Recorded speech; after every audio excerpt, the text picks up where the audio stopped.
Hello, Bitcoiners. We will make the 2024 election a referendum on sound money in the United States.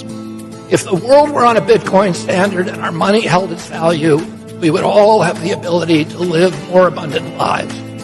Bitcoiners have it right. Fix the money, fix the world. And I want to ask every one of you to love the United States of America every bit as much as you love Bitcoin. And if we do, then our kids' best days are still going to be ahead of them. CBDCs are no longer a remote, futuristic possibility. 134 countries and currency unions around the world, representing 98% of global GDP, are currently exploring or implementing a CBDC. And reflect on the fact that I don't believe that Satoshi Nakamoto was innovative. I don't understand politicians who say they're opposed to Bitcoin. It's like saying you're opposed to semiconductors, or you're opposed to the laptop, or you're opposed to the iPhone. I mean, Bitcoin is a technology. And why wouldn't America want to lead in technology?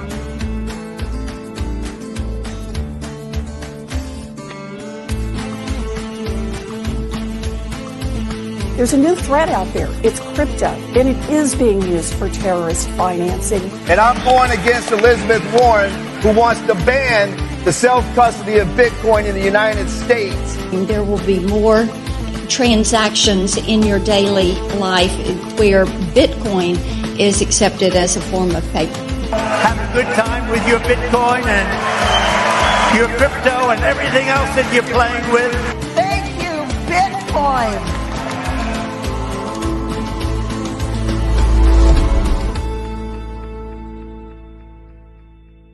Welcome to Election Day Live, presented by Bitcoin Magazine. I'm your host, Pete Rizzo, editor at Bitcoin Magazine and Bitcoin historian on X. And of course, tonight we are making history, covering the first Bitcoin election in the United States. Tonight, an open source apolitical software that's changing money on the world stage is making its debut as an issue in American democracy, as voters across the country ask their candidates, what can you do for crypto? Of course, tonight we'll be following all the action in state and congressional races, up to the presidency itself, with a live reporter at Mar-a-Lago as Donald J. Trump competes with Vice President Kamala Harris to become the 47th Commander-in-Chief. And as we begin, there's much at stake. The future of crypto regulation in Congress, the promise of a national strategic Bitcoin reserve, and of course, perhaps most importantly, the freedom of one man, Ross Ulbricht, creator of the Silk Road Marketplace. All this and more we'll be talking about tonight, but want to begin with a big question. How did Bitcoin get political? Why are we here? Going to throw it to our commentators. Pierre Richard, all the way on the left, VP at Riot Platforms. Hey, thanks for having me on, Pete. I think that the genesis for the political situation that Bitcoin is in today really is the China mining ban, where that jump-started the mining industry here in the United States. It caused it to scale up. And it wasn't long after that that Elizabeth Warren started sending letters to all the major Bitcoin mining companies. And then her counterpart in the House, Frank Pallone, started sending letters. And that definitely brought to mind the saying that you might not be interested in politics, but politics is interested in you. And they were showing strong interest in a very negative light. These letters were really focused on attacking Bitcoin mining rather than doing any kind of good faith fact-finding. All of that escalated this year tremendously on two fronts. One is the Biden administration proposed a 30% excise tax on mining, which would have effectively banned the industry. And second, that the Energy Information Administration sent out an emergency survey of Bitcoin miners at the behest of Senator Warren. And ultimately, the Bitcoin miners took that to court and prevailed because the law was on our side. But all that to say that I think that the level of political engagement that Bitcoin miners and the Bitcoin industry and community as a whole has really been driven as defense to what were pretty strong attacks over the past couple of years. Well, that's the claim here. The current administration invited this. Avik, want to turn it to you. Is this your perspective on why Bitcoin became political? Well, Pete, I would maybe I'll draw a wider lens from the details that Pierre brought to the fore here, because 4 years ago, the typical view of a typical Bitcoiner was that Bitcoin was immune from politics. Bitcoin is censorship resistant. Bitcoin's network is decentralized. It doesn't matter if China bans Bitcoin mining, because then the mining hash power will move to somewhere else, right? So Bitcoin was seen by a lot of its advocates and a lot of its users as something that was immune from politics. And I could say for myself, as someone who came from the policy world, I was always trying to warn Bitcoiners that wasn't the case. That in fact, policy and politics can find Bitcoin, and there is a lot that, say, the U.S. government can do to make Bitcoin less useful, especially in the realm of payments. Think about something as simple as tax policy. The fact that every time you try to buy a cup of coffee with Bitcoin, you have to register a capital gains, a gain or loss, because did you make money on the Bitcoin or did you not? Something as simple as that creates massive friction in being able to use Bitcoin in the real economy. The biggest example, I'd say there's two things I would really highlight in terms of how Bitcoin got political. The first is the exploration by the Federal Reserve of a central bank digital currency. Again, this was not something that was originally on the radar of Bitcoiners, but if there is a central bank digital currency based on the U.S. dollar, it then becomes a lot easier to basically repress the ability of people to convert U.S. dollars to Bitcoin. That's danger number one. Danger number two was the Securities and Exchange Commission, the SEC, which for 10 years made it incredibly hard for mainstream investors through an exchange-traded product like an ETF to own Bitcoin in their portfolios, or a Bitcoin correlated asset. That finally changed earlier this year, and I'd argue that was the biggest policy development over the last really 5 years that's been good for Bitcoin. Well, I want to drill down into that. We've got David Zell from the Bitcoin Policy Institute here talking about the Biden administration, which is really important because in many ways Kamala Harris, the Democratic incumbent, is running on this record and has said to the crypto voting, crypto constituency that she has made progress. She's willing to make progress. Why is there skepticism of this within Bitcoin? Well, I think that what we saw during the Biden administration was, among other things, a troubling shift in enforcement perspective.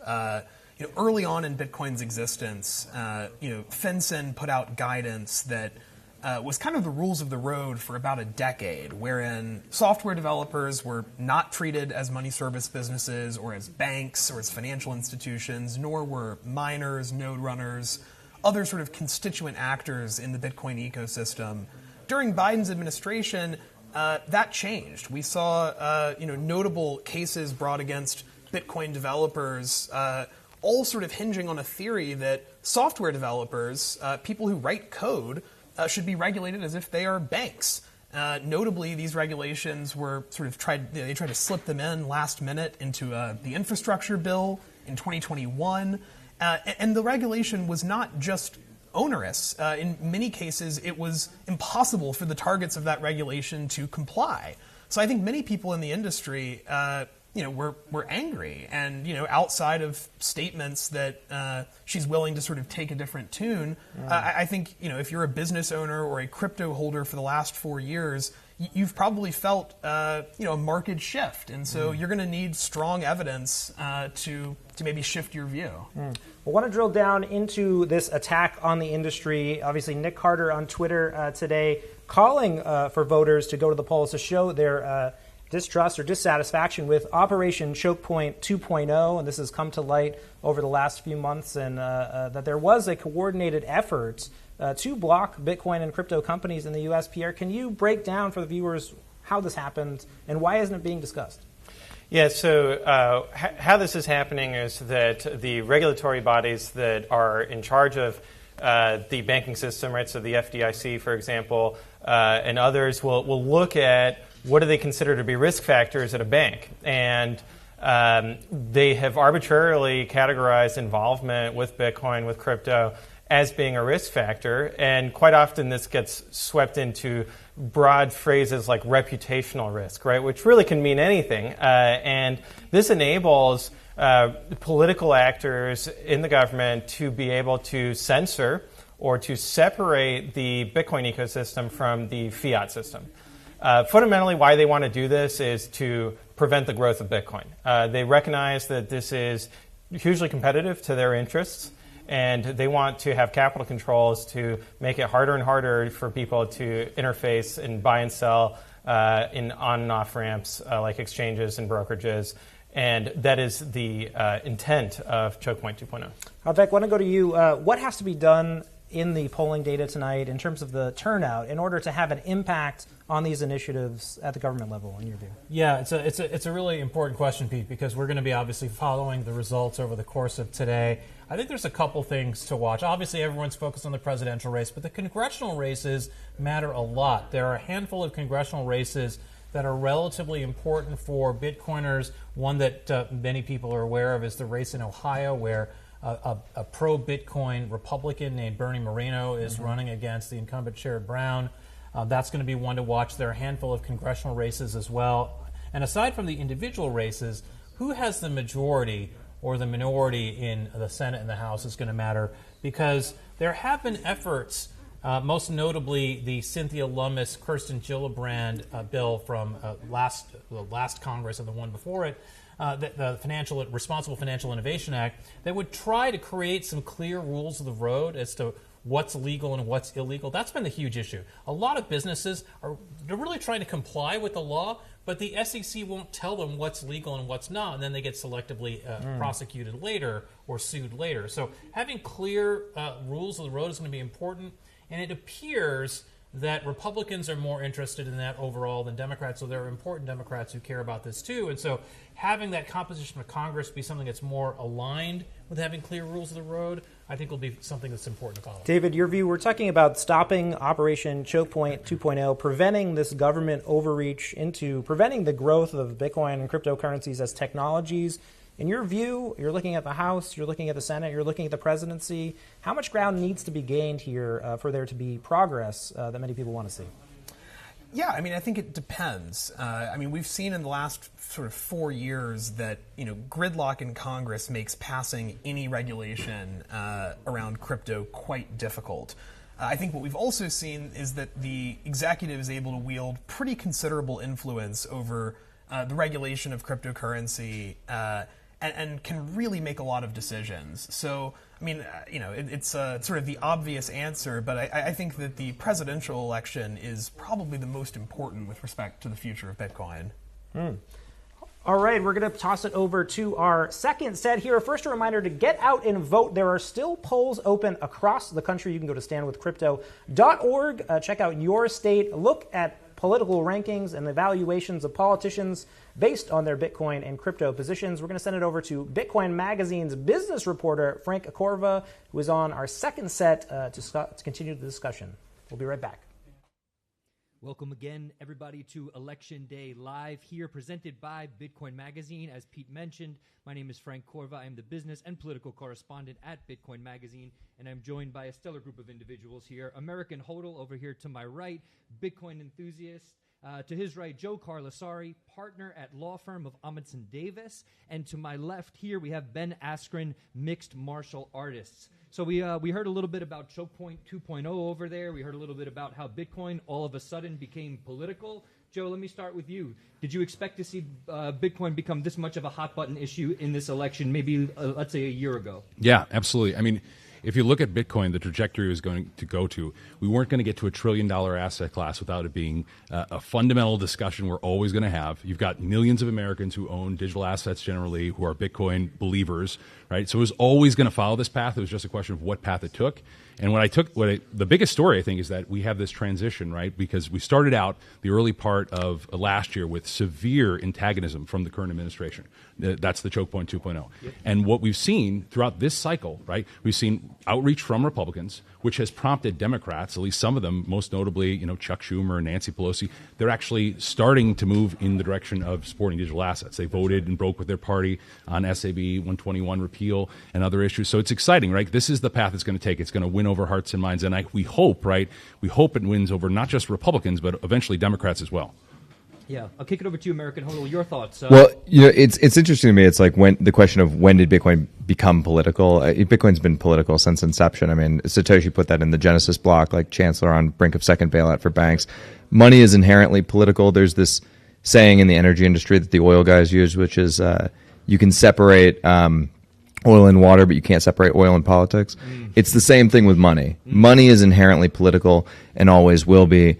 And so I think this, sort of this ascendancy of Bitcoiners was inevitable on the roadmap. And we've seen the state have a lot of friction with us as a new ascendant class. And I think what happened, the difference in this election was that we started throwing money around. And, the Republicans realized, hey, here's a group of young millennials that we can, get money from and use that to further our agenda while, helping them as well. And the Democrats were like, wait, there's money? I want some of that too. I mean, this is our answer, right, for everything. It's always goes back to money, right? You have these sort of kitchen table conversations about inflation, right? And that's Bitcoin, right? Bitcoin is supposed to respond to some of these issues. It's supposed to respond to the debasement and all the things that I think are triggering our society and having us, fight like cats and dogs among each other because we can't figure out what is a good economic system. That's the number one, kitchen table issue. I think that's fair. Ben, you're a fighter. Are we in the then they fight you stage of Bitcoin? This has become a political issue, as we said. Your thoughts? Absolutely. The thing that you guys didn't bring up that I think is probably first and foremost is freedom and control, right? These are oppositional things, and what Bitcoin gives you is freedom from the system. And there's a lot of people in the government who don't want you to have that freedom, right? They want to have control over you. They want to have control of your money. And actually, this is one of the things bringing Bitcoin to the forefront. Think about like the Canadian truckers protest where they shut down the bank accounts. Like that was for Rogan. That was like, oh, wait. They can do that. I mean, I think that was such a wake-up call for so many people. So Bitcoin is freedom technology, and there's a lot of people in the government that don't want freedom, especially at this point on the left. Yeah, that's fair. So it is freedom technology. We know that it's inherently a technology that gives power back to the individual. When people talk about America, they often think about empowered individuals. But as you said, there are certain dynamics where certain people want control. We know one of those people is someone like Elizabeth Warren. The worst. Do you think this election evening there will be some sort of messages sent to Elizabeth, some sort of message sent maybe through the vote to Elizabeth Warren? Well, we have to talk about that, right? A friend of mine, John Deaton. John Deaton. He's running He's running for the United States Senate, right? I mean, and one of the pillars of his platform is talking about Bitcoin, talking about digital assets, talking about economic opportunity, talking about how 1/5 of African American men have some exposure to digital assets. That's the Pew Research, right, that we have. So, I mean, these are issues that are only going to grow. I mean, the people that think this is just going to go away with one election cycle, they are completely misguided. Yes. Yeah, that's fair. And I think it's also important. A lot of people are talking about, Trump versus Harris, but there are plenty of other people who are, right? We just talked about the Deaton versus Warren race right now. What other races are you paying attention to, American Model? One thing that's interesting, back to Ben's point about freedom versus control, which I think is an interesting point we should key on here for a second, is, in the Republican Party right now, I think the reason why Bitcoin has found more purchase in the Republican Party is because the Republicans are grappling with this idea of freedom versus control, or libertarianism versus authoritarianism. Sure. And there's an actual conversation going on about what the future of the party is. And you see this broad-based coalition, which has, the Tulsis and the RFKs and the J.D. Vances and the Elon Musk, which are clearly on the libertarian side. And then you have this sort of old guard, which are clearly on the authoritarian side. Right. And so there's an actual conversation to be had there, whereas on the Democrat side, I just don't see that happening. I see it largely as, basically unanimous decision for authoritarian control. And they basically want to top-down architect their party, which is funny because it's the party who constantly is talking about, democracy all the time. Yeah. Right? Well, we had Democrats come to the Bitcoin conference, right, in Nashville. There was more than a handful. Ro Kahana was there, right? So I think if you're a leader, you're an up-and-comer in the Democratic Party, and you're not getting on board with Bitcoin and digital assets, I think you are going to be a dinosaur, right? Like, I think that is... So I disagree with that, because if you think of what Elon Musk is saying, which is, I think, inherently correct, is that there's a lot on the left. If they win tonight, X might get shut down. I mean, that's freedom of speech right there. And Elon bought Twitter, turned it into X, and gave us freedom of speech and access to tons of information that we would not have had without that event happening. And so I think the left doesn't want to lose control. They own the narrative, they own the mainstream, and they want as much control as possible. There's definitely some people on the left that have that mindset, right? But if they get trounced, right, if Donald Trump wins and if they get trounced, right, there's nothing like shifting a political party like losing, right? Losing elections it causes them to shift on the issues, right? I agree with you. We're probably set for more of status quo from the Democratic Party if they win tonight. Well, by the way, on that point, I think if the Democrats are to lose tonight, the story will be they lost because of a protest vote. From the crypto voters? Well, no, I think there's more of a protest vote going on for the Dem electorate widely, which is they can see that Kamala Harris is not a democratically elected candidate. It's not somebody that they chose. You're referring that there was no primary for Kamala Harris, there was no she was installed from the top, from elite Democratic brass, right? And so essentially, I think the average Democratic voter, surprise, believes in democracy, which is one of the things where I find a lot of buy-in with them, and makes me love my fellow Americans. But I think they're not going to switch to Trump. They don't like Trump. They will never like Trump. That's They're fair, never going to like Trump, right? Yeah. But their protest is to say, I'm not going to show up for you because you took my voice away. But I think if they lose, that's the story. But this is like the division, right? This is where Democratic voters are versus Democratic politicians. Yes, it's a huge difference, right? I think if you talk to Democratic voters, millennials, right, they're on board with digital assets and Bitcoin. If you talk to the Elizabeth Warrens, the establishments, they're not. Yeah, so I think part of it is that they just haven't figured out that they're being controlled yet. A lot of Democratic voters, right? They just haven't figured out what's going on yet. And the ones who are smart and who've woken up, look how many Democrats, longtime Democrats, have defected now to the Republican Party, which I don't even love the Republican Party. But it's, Elon defected, Joe Rogan has defected, RFK has defected, Nicole Shanahan has defected. All they realize that they don't want to be a part of this anymore. I think there's also a bigger narrative too. I covered a few of the Stand With Crypto events, and a quick shout out to Stand With Crypto, who's helping to sponsor this live stream.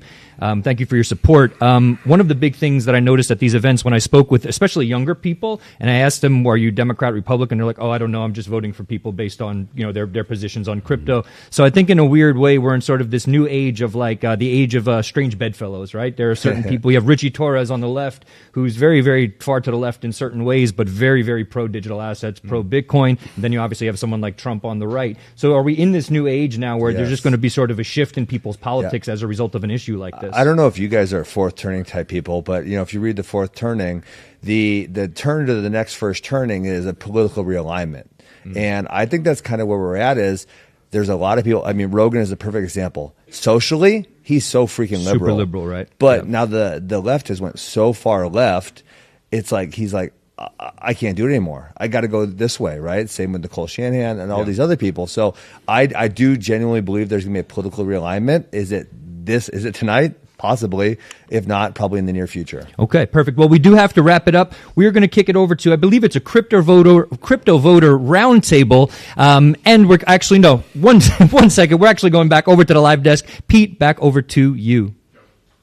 Some more discussion here happening at Election Day Live, presented by Bitcoin Magazine. Thank you, Frank. Of course, lots to come. Polls start closing on the East Coast in 30 minutes. We just talked about how Bitcoin became political, now going to shift gears to talk about the worries that people might have about the crypto industry's involvements in the election. We've got a new group of panelists here to my left, Margot Paez, fellow at Bitcoin Policy Institute and host of the Progressive Bitcoin podcast. To her left, Jason Brett, Bitcoin lobbyist at Key Bridge Advisors. And last but not least, Rachel Silverstein, U.S. General Counsel at Bitfarm. So I want to drill down. We've seen the headlines come out negatively. The crypto bros, this is the crypto industry spending its dirty money, influencing the U.S. elections. How do you deal with this criticism? Is this view valid? Margot, Jason, Rachel, would love your thoughts. Whoever would like to begin. So I think it's actually pretty invalid, and this has been going on before these PACs started spending a lot of money.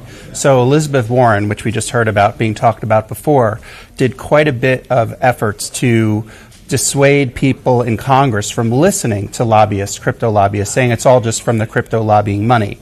And she even went so far as to send letters to advocacy groups like Coin Center and Blockchain Association questioning the efforts that they're doing.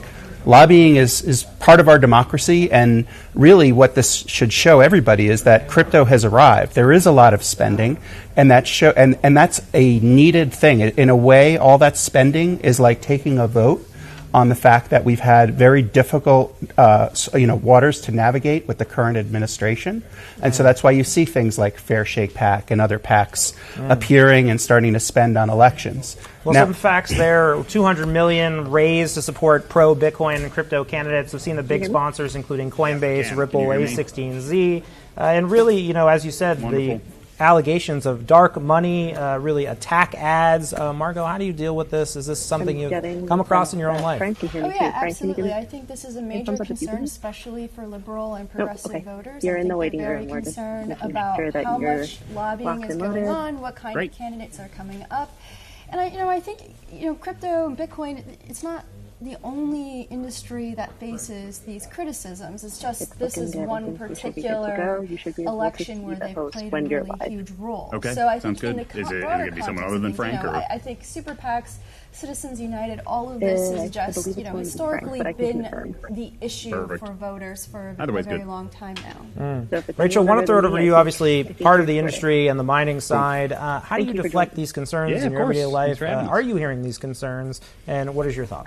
Happy to do it. So I think that the amount of spending we're seeing in this election from the crypto community and Bitcoin community in particular is the result of the industry being under attack for the last, it really hasn't been just the last 4 years, it's been longer than that. And it's also a reflection of the fact that, frankly, Bitcoin is the best performing asset among all assets for the last decade, which means that Bitcoin hodlers have some money to spend.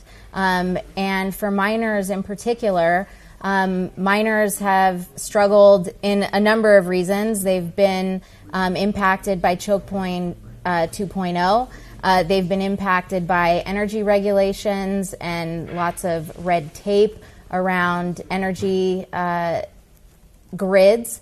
And so crypto voters and miners are looking for an administration that's going to be supportive of the industry, and we're putting our money where our mouth is. I want to go through some notable Senate races. Of course, we'll be bringing up and showing graphs and data about the results as they come in across the country, and there are some big ones. In Massachusetts, we heard about it on the second stage with Frank. John Deaton, upstart Republican, going against Elizabeth Warren, the venerable Democrat, who has really pushed a lot of sort of the negative sentiment about the industry. We heard a little bit about her earlier. Why has she become such a boogeyman for the Bitcoin and crypto industry? What has she done, and what do we want to undo, Margot?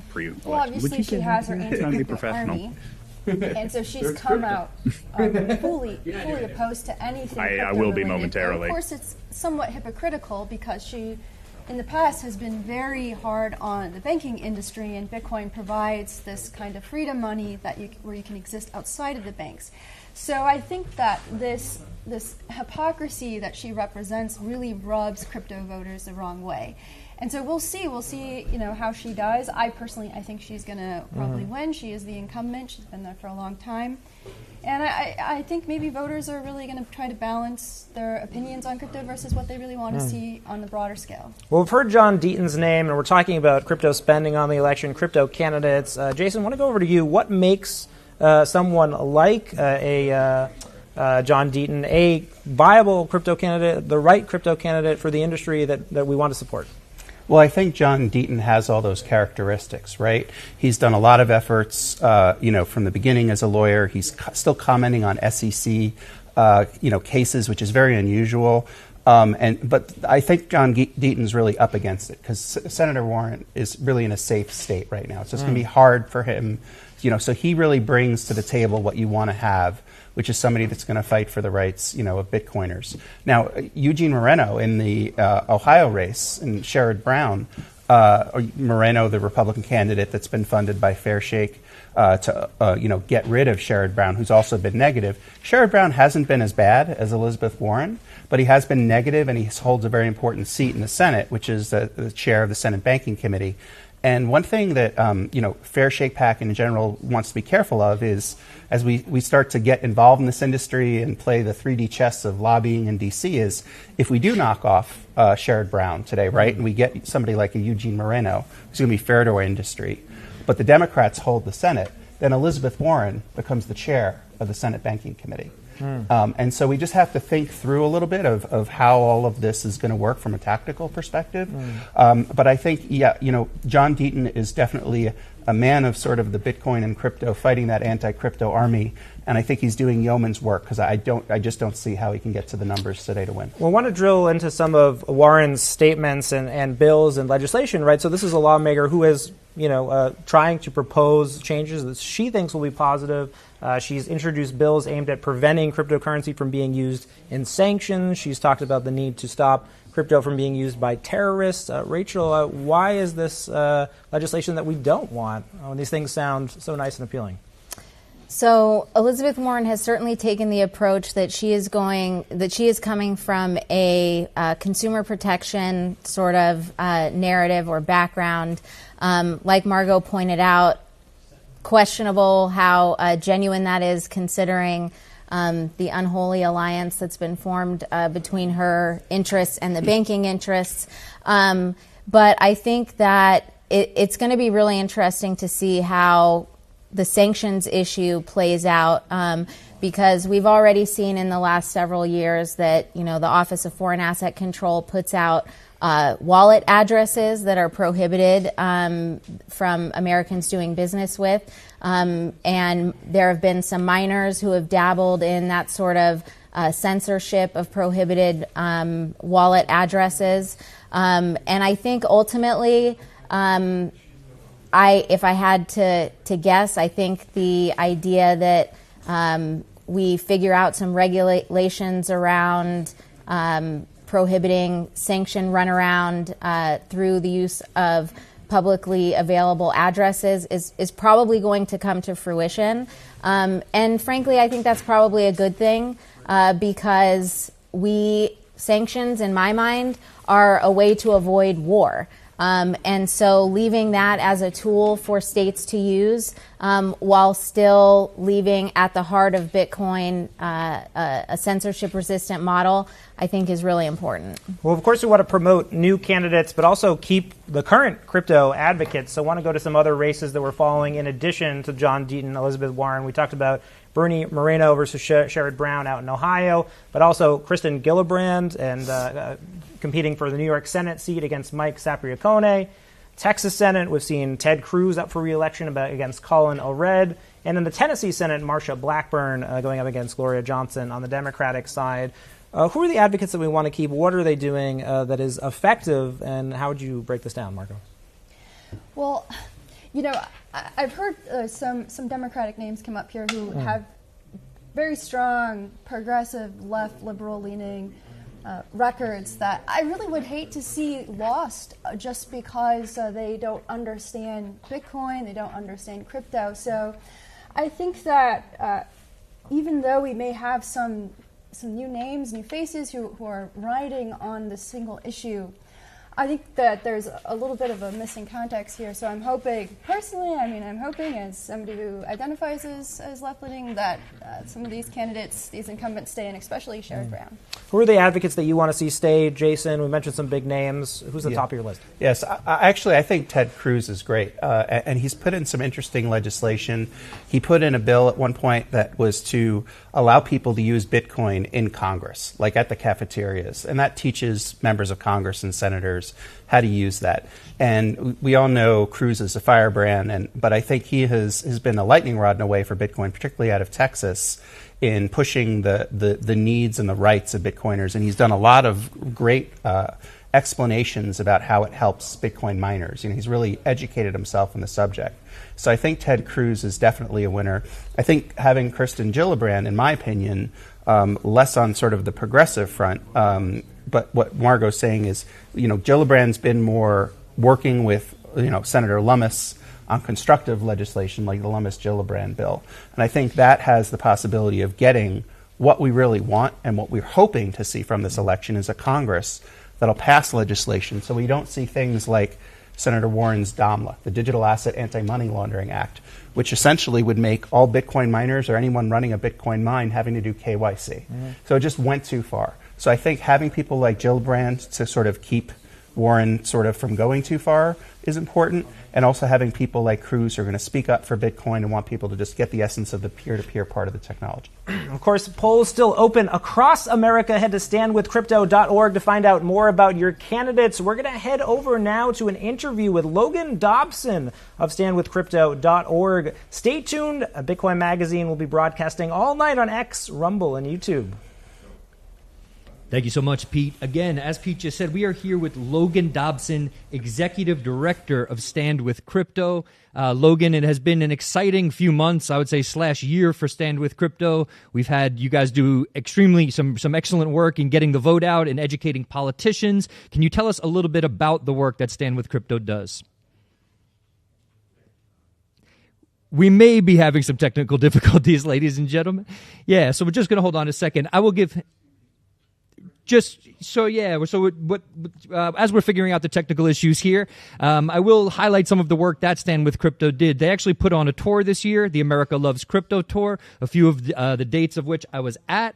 At that tour, we had a bipartisan representation of politicians there. So I think on the first date, we had everyone from we had independents, we had Republicans on the local government level, and we had a lot of people who had obviously been very, very educated in what crypto is and what Bitcoin is.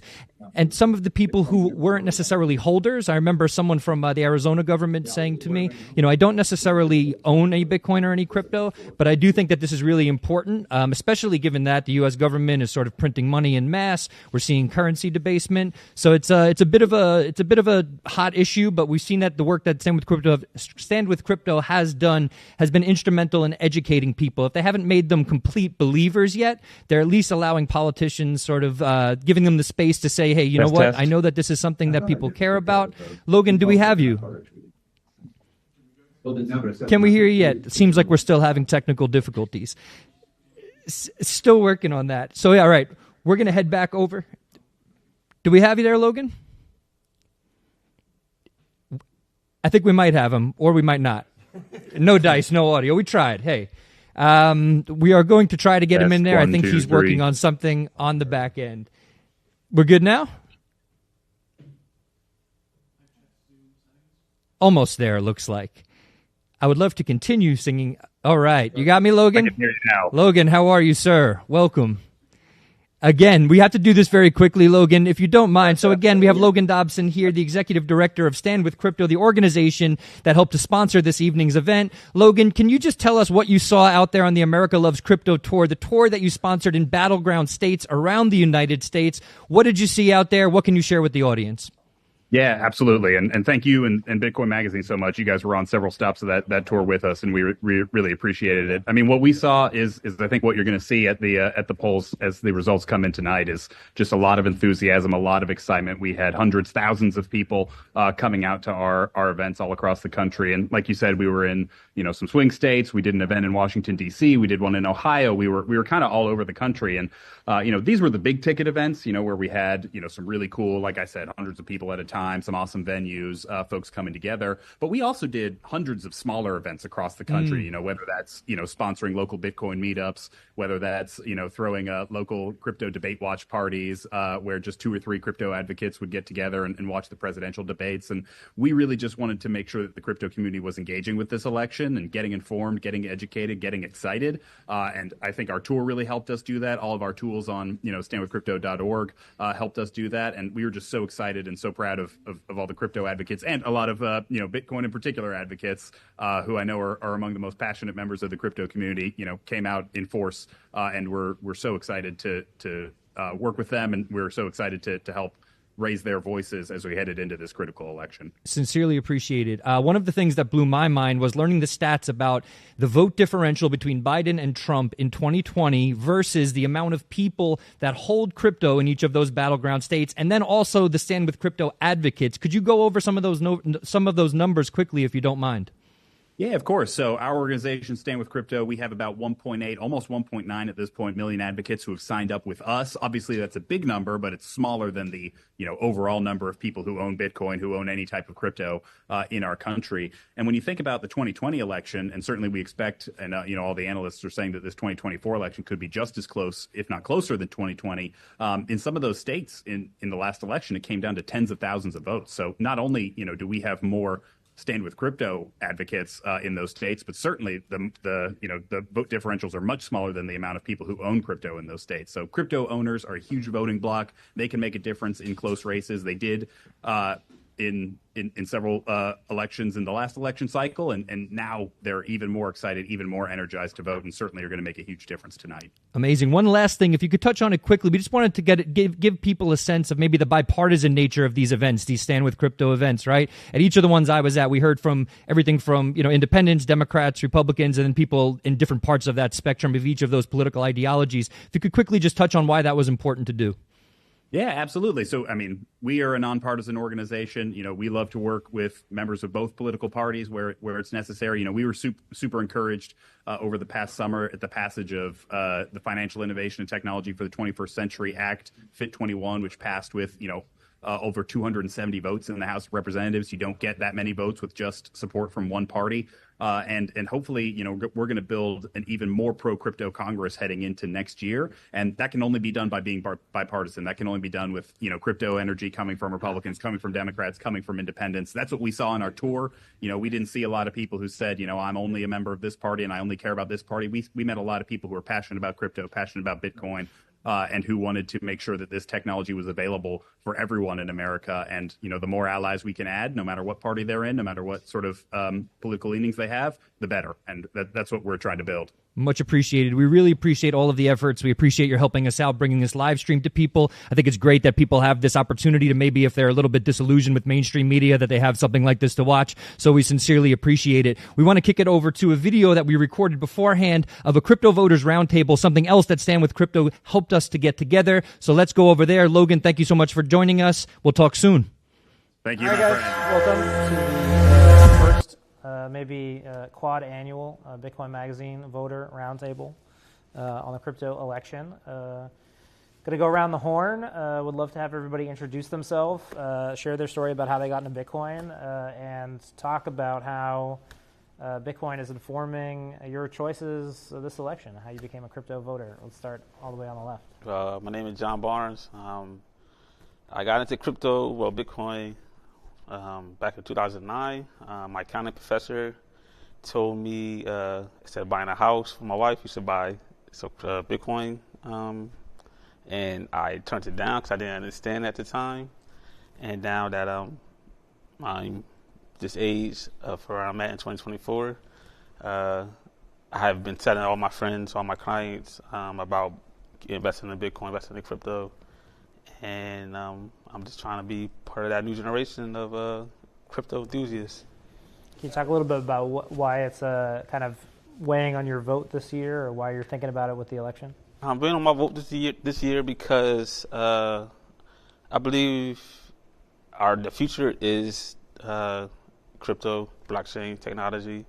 I believe that just what's going on with how the value of the dollar compared to Bitcoin is such a huge gap that I just believe that we're transforming to a world of a lot of technology, like cryptocurrency or a lot of blockchain, and I believe it's something that the nation should be educated on.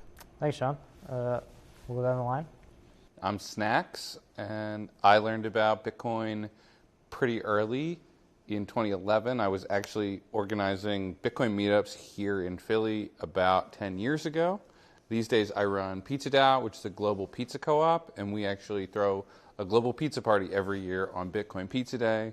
And in doing this, and for the last decade, especially today, I have learned that crypto is just faster, it is easier, it is better than the traditional payment system. So this election, the first election in my life where it's really been super relevant, I want to see our politicians pay attention to this industry that has the capacity to change how finance works on Earth. So my name is Fundamentals. I host a podcast called Rock, Paper, Bitcoin. I'm fairly new to the space, probably 3 years maybe. Fell very, very deep down the rabbit hole. Hit me very hard. Traditionally I was an actuary. Never really took Bitcoin seriously until 2021 when it really hit me. Looking at the medical tyranny, it hit me as a big freedom issue, and I got all in before I even understood the economics or anything like that. I was a deranged Democrat. I think I'm still registered as a Democrat. I don't think I've ever voted for a Republican, and that's very likely, very, very, very, very likely going to change in a couple of weeks. And I just think it's interesting to, certainly for myself, observing myself go through almost changing my views because of how deeply I feel that this is world changing. I'm not a big political person. I'm not big on asking permission to use money. I'm not big on empowering politicians like that. However, I think like creating an industry, empowering an industry to figure this all out, I think is really important. I'm Greg Bundy. I was searching. I was trying to figure out, how does one get rich? Growing up, all we learned about was how to work for money. And at 18, I initially went into the Army, not really knowing what else I was going to do with my life. So going through that avenue, toward the end of that, do I keep reading up into the Army or do I get out? So after about 10 years, I started looking for other ways to make money. How do the rich get rich? They don't go to work for money. So I started reading, looking, searching, and learning. Found real estate. Bought a couple of pieces of property in real estate, but not really heading in that direction seriously. I started looking into stocks.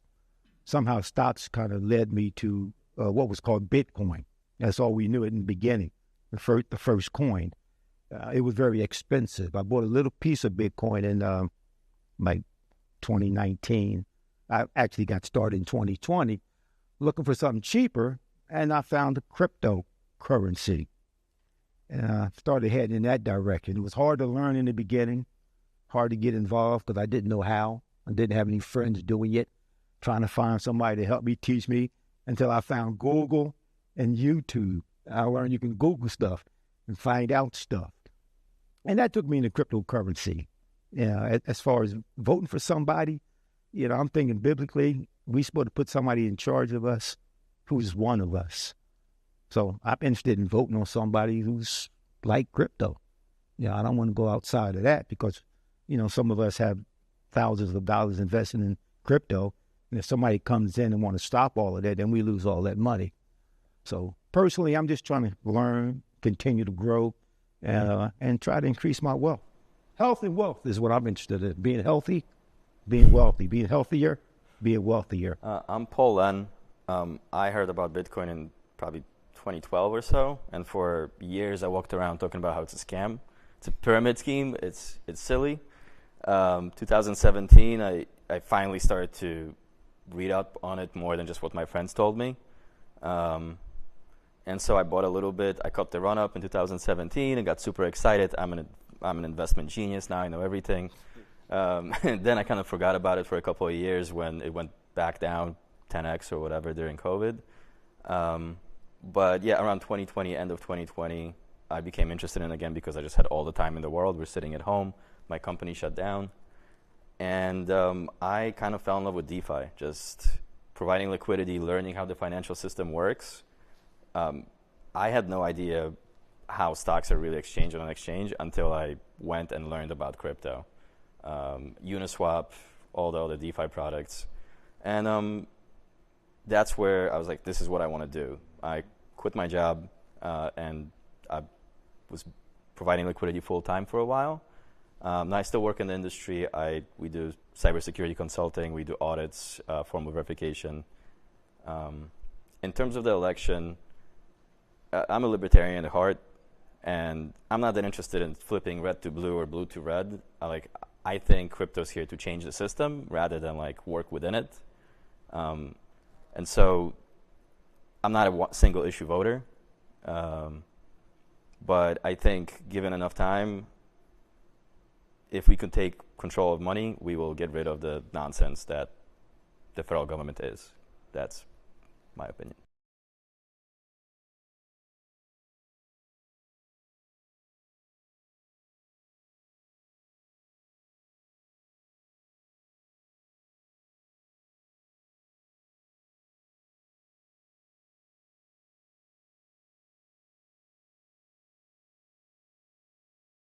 This is a live look at the seats that are up for grabs in the Senate as we vie to change the course of the election and install crypto-friendly politicians in Congress. So we'll be back with more updates on live races, polls closing on the East Coast, sending it over to Frank Corva back in Studio B.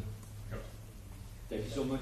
Really appreciate it. So I have a question based on that previous panel for Vortex here to my right, the creator of BitcoinDev.org. So a lot of times we have Bitcoiners, right, who are, there's this concept of Bitcoin maximalist, right? Just Bitcoin, no other crypto. But I think it's also important that we do look at the broader crypto space in the sense of developers who are doing things in the crypto space, like in the case of Tornado Cash, are now on trial for what they're building, privacy technology. How does this then affect Bitcoin? Well, it's interesting because the privacy technology is mostly located in Bitcoin. From what I can tell right now, most of the developers like Tornado Cash and Samurai Wallet and Wasabi Wallet, these types of this type of software is mostly Bitcoin focused, Bitcoin related. There is some privacy stuff in other tokens, but really for the most part, I've been mostly focused on the privacy technology in Bitcoin. On Bitcoin. And so there's a lot of great stuff there, especially with the Lightning Network. But there has been some very scary stuff that's been happening recently with Samurai Wallet, with Tornado Cash, and policymakers are going to have to sort of get together with developers to kind of figure this out, because it's almost like the 90s again when the crypto wars were happening, where they almost declared cryptography as munitions. Thankfully, they didn't, but we're still looking, there's still a bit of a battle there, and so it's really going to be up to these developers to keep building so they can keep pace, so the policymakers can eventually, finally, hopefully come around to getting this stuff, to getting privacy more and more legal. Yeah, appreciate that. To touch on some of the things that the voters at the roundtable said, you laughed a little bit when one of the gentlemen said something like, "Oh, I bought Bitcoin because I wanted to get rich. I wanted to make money." I think a lot of people actually get into it for that reason, but they posture as if they were sort of holier than thou, right? Why did you? I love that guy. That guy was based as fuck. He was just like, "Yeah, I got in to get rich, and I found out about Google. I started Googling." I love that guy. He's just telling it like it is. You know what I mean? Like, yeah, I mean, I think you get into Bitcoin, in order to get rich quick. Everybody thinks it's a get rich quick scheme, and then you kind of find out like, oh no, it's actually like this epic, battle against good and evil, and you become this, sort of character that it like sets you on the path of the hero's journey, where you're like, it now changes all the ways in which you think and act and interact with the world.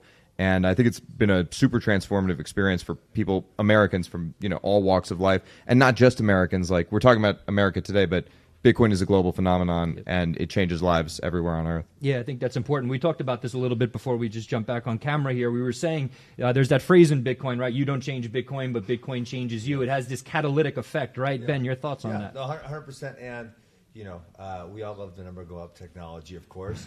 And some of us are easier to Bitcoin than others, because I was a Ron Paul guy and the Fed. I would still love to end the Fed, and I love that Ron Paul's getting the spotlight, even in his later years here.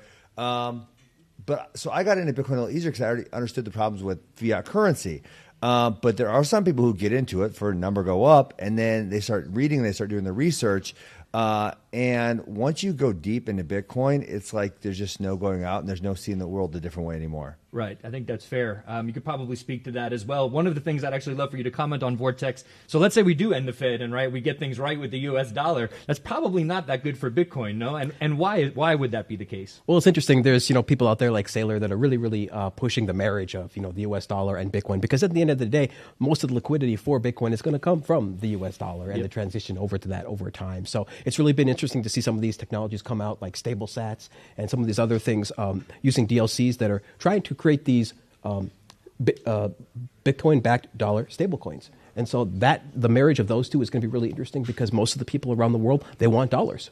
And so they're going to get dollars, they're going to get on something like Tether, and then they're going to be able to find out all of these other coins, like all of these other opportunities like Bitcoin. And hopefully they will find Bitcoin. They only want the dollars because they haven't realized what Bitcoin is yet. Exactly. Dollar is just the least shitty fiat currency. Sure. The prettiest pig in the pen, some people say.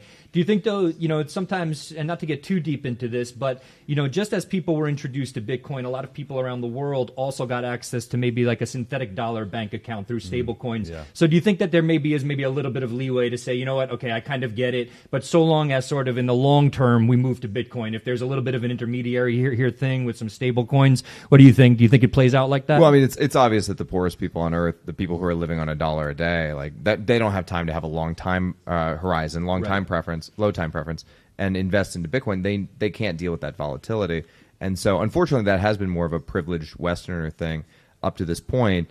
So I think that stablecoins in the third world have a use case, and I would personally never shame anybody for doing that. Can I push back a little bit on that? Yeah. Because you obviously I understand the high and low time preference there, but in certain countries, you can't even hold their currency, whether it's Argentina or Venezuela. Yeah. I mean, they're literally inflating so fast that if you hold them for a month, they've already devalued a significant amount. So you got to get out of that and almost into something else. 100%. It has been dollars to this point, but I think at some point it'll probably be more Bitcoin. If you look at the top 10 crypto list, it's Bitcoin, a bunch of digital dollars, and some crap like Solana. Well, I like your point where people just the people that are trying to in those third world countries save in dollars, like you said, it's because they don't know about Bitcoin yet. Yes. But once they have access to these stable coins and these tethers, and they can get into Bitcoin very, very easily, and all of a sudden be a part of this world global financial system. Appreciate all these perspectives. We are going to kick it back to this live studio with Pete. Over to you.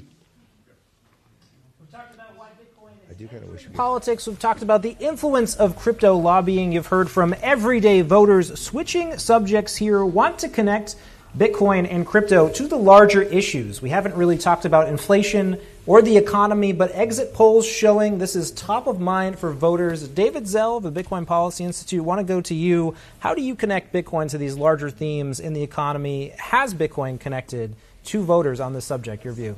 I mean, I think it has. The average voter is, concerned about their grocery bill. They're concerned about the recurring expenses that they've seen over the past 4 years rise dramatically. And we can look back to this time 4 years ago. In November of 2020, the national debt was around $21 trillion, and the price of Bitcoin was about $15,000. Flash forward to today, and the national debt's up more than 50%, at nearly $36 trillion, and Bitcoin's approaching all-time highs. I think it demonstrates that not only is Bitcoin increasingly the problems that it was designed to solve are increasingly manifesting, but the market, voters and investors, are increasingly relating Bitcoin to the fundamental, driver of inflation, which is the endless printing of money and the debasement of the currency. And I think as that link between higher grocery bills, depreciated savings in terms of purchasing power grows stronger to Bitcoin, it's only going to be a more relevant electoral factor. Avik, your view, are voters really making this connection, though? Obviously, pain at the gas station, pain in the grocery store. Bitcoin, how do you bring them into that? Do you think we can cover ground here?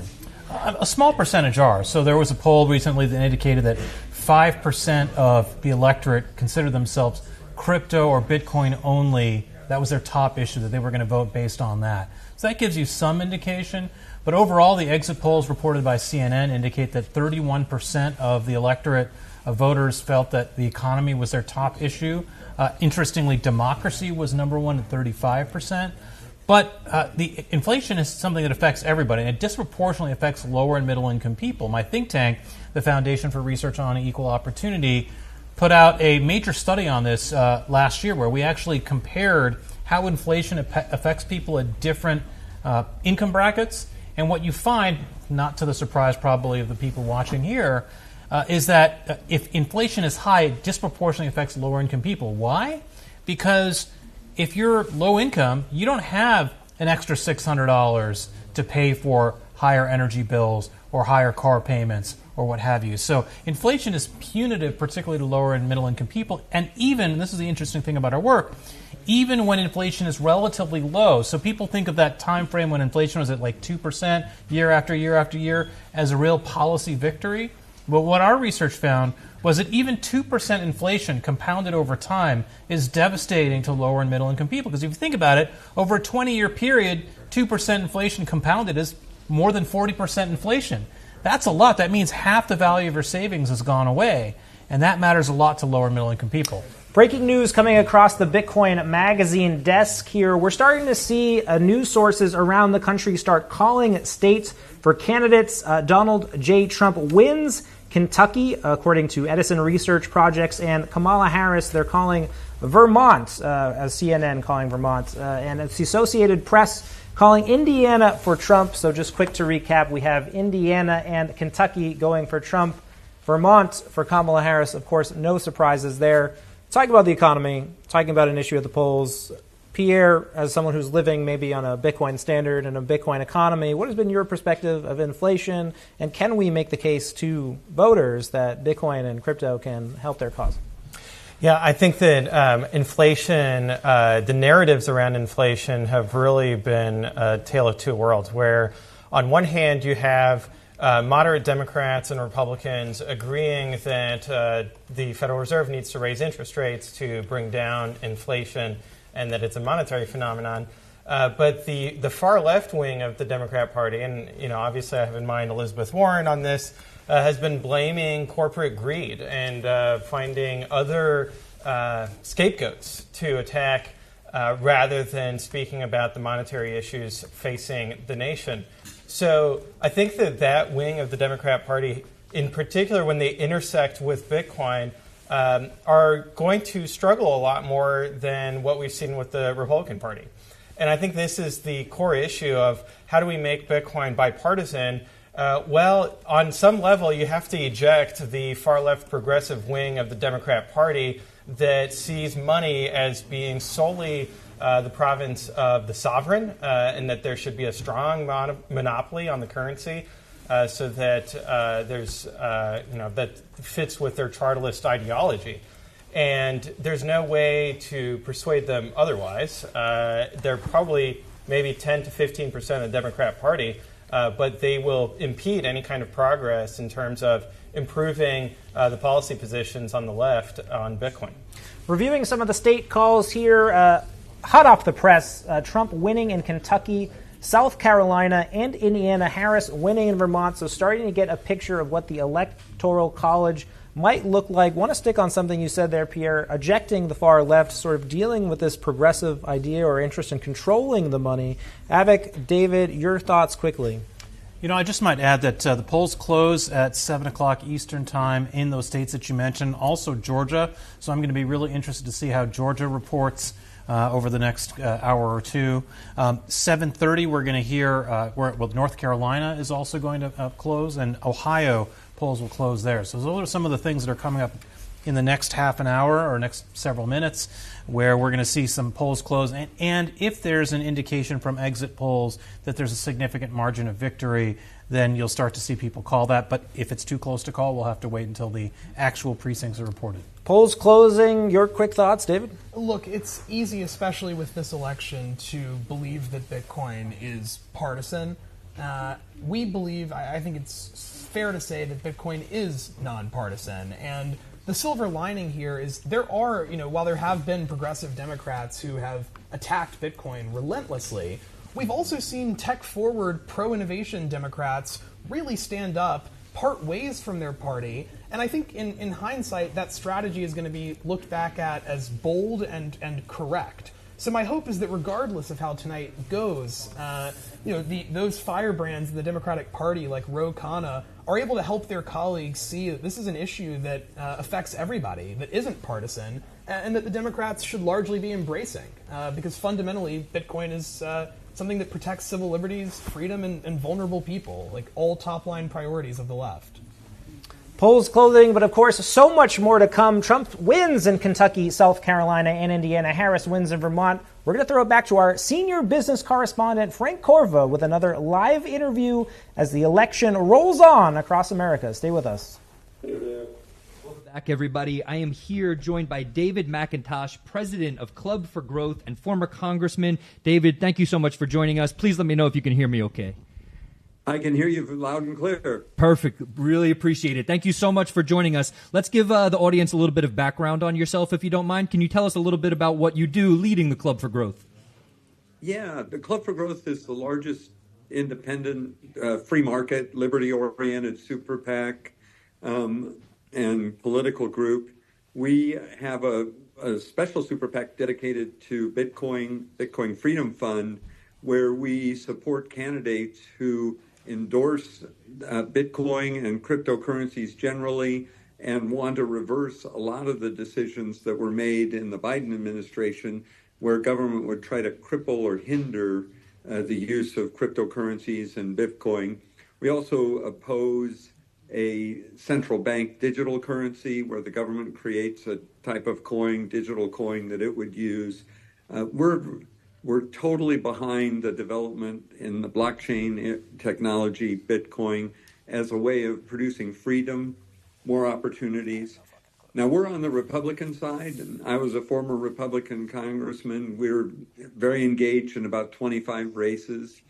But we've also teamed up with some friends on the Democrat side who run a political group called the Moderates, and they too favor making sure that we have blockchain technology, Bitcoin, cryptocurrencies available and competitive in the U.S.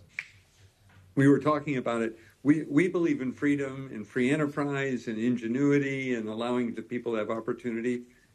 They believe in that too, but they also see it as a great way to provide services for the unbanked, for people of color who don't work and can't get banking in the system, for opportunities for everybody in the country and around the world. And so they've teamed up with us to advocate for policies that wouldn't be on a partisan basis, but in Washington would basically be hands-off so that people could innovate and develop. One of the things that we early on fought against was the whole environmental attack on Bitcoin mining. Right. And it was so clear that they had basically just made up different statistics because they were being given grants to go after Bitcoin, saying that it was polluting the air and using energy. And I've visited several different mining operations. One of the great things about them is that they can switch on and off, so they become like a user of energy when there's a low load, but they shut off during the peak season so that they can provide air conditioning if it gets too hot, heat if it's cold, and it works really well with the utilities. They're also greatly supported by a lot of the new types of alternative energy. Anyway, we're very engaged in the races. What we do is support candidates. Our members donate money to them, and we come in with a super PAC and run ads about why they would be a great senator, a great congressman. And we do that. And one of the things we test is, are these candidates going to be pro-Bitcoin, pro-crypto generally? And will they, when they come to Washington, make sure we've got policies that keep the government hands off? I appreciate all that. You left me with a lot there to unpack, but I really appreciate all those details. What are some of the races that you have an eye on this evening, or that we should be keeping an eye on this evening? Yeah, two of the ones that I think are really important are Senate races. One in Ohio, Bernie Moreno actually built a company on the blockchain to record car titles because he was a car dealer.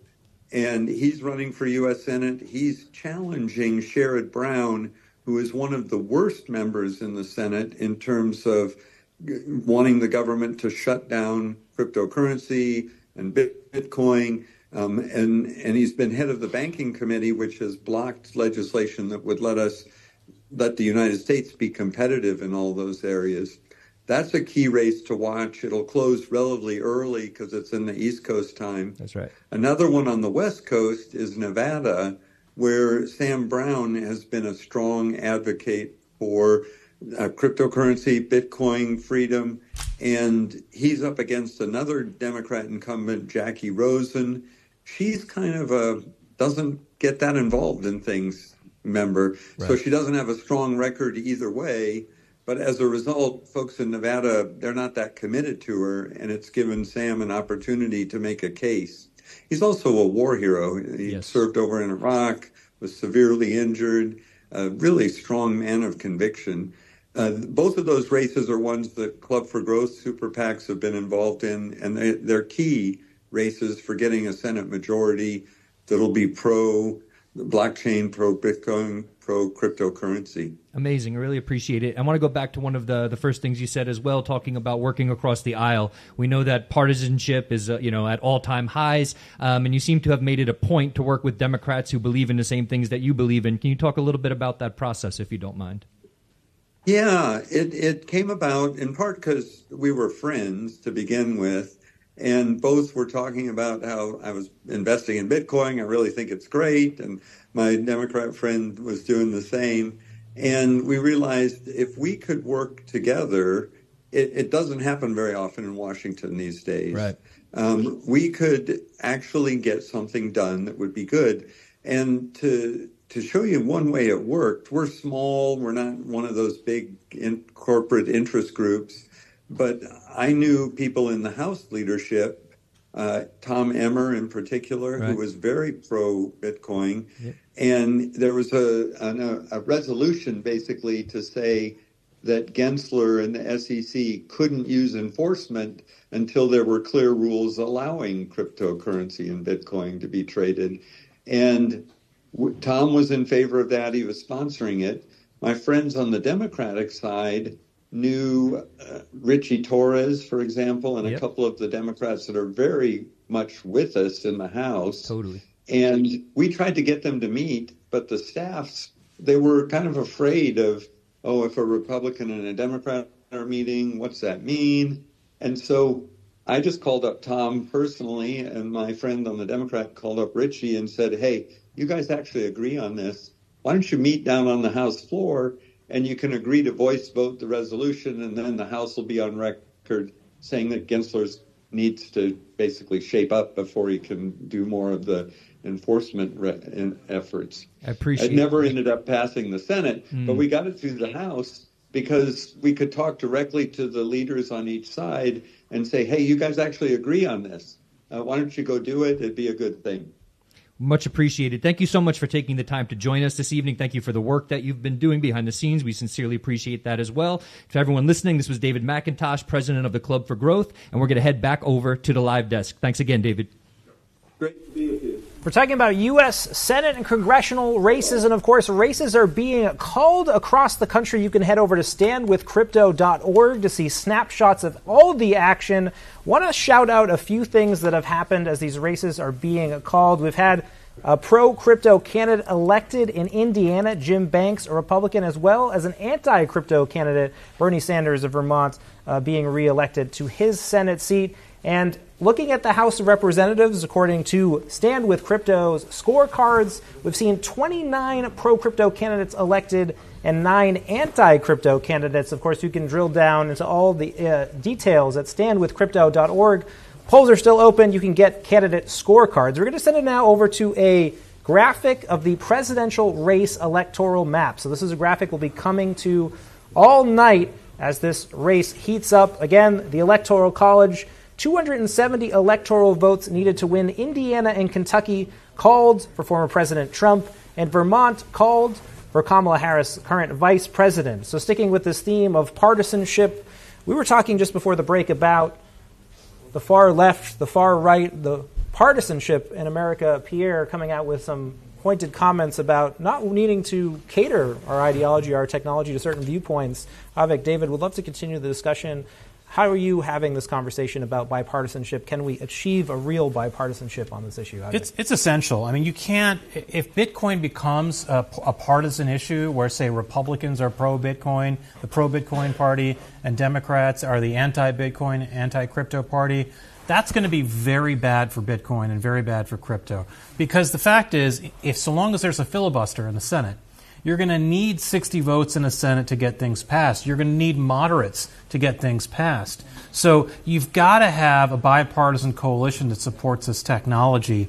And I want to highlight the election of Jim Banks in Indiana to the U.S. Senate. He's a guy in the House who was one of the co-sponsors of FIT 21, the piece of legislation we were talking about earlier. He was a co-sponsor of the CBDC Anti-Surveillance Act. So this is a guy who's had a lot of the kind of progressive small p views about Bitcoin and crypto, has embraced the technology. He has an A rating from Stand With Crypto. So he's a guy who in the House, now moving to the Senate, is going to have the potential to have a lot more influence on this particular issue. It's going to add another pro-Bitcoin, pro-crypto senator to the U.S. Senate. I think that's going to be pretty important. But bipartisanship is important, particularly in Congress. Well, I want to read some of President Trump's statements here. I will ensure the future of Bitcoin will be made in the USA, vowing to end Joe Biden and the current administration's War on Crypto, talking about the need for the U.S. industry to grow and thrive, and of course, freeing or vowing to free and pardon Ross Ulbricht. Core issues that really speak deeply to the Bitcoin constituency. Maybe, Pierre, you can talk about just how connected Trump has seemed to be and run this campaign in courting the Bitcoin vote. Yeah, it seems to be driven by his son, Barron Trump, who has his finger on the pulse of crypto Twitter, Bitcoin Twitter. And in the interview that Trump did with Joe Rogan, he mentioned that his son Barron brought up Ross. And I think that Ross really highlights a key abuse of power on the part of government, where we had a judge really crack down on Ross Ulbricht and throw the book at him to make an example out of him. And I don't think that's how the judicial system should work. I don't think that's how justice is best served, is by arbitrarily making examples of people. And so even if you are opposed to what Ross Ulbricht did, he's been in prison for a decade now. So I think that even for somebody who is anti-drugs or whatever, he served his time. And so it's time to undo the injustice of the lengthy term that was handed by that judge. I want to circle back to the bipartisanship question, because I don't think the Democratic Party is anti-Bitcoin or anti-crypto. I think that there is a center of power within the Democratic Party of Elizabeth Warren, who has helped staff the Biden administration, and by all indications would also be helping staff a Harris administration. And so I think that that's where all the bad ideas are coming from, is from Elizabeth Warren through the executive branch, which is very perverse because she's a legislator.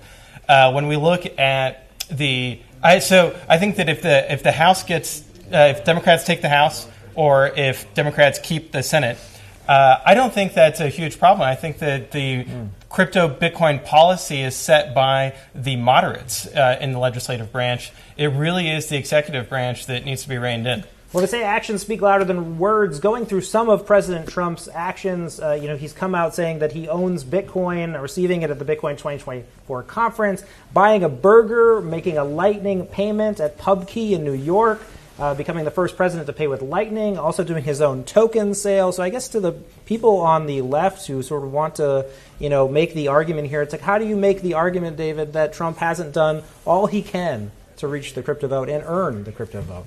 Well, I'm not sure that's the argument that you'd want to make. I think Trump has obviously done far more to court the crypto voter than Harris has, but that's an opportunity for Democrats, not a threat.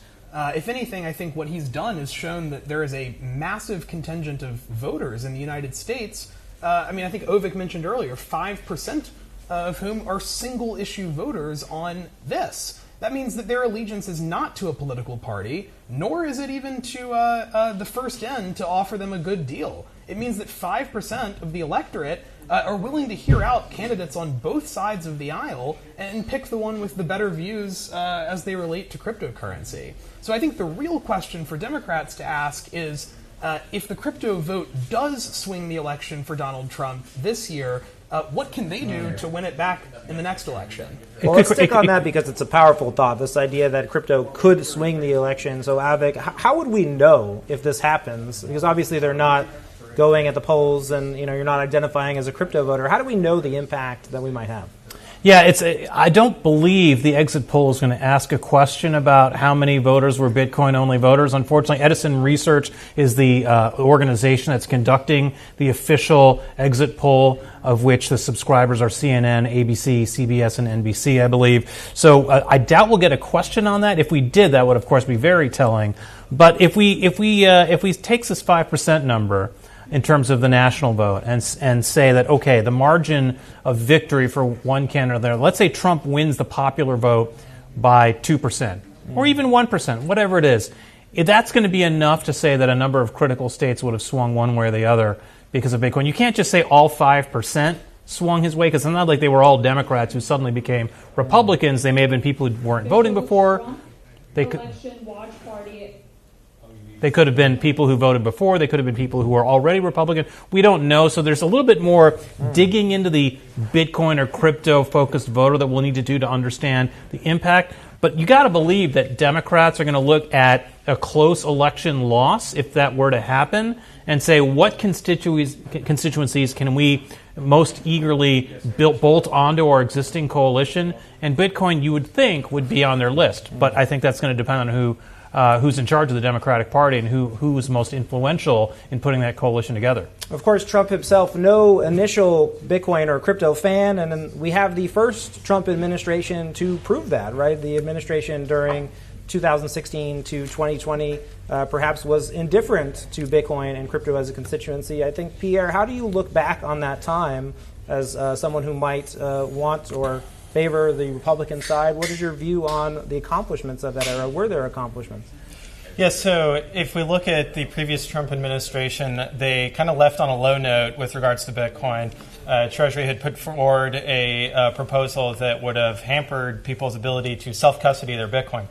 Since then, though, I think that there's been a tremendous amount of education. So huge kudos to all of the lobbyists and educators who have been talking about Bitcoin and crypto with legislators, with staff, as well as the children of legislators. It's not uncommon to have conversations where, yes, they might be too old to really be interested in Bitcoin, but their kids are into it, and that gets brought up positively. So just the fact that you have the entourage around Trump has shifted to new people who have come out strongly as being pro-Bitcoin, that ultimately, he's listening to his advisors very closely. I think Kamala, on the other hand, is surrounded by folks who are, broadly speaking, anti-Bitcoin or anti-crypto, and the reach out we've seen was really centered around Ripple and XRP, and so it raises questions of what their motives are with CBDCs and the funding that they've given to Greenpeace to attack Bitcoin mining. So it would be great to have a shift in the executive branch. I think ultimately, though, for Democrats, what it has to be about is it's about the marketing or the branding of the policy platform. I don't think that we can look at crypto or Bitcoin in a vacuum. We have to look at it of, are they, broadly speaking, Luddites who are anti-technology and want to go back to the Stone Age, degrowth proponents, or are they more on board with the zeitgeist of accelerationism, of energy abundance, and let's revive American manufacturing? Well, let's talk about Kamala Harris's Democratic nominee's statements on Bitcoin and crypto. Obviously been relatively silent, but said that she would support blockchain and AI. She was rumored to be accepting Bitcoin for her campaign, ended up accepting it through a super PAC, and has pledged to help protect certain segments of the population, certain voters, from being targeted unfairly by the industry. Is there a change of mind for Kamala Harris, like we saw with Donald Trump, in the future? How does that happen? Yeah, so I think it's important to highlight that not just that last hour legislation or a regulatory change about self-custody in the Trump administration. Trump himself said in his first term, I'm really skeptical about Bitcoin. I want the U.S. dollar to reign supreme. Bitcoin, people tell me, is going to be something that displaces the dollar, and I don't like that. And there were a lot of other people, Steve Mnuchin, his Treasury Secretary, for example, who were pretty skeptical about Bitcoin. So there are kind of national security hawks on the right who have been sort of skeptical of Bitcoin. So there is an anti-Bitcoin wing of the Republican Party as well. Now, of course, Trump has had this conversion into a Bitcoin candidate, in part, I think, because he sees an opportunity with the electorate that votes on Bitcoin. But Harris, it's worth remembering, she cut her teeth in San Francisco. That's where she came up. She was in San Francisco politics, then became Attorney General in San Francisco, then a senator. And as we know, Silicon Valley is an area which is a hotbed of crypto VC, of crypto companies. And so there are plenty of people who are left-leaning or even not left-leaning who are in her ear, who are based in Silicon Valley on these issues. And I'm sure that that's a big part of why her rhetoric in this campaign has been, let's call it mildly positive towards Bitcoin, certainly not going as far as Trump or RFK have gone, but not antagonistic.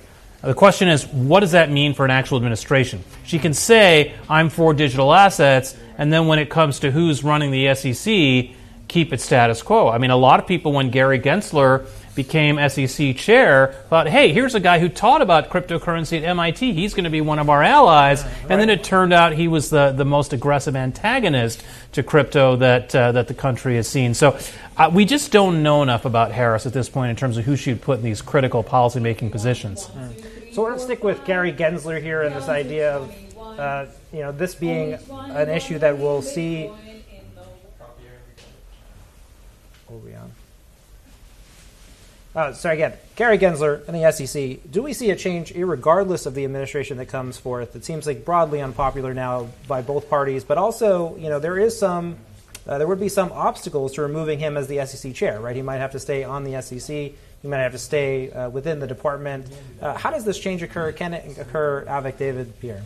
Yeah, I mean, I think that it would be very out of touch with precedent for Gary to remain in his current position for, the next year that he would have. I think typically when things go this way, there's usually a graceful exit and a resignation. I think Trump has said that he'll fire Gary Gensler. I don't think he can quite do that.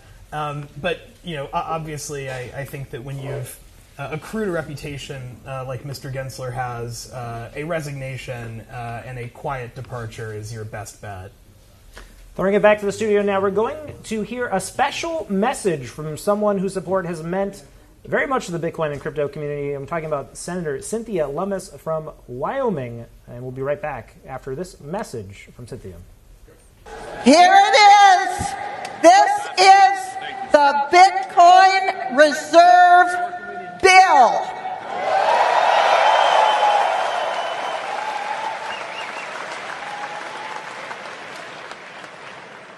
I'm reading from the text.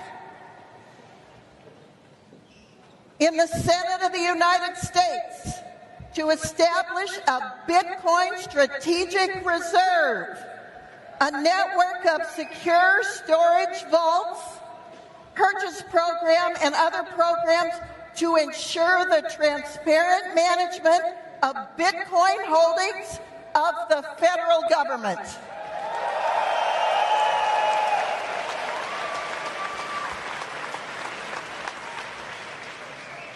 My name is Cynthia Lumis, and I'm the Bitcoin senator.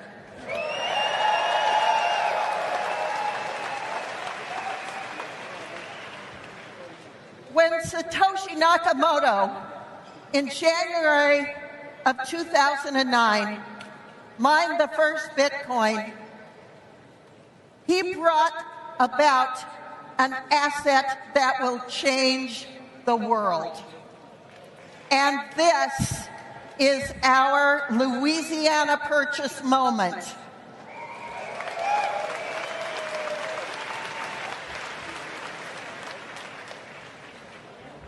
This Bitcoin reserve that we're going to create will start with the 210,000 Bitcoin that President Trump just mentioned and pull it into a reserve stored in geographically diverse vaults. And that's only the beginning. Over 5 years, the United States will assemble 1 million Bitcoin, 5% of the world's supply.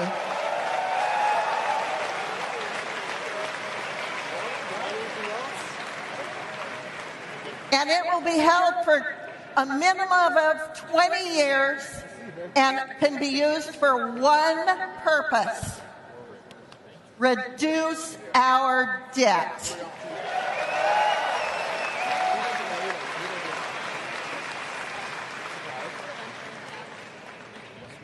This Bitcoin is going to be transformative for this country.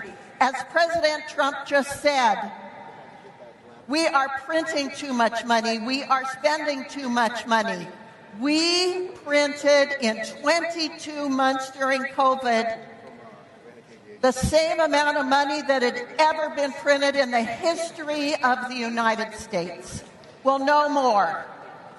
with a strategic Bitcoin reserve, we will have an asset that in that period of time before 2045 can cut our debt in half. And as Michael Saylor said yesterday, if we put $3.3 million in a Bitcoin reserve, we will eliminate the United States debt. We will be debt-free because of Bitcoin.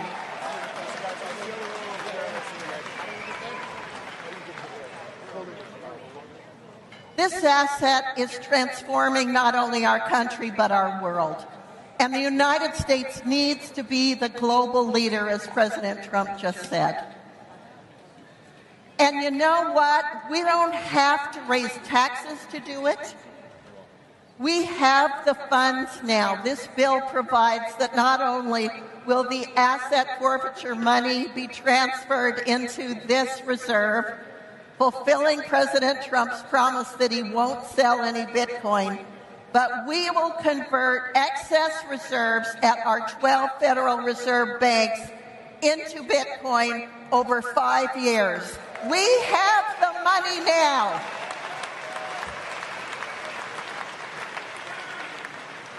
But we'll no longer be holding it in U.S. dollars, an asset that is designed to debase at least 2% per year. We'll be holding it in an asset that will grow in value, that throughout its history has grown 55% per year.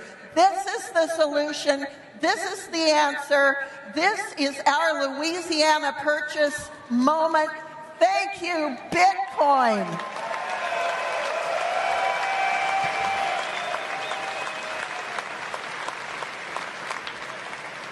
It's your love of freedom, your innovation, your thoughtful design, your keeping this asset alive, well, free, and in support of individual sovereignty that is going to save America. Let's make America free again, Bitcoin. This is our present to the United States of America. Thank you.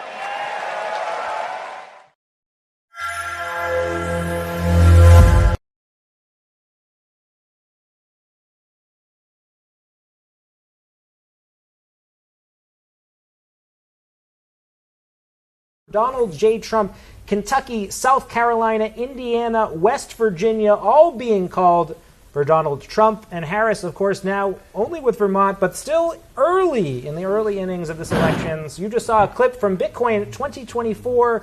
Senator Cynthia Lumis, Republican from Wyoming, talking about the prospect that America could become debt-free because of Bitcoin, calling her strategic Bitcoin reserve proposal a Louisiana Purchase moment for the nation. Throwing it back to our panel here, do we believe America should build a strategic reserve? How does this impact the average voter, David? I think the answer is a resounding yes. And it may seem radical, but recall the level and extent to which the United States government funded and supported the growth of the internet, which was fundamentally an open protocol for transferring information. We benefited massively from the economic growth that it generated and the geopolitical benefit that it accrued to the United States. An investment in Bitcoin, in my mind, is quite similar. You have to understand that not only does Bitcoin give the United States government sort of a plan B in much the same way that an individual investor may have a small percentage of their portfolio in Bitcoin where if the thesis is wrong, it's not a scratch. And if the thesis is right, it pays off handsomely. The U.S. is sort of just a larger fractal of that. It seems like a daring bet, but if it's wrong, nothing changes. And if it's right, it could very well provide option value for the United States as it faces uncertainty around its debt. But I think the bigger argument as well is that Bitcoin as a technology, like the internet before it, its very existence and proliferation is accretive to the United States' position in the world. whether it's economically, whether it's by spreading our values abroad, whether it's by bolstering the development of renewable energy, the more Bitcoin grows, the more America benefits. So taking a real stake in it, not just financially, but from a signaling perspective, I think just speeds up that natural process of value accruing to America from Bitcoin's growth. And of course, there is a policy change at play here for the people at home because the United States government does own Bitcoin, has been active in the Bitcoin market for almost a decade now since its seizure of Ross Ulbricht's Bitcoin in the original Silk Road shutdown. Pierre, Avik, can you talk about this history of the U.S. government owning Bitcoin, selling Bitcoin, and maybe now reversing that strategic decision? Yeah, I mean, Bitcoin, the United States actually is one of the largest holders of Bitcoin in the world and could be even larger if it hadn't been auctioning off much of the Bitcoin that it seized over that period of time that you referred to. On a personal level, I want to say, Pierre and I have proposed this idea of a Bitcoin strategic reserve, I want to say 4 years ago. So it's amazing to see that idea come to fruition. I want to shout out as David as well, whose organization, the Bitcoin Policy Institute, that I'm a senior advisor at as well, has just put out a big white paper on exploring a lot of the technical details of how a Bitcoin strategic reserve could work. And so I recommend to viewers that they take a look at that at the Bitcoin Policy Institute's website. The other thing I want to mention is that I think that Senator Lumis, in that clip that you played, oversold the value of a Bitcoin strategic reserve. You can't wipe out the federal debt with a Bitcoin strategic reserve for the simple reason that she's basing it on today's math. She's saying, okay, the Bitcoin that we buy today could be worth $35 trillion maybe in 10 or 20 years. The federal debt will not be $35 trillion 10 or 20 years from now. It'll be $100 or $200 trillion. So Bitcoin strategic reserves will not wipe out the federal debt. What it could do, however, along with what David already mentioned, is smoothen the transition from the fiat-based U.S. dollar to perhaps a Bitcoin-backed U.S. dollar, which could be more robust and allow us to climb out of the debt and fiscal and monetary crisis that we are digging ourselves into and have been for the last 50 years. Well, Pierre, let's go over to you. What's the danger for the people at home if the United States just doesn't own any Bitcoin as one of the many governments around the world that is just not a holder, is not active in the market, and needs to find another answer to these problems? What's the downside for that? Yeah, well, the downside is that in case of a dollar collapse, that there isn't an asset out there for the government to use to prop up the value of the dollar, just like they do with foreign exchange reserves or with sovereign wealth funds. It's important to have buffers that absorb shocks at a macroeconomic level. To your point, Ovik, I think I agree that the proposal should have been to acquire more Bitcoin so that it could cover all the future liabilities. And I think that Senator Lumis is incredibly brave to propose this as a legislator in the United States Senate.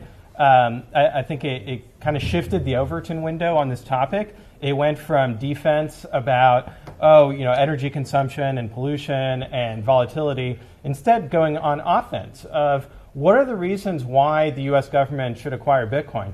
90% of those reasons have overlap with why you on a personal level or your business should acquire Bitcoin.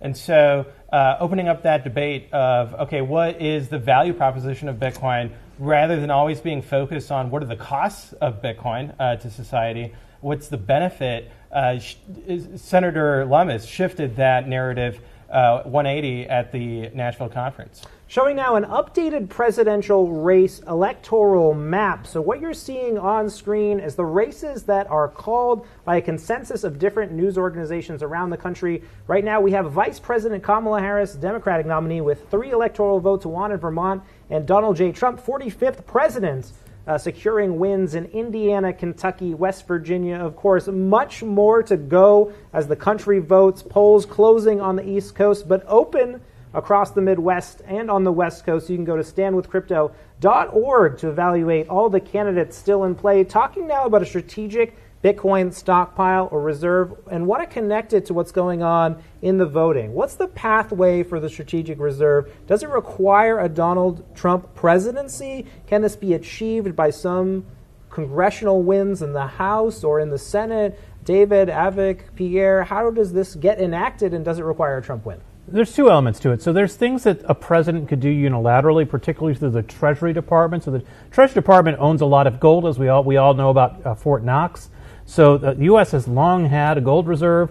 It would be very easy for the Treasury Department to compile the Bitcoin that the federal government has and simply say, we're not going to sell it. They could, in theory, do that without congressional authorizing legislation. However, congressional authorizing legislation such as what Senator Lumis has proposed could strengthen the utility and the robustness and particularly the security protocols around a Bitcoin reserve. And I think what's interesting is, as you mentioned, Pete, West Virginia has just reported that Jim Justice, a Republican, has picked up a Senate seat for Republicans since Joe Manchin is stepping down. That brings Republicans a little bit closer to having a majority in the Senate. If somehow there were to be a trifecta where Republicans controlled the House, the Senate, and the White House, then something like this could actually happen. David Pierre, talking about the pathway of a Bitcoin strategic reserve potentially happening in the short term, what's the timeline for something like this? Let's just say, best case scenario, it was enacted. How quickly could this be implemented, and how quickly would we see some positive developments for the voters? It would be immediate because the U.S. government already holds Bitcoin. The U.S. Marshal Service would stop selling those Bitcoin. And so I think that there is tremendous urgency. It's long overdue.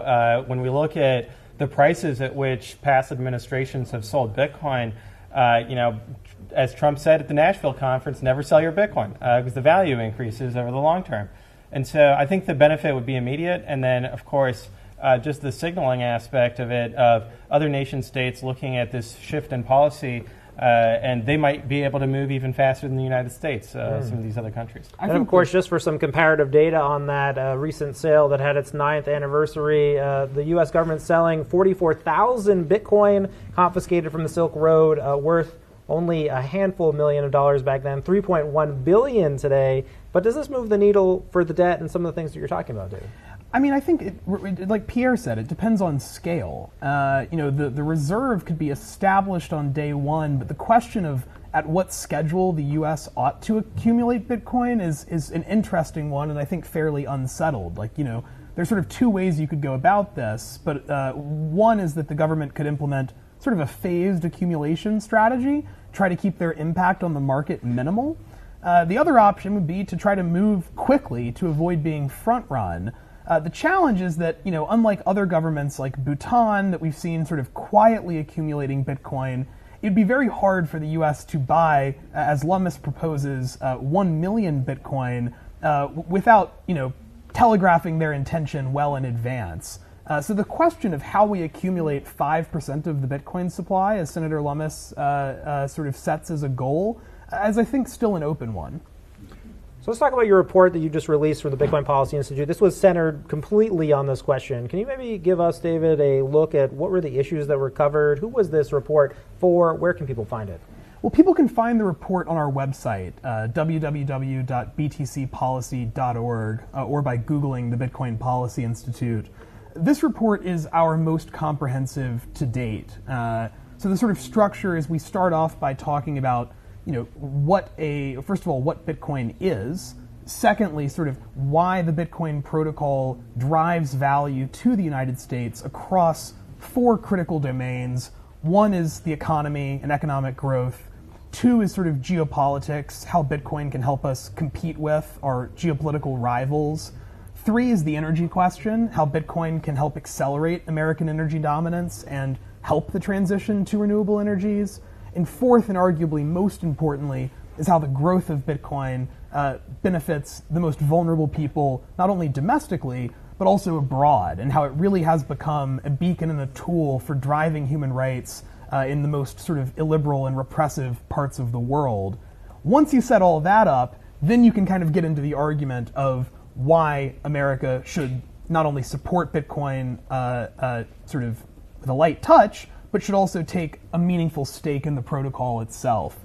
It's a long report. It's about 53 pages, but it is an easy read. There are lots of pictures. And look, the reason we wrote this is because the moment called for it. I mean, a few months ago, maybe a few years ago, this was sort of a meme. Now we've got someone who's looking like they may win the election for president, endorsing this idea.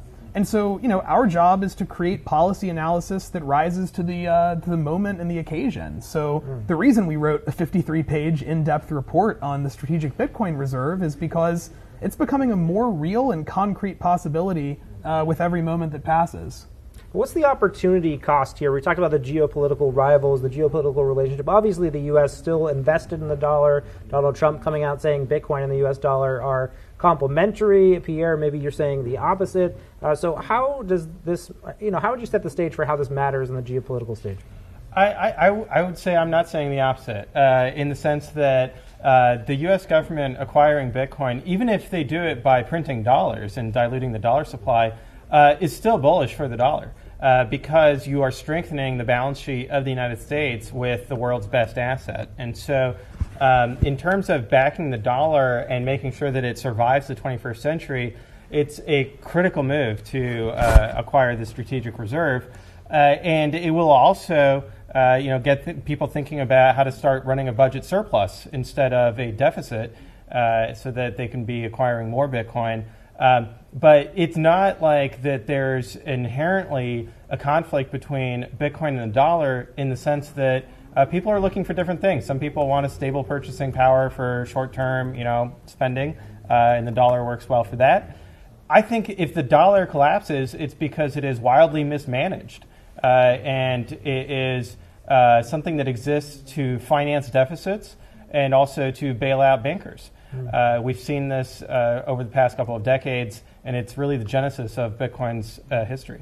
Well, much at stake in the election and so much more to come. We're in the early innings of election 2024 here at Bitcoin Magazine. We're heading now to an interview with Kristen Smith of the Blockchain Institute with Bitcoin Magazine business reporter Frank Corva taking us inside what's happening in Washington, D.C. right now. Welcome, Kristen. Thank you so much for joining us. As Pete mentioned, we have Kristen Smith, the CEO of the Blockchain Association. Kristen, can you hear us okay? Yeah, I can hear you. It's great to be here, Aaron. Perfect. I think we may have to turn your volume up just a teeny bit, if that is possible. I don't know if that's something that might be able to be done on your end or if it's something we could do here. All right. I think we're almost there. Okay. How's this? There we go. Welcome, All Kristen. right.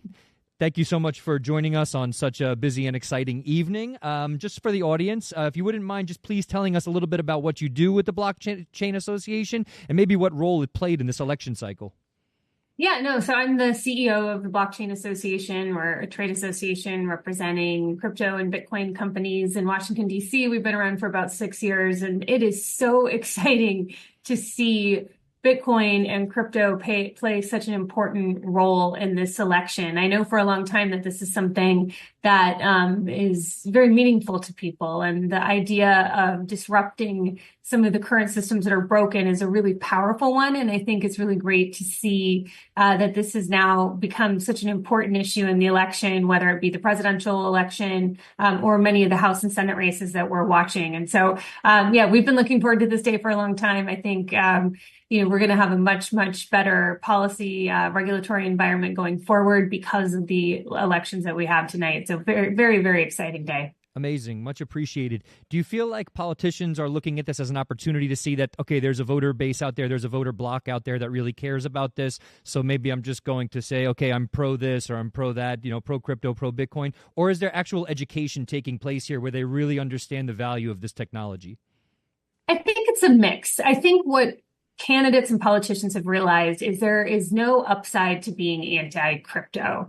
If you are, then there are consequences to that, and voters are watching and they'll vote against you. And so I think what we're seeing is a lot of these candidates and existing sitting members of Congress that have decided, all right, I'm going to be open-minded to crypto. But I think a lot of the hard work is going to be when these new people show up in Washington in January. We're going to have to continue the conversation because it's not something that people intuitively always understand overnight. It takes a lot of conversations.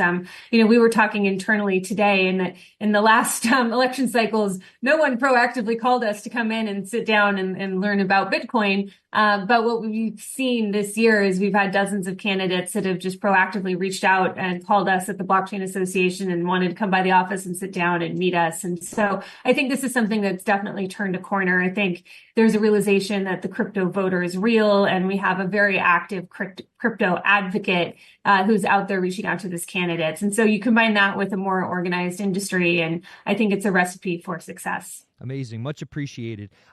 So you just talked about sort of maybe some of the real work, or a lot of more work begins in January once we have a new Congress.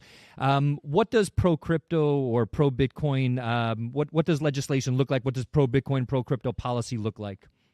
Yeah, I mean, I think there's a lot of different angles here. I think there are some things that could potentially be done without Congress acting, right? I mean, one of the big issues that we've had this year is people who are affiliated with Bitcoin and crypto have been debanked. If we could get that turned around easily, that would be helpful. I think repealing the SAB 121 accounting guidance, which makes it very difficult for institutions who want to get into the Bitcoin space to do so. That's something the SEC could do on day one.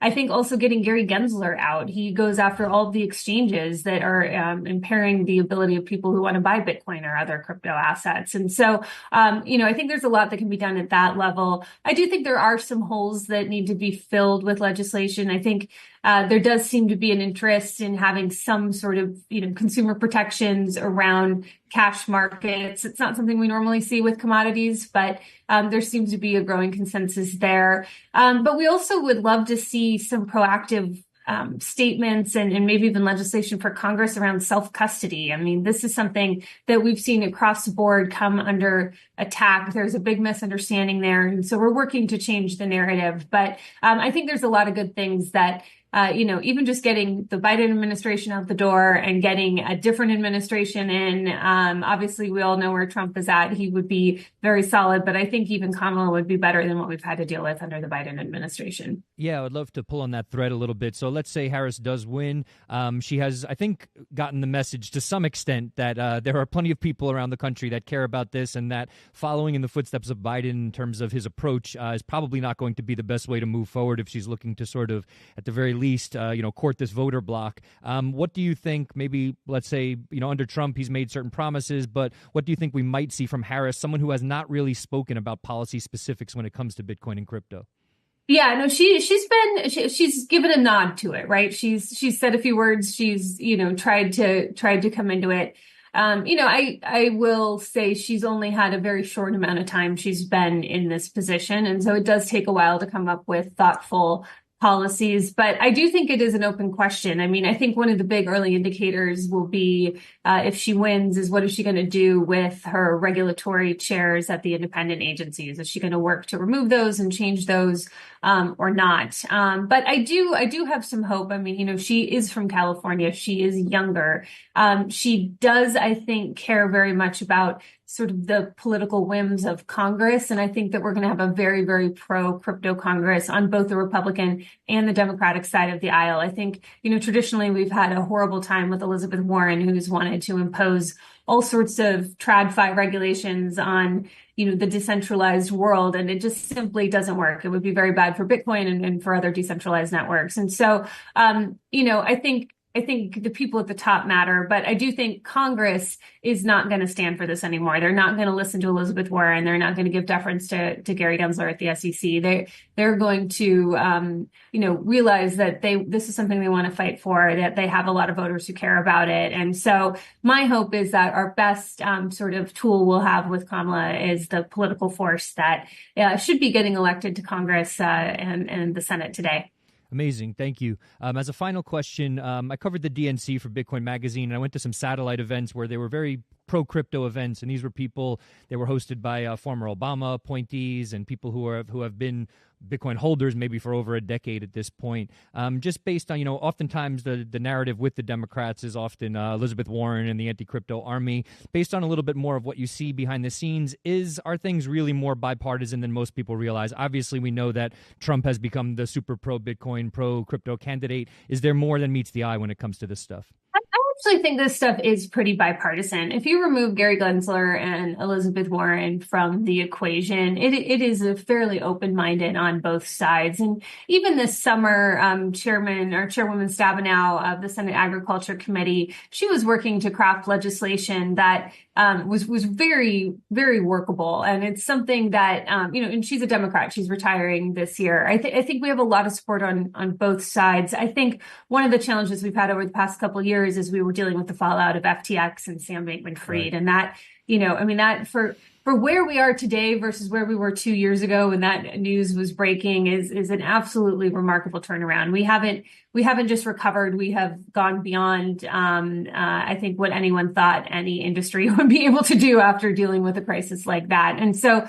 I really think that this is a fresh opportunity to have new conversations, to work with those who we've been working with for a long time, but to also have a new set of interested policymakers show up and want to, roll their sleeves up and make sure that we get these policies right. So yeah, I think there's a few outliers there that don't get me wrong, they've caused a tremendous amount of problems and have been incredibly difficult. But I do think that this is something that we've turned a corner. There's no going back now. I think the community is really strong and they're showing up at the polls, and it's being reflected, in the polling. It's being reflected in focus groups, and so I think that this good policy is just around the corner. We appreciate that. That sounds like a real nice note to end on, too. So again, Kristen, thank you so much for all the work that you do and for taking the time to join us this evening. We sincerely appreciate it, and we'll be in touch.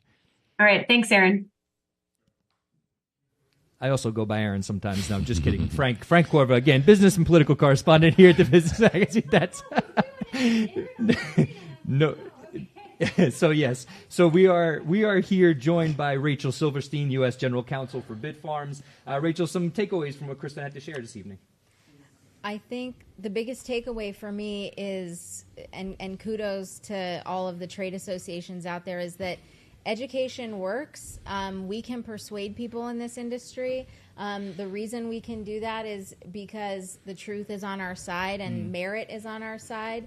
I think that education is, what I mean by that is a number of topics. Number one is we've seen just understanding of what Bitcoin is, what crypto is, what blockchain is, has increased, probably exponentially over the last 4 years. We've seen a number of new faces to the conversation, people who have changed their mind, including former President Trump. And we hear all the time that everyone's against Bitcoin before they're for it.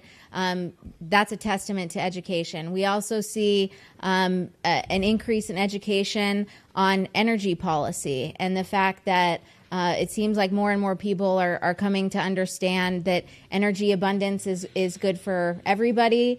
It leads to the flourishing of human society, and that there's no such thing as a rich nation that's energy poor. Right. And lastly, I would say that education has become more apparent for everybody when it comes to inflation and the unsustainable debt and spending trajectory that this country has been on. We now hear that spouted by people who, are in the government. Right. So education on those three fronts works, and I think it's what's going to propel this industry. Appreciate that. Joe, maybe you could talk a little bit to the latter point there. So yeah, inflation, I think this is now becoming sort of a more well-known issue, not only people in the government mentioning it, but maybe people who don't pay as much attention to markets now sort of understanding what inflation is, what currency debasement is. Bitcoin is obviously going to play a role in this, in sort of being a sort of cure or sort of a way to combat this. Your thoughts on this? Well, I think it's interesting because when you look at Bitcoin, right, there are so many people that come to it, they struggle to understand it, right? It's like drinking from a fire hose when you first get into Yes. Bitcoin. There's so many different aspects of it. And when you're a congressman or you're a senator or a regulator, right, you can't just spend all your time focusing 10,000 hours on trying to understand Bitcoin. You have to understand national security issues and other, all sorts of other liberty issues that you're trying to deal with on the Congress. And it's difficult, right? You can really only become a specialist in a couple different key areas. And the most important thing that I heard is just on that interview is that look at what we had to do, what we had to combat against the popular media narratives that your congressmen, your senators. We start out with Bitcoin primarily being used for drugs. Like that was the first narrative. That's it. Then, as she alluded to, right, then we had to deal with the fallout of FTX and all of these crooked people stealing money and abusing the system. And now we're finally getting people to understand, here's what the asset is, here's how it's a protection against debasement, and here's how it plays a legitimate role, not just in, an investment, but, as we were talking about in the prior panel, as a potential national strategic reserve, as something to secure America's place for mining purposes. I mean, there's so many different aspects of Bitcoin. This is why all of us, eat, sleep, and breathe it every day, right? We learn every bit, and we specialize in certain aspects of it and try to become subject matter experts. But it's difficult. And, my big takeaway is it takes time. It takes that extra effort. And I was so encouraged by hearing her say, this is not just going to be single partisan. There's a bipartisan effort. There's people out there on both sides that are opening up to this technology. And frankly, I think we're just getting started. Amazing. Jason, you play a very critical role touching on some of the things that Joe just mentioned in educating people, distilling this information for them, because, as Joe said, they can't spend 10,000 hours reading every Bitcoin book out there and listening to every Bitcoin podcast out there. It's impossible for, again, us enthusiasts to keep up with this kind of stuff. What is that process like, trying to get people almost from just sort of off zero in terms of their knowledge base, especially policymakers? Yeah, and I've helped in the past people who've been trying to talk to their members of Congress how this all works. And the key is the staffers. So the staffers on the Hill are really the key. They usually hold the pen to legislation, and they're the ones who, if you can influence, you're lucky you get 20, 30 minutes with them, right? You maybe get 1 or 2 minutes with the actual member of Congress. So you want to work with the staff. I do want to shout out to the Blockchain Association, the great work Kristen Smith has done. It's not too long ago, I remember, because I've been on the Hill almost forever now, in 2019, when, Libra came out. And Kristen was running around to all bipartisan offices, everyone who would listen to her, about the difference between Libra and Bitcoin, because they didn't even understand what that was. So, the Blockchain Association is a great organization to consider if you're a company in this space for the industry. And I think the message, as Joe said, about the idea of bipartisanship is there is this notion of having, American competitiveness, right? America first is something that appeals to Democrats when you talk to Democrats about it. You talk to national security. National security is important, and, economic, prosperity. So you have all of these things. So it's about talking. Sometimes you have to talk a little bit different to the Republicans than to the Democrats. But the key is to educate them on the basic issues, the concepts like self-custody in sound bites that, no offense to the members of Congress, but almost like you would to a fifth grader. You have to break it down that simple so they can understand it. If we have a bad habit in this industry of, like Joe said, eating, sleeping, Bitcoin, we try to explain it so much, like a mempool and this and that. It's too much. And there's staffers who've walked away, and I've gotten a call one time from a staffer who said they just had a 45-minute conversation with somebody about like a layer 1 blockchain. Yeah. And they didn't even, what's a layer 1? They didn't even explain what that is. We're a little bit ahead. Yeah, I apologize. And I don't mean to cut you off at all, Jason. I think this is a really important point that you're making, but we do have some information here. South Carolina has been called for Donald Trump taking 59.5% of the vote. So, that's another state in favor of Trump here. I don't know what that brings us up to yet for electoral votes in total. I know that we're all sort of looking at our phones as we do these conversations. Where are we at right now, Joe? I know you were looking at your phone a little bit off camera before. How are things looking right now? Well, it's still really early, right? You got to take it, but I think there have been some encouraging signs for former President Trump. I was looking at some of the counties where previously in some of the cycles he ran, he actually was he's overperforming those numbers, right? So that's got to be encouraging for his campaign, and it's always important. I say, like, let's just reserve judgment till you get all the votes counted, but I definitely think there's reason for optimism on his side. Okay, fair enough. I want to go back to a point that Jason was making about distilling information for people. Bitcoin mining, you're the U.S. General Counsel for Bitfarm, so you probably have to do a lot of work in trying to explain something that's quite complex, this distributed system where everyone's contributing hash rate and energy to it. Are there any sort of key points that you've come to? And I'll contextualize this. I remember, I think it was my mom watching a documentary on Bitcoin, and she was like, oh wait, all the computers talk to each other, and you have to put this energy into it. And she sort of had this revelation. What sort of opens people's eyes for you? What are some of the maybe the one-liners or maybe the short sort of snippets of information you give people that make them sort of get it a little bit more?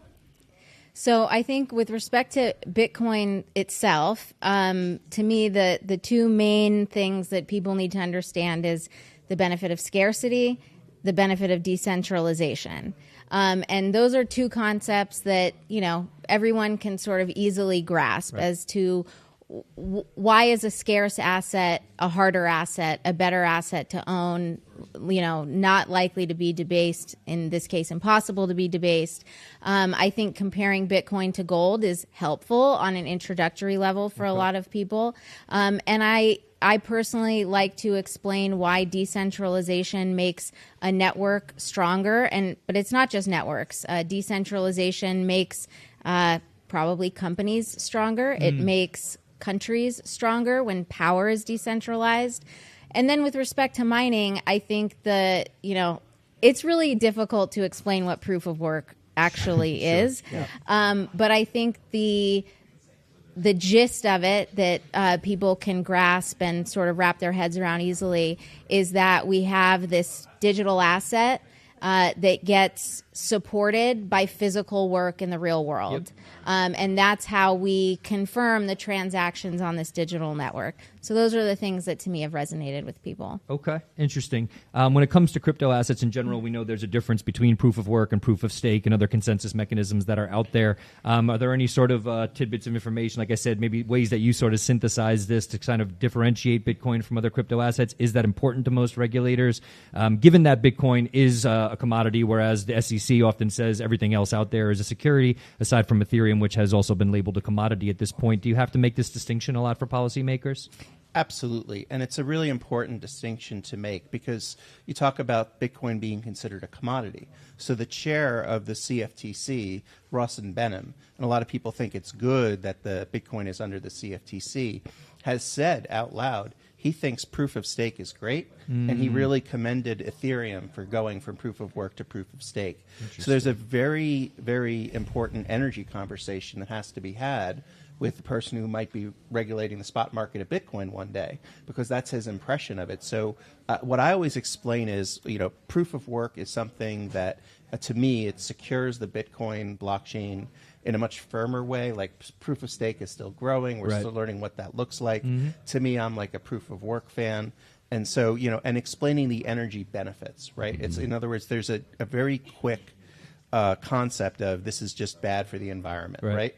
And that's a problem, right? I mean, especially when you have the chair of a regulatory agency sort of favoring one way or the other. Yep. So the joke I always had is that, why won't the U.S. government ever really understand, how Bitcoin mining works? It's like, because, government workers don't really understand proof of work. But, we have to get past that. We have to realize there's an element of this is how it works from a computer science decentralization standpoint.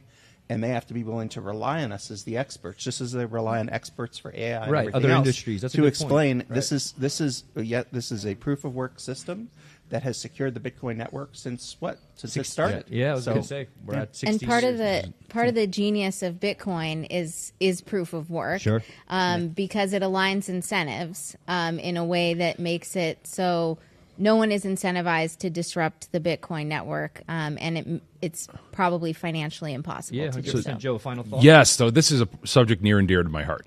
If you have problems with the current system, and you think that the system where they can print endless amounts of money, borrow endless amounts of money through the Treasury is problematic, okay? In my mind, you should have a problem with a proof-of-stake system, because what it does is it allows those who have access to the quote-unquote money printer, the ability to write the rules, who have huge amounts of these tokens, to effectively change the rules of the game. That's the problem I see with proof-of-stake. So if I'm explaining to somebody, I want a system that has a tangible, real-world economic cost to the activity. That is energy, right? And this is the big distinction. If you're talking to people and just explaining it, people say, well, this is just, magic internet money. There's no tie to the real world. You have to push back against that firmly. You have to explain that the cost of running miners, I've run miners out of my garage for years. All right. I can guarantee you that it's expensive, right? Okay. The electrical cost. And that's anything worthwhile in this life has to have cost to it. A price, right? And that's really the key. Okay, I appreciate that. We are going to take it out to commercial, but we will be right back after this. Are you holding on to an old 401k or IRA that's not working hard enough for your future? Roll it over into an unchained Bitcoin IRA and unlock the benefits of self-custody and the long-term potential of Bitcoin. Unchained Solution empowers you with control over your retirement by letting you hold keys while enjoying tax-deferred growth. Don't let your retirement savings be subject to market uncertainty and high fees. Start your rollover today and take control of your financial future with no setup fee and annual fees not beginning until year 2 with a Bitcoin IRA from Unchained.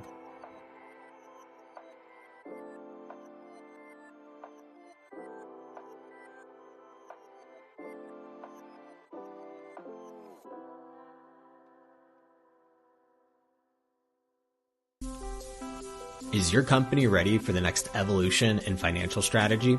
Bitcoin for Corporations is your partner in securing the future of your business.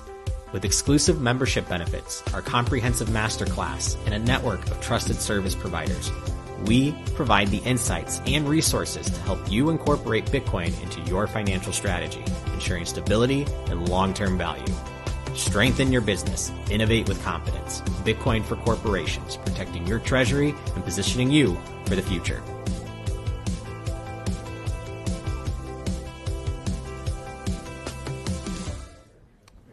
We're back here with another live election update here on Election Day Live, presented by Bitcoin Magazine. A slew of states being called by the Associated Press: Alabama, Tennessee, Oklahoma, Missouri, Mississippi in for Donald J. Trump, and perhaps the big surprise, Florida, called already 8 p.m. on the East Coast. And of course, Harris as well, continuing to rack up support in the Northeast, winning Connecticut, Massachusetts, and Rhode Island, in addition to Vermont already secured.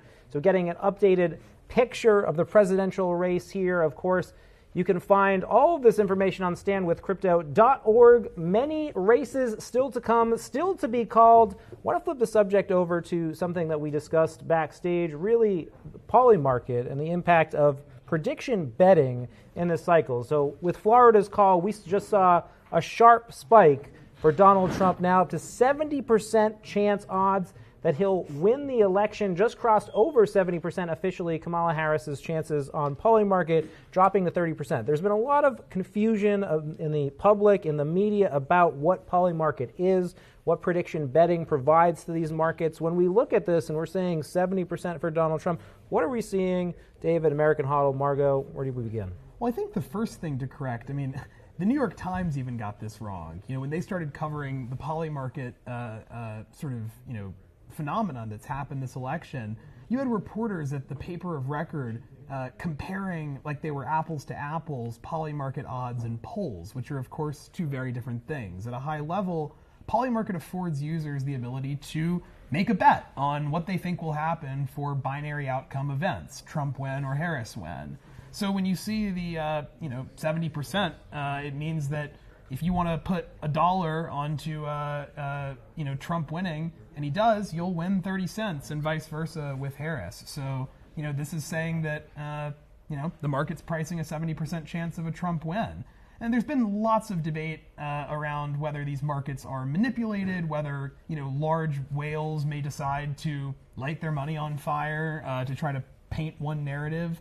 I think this makes very little sense, though, when you consider that there are hundreds of millions of dollars at stake. And so, if you've got good reason to disagree, in theory, you'd put money on it. Well, of course, Polymarket built on cryptocurrency technology allegations that it skews towards those users who are using cryptocurrency to pay and place for these bets. Well, and if that were the case, we would expect people to come in and arbitrage that. And so, look, I think that the animosity that we've seen from the mainstream media against Polymarket is sort of a miniature of a broader problem that's happening in society, which is that the old way of getting truth from up high is falling out of favor. And I think the mainstream media hates Polymarket because, their expert opinion, their expert guest columnist means very little when you've got, tens of thousands of people, hundreds of thousands of people, and billions of dollars on the line.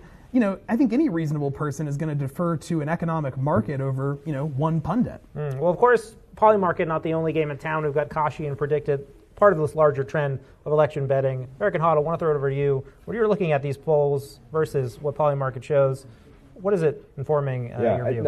I think David hit the nail on the head, which is it's fiat truth. It's by decree. The traditional polls, right? And then you look at something like Polymarket, where people are actually putting up real money, real crypto dollars, real Bitcoin. It gives you a much stronger sense of what's going on. And, it's this new thing, and we're not really sure what to make of it. But as I've been tracking Polymarket, the entirety of the election, my intuitively felt sense is that Polymarket is a lot more real than the polls I've been seeing from the Nate Silvers of the world. And I just, whenever somebody gives you 50-50, it's like, okay, you took all these statistical inputs, 80,000 statistical inputs to come up with 50-50. Like, what's the point of your job? You don't do anything. Yeah, I want to add to that because I think the polling has been really fascinating this election cycle. And I was reading a little bit about this, and it seems that it's statistically impossible to have so many polls basically saying the exact same thing. We're not seeing the typical variability that we usually see in polling. So I think it's really fascinating to compare that to something like Poly Market, where you don't have these, these pollsters coming in and tweaking and weighting. This is really like pure information from the market. And on the other hand, we have seen these markets make bad predictions in the past, in particular in 2016 with Hillary Clinton. One of these type of markets incorrectly predicted that she would win leading in the day before the election, and then with Brexit, we saw that that was also incorrectly predicted. So I'm very curious to see how this plays out, because this could be a new signal, a new trend with Poly Market, that maybe there's enough cross section of the population using this to actually give a truly close to reality perspective. Well, either way, real money on the line. I want to flip the discussion here to talk about other shakeups we've seen in the election. Perhaps the biggest is the shakeup in conventional demographics. We're seeing libertarians maybe align Republican. We're seeing traditional Democrats break Republican for the first time in history. And want to introduce someone we haven't talked about on this program was Robert F. Kennedy Jr., of course, making a historic speech at Bitcoin 2023, really entering Bitcoin into the election cycle. That was followed by Vivek Ramaswamy and others in the Republican Party.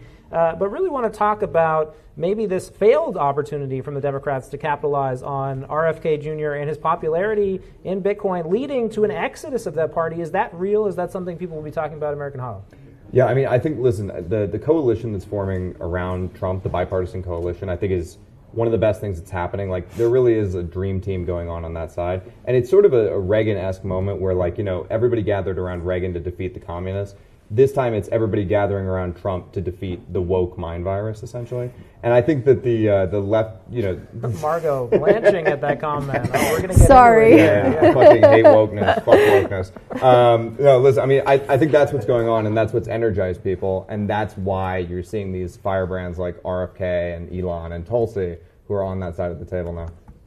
So, Margot, going over to you, shaking up in the demographics, RFK Jr. obviously coming out with a lot of Democratic support, and some of those voters, myself included, have gone over to the Republican aisle. Yeah, I think this is a real missed opportunity for the Democratic Party to not have embraced RFK Jr. from the start. Obviously, they pushed out anybody who could compete against Joe Biden in the primary. And I think, honestly, the Democrats are really missing, they're not reading the room. They're missing the fact that working class people are leaving the Democratic Party. And it's not just white working class, it's also black working class, it's also Latino working class. And many of them are moving towards the Republican Party. There's this new coalition forming around him, as you said. You're seeing this really like this bipartisan umbrella.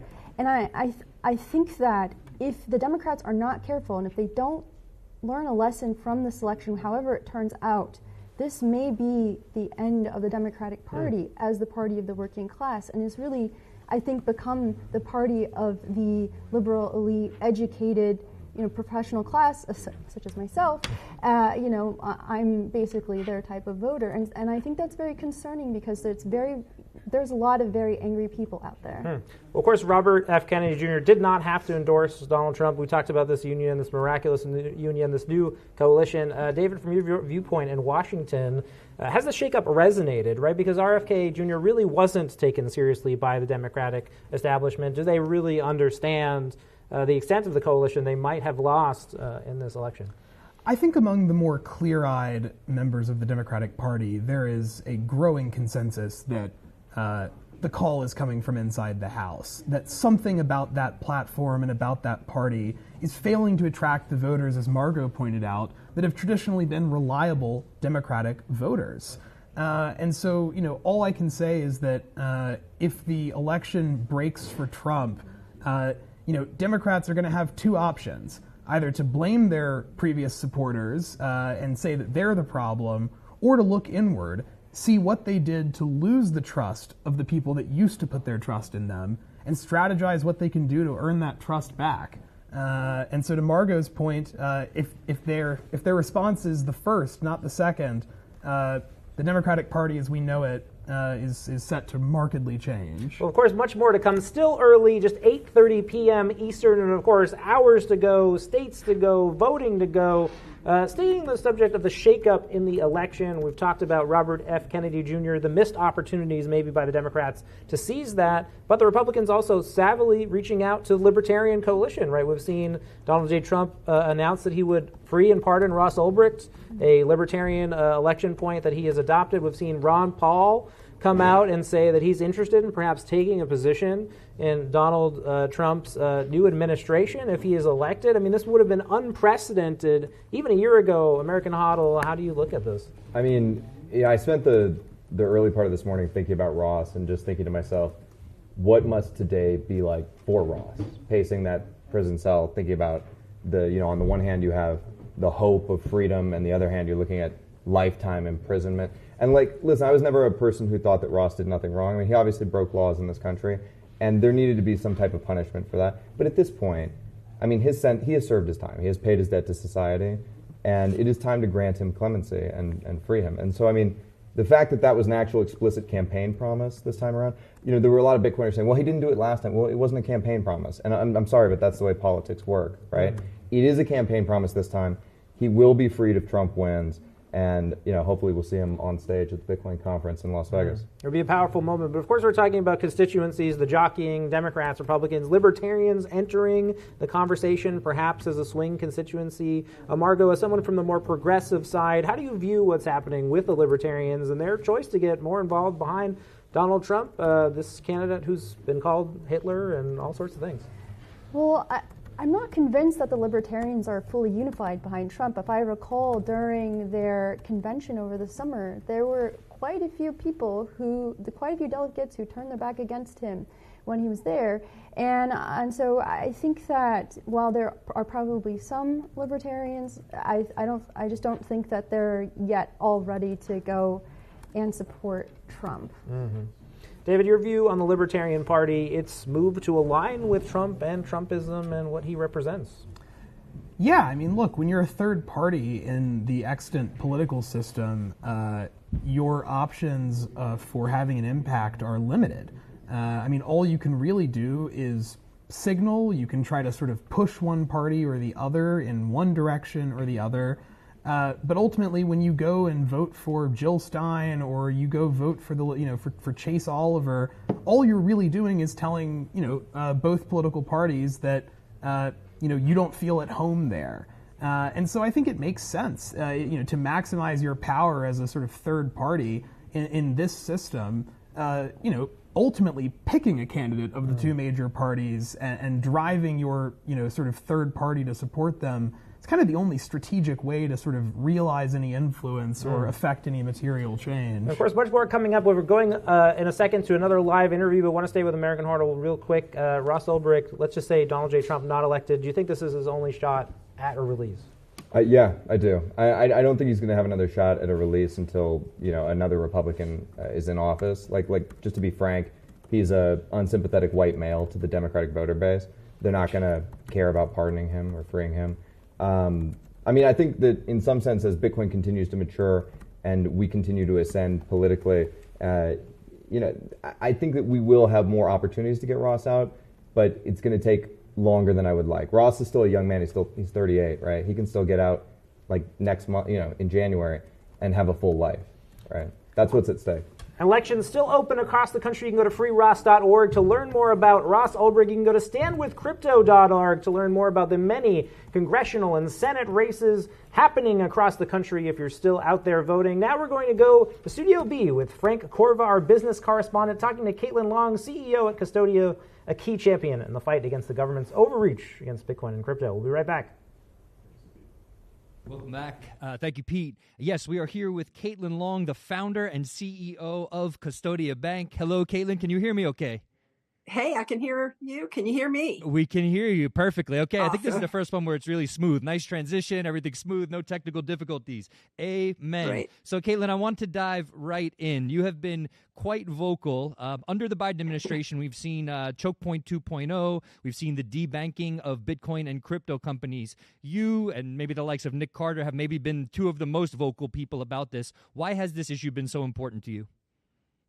Well, the industry, I mean, Elizabeth Warren and her acolytes, who unfortunately we weren't able to retire her tonight, but it does look like we're going to be retiring the Biden-Warren crew, and it does look like Sherrod Brown might be knocked off in Ohio. So it does look like that crew lost, and they cost the Democrats the presidency. And that's why I have a big smile on my face tonight. It's been quite frustrating. So you are a bank owner. You have been doing everything by the book. You are an incredibly, you follow things to the letter of the law. You're trying to do everything. Yeah. You've faced a tremendous amount of opposition. You haven't gotten the licenses you've applied to. Can you tell us a little bit about that? Well, it was the Biden-Warren crew that decided to try to kill this industry, and they're paying an incredible electoral price for it tonight. The win-loss ratio on pro-crypto candidates is something like 75-25 right now with the early returns for all the federal levels. It did not pay for the Warren crew to get the power that it did within the Democratic Party. And I feel for the moderate Democrats, because there are many moderate Democrats around us who are not happy tonight, and they have one person they can blame it on, and it's Elizabeth Warren. Yeah, I think that's totally fair. As I said, you've been quite vocal about this and some other things as well. You haven't been granted your federal banking charter, and in turn, you've been public about this. You've sued the Federal Reserve. We have a lot of obviously Ron Paul fans here. We have, Bitcoiners tend to be very anti-Federal Reserve. Can you tell us a little bit, give us some insight into what that process has been like? Well, it's been a long process, and it has near mortally wounded Custodia. The lawsuit, though, is still in process. We just got our oral argument date set for January. And this is a lawsuit that outside of our industry has flown under the radar screen, but I think a lot of lawyers are going to start looking at it a lot more closely, especially if the polls do continue the way that they look right now, that it does look like a pretty strong night for the GOP. Senate banking Tim Scott has announced that he is going to be looking into the debankings. The debankings have happened not just in our crypto industry and fintech, but also it just came out, for example, a couple of weeks ago that the president's wife and son, the presumably president-elect's wife and son were both targeted. And Christian groups and Muslim groups, as well as critics of the government over COVID. So they went after a lot more than just crypto and fintech. And Tim Scott, who's the presumptive Senate banking chair incoming, is very likely to take the gloves off on that. I'm aware that there is a Fed reform bill that is being worked on that would make the Fed pay the price for what it did to our industry under Warren's thumb. That's quite inspiring. Amazing. I want to shift over a little bit to this idea of a strategic Bitcoin reserve. So the senator from your state, I believe someone that you're in close contact with, a friend of yours, Senator Cynthia Lumis, has proposed it this year at Bitcoin 2024. Almost had to think about what year we were in there. So yeah, Bitcoin 2024 proposed this. Quite a monumental thing. We've talked about it a lot this evening. Your thoughts on it? Should the U.S. have a strategic Bitcoin reserve? Yes, it absolutely should. And I was really interested in Pomp's interview with Howard Lutnick, because he talked a little bit more about the idea of a $2 trillion swing in the federal budget. Howard's job, it sounds like, is going to be to increase revenues from things like mineral royalties. And he didn't mention the Bitcoin Strategic Reserve, but it's absolutely part of the equation. Whereas Elon's job is going to be to take $1 trillion of costs out of the federal budget of $6.5 trillion. That's a big cut. Originally we thought it was going to be $2 trillion, and if you do the math, with entitlement spending like Social Security and Medicare, and then defense, there's pretty much nothing left if they cut out $2 trillion. Yeah. It doesn't look like it's going to be a $2 trillion cut, but a $1 trillion cut's pretty darn big. Yeah, I think that's definitely.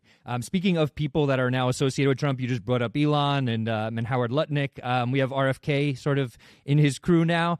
RFK has mentioned this. Yes, I agree. I think you've said, he's truly one of us. I've heard you say this before, and I agree. I think he really is he's a Bitcoiner at heart. He's also said that he would float people's names like Caitlin Long for Secretary of the Treasury. Are we going to potentially see Caitlin Long as Secretary of the Treasury in the United States of America?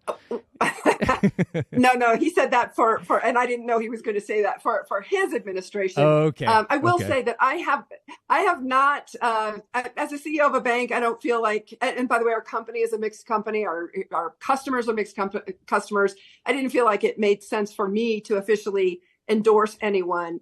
But I have helped both sides, and I have actually been trying to get the Harris team to actually come out and repudiate that Biden-Warren policy. And I really do feel like it was a mistake for Harris not to have done that, if indeed the night goes the way it looks like it's going now. And I have also been talking to folks on the Trump side. So stay tuned. Obviously, my job right now is to keep Custodia Bank alive and continuing to service its customers and to focus on its shareholders. But I have shared, I've been asked to talk to a number of people about the situation that the Fed put the industry in, about Fed reform. I've dug very deeply into the Fed's history. One of the few people who have actually had discovery on the Fed. It's a notoriously opaque organization, and I think it's going to be fascinating to see if Tim Scott is going to really push for Fed reform, or if he's going to focus on investigating the wrongdoing and potential law breaking. I believe laws were broken for Operation Choke Point 2.0. And if Trump does indeed take the White House, any criminal referrals are likely to be followed up upon, because the DOJ typically does follow up on criminal referrals if it's in the same political party. What remains to be seen, of course, is where the House goes. If the House goes Republican, Senate does look like it's going Republican, especially with the early returns. Right. And if Trump keeps the lead, it does look like he's.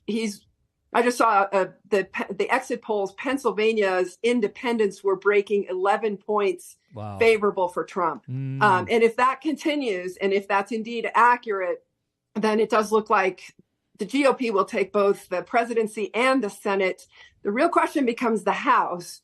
It's interesting because if the Republicans take the House, what I'm hearing is that there probably won't be a crypto bill during the lame duck session. So it's all going to get pushed back by a year because they've got to deal with the Trump tax cuts expiring and with getting Senate confirmations done. That's going to take the Senate, another year. But if the House does go Democrat, then there probably will be a crypto bill in the lame duck session. So at this point, my eyes are definitely looking towards the House, but it may take a while for us to know who actually won the House, given how razor thin the majorities are. Okay. Well, I sincerely appreciate your time this evening, Caitlin. I could sit and talk to you for hours upon hours. We really appreciate all the insights, all the work that you do, not just for Custodia, but really on behalf of the industry. You've taken on some incredible battles for the Bitcoin and crypto industry. We appreciate it, and thank you so much for joining us this evening. Thanks for having me tonight. Go celebrate, everyone. All right. Thank you, Caitlin. Oh, yeah. All right. So we were just talking beforehand. I think you mentioned big Caitlin Long fan. I know big Caitlin Long one fan. Of my first teachers in the Bitcoin space. Your thoughts on what Caitlin had to share this evening? Caitlin's brilliant, and she's always fun to listen to. And you know what? One thing I forgot we didn't bring up earlier, because she brought up RFK being one of us. It came out that Vance owns a whole bunch of Bitcoin also. So another one of us. Yeah. I think Vivek is a Bitcoin guy. So like she said, if this race goes the right way, it's going to look really nice for Bitcoin. Yeah, appreciate it. So your thoughts as well. Tend to agree with what she says. Are we moving in a certain a Trump victory sort of direction here, and what does that mean? Well, Caitlin is maybe ahead of where I am in terms of calling the House, the Senate, and the White House. Understood. For Trump. I think I'm watching Ohio, where Polymarket seems to be aggressively betting on Moreno beating Sherrod Brown. I think they're up to 80% the last time I looked. That's very interesting. We don't yet have enough data from reported precincts to be able to say that. The other one I'm looking at is Texas, the senatorial race between Ted Cruz and Colin Allred. Cruz tends to underperform Trump in Texas by about 4 percentage points. So if Trump has a wide margin in Texas, then Cruz is probably okay. But that race has been very close, and that's probably the Democrats' best chance for an upset in the other direction. Okay, appreciate that. Jason, much like Ben, we brought up Caitlin's name before I jumped on the call with her. You sort of gave that look of like, yeah, she's a boss, right? Your thoughts on what Custodia has been through, how unfair that treatment has been, and maybe you could give a little bit of context or a little bit of background on that for the audience. Yeah, definitely. I do want to comment on the one race that Caitlin called for us, which was that Elizabeth Warren has won. So kudos to John Deaton for just running a heck of a campaign. Yep. Really tough for him. That was an uphill battle all the way. So I'm a former FDIC regulator, and I've been following Caitlin, talking to her for years now about all of this. And one of the things is the crypto choke point is insidious. It really has to do with a culture issue at the FDIC. Mm. We've already heard about a culture issue at the FDIC. If you follow the news, the Wall Street Journal, so what Caitlin Long has been through is they already have a state charter in Wyoming, but they're not really getting the respect from the federal regulators. Right. And they're not, and the Federal Reserve and the FDIC, they don't want to give her either insurance for her bank. The Federal Reserve doesn't want to give her something as simple as a master account, which, by the way, master accounts are given to non-banks all the time. Wow. So like a master account is just so Caitlin and Custodia could access the payment system just to take money in for their operations, right? And so it's really shutting them down. It's been very unfair to her. I feel it's also okay to say it's been a bit of an old boys club, and she's just had to fight that as a real fighting the establishment. But I think what Caitlin said about, we don't know where the election's going to be. The sentiment, right, is that there's been things that have been going on really wrong, right, and that have been politicized. And that's really what you see is the banking regulators, there have been politicization. Well, everything's about politics, right? In D.C., there's politics that drive everything. We were just talking about Ross Ulbricht, right? Mm-hmm. Well, that was politicized. We go back in time, we look at Senator Chuck Schumer in 2011 that talked about Silk Road and basically told the Department of Justice, somebody's going to jail for this, and so you might be seeing a bit of a repudiation of really the people who are our people, as you say, of now an election that's a referendum of saying, look, you kick Ross to the curb. It's been years now. He paid his price. You're not letting our industry bank, just have banking services. Yep. And it's a little bit of a stand, and I think, for the Democrats, particularly moderate Democrats, it is hard to accept. I personally am a moderate Democrat. So, and but I support crypto, and I feel like, one of the things we want to think about, with the Ross Ulbricht thing is, we want to see Ross, be able to be let out of jail. Right.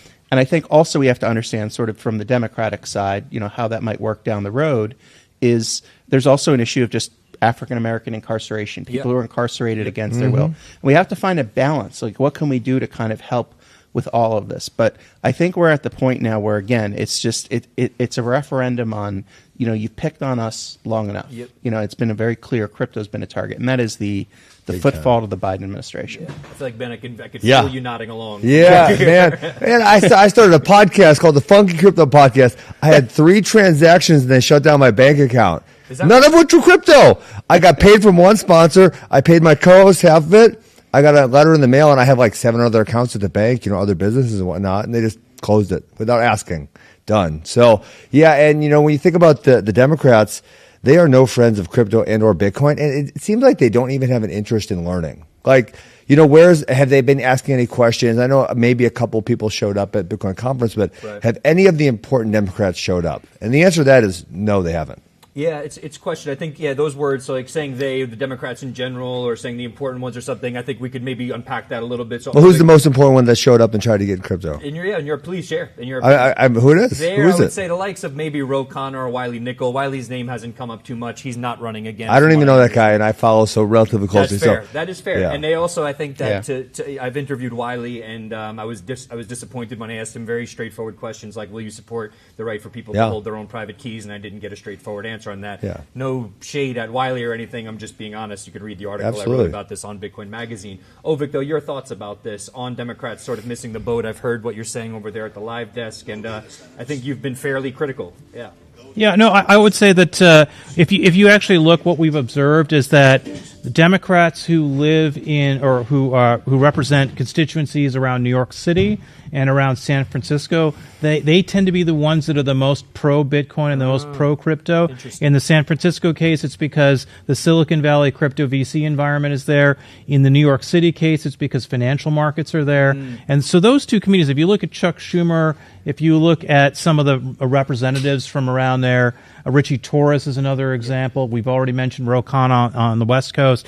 So those are the two areas where we're seeing convergence. And again, it's driven not merely by ideology, but by the fact that their constituents are very invested in this area. They make money from this area. And any member of Congress, regardless of your partisan leanings or your ideology, if you've got jobs and you've got investors in that space, you're going to respect that. And I think that's what we're seeing with Democrats. Yeah, quick question. I just want to stay with you for a second, or maybe Jason as well. So we saw, I think it was Fair Shake came out against, it was Jamal Bowman's, he was going to run again. So he was a congressman. I think he represented a section of the Bronx in New York.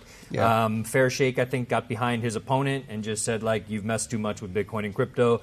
That's it. And he did not get the nomination to run again as a Democrat. Your thoughts on that case? I'll start with Jason, maybe. Yeah. So, I mean, first of all, Fair Shake is becoming the real, gorilla in the room, right? It is. They just put $23 million in more for the 2026 elections. For midterms, right? Yeah. And what I will say is, they've primaried a couple people out. One thing Fair Shake does need to consider to do better is they have been helping Republicans that are in battleground areas. They've been helping Democrats, too, saying they're bipartisan, but the Democrats they've been helping are really in safe spaces. Right. And so one thing this industry has to be really careful about is when we have Fair Shake, pushing around and playing, which is, we've arrived, right? It is a good thing to have PACs putting money behind us. We needed that support. Yep. But what it has to be is it should stay on a bipartisan level. It's unusual. But if the politicians are not acting in a bipartisan way, if one party is supporting crypto and Bitcoin, don't they deserve the support? I mean, why would you support both parties? Why would you support you want both parties to compete. I mean, I wrote an article. But one is not. I wrote an article in 2021 called Bitcoin and the U.S. Fiscal Reckoning. And one of the things I was trying to argue to the Bitcoin community as well as the Washington community is that these two things were going to intersect. At the time, they weren't as intersecting as they are today. And a big part of the outcome that I was hoping for in writing that essay was that we would buy enough time as Bitcoiners and crypto people that we would get to this point where you'd have these large super PACs funded by prosperous Bitcoin and crypto businesses that could then incentivize politicians who otherwise aren't inclined to support these things to realize, even if I don't really like Bitcoin, I'm not going to take it on because the cost to me is greater than the reward for taking it on. And you see this with other special interests in politics. In my think tank, we work on a lot of other issues besides crypto. If you try to, for example, take on the high cost of hospital care, right? Congressmen don't want to take that on. Why? Even though they know hospital care in the U.S. is so expensive. Why? Because the hospital is usually the first or second largest employer in your district, and you hate to take them on because they have an enormous economic power. If Bitcoin and crypto advocates flex their economic power, there are going to be a lot of people who say, you know what? It's better for me to be as aligned with that movement as possible rather than against it. So, and I would. So the argument there is, if you know what crypto and Bitcoin is going to do in the next, say, decade, isn't crypto going to fight with the banks? And then the banks, I'm sure, have a gigantic lobby also. right? Isn't that who's going to be battling? Well, yes and no, because this is where the ETFs come in, right? The ETFs, and I argued this earlier tonight on our show, the ETFs were a massive step change for Bitcoin, not merely because they drove up the price of Bitcoin and a lot of mom and pops to invest through their 401ks. That was important. But what it also did was it meant that BlackRock and Morgan Stanley and all these traditional large financial institutions all of a sudden had an incentive for Bitcoin to do well, which they did not have before, and they were generally pretty skeptical. So that political economy is starting to change, and if we have another 4 years of runway, I think it's going to become much more entrenched. I apologize. I would love to actually dig in, and I feel like we're almost moving in a new direction that I would love to ask a ton more questions about. We do have a Trump retrospective that we want to get to, so we will be back right after this. Hello, Bitcoiners. Thank you very much. Hello. It's good to be with you. I'm thrilled to be here in Nashville to become the first American president ever to address a Bitcoin event anywhere in the world.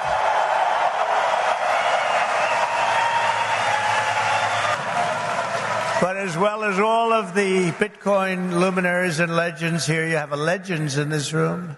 They really are. Congratulations. Would the legends please stand up? Oh, everyone's standing anyway. Michael Saylor is here. Kathy Wood. Ron Paul and Rand Paul are here. Vivek is here. Vivek Ramaswamy. Where's Vivek? Where are you, Vivek? There he is. He's great. We have to talk about crypto. We have to talk about Bitcoin. We have to talk about all these great companies. Our country is blessed to have the extraordinary talent, energy, and genius represented in this room. It really is great genius. Not all of you, but most of you. Many of you.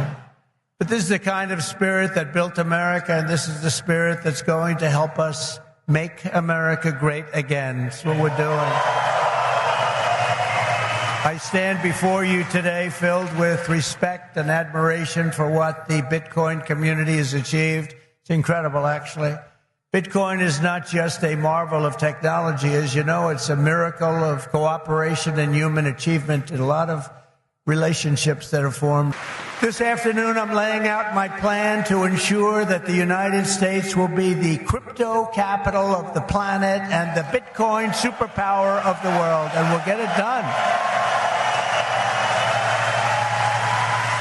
If crypto is going to define the future, I want to be mined, minted, and made in the USA. It's going to be. It's not going to be made anywhere else. And if Bitcoin is going to the moon, as we say, it's going to the moon, I want America to be the nation that leads the way. And that's what's going to happen.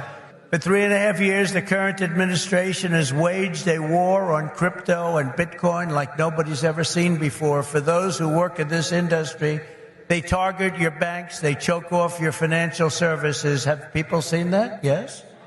Yeah, they have. Plenty of hands up. They block ordinary Americans from transferring money to your exchanges. I pledge to the Bitcoin community that the day I take the oath of office, Joe Biden and Kamala Harris's anti-crypto crusade will be over. It will end. It'll be done. It'll be done.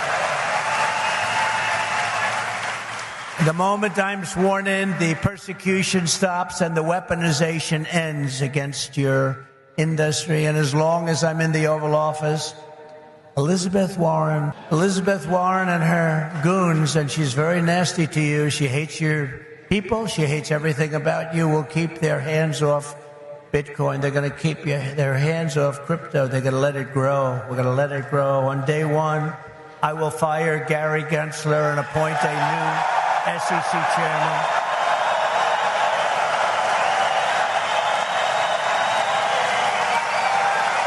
As president, I will immediately shut down Operation Choke Point. Upon taking office, I will immediately appoint a Bitcoin and Crypto Presidential Advisory Council. Would anybody like to be on that particular council? Please raise your hand.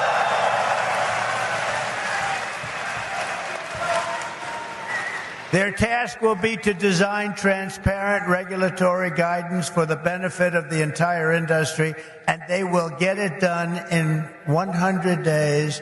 We will have regulations, but from now on, the rules will be written by people who love your industry, not hate your industry, people that want to make it clear and simple, straightforward and fair, people that want to see your industry thrive, not dive. Next, I will immediately order the Treasury Department and other federal agencies to cease and desist all steps necessary because, there's a thing going on in your industry. They want to move the creation of a central bank digital currency. It's over. Forget it. CBDC. There will never be a CBDC while I'm President of the United States. And I will always defend the right to self-custody. Self-custody. You're going to have a great industry. You're going to have a great industry, and we're going to be fuel for your industry, not demolish your industry.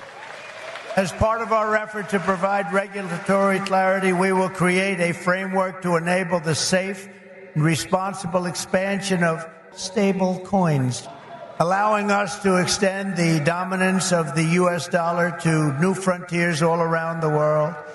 America will be richer, the world will be better, and there will be billions and billions of people brought into crypto economy and storing their savings in Bitcoin. So that's the way it is. That's pretty much the way it is. Those who say that Bitcoin is a threat to the dollar have the story exactly backwards. I believe it is exactly backwards. Bitcoin is not threatening the dollar.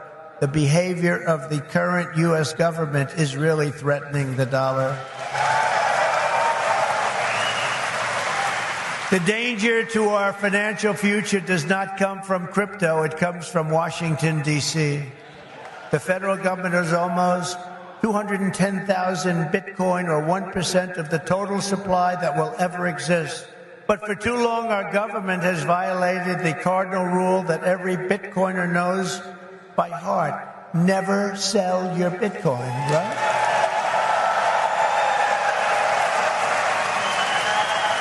That's right, isn't it, huh? That's right. How did I figure that one? Never sell your Bitcoin. And so, as the final part of my plan today, I am announcing that if I am elected, it will be the policy of my administration, United States of America, to keep 100% of all the Bitcoin the U.S. government currently holds or acquires into the future. We'll keep 100%. I hope you do well, please. This will serve in effect as the core of the strategic national Bitcoin stockpile. As you know, ultimately my promise to each and every one of you is this: I will be the pro-innovation and pro-Bitcoin president that America needs and our citizens deserve. This will be one industry, but this will be a thriving industry, a great industry, and I'm going to be doing the same thing for every other industry also. Our nation has never thrived by trying to censor new ideas and shut down the dreams of our people. America always plants our flag on the next frontier and pushes boldly ahead. My job will be to set you free and to let you do what Americans do best and what you're going to do better than anybody. Win, win, win. You're going to win, win, win. With your help, we will save our nation, we will restore our republic, and we will make America and Bitcoin bigger, better, stronger, richer, freer, and greater than ever before. Thank you all. Have a good time with your Bitcoin and your crypto and everything else that you're playing with. And we're going to make that one of the greatest industries on earth. Good luck, and God bless you all. Thank you. God bless you. Thank you. Welcome back to the hundreds of thousands of people watching on X, YouTube, and Rumble. We're live with Jason, Brett, David Zell, and Avik Roy breaking down everything that's happening with election 2024. I want to go to some big updates from key races right now in Tennessee. Industry defender and incumbent Marsha Blackburn has retained her seat now with 76% of the vote, defeating Gloria Johnson, the Democratic challenger. And of course, Marsha Blackburn, speaking of the Bitcoin 2024 conference earlier this year, promoting freedom and privacy aspects of Bitcoin and calling CBDCs spy tools, speaking out against that aspect of the industry. And now going over to an update from the presidential race. Obviously, all eyes on Donald J. Trump and Kamala Harris. There have been significant updates in the electoral picture. So just a quick look at the map. Harris has now won Maryland, Illinois, the home state of Joseph R. Biden, current president, and Delaware as well. So Maryland, Illinois, Delaware joining Vermont, Connecticut, Massachusetts, and Rhode Island in the Harris collection of states. And Trump winning Kentucky, Indiana, West Virginia, South Carolina, Florida, Alabama, Tennessee, Oklahoma, Missouri, and Mississippi. Of course,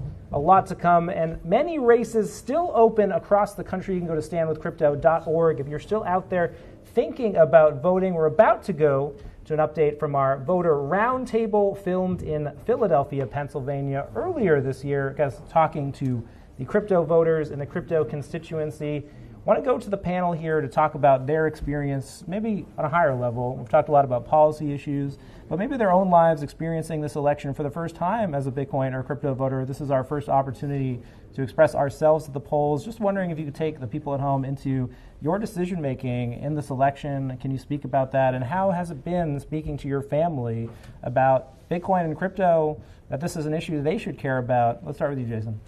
Yeah, so, I mean, talking to family is really challenging for a number of reasons, but explaining why Bitcoin, at least for me, is this new financial system that we have to take into account, that we can't rely on the legacy financial system and the banking anymore, is to me the most important point. And then the idea about, whether it's issues relating to self-custody, it's about that code is speech, that we have to be able to operate without being, crushed by things like tornado cash and the rulings of the administration. So I've been really impressed overall with the Bitcoin and crypto voters I've hit upon, mainly for one reason, that the amount of information and understanding they have about Bitcoin and crypto, and also now about the electoral process. And that's a new voter base. It wasn't too long ago we complained about voter apathy. Now we're like at each other's throats as a nation about over the election. So we have people who are really engaged, civically engaged. And Bitcoin, as Hodl said before, was always of a political nature. So, explaining that, understanding there's always going to be people who it's just going to take longer to orange pill. And I think finding the real tough balance that probably Ovik and David can speak better to than I of, how do you explain sort of where the U.S. dollar fits in the future as Bitcoin comes in? Because people still rely upon the dollar, and it's a foreign concept to think we would introduce some sort of new money system into our society. Well, lots of key issues: abortion, foreign policy. David, why is crypto a single-issue vote? Why is it worthy of being a single-issue vote? Well, I think it's worthy of being a single-issue vote because it can be. I mean, I think we've seen that one of the more powerful strategies that a small but passionate group of people in this country can take is to stake their collective vote on one issue that they care about. A really good parallel to this would be, the gun rights movement. You could look at policy proposals like universal background checks, where when you poll people, 80-90% of Americans say they support it, and the majority of NRA members do too. But calls to politicians over background checks are, 8-1 against. And there's an extreme asymmetry of intensity of support and fervor of belief. The people, the 90% of Americans who support background checks on firearms, that's not their reason they're voting. The 10% that oppose that policy, well, that may be the one thing their vote hinges on. And so we see time and time again in the American political system that small groups of people who are passionate about one thing can really wield an outsized impact on the electoral process and public policy as a result.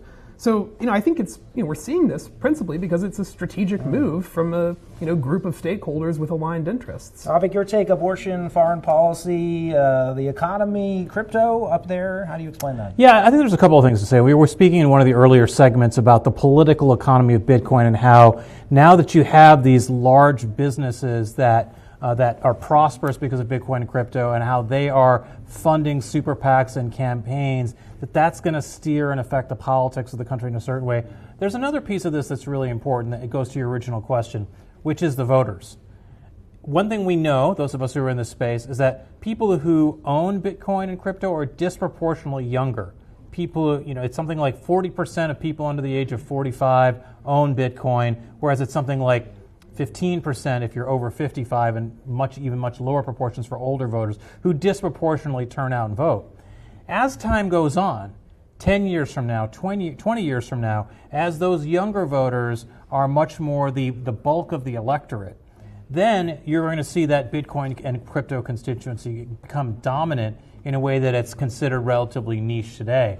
And so when you combine those two things, the money, the economic power of Bitcoin, and the growing constituency of people who own Bitcoin and the people who are the single-issue voters on Bitcoin, both of those things are going to grow. In terms of the broader issue set that matters, it is really important for Bitcoiners to care about issues other than who the SEC chair is or what the strategic Bitcoin reserve is. They need to care about the federal debt. They need to care a lot about tax policy. Kamala Harris has proposed taxing unrealized capital gains. So if you're a hodler who was relatively early in Bitcoin, or even if you bought it at $15,000, that unrealized capital gain, Kamala Harris and Joe Biden have proposed taxing it. Kamala Harris has proposed taxing your net assets. So if you just own something, just having a tax on that. So there are a lot of tax policy issues that matter. But again, the federal debt, the broader issues of whether or not the economy is going to continue to function 20 years from now when the federal debt's not $36 trillion, but $100 trillion or $200 trillion, these are things that Bitcoiners have to be thinking about too.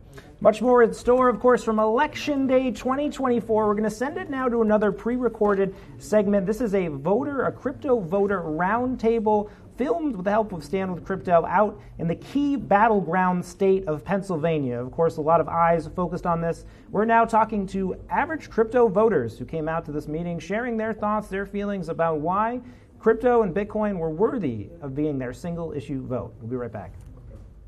A lot of election issues we're passionate about. You got the economy, immigration, the Middle East, foreign policy. Is crypto the most important election issue to you guys?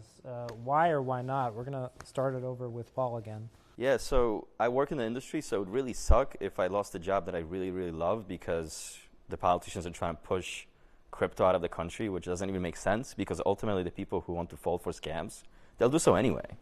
All they're doing is take my job away, which that obviously really makes me angry.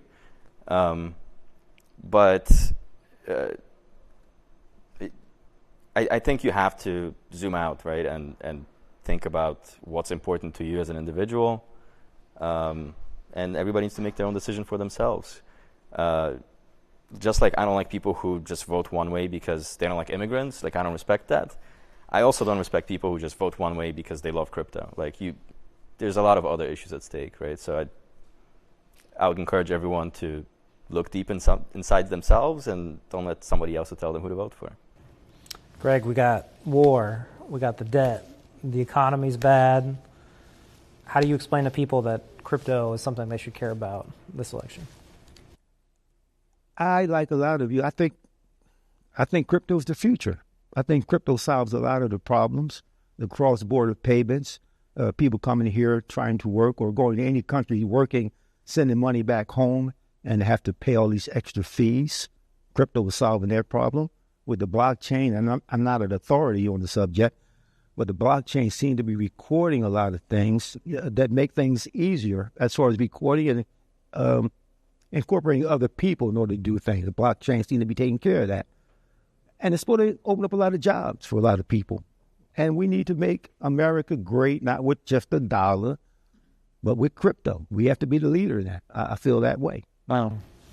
Fundamentals, you're talking to people in your life, friends, family. They're fired up. They got their passionate issues. We've got abortion, immigration, things that really trigger people. Crypto, you say, hey, this is the most important thing in this election. I'm so reticent to empower single issue voting because it's so easy to get disappointed and you're a politician, it's very likely won't come through on your single issue. However, if I think of this industry as an avatar for freedom, right? It's really about freedom. If I had a single issue, it would be freedom of speech. We have coders in prison on trial for writing code. And, there is somewhat of a line of, who is at least, saying they're more likely to consider these cases. I don't think any of the candidates have mentioned Tornado Cash or Samurai. However, at least the Free Ross movement, is some kind of progress. I definitely think one side is more likely to be much more punitive. I think just much more punitive than on these issues. I think Tornado Cash and Samurai are two of the most important issues to me, and how those get resolved, and that'll tell me a lot about, where we're going. Snacks, question over to you. Why does crypto matter, given all these serious issues, right? Life and death situations. How do you explain to people that Bitcoin's at the top of your minds for this election? I think this is our first opportunity to actually get elected officials to give their position on crypto.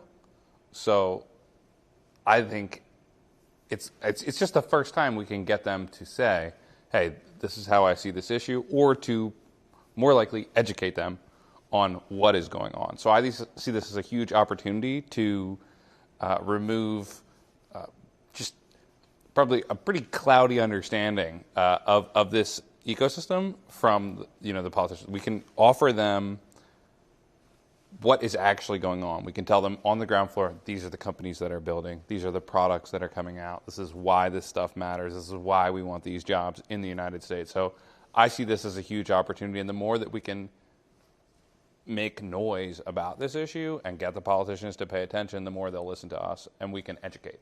So I see it as an opportunity.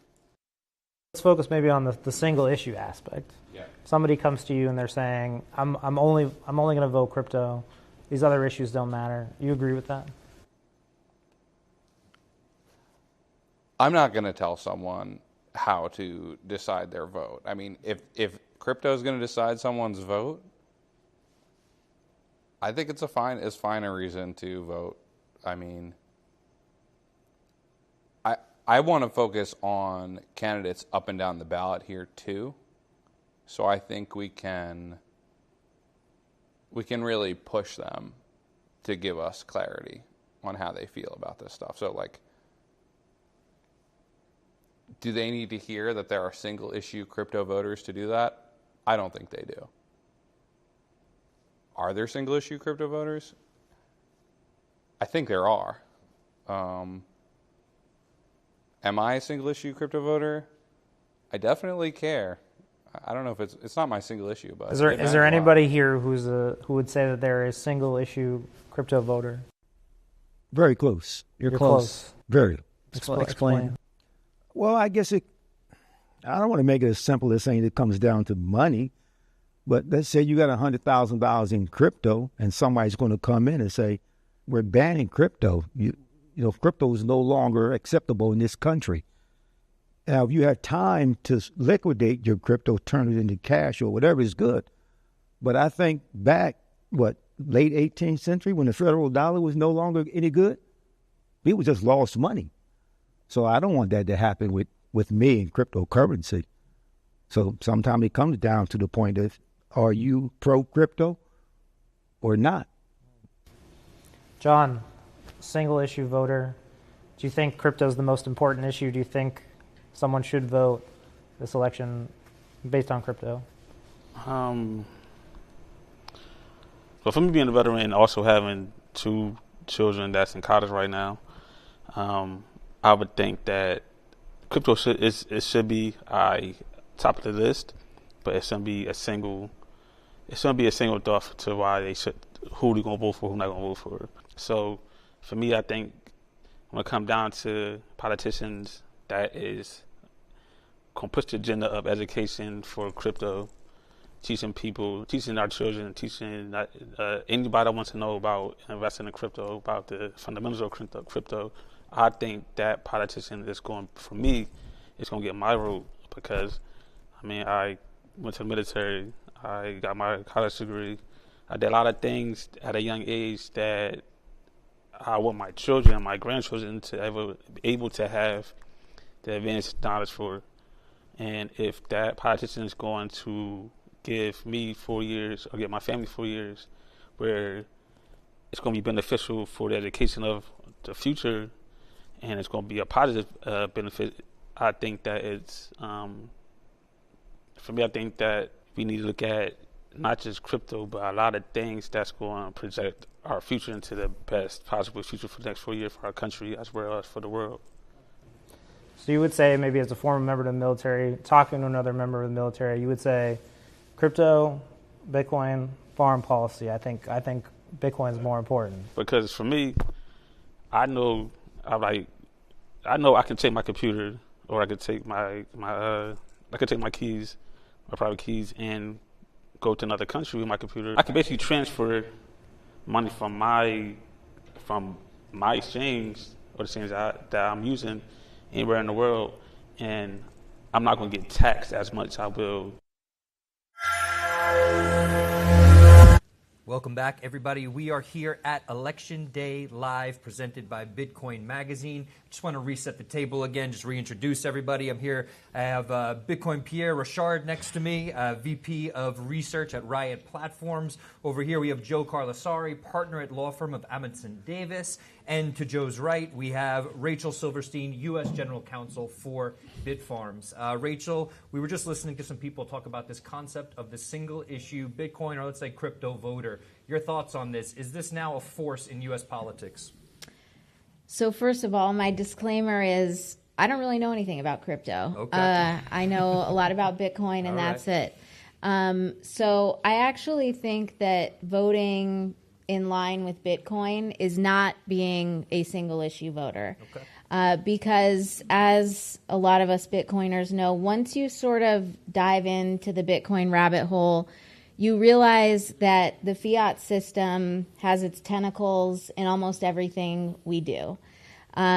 So you realize that the fiat system affects not just money, which I really like the Jack Maller's perspective that money is your time and energy in abstracted form. Yes. So money isn't just money. Money is a reflection of how you've spent your time and energy on Earth. But the fiat system also affects housing, healthcare, groceries, the future that you want for your children. That's right. Hi, Ben and Jake. So I don't think that voting in line with Bitcoin is being a single issue voter. Okay. I think that understanding Bitcoin includes an understanding that our money system affects almost everything we do, and certainly all of our time. Yeah, understand. Joe, do you want to piggyback on that? Yeah, I think it's well put by Rachel. Ultimately, what people have sensed, I think, a lot in the Bitcoin community, they've sensed that there's fundamental flaws in our economic system. Young people are frustrated at this issue of debasement, at the issue of inflation, lack of opportunity, and they coalesce around, I think, the movement of Bitcoin because it represents a lot. I mean, there's this saying in Bitcoin, for people that aren't familiar, is that you fix the money, you fix the world, right? And I think this is the key.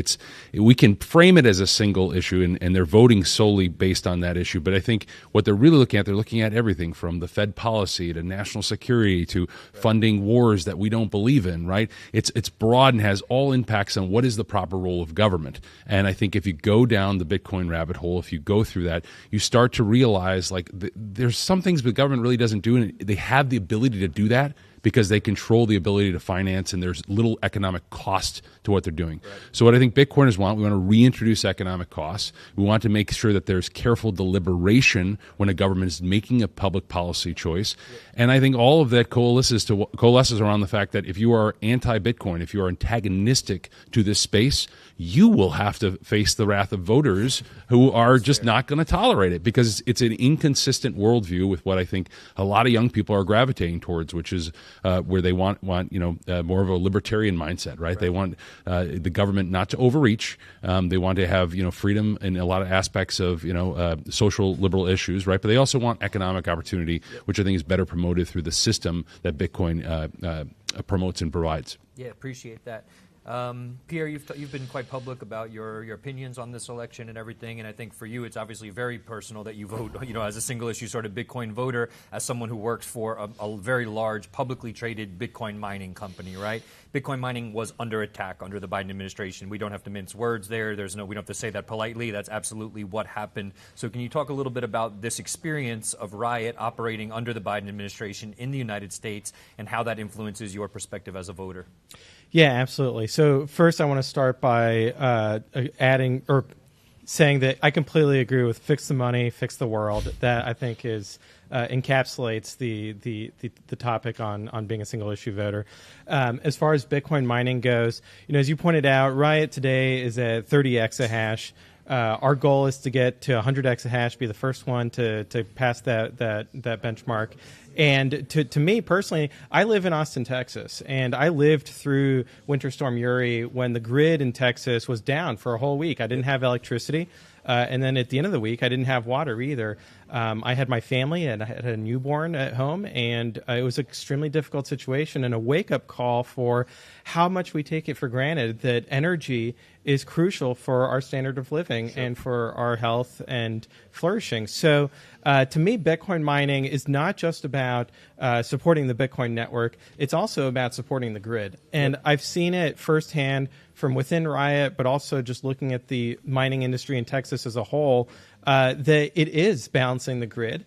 And that's why I want to see Bitcoin mining flourish in the United States. So when we hear Donald Trump say that he, in a perhaps hyperbolic manner, say that he wants to mine all the Bitcoin in the United States, he tends to do those sorts of yeah, it's just a complete contrast with the record of the Biden-Harris administration. Yep. And it just makes it obvious that this is the candidate who has my best interests at heart. Okay, that's fair. Do you feel the same way? So you work for a Bitcoin mining company as well. Do you echo these sentiments? I do. I think that Bitcoin miners want someone in office who is an energy or electricity maximalist, and I think that's good for society at large. I think certainly it's reasonable minds can differ about how much the source of that energy and electricity matters, but I think that the policy benefits that Bitcoin miners bring to the grid are now apparent. Like Pierre was saying, from 2022, I think was Uri, to now we've been able to see in Texas how Bitcoin miners have helped stabilize the grid. You can contrast that with other grids that still experience, brownouts and blackouts. And we just had a story last week in Pennsylvania where the Federal Energy Regulatory Commission denied Amazon's desired attachment to a nuclear plant. And the commissioners on FERC are appointed by the president. So that's clearly a direct relationship to who's president of the United States. And I hope that the next president, whoever that is, sends a message that, the grids need to be stabilized. We need to increase generation in this country so that all of us don't have to take for granted or we can continue to take for granted that when you flip on a switch, the light turns on. Right. Yeah, appreciate that. I think that's a good note to leave it on. We're just going to go over to a word from our sponsor, and we'll be right back after that. No data centers, no internet. No data centers, no phones. Hive gives you 2 for 1. That is, a play on Bitcoin and a play on AI with our HPC, our high-performance computing data center build-out. Think of NVIDIA. Its market cap is bigger than all the energy companies in the S&P 500. We are seeing huge demand for our chips. We're innovative, and we love the thrill of having that first-mover advantage. Blockware makes Bitcoin mining accessible to everyone. We have multiple data centers across the United States that have access to some of the lowest electricity prices in the world. With our marketplace, you can purchase machines with zero lead time. These miners are online right now, which means you'll be hashing as soon as your payment confirms on-chain. We have all of the latest and greatest Bitcoin miners available right now, so head to marketplace.blockwaresolutions.com to get started today. We're back at Election Day Live, presented by Bitcoin Magazine. I'm your host, Pete Rizzo, editor of Bitcoin Magazine, and here back with the Bitcoin Podcast All-Star panel. We've got Ben Askren, Vortex, American HODL. But first, a presidential race electoral map update. Updates on polling in key states. Probably the big one, Ohio, going for Donald Trump, the 45th president, running to be the 47th president now at 177 electoral votes. Of course, 270 needed to win. Harris picking up Delaware and Maryland, now at 99 electoral votes. But of course, so much more to go. You can go to standwithcrypto.org. Still polls open on the West Coast if you're thinking about voting. If you want to vote crypto, you can take a look at the races, the candidates, scorecards, get quotes, statistics on how pro-crypto the candidates are. So now turning over to the panel, I want to touch on something that was brought up in the roundtable with voters we had in Pennsylvania. Obviously, Pennsylvania, all eyes on that key swing state. But average voters talking about self-custody, right? They want to hold their Bitcoin, their crypto assets. They understand that's a key differentiator. This is a right under threat in the current administration, and maybe this could be relieved. Vortex, let's go to review. Yeah, very well could be under threat with this administration, with the current administration, if they win, because we've seen the crackdown on certain things like Samurai Wallet, Tornado Cash. We know what their stance is on privacy. They don't want us to have it. so That's simple. Pretty much right now, self-custody is going to continue to be an important topic for Bitcoiners. You know, Michael Saylor recently touching on it a little bit, was a little bit of drama around there. Right, Yep. But it really brought to light again the importance of how important Bitcoiners view self-custody as. And going forward, it's going to be just even more important. Well, let's talk about the current administration. What threats have they made to self-custody? Why is this a concern? What have we seen, HODL? Yeah, I mean, I think we've seen a total... listen, it's not just this administration. It was going on before this administration. But there is a lack of respect for the self-custody rights of American Bitcoiners. And that's an issue because that's the whole revolution that's happening here is the fact that we have the ability to custody our own money and we don't have to trust the banks. And so I think that basically they're going to keep pressing and trying to take. Listen, there was a Trump ruling against self-custody, the midnight rule with the Mnuchin back in Trump's first term. So I don't want to put it explicitly on the Democrats. It is a thing about freedom versus control, and they are trying to take away our rights because those freedoms are scary. It's scary for them that we have the ability to transact freely peer-to-peer. Of course, Coinbase survey finding 70% of crypto users use some form of self-custody. Ben, throwing it over to you. 72,000. How about that? I got my app open right here. Tremendous. This man, also, I have not been at this mine desk, is on the Pete. numbers, not the issues. I've been at this desk, and I'm looking at this thing, and Bitcoin stands for Trump. He gets an A. I'm going to give him more like A minus, B plus. RFK, he's an A. Okay. But we got Kamala down there. She got an NA, which I think is not rated. We're going to go ahead and give her an F. So if we could change that graphic, that'd be really, really tremendous. Paging our team, yeah. Page the team. Change it. It's an F. She gets an F. She failed completely. As far as self-custodying, my concern with some type of Harris victory, which is looking incredibly improbable at this point, was that they're not going to kill Bitcoin. It's impossible. Bitcoin's bigger than America, but they could make Bitcoin self-custody very difficult and even problematic. And some even surmise that the ETF thing was so that they could get more control of the Bitcoin, and then they would take away our ability. Let's get into it. What can they really do? Right, you're storing 24 to 12 words in your head. I mean, how can they make it difficult to self-custody Bitcoin? I don't know what their thing. I don't know. I mean, I don't think they understand Bitcoin well enough to understand that it probably would be very problematic for them to actually take your Bitcoin. But the American government, they took away your right to own gold. That has happened. That has happened in history. So let's not say they couldn't. Yes, listen, if I say I hide my 12 seed words somewhere on my property, are they ever going to find them? No. And I'm going to say I lost my wallet. So yes, really, did they have any capability of actually taking it? No, but they could make it problematic. They could say, well, it's still in your wallet, and then they could try to throw you in jail because, well, I don't have access to that wallet. Well, I don't care. It's your problem, right? They could do that. Vortex, your take, how big of a concern is this in your view? I think going forward, if this administration does win, it is going to be problematic because they could pass some type of legislation that makes it difficult, that makes it, or either makes you require to have a third-party custodian, because there's all sorts of laws traditional already that make you custody assets with providers, and so I think Bitcoin to them is going to be no different. They're going to absolutely try to pass some type of law that's going to make it difficult for the individual to hold, because we know when the individual is able to transact, as you said, Peter, that's going to bring freedom. Yes, and that's power, right? One of the main powers of Bitcoin is the freedom to transact and do whatever you want and hold your own money. Absolutely. Well, let's maybe zoom a bit out. People who are new to Bitcoin, seeing Bitcoin associated with BlackRock, Donald J. Trumps. These were things that maybe 4 or 5 years ago were unheard of. And there's some accusations, maybe there's some merit to this, that the Bitcoiners are selling out. This is us buying in. We want the government to protect, the wealth that we've accrued, and maybe that's the game here. Is that your summation? I mean, listen, I think that we are moving up the memetic hierarchy. Like, we went from memeing in hotel gymnasiums to bored sweaty nerds to now memeing inside the Oval Office, and we're here on this fancy election desk set and look at this, all this shit. Yeah, a lot of lights, So we're just moving our way up the meme hierarchy, and there are many levels to go beyond this. We don't stop this. This train has no brakes. We don't stop right here. We're going to keep going. So with UN putting Bitcoin on the balance sheet, obviously central banks will eventually put Bitcoin on their balance sheet. You know what I mean? You're It's coming. I think it's sooner than later. Honestly. Yeah.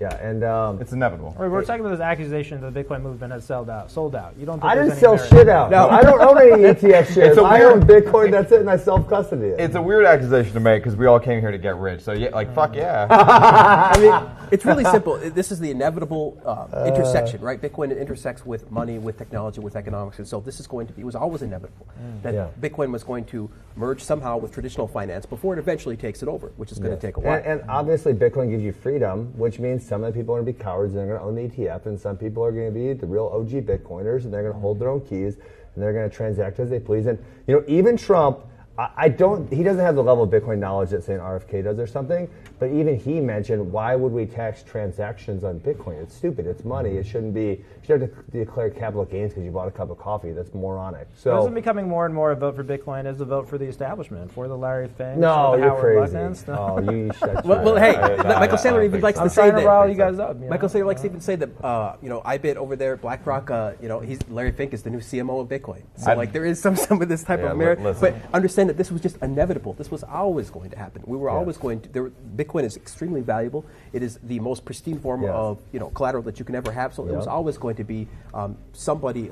It's always going to be a strategy where someone was going to try to make money off that. Yeah, but don't forget who was here first. It was the anarcho-capitalists. That's right. That's who was here The first. folks like Ross Ulbricht, of course. Much more time to vote. You can go to freeross.org. There's still time on the West Coast to head to the polls. We're now going to go to a live interview with Thomas Pacchia, founder of the Pubkey Bar and Restaurant in New York City. Thomas, welcome to the program. Thank you so much, Pete. Thanks yes, for having me. we Happy are to be here. super pumped to have Thomas Pacchia, co-owner, founder of Pubkey, with us. Tommy baby, thanks so much for joining us here. We really appreciate having you. Can you hear me okay over there?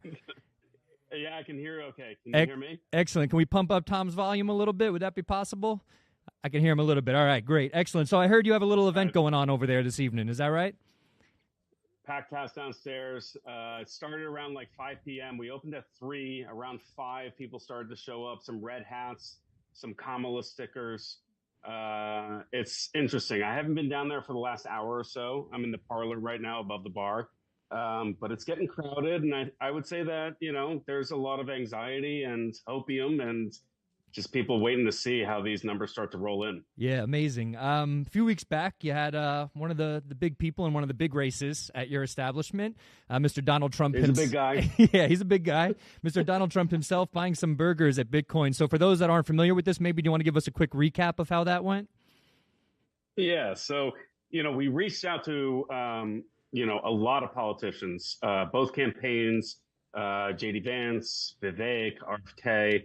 I think the Trump campaign was the only one to really understand what we were, putting out there in terms of a campaign stop. Think of it like a ice cream parlor or donut shop, 20-minute hit. But if you pay in Bitcoin, it's really going to rule the day on social media. It's going to resonate with the Bitcoin community. This single issue voter cohort that we've been talking about for a long time, they got it and they executed on it, right? They showed up. And they didn't just show up, they showed up enthusiastically. I think President Trump was only supposed to be here for about 20, 25 minutes. He was here about 45 minutes. He wanted to meet everybody that was here. It was a special moment. We were really hopeful that the Harris campaign would also follow through with that. We didn't get there just yet, but I do think that this is a massive opportunity for Democrats to step in and realize that there is, a voter block worth paying attention to and meeting this voter block where they are. So if it doesn't happen for this election, no matter how this election breaks, I'm optimistic that, this next go around, this is the first, sort of flag in the sand for, the Bitcoin community and our place in politics, our place in these campaigns and elections. The next go around is going to look a lot different. Yeah, appreciate that. You've also been you're quite vocal about this, and even beyond politics, you talk about Pubkey being a place for everybody, even if you don't like Bitcoin. Doesn't matter what side of the aisle you're on. And I know that you've reached out to some other politicians, some maybe more local politicians. Can we expect to see more people, even after this election is done, maybe at Pubkey talking about policy in New York State, a place where the bit license makes it very difficult for Bitcoin companies to operate, for crypto companies to operate? Is Pubkey going to become more of a meeting ground in the meat space for people to talk about these important issues? Yeah, absolutely. I think it only begins with this election, right? November 5th is a big moment, but this is not the finish line by any stretch. This is the, starting block. So, we have lots of people that want to circle back after the election. I think it's pretty similar for like crypto VCs or anybody that's raising capital in the Bitcoin space. It's let's circle back after the election. Hopefully that's not let's circle back after the new year, right. At least in the fundraising space.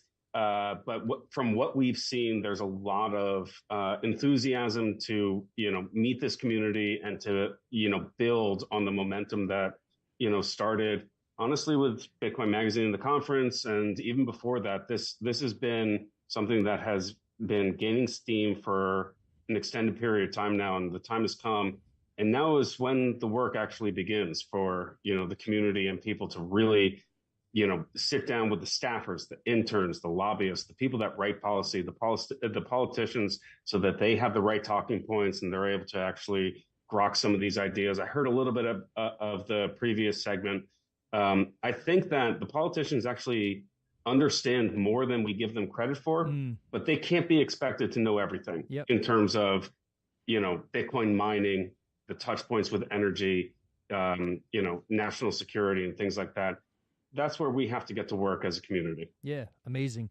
Pubkey opened up in the middle of, I think it was right after FTX collapse, something along those lines. Sentiment wasn't all that great. Yeah, sentiment wasn't that great around Bitcoin or the broader crypto space, to put it bluntly. In full disclosure, I've been going to Pubkey for about a year and a half now, or most of the time that it's been open. Did you ever expect to be here talking on election night on the Bitcoin Magazine live stream about Trump coming to the establishment and, being a place now where people who are going to make real decisions about Bitcoin are coming to now meet in the physical space? Oh, look, this was always the dream, right? Like the actualization of the dream to have this stuff come true is a bit surreal. This is 100% what we had in mind when we, concocted the idea of Pubkey and this third place for Bitcoiners to come hang out, be comfortable, meet other Bitcoiners, build businesses, share their victories, mourn their losses together. To see that actually happen is honestly an out-of-body experience, a bit surreal. Yeah. And we're still grappling with a lot of that because, Trump was here September 18th. It hasn't been that long ago. And it's election night tonight. So did I think that it would ever happen? I think Honestly, no, but that was the plan, like from the beginning. Yeah, fair enough. Well, Thomas, we really appreciate what you've built. I think others in the meat space are looking at sort of Pubkey as a model for what it looks like to sort of successfully build a Bitcoin community, everything from hosting your weekly meetups on Thursday nights to doing the bigger events you've done, and to also giving people an opportunity to see some of the bigger names in Bitcoin speak in a more intimate setting. I think people really appreciate it beyond measure, and we sincerely appreciate you joining us this evening. Thank you. Thank you, Frank. Thank you, Bitcoin Magazine. Let's get Ross out. If not today, 90 days, another 4 years, we'll get him out. That's it. Love that. Thank you, Thomas. Appreciate you joining us. Thank you. Awesome. So, Margot, have you been to Pubkey yet? Not yet, but I've heard many wonderful things about it. Oh, okay. What have you heard? What's some of the Pubkey lore that's floating around out there? I've heard they had good food. Yeah. Good drinks. There's brick walls. And there's Bitcoiners, so it sounds great. There is Bitcoiners for sure. Yeah, there's plenty of them. Have either of you visited yet? No, haven't gone yet. Okay, I'm curious to hear how has word, Rachel? I've been once. Yes, okay. It was a Monday, a random Monday night, and it was quiet. But the food was good, and the Pepe memes were also good. Yeah, they're good with the Pepe memes for sure. Curious to hear, too, what you've heard about it, people who haven't necessarily frequented it yet. I feel like word has truly gotten around about Pubkey. Yeah, I mean, I was following both the Trump excursion there where he did the Lightning transaction. I thought that was really cool to have a U.S. president or a former U.S. president do that, and it's campaigning. I mean, I remember watching clips when the ETF started to launch, and people were hanging out and coalescing. Some of the bigger names in the ETF space were heading to Pubkey. And I thought it was so cool because, obviously Bitcoin Twitter is a huge thing, right? Yep. Going on there and talking, but meeting in real life, talking about issues. I mean, it as a student of history, it reminded me a lot of like the foundation of the country, right? Like where people were deciding how to make the country in bars and taverns and having important philosophical discussions about the future. And that was always cool. Like I like the idea of real world settings that sort of bring us together that are from all across the country talking about Bitcoin. Yeah. Pretty cool. Yeah, very, very cool. I think it also gives people an opportunity to have insightful conversations with nuance, whereas I think we could probably all agree that Twitter might not be the best place for that. I don't know. I wouldn't have any experience with that. No experience with that Not all. at all. Interesting. Okay. Does it give you hope that maybe more people meeting in the physical space will sort of push the Bitcoin, maybe include more narratives in the Bitcoin picture? I think it's fantastic. I hope that we can see more of that across the country, around the world, because that is really how we spread the good word about Bitcoin, right, to other people. We can bring them in, have a beer, have a burger, and just have a good talk, have some fun. And I think that's just really the best way to meet people, meet them where they're at, just have a good conversation over some good food. Yeah, and I did catch, he did say that, while there was a lot of Trump supporters there were a few folks showing up with Kamala stickers and stuff. He mentioned that too, so that's cool. Yeah, I do have to give a real special shout out. So I remember there's about, I think it was 6 months before Trump showed up, I was actually at the meetup where he mentioned something. He said, and we invited Trump here and we invited Harris here, and everyone there was like, this guy lost his mind. You think Trump's coming here or Harris is coming here or whatever? But he made it a point that night to say they invited the two senators, which are both Democrats. Mm-hmm. They invited Vivek. They invited Trump. And I think Trump saw the opportunity and obviously made the most of it. But I think that they have done a really, really good job of making everybody feel invited. The crowds there are quite diverse. It's definitely not the Bitcoin bro or the crypto bro crowd. I'm curious. I know you were there on a slow night. Did you get a chance to speak with Thomas while you were at the establishment? No, he wasn't. He wasn't there that night, unfortunately. I've heard a lot of nice things about him from mutual friends. I was also going to point out that we're seeing these physical meetup places pop up all over the country. Obviously, the one in Nashville is pretty well known. One just opened in Denver. There's something happening in Santa Monica. I'm not exactly sure what, but some sort of Bitcoin city relationship. So it's great, like-minded people getting together. Yeah, I think, Joe, we were talking earlier, and you mentioned how much you like talking about all this stuff. And I think a lot of people like talking about this stuff. And I'm reminded, I was at a meetup at Pubkey, I think about a week ago, and we just did something where people shared their Bitcoin origin stories. Mm-hmm. People having some space to sort of just share their thoughts and to tell their story. How important do you really think this is, maybe creating that sort of social layer, community network, sort of like people supporting one another, especially people coming from maybe different backgrounds, different ethnicities, different genders. How important is it to have that conversation with people to form that bond? It's incredibly important because Bitcoin, I think we can all attest to the fact it's difficult at first. Yeah. And we compare it to things like digital gold and the internet, right? Like the internet of money, these things. But none of them really fit. And what I think is great is that when you're struggling with learning a new concept and you bring in all these different voices from different backgrounds, different demographics, they all can share something. And it's a way to distance yourself from the current, I think, divide on a lot of these issues. People get entrenched on any number of issues, really important issues, abortion, economics, like liberty, all these different things. But when you approach it with something new, like almost like a student, which I think you have to with Bitcoin, Right. Yep. it opens your mind to understand like what should be our priority. What should we focus on that really matters? Should we focus on decentralization? Should we focus on empowering people to have access to financial services? Should we focus on trying to get people to be able to preserve their wealth in something stable that can't be debased? All these sort of philosophical discussions, they remind me of like a student in school, right? Because that you talk about concepts of justice and what does it mean? What's a proper system? I love all that stuff, and I think it's helpful because it creates distance from our well-hashed, tired old political debates that we can't get past. So I think it's great to bridge people and bring them together. And there are a lot of, we have a lot of obviously conservative voices, but there are a lot of progressive voices in Bitcoin. I think they're consistently underestimated throughout the space, and hopefully we can come together and try to find common ground. Yeah, appreciate that. Speaking of a very important progressive voice, your own, Margot, something came to mind as they were both speaking. I spoke with, it was a woman, shout out to Lorraine Marcel in Bitcoin Dada, a program that educates African women about Bitcoin. I actually teach in that program and love the work that they do. Curious, one of the stories she told me was how difficult it was as a woman to show up to one of these meetups, to say, like, I want to be here among something that, especially a few years back, was maybe predominantly men. What advice would maybe you give to people who are already in the space when it comes to making space for other people that maybe aren't like them at these physical locations or these physical meetups? I think the best thing to do is to ask these people, like, if you don't have a lot of women coming to your group, you should probably ask women why they don't show up, and then try to make it a space where women want to come. That's fair. And I think that's the first step. And I wanted to just add to Joe's point about these public spaces. It's really important because I think that Bitcoin is one of the few ways in which people who feel incredibly polarized and divided can come together and find some kind of common ground. And the reality is, if you cannot start from a position of common ground, there's never going to be a way where you can come together or find at least a compromise on really important issues. And I think that's what's really special about Bitcoin and what's really special about having these groups. And the more that we can reach out to people and see what their needs are and bring them in, I think the better off we're all going to be as a society on many different levels. And it's way easier to be a jerk online, right? Like we know behind anonymous accounts, just saying mean things. 100%. When you're in the room with somebody, it's just, you have to be a little bit more civil, I think. We appreciate that. And maybe on that note, we'll practice a little more civility online as well.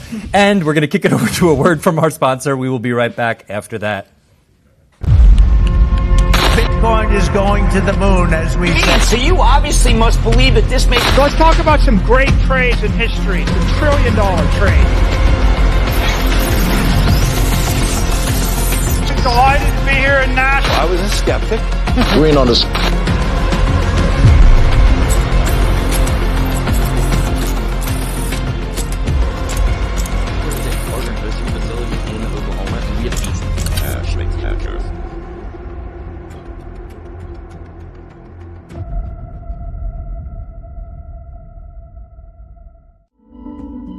Dollar will dramatically lose its purchasing power. The more they print, the more it gets diluted. Who it's good for is the people at the tippy top. Because in order to keep the system going, they have to keep printing money. And Bitcoin is that tool that allows us to beat the money printer. Bitcoin is powerful in a way that is money that does not discriminate. Bitcoin is built by the people for the people.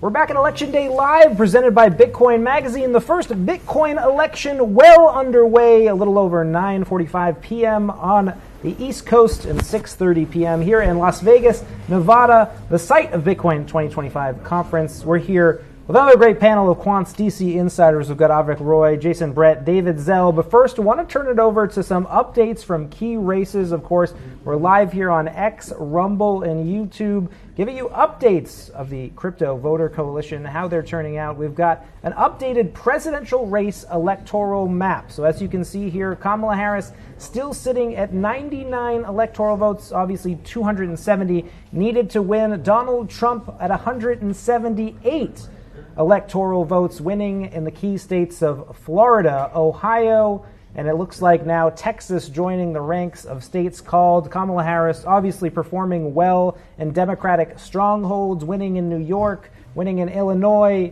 and winning in President Joe Biden's home state of Delaware.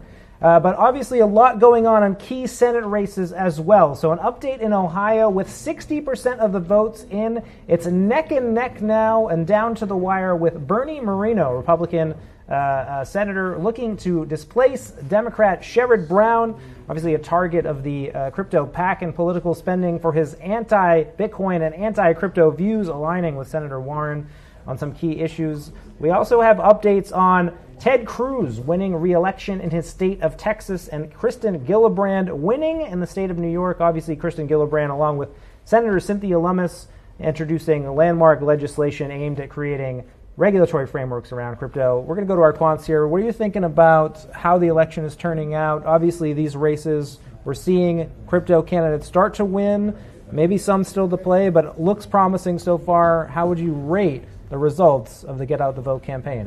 I think there's three things I'm watching right now or taking notice of. The first is what you just put up there with Bernie Moreno leading with half the votes in. If he wins that race and Polymarket is saying he has an 80% chance of winning, that's huge, not just because it's an upset victory for Republicans. He, as you pointed out, major pro-Bitcoin candidate versus a major anti-crypto candidate. That's going to send a message to Democrats everywhere about being anti-crypto. Cruz winning in Texas, he's now projected to win that state. That's pretty significant for keeping the Senate or taking the Senate for ours. And then Trump being projected to win in North Carolina. Now it looks like for Harris to win the White House, she's going to have to sweep Wisconsin, Michigan, and Pennsylvania because of Trump winning the southern states. And that's going to be very hard for her to do. Well, let's stick maybe a little bit with Bernie Moreno and Sherrod Brown. Obviously, the incumbent there, someone who was a target for positions that were unfavorable to the industry. Jason, maybe we can dig into that a little bit. Yeah, so I think this is a huge moment for the crypto money that's been spent on these campaigns because it wasn't ever really clear if Sherrod Brown was going to be able to hold on to his seat. But if anything, it looks like some of that spending money may have affected Sherrod Brown where he will eventually lose that state. And that's a big deal because before, Fair Shake PAC had been going after the primaries, right? Like Katie Porter didn't make it in California, but that didn't mean it went from a D to an R, right? Or an R to a, so what you're seeing now is an actual impact probably of the larger crypto industry spending money and affecting a Senate race. So to you, this is proof that the Get Out the Vote campaign worked. We were able to persuade crypto voters to come out and vote, in this case in Ohio. Yeah, I mean, and I think this is big time, right? This is like we've spent the most money of any industry on this election, and this is what the goal of the PACs has been, is to say, if you're not friendly to Bitcoin, if you're not friendly to crypto, we're going to try to knock you out of office. So I mean, this is big league stuff. So Sherrod Brown possibly facing a defeat here. We've got Ted Cruz re-elected, Kristen Gillibrand re-elected, David Zell, Bitcoin Policy Institute. What sticks out to you so far, what you're seeing in these Senate races? I mean, really, I would just echo Jason's comment. I mean, the Bernie Moreno and the race there is really interesting, where, a couple of months ago, if I recall, he was by no means the favorite to win. And I do think that his strong advocacy for Bitcoin and crypto, coupled with his opposition's opposing view, certainly played like a massive role in terms of just the PAC money and ad spend that's been deployed in that race over the past few months. It just more broadly, I do remember the Trump yes tokens on FTX, in 2020. They reached as high as like 90%. So I do think it's notable that the poly market odds currently have it 80-20 in favor of Trump. But, I think for the Trump supporters out there, it's still too early to celebrate. I mean, I think anyone who is remembering the election from 4 years ago knows that it's not over till it's over. Well, a lot of races still close, and it looks like in the case of Ted Cruz, the incumbent Republican in the Texas Senate, it was a close race, or is a close race still. But I want to talk a little bit about Ted Cruz and some of his accomplishments. Obviously stood up for the 2021 infrastructure bill, which targeted Bitcoin and the crypto industry. He's called for Texas to become positive on Bitcoin mining, been a huge advocate and voice there. What does it mean for somebody like Cruz to be reelected? Well, I would also call out the fact that he's actually put forth the strongest and most robust anti-CBDC legislation that would prohibit the Federal Reserve and the Treasury Department from building or facilitating a central bank digital currency. He's been really forward thinking on that. He's a true believer on Bitcoin. He understands that the value of Bitcoin is that the government can't control it, and that's why he's trying to create barriers to government interference with the Bitcoin economy. He's one of the strongest allies that the Bitcoin community has, and I think with him winning, with potentially Moreno coming in, Jim Banks coming in Indiana, we're going to more than double the number of Bitcoin crypto allies that we have in the Senate, which is going to be, I think it's going to be a very different landscape in the next Congress. Well, I want to pull up some more stats here in the House of Representatives. We've got 161 pro-crypto candidates elected. This is data from standwithcrypto.org. If you're undecided, you haven't voted, please go to standwithcrypto.org. Check out the candidates. So you can go to standwithcrypto.org and look at a breakdown of the House of Representatives and Senate. Right now we have 10 pro-crypto candidates who are elected, 4 anti-crypto candidates elected. But right now the numbers look pretty good. According to Stand With Crypto, we have 161 in the House of Representatives coming in who are pro-crypto. I want to talk a little bit about the infrastructure bill, the work we've seen in Congress. Let's say we do have a huge influx of pro-Bitcoin, pro-crypto candidates. How fast does something like that move? Can Congress act soon to get something in place where the industry has the clarity it wants? Avik. I think it's going to take a while because this is not a top priority for Congress. Congress in general doesn't act unless it absolutely has to.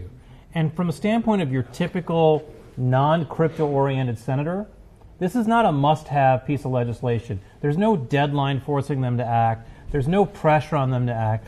So if the Bitcoin and crypto community want the Senate and the House to act on this stuff, they're going to have to push, and they're going to have to demonstrate why there's political value in acting. And that's where what we were talking about before, about this Moreno race in particular, sending the message that this is a valuable constituency that both parties should compete over. That's going to be the thing that potentially catalyzes action sooner rather than later. If people don't feel that way, they're going to keep punting. Jason, your look at the timeline here. Obviously, things look good. Is there a way that this starts to break maybe away from pro-crypto candidates? How do you feel about the data you're seeing? Well, I think for sure we're going to have one of the best pro-crypto Congresses ever. And I think one of the things to think about is with Cynthia Lumis and on the Senate Banking Committee and Tim Scott as the chair.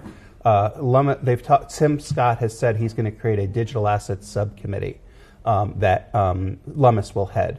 And so what you have to think about is, in terms of what we're looking at now, is as there's more crypto voters, more of a presence in the Senate, more the education Lumis did to Tim Scott, explaining why this is important, having allies like Moreno and Cruz, if Moreno wins, is really critical. But what you're probably going to see is a little bit of like when we heard earlier from Caitlin Long, of sort of punishing the people that have been doing the choke point, 2.0, having these investigations. The focus won't necessarily be on we need crypto, regulatory clarity. That's going to be a sticky issue for the industry, because if we still have Gary Gensler running the SEC, we're going to want to have some kind of law to finally overrule all the actions that he's been taking. So that's where there's going to be a little bit of push and pull, I think you're going to see, between what the crypto industry wants, even though the Republicans have now taken the Senate. So breaking news now, got Bitcoin back, challenging all-time highs. The price now over $73,000, and it seems the Bitcoin price acting like Polymarket as a bellwether for Donald Trump's election campaign. David, I want to throw it over to you and what you're seeing with the Bitcoin price now and how it's responding. Are we going to break an all-time high potentially on a Trump victory tonight? Well, it seems quite likely. The Bitcoin price has definitely served as a bit of a proxy, I think, for election bets. And I if it's been trading like this, all morning, no reason to see it necessarily reversing. So I have, if I knew the price of Bitcoin even 10 minutes from now, I would be making infinite money rather than participating on the panel. But yeah, I mean, obviously, I think that speaks to the fact that there's a lot of positive momentum, right? We're seeing candidates start to win. We're seeing things shift red. But is it too early to call, right? Are we getting over enthusiastic? The Democratic stronghold of the Northeast is in, but many states that are typically won by the Democrats still yet to call. I imagine Harris's numbers are going to improve throughout the night. Your guys' take on that? I think that, again, the upper Midwest is the key to watch right now. It's going to be Pennsylvania, Michigan, Wisconsin. Democrats are still holding out hope for Georgia that the big urban and suburban counties and precincts in Georgia make up for what she's losing on the rural side. That remains to be seen. But I think Pennsylvania, Michigan, Wisconsin just got to win all three. If any of those go to Trump, then we pretty much have a high confidence that Trump will win. But we may not know about the results in those three states until much later. Pennsylvania is not, polls don't even close until I think 9 o'clock Eastern time, and they've said it's going to take them a long time to report and compile all the data. So we may be up a long time if it comes down to Pennsylvania. Plenty of time for the markets to calm down, maybe. Pennsylvania, Michigan, Wisconsin, all eyes on these key swing states. We're going to send it now to our roving correspondent here out at Mar-a-Lago on the Donald Trump campaign. We're going to go to Set B now. Frank Corva now in a conversation on Set B. Take it away. Welcome back, everybody. We just overheard, actually, over in Studio A, talking about the price of Bitcoin, which is ripping. So, Mr. Hodl, your thoughts? Are we going to all-time highs in the relatively near future? I think it seems obvious that, or to me anyway, that the market is now pricing a Trump victory. It's too early to call, obviously, by electoral math, but the market is telling us something, and when the market talks, we listen. I think Bitcoiners have been talking for a long time about halving cycles. And if you look at actually some of the data and you plot the elections on a graph, I mean, because halving years and election years are the same. Thank you, Satoshi, for your divine brilliance. You can see that the election has a significant outcome on the price of Bitcoin. And I think that's simply because markets like certainty. They seek certainty. And with the new administration coming in, they know what to expect. So I think the Bitcoin price is telling us something right now. I think if Trump wins, we're going to smash. You'll see it. In my opinion, you'll see it if he wins. The key states like Pennsylvania, you'll see it just smash through all-time highs. Okay, and then we're going to 80K tonight. Uh-oh. Okay. All right, and we have to go over to another market, the U.S. Treasury market. Please don't hate us. We do need to talk about it quickly, though. Joe, please tell us a little bit about what's happening in the U.S. Treasury market as we speak. Yeah, you go to me for the boring government paper discussion. Hodl gets to talk about Bitcoin. Thank you. You could talk about Bitcoin as well if you'd like. Okay. Well, look, risk assets across the board, the futures are ripping, right? The Nasdaq's up a percentage point. The S&P 500's up similarly. And the big news I think that I'm following is the Treasury market, right? The Treasury market is pricing in money printer go burr, a ton of spending, I think, because basically you're seeing the 10-year rip close to 4.5%. So I think there's an expectation here that there's going to be a lot of new debt issuance to fund perhaps the renewal of the Trump tax cuts coming forward. You also see the dollar strengthening right now, so you can read from that what you want. But what I think you're looking at right here is across-the-board rally in risk assets. You're going to see a lot more fiscal spending coming out of the Trump administration, deficit spending, and to quote Lynn Alden, we now know that nothing stops this train once again. That's it. We do like the Lynn Alden quotes in here. We appreciate that. Pierre, are we going to end up on the moon this evening? What's your prediction? Perhaps. Okay. But in any case, what we've seen is that being engaged in politics is beneficial for Bitcoin and for Bitcoiners. And so it really proves the ECB right. They wrote a paper that they were really upset that Bitcoiners were influencing the political process to benefit Bitcoin.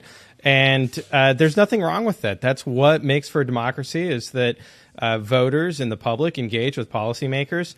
And the reason we've been so effective at it is twofold. One, the facts are on our side. So if you've got the truth, then it's a lot easier to persuade people that you're correct. Two is that there's been a tremendous amount of investment made in that education process through trade associations, through, in particular, Bitcoin Voter Project has been running ads that really focus on Bitcoin and getting that brand out there to essentially have a halo effect to lift up candidates and to lead them to victory like they've gone tonight. So I think that the lesson tonight is that if we continue to invest in politics and to educate policymakers, that ultimately we'll reap the rewards of that. I think also, just to piggyback on that point, I got the data here. There have been 121 pro-Bitcoin candidates elected tonight to the House of Representatives, Wow. and there have only been 50 anti-Bitcoin candidates elected. So it just shows that I think that there are a lot of people waking up in Washington tomorrow realizing that you shouldn't fuck with us, straight up. We're keeping it gangster here at the Election Day live stream. We appreciate that. Thank you. Joe, I want to talk about something. I actually wrote a piece recently on, sometimes we have the holier-than-thou types who like to say Bitcoin's price doesn't matter. I'm in it for the tech. We've all seen the meme, right? But Bitcoin's price does matter for a lot of technical reasons. So can you talk about a few of those reasons, if you don't mind? It's a market signal, right? It signals, I think, really, from my perspective, I think it signals how early we are in the journey. When you look at the size of the Bitcoin market, where people see the big number, they see the $70,000, and they think, oh, Bitcoin's expensive. But relative to other assets, which are in the hundreds of trillions of dollars area, right, we're still very tiny at just over $1 trillion market cap. So from my perspective, I think it's a signal for showing adoption. It's a signal for understanding. I think it is probably the purest economic signal, if you believe in markets, as to how many people really understand Bitcoin. Because I truly believe if you get Bitcoin, right, as more people get Bitcoin, the price is going to be exponentially higher. I think we're going to the hundreds of thousands of a dollar area minimum, much higher, right, in the near term, right? And the question is, what is the best barometer of that? It's where they're putting their dollars, right? If they're still plowing it into overpriced tech companies in the S&P 500, or they're plowing it into the scarcest, hardest asset that man has ever created. Yeah, appreciate that. One of the ways to think about Bitcoin that I think a lot of people don't often think about is the way that Jeff Booth puts it. He said we often price it in the old system, in the fiat system, when in reality is what we have with Bitcoin, because it's perfectly scarce, is a perfect pricing mechanism, and that what's happening is actually everything is falling in price against Bitcoin. Could you maybe expand on that a little bit, Pierre? Bitcoin as this perfectly scarce asset, humanity has never seen this before. Why is this so important for markets? Yeah, so I agree with Joe. It's a proxy measure of adoption. And when we see the Bitcoin price go up like it's going tonight, I think that it reflects the fact that politicians set the tone at the top. They're the most influential people in society. They know lots of people in the business sector, obviously. They shake hands all day long. And so when they go out and endorse Bitcoin and they get elected, that gives a green light, legitimizes the asset for the rest of society to say, hey, I'm going to invest my 401k or my corporate treasury or whatever it is into what used to be seen as kind of a marginal asset that was maybe a little shady. So there's that. And then the other piece that is, I think, causing the Bitcoin price to go up a lot is removing regulatory risk. And so in particular for Bitcoin miners, obviously, regulatory risk has been hanging over their heads of people constantly saying, ooh, the government's going to ban Bitcoin, or they're going to ban mining or find ways to limit it. And after all these attempts, what do we have is that they are losing at the ballot box. And that is crucial to remove that regulatory risk and to really, make it clear that the United States is going to lead in Bitcoin mining. Yeah, can we just talk about that for a second? Please. Just as a follow-up. So, okay, it's very easy to dismiss guys on the internet walking around in hoodies and flip-flops, right? It's much harder to dismiss... the bros, if you will. It's much harder to dismiss Larry Fink. It's much harder to dismiss a potential president of the United States talking about Bitcoin, talking about how it is valuable and never sell your Bitcoin. So as more and more of these people come into play, I think it's signaling to people who, let's be honest, they look to leaders to make their economic decisions. Yep. And I think it's going to just pile on and have more people understanding that this asset is here to stay and it's reached an institutional class level. Well, I would love to continue this conversation because I love hearing this sort of some bullish takes on Bitcoin and what's happening. All-time high, guys. Oh, yeah. All-time high. We just had an announcement. It's an unruly bunch here. What can we say? So we do have a Miss Kara Calvert, VP of U.S. Policy for Coinbase, waiting in the wings for us. So if you don't mind, gentlemen, we just... Not that we're not excited, Mr. Askren. We do have a guest joining us, though. Kara, can you hear me okay? We wish you were here partying with us, but... It looks like a lot of fun. Absolutely. I wish I were there, too, but... I'm here in Washington, D.C., and there seems to be a bit going on around here. I would imagine so. Yeah, I would imagine so. Because what is the vibe in D.C. right now? So yeah, I mean, you're based there. You're the head of U.S. policy for Coinbase. What's going through people's minds? What's been going through their minds leading up to this election as well? Yeah, great question. So I'm actually downtown, and Stand With Crypto is actually hosting advocates, hosting people here in Washington, having a conversation about the election. And so it's very exciting to be around people who are caring about crypto and caring about the outcome. Okay. And then, can you all hear me still? I see that I may have frozen. We got you. No, you're coming through loud and clear, and you're live. Okay, That's great. what I see. Great. But we also see downtown that, there are a lot of other activities happening, including Vice President Harris and her activities over at Howard. So there's a lot of excitement in this city. I think President Trump is down in Florida, but I think there's just a lot of energy all around about this election. Amazing. There was also a ton of energy at the America Loves Crypto tour. We met at that tour on the Pennsylvania stop, which was great. And there was something that you said to me outside as we were speaking for a piece that I ended up writing on that event. You talked about the sophistication of this voter base, and not just about Bitcoin crypto, but also just about, really paying attention to what's happening in these elections, understanding the candidates, and even knowing where their polling place was. Can you talk to that a little bit? You said it with not that you were underestimating them, with being pleasantly surprised, right? You were very happy to see that people were so enthused. Can you speak to that a little bit more?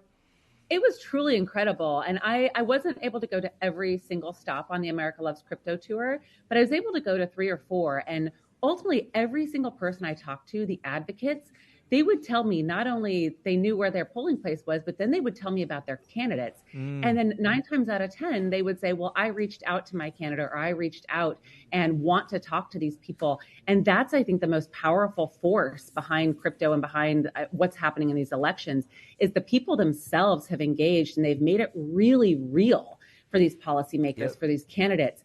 I don't think there's any way possible that we would have had as much success with now 1 in 3 candidates that are running for federal office are pro-crypto. That is incredible. And it's because of the people on the ground, the grassroots that have risen up over the course of the last year and a half. And this truly was a grassroots phenomenon, started really about a year and a half ago and launched with Stand With Crypto in August. But it has been a remarkable growth and a remarkable exercise, and just it's super exciting. Yeah, it's amazing. One of the things that's coming to mind as we're speaking is, this idea that you're the VP of policy for Coinbase, a private company. Coinbase has done a lot of work in D.C. Why does a private company like Coinbase need someone like you to be doing the work that you're doing? Yeah, I think it mostly has to do with policymakers. This is new. This is complicated. These are complicated issues. And really, this is not like banking of of having policy that's been out there for 25 years or 50 years, or general securities laws that have been out there for 90 years, almost a century of these decades-old laws. And this is greenfield policy, meaning it takes creativity. It is taking a lot of education. It's talking about use cases and bringing, I think, the superpower of this movement is, again, bringing people to Washington and having them tell the stories about why crypto is important. Mm-hmm. And I've just been so lucky that Coinbase has wanted to help invest in the grassroots and the community and help telling that story. But ultimately, it's about education. It's about new policies. It's about thinking creatively. So it really is one of the best jobs in the whole world. I'm so excited to be working on behalf of not only Coinbase, but of the industry. Yeah, amazing. You've also talked a lot about just the enthusiasm in terms of not only yourself, but the people that you're referencing here, the people in the industry, the people that came out to the America Loves Crypto tour that Stand With Crypto sponsored. You've just talked about sort of the inevitability of this technology, and part of the reason for that being the amount of people that now care for that. So could you speak a little bit to that? I mean, a lot of people like to say Bitcoin is inevitable or crypto is inevitable, but there are things that could be roadblocks to that, right? So what does that inevitability look like in reality? Yeah, I think that is inevitable. I also think that America will eventually get this right. I think that the rules will come into place that promote innovation while protecting consumers. The question is, how long does it take us to get there? And right now we see Europe moving ahead. We see places like Canada and Singapore and Australia all moving ahead more quickly than the U.S. is. So we're going to get it right because I think it's inevitable. The technology is remarkable. It's transformational. We're seeing the early stages with the scalability and payments, I think, is one of the fastest growing use cases, Yep. things like remittances. So it is inevitable. It's just how long does it take to get there? And the more contextualized, the more real, the more policymakers understand that this can help everyday families save 6% or 3% in credit card fees or remittances. Right. Like that's real. That's a real outcome. And that's what makes it inevitable. All right, we appreciate that. And yeah, the idea of remittances and the real use cases that really save everyday consumers money, it's a super, super important thing. The reality, though, too, is that there is money in politics, and sometimes the traditional institutions support certain people that maybe don't want to see this sort of change happen because of the way that that financial support flows. So do you think that that's just a piece of it? And do you think crypto coming in, PACs like Fairshake, people coming in, and now money being a real thing, supporting candidates, is this what turns the tides, essentially? Yeah, I think that ultimately crypto has come to the table now, I think, in a meaningful way in Washington and frankly, across the country. And ultimately, you have to play the, the hand that you're dealt. And so I love poker. And so I will refer to my poker playing, and that the sense that you've got to play what you're dealt, right? Yeah. And I think that that's where it comes down to how do you engage in Washington? And certainly, I think we've been very transparent in how Coinbase thinks about Fairshake, but also in how we think about helping Stand with Crypto, for example, reach 4 million advocates, hopefully before the 2026 midterms. Like those are really important metrics. And that's where I think that ultimately there will always be incumbent organizations. There will always be entities and people who may not line up with exactly where crypto wants to be or needs to be. And we'll work through those, frankly. That's, I think, ultimately, I think in a year we'll be sitting in a different place, and who knows what happens with the election. It's still too close to call, but in a year we're going to see where all these kind of the 52 card pickup, where all the cards land. Amazing. Well, Kara, we appreciate your enthusiasm. We also appreciate the fact that you took the time to join us on such a monumental evening. So thank you so much for your time, and we will be in touch. Absolutely. Thank you so much for having me, and we'll see how this goes. Enjoy the rest of your evening. Same to you. Thank you so much, Kara. Appreciate it. Thanks. All right. Bye-bye. So I know that, this is sort of, I guess, an overarching theme here. We're streaming on Bitcoin Magazine's live channel. Bitcoin is just apolitical money. It's not supposed to care about the government. But you can see the smiles on people's faces when we're talking about Bitcoin sort of winning when it comes to government. Just kind of curious, I guess, on an emotional level, how does that make you feel? Are we sellouts here? That we're just simping to the state? Are we all statists or something like that? Or should this really be something that we should really be savoring right now? I mean, I think they're the ones simping to Bitcoin, right? And when I hear about, for example, even just the government holding Bitcoin, to me that is the government accepting that there is an asset that is above them. And we've heard Larry Fink say it on national television that Bitcoin exists above governments, and that's the reality at a software engineering level. And it's finally permeating into the political sphere that is the reality.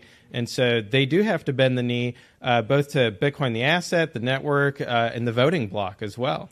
So it's really critical that we continue to accumulate a voting block so that we can continue to promote pro-Bitcoin policies. Shout out to Bitcoin Voter Project. Go follow them on Twitter at Bitcoin Voter.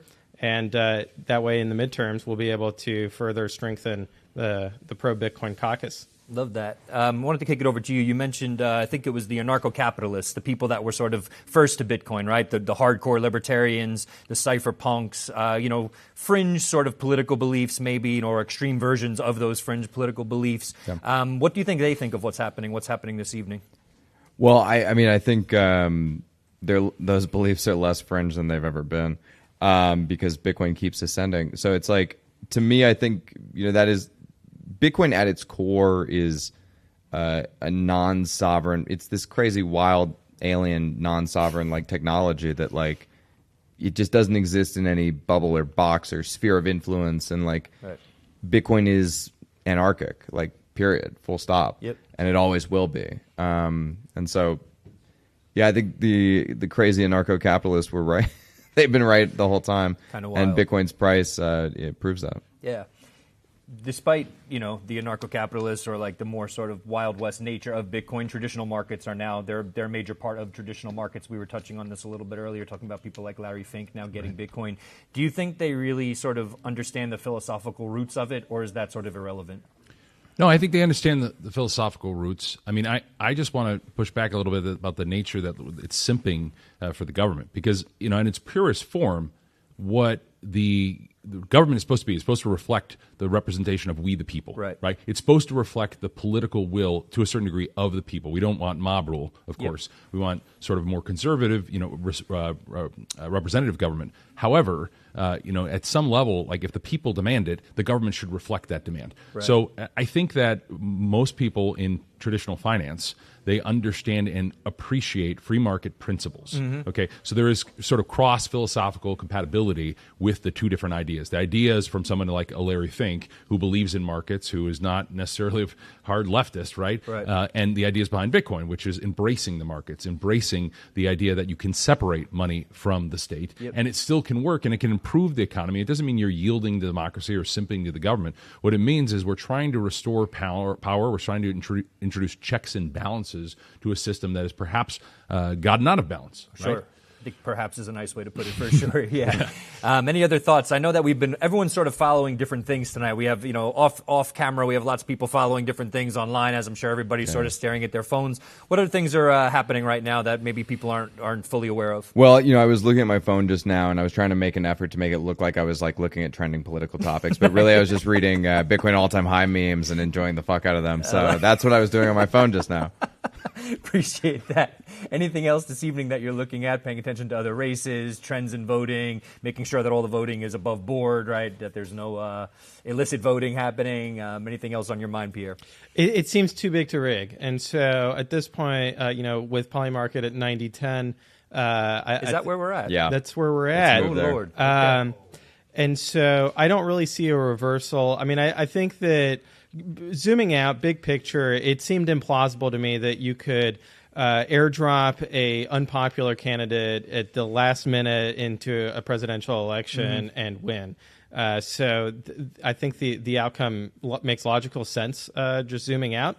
And then when we look at it for Bitcoin, I'm very excited that Ted Cruz prevailed in Texas. He's been a strong advocate for Bitcoin mining. And so, the stars are aligning really well. Appreciate that. I think that's a perfect way for us to put a pin in it for right now. We are going to kick it back over to Set A. Again, thank you to everybody who's tuning in. We are here at Election Day Live, which has become Election Night Live, presented by Bitcoin Magazine. Over to Set A. Presidential race electoral map update. Of course, the first Bitcoin election is well underway and the markets are active. Bitcoin back at all-time highs above $74,000. And again, coming to you now with some key updates. So Donald Trump, Republican candidate for president, winning Missouri in its 10 electoral votes. Also winning in Montana and Utah. So Donald Trump now, there you see Donald Trump winning in Montana with her 4 electoral votes. And we've got Utah with its 6 electoral votes. So Donald Trump, the Republican nominee, at 198 electoral votes to Kamala Harris's 109. But, and here's the but, states leaning blue. So we've got Arizona right now. Not all precincts reporting, but leaning blue, according to the Associated Press. We've got Michigan leaning blue, according to the Associated Press, and Wisconsin teetering on the balance. So let's talk about it with this panel here. We've got David Zell, Rachel Silverstein, and Margot Paez with us. Is the market overreacting here? 90-10 poly market. Is it over for Kamala, or is she so back? Margot? I don't think it's over. I think this is still going to be a close race. I think there's a number of states that are leaning blue.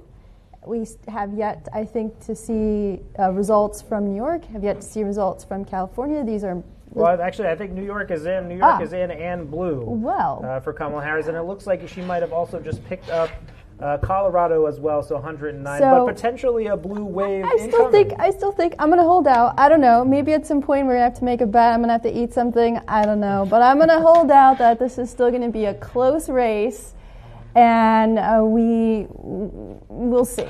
Well, I just can't here. All eyes are on Wisconsin, Michigan, Pennsylvania. David Zell, want to throw it to you. Bitcoin price at all-time highs. Is there a come down from this? Are we in for late night, or do you think it's over? This race is wrapped up based on what you're seeing. From what I'm seeing, it looks like this will be a late night. The markets are obviously strongly in favor of Trump, as Margot points out, though. there's a reason we wait for it to get to 270. We don't call it until it's over. So, I guess we'll see. All right, so Rachel, moving it over to you. What are you seeing out there? What are you waiting to see? And how are you feeling about the election right now? Obviously, the market's bullish, 74,000. We got the all-time high, but we don't have the conclusion. I'm not putting my money on either candidate yet. I'm putting my money on Bitcoin. And I think that, this could very well be a buy the rumor, sell the news type of event.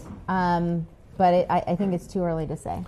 I will say I think a lot of what happens, to her point is, what does Trump actually do when he takes office? Bitcoin has become a proxy vehicle to trade the election in part because Donald Trump has, among other things, promised to create an environment that's extremely conducive to Bitcoin capital, to Bitcoin businesses in the United States. So, look, if a strategic reserve, starts to materialize, if there's a Republican trifecta, if the stars align for that, then, who knows how high the price of Bitcoin could go. But I think that'll be sort of the distinction, is that the market is sort of using Bitcoin to, trade the Trump win. But for the markets to kind of sustain that valuation, Trump's going to have to follow through and continue to signal until he takes office, that he's serious about some of these pro-Bitcoin policies. Well, let's be clear. The projections from some major institutions, JP Morgan, Alliance Bernstein, those types of institutions, research organizations, they're saying Bitcoin is going to go up either way, right? We're hearing some of that. Rachel, your thoughts? I think it will go up either way. I think, to a large degree, Bitcoin doesn't care who's in office. But I think that there are certainly policies that Donald Trump has, to this point, been the one to put forth. It's certainly not too late for the Democrats to put some similar policies forth that will be supportive to the Bitcoin network, to miners, et cetera. So I do think it's going up either way. It may be faster and it may be more dramatic under a Trump administration. Yeah, I mean, Rizzo, the thing to remember here is the Bitcoin thesis remains unchanged regardless of who is in office. Both candidates are going to, if they win, massively expand our debt. Ultimately, the rot at the core of our monetary system does not shift based on electoral politics. The economy we exist in is very clearly a perpetual motion machine that cannot last forever. We are printing more and more money, debasing American savings, and enriching central bankers and their Wall Street cronies. That does not change. We don't vote for that. The only way you can vote against that is by buying Bitcoin. The only way you can protect yourself from that is by buying Bitcoin. And so unless one of these candidates decides to run a balanced budget, which neither will do, the Bitcoin trade remains unchanged. But I think zooming out, obviously the world watching here, people in other countries looking to maybe follow America's lead. I want to talk about that global perspective and what they're seeing, because it would seem the signal right now is that America leaning Donald Trump, leaning towards embracing Bitcoin innovation. What signal does that send, Margot, to the world? I think it's hard to say because, each region is in its own particular situation, right? I mean, Europe versus South America versus the African continent. I mean, for me, it's hard to just say, because we get this one signal. And then again, I'm not even sure that this is, Trump coming back into office, if he does, is actually a Bitcoin signal. Because I still think that this is still a niche voting bloc. And especially outside of the U.S. I think this is a particularly fascinating moment for Bitcoin and for crypto in the U.S., but I'm not still convinced that this is something that is going to play out in the same way across the country. I mean, when you look at the global South, I mean, what is the play there for Bitcoin? It's not really nation-state adoption. It's really ground community-based adoption. And I think that's still really going to be the most important signal there. Well, obviously, other nations in Latin America taking a much more progressive view, El Salvador and others. Rachel, wondering your perspective again on the global outlook here. What message does this election send to the world? Is there a domino effect if we do embrace Bitcoin policies in America? I think there is going to be a domino effect, and much of it goes to what David was saying a minute ago, that it does depend on what Trump does once he gets in office, if he's the winner tonight. So, you know, if the Bitcoin Strategic Reserve Initiative is sticky and maintains its footing, and my hope would be that the president not tell the world that we're going to buy 1 million Bitcoin before we buy 1 million Bitcoin, because obviously that will cause the price to skyrocket before we've purchased 1 million Bitcoin. So I would prefer to see a sneaky accumulation of Bitcoin, a quiet accumulation of Bitcoin as a strategic reserve. But if that is a loud pronouncement from the administration, then I think we'll start to see the game theory speed up. More and more countries will start to see Bitcoin as a necessary part of their strategic reserves, and price go up. You know, I want to just quickly add to this that what I think is really the signal if Trump wins is that it is in fact an economic issue that goes beyond just Bitcoin. But I think that, you know, as Dave just mentioned, as we've heard from Rachel, that Bitcoin plays a really important role in addressing these economic issues that people are facing in the U.S. in particular. And in that case, I think this says something globally in terms of where we are as a global superpower, as economic stability in this country. And I think that, you know, this is probably the most concerning part of where we're going in the next 5 to 10 years, economically speaking, and where we end up.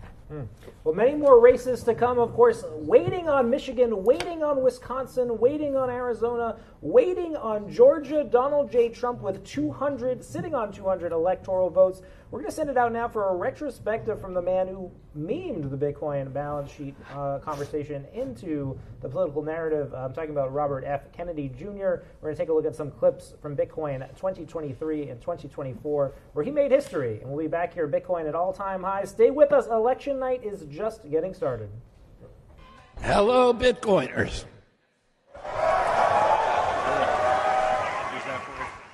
I've been meeting with leaders and thinkers from this community. I've conferred with Bitcoin miners, with policymakers, with economists, with financial experts, with investors and developers and entrepreneurs that deepen my understanding of the extraordinary promise of Bitcoin for our country and for our planet. After all I've learned, I intend, as President of the United States, to sign an executive order on day one, directing the Department of Justice and the U.S. Marshals to transfer the approximately 200,000 Bitcoin held by the U.S. government to the United States Treasury, where it will be held as a strategic asset.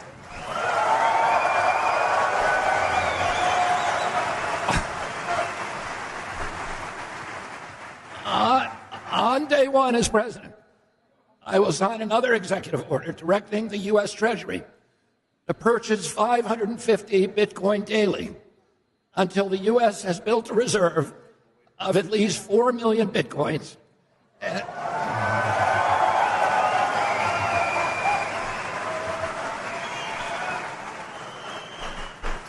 a position of dominance that no other country will be able to usurp. Our nation holds approximately 19% of global gold reserves. This policy will give us about the same proportion of total Bitcoin. The cascading impact from these actions will eventually move Bitcoin to a valuation of hundreds of trillions of dollars.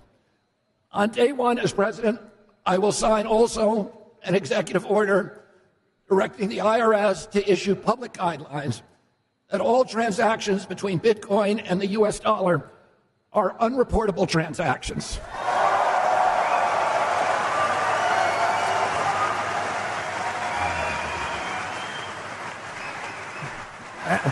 And by extension, non-taxable.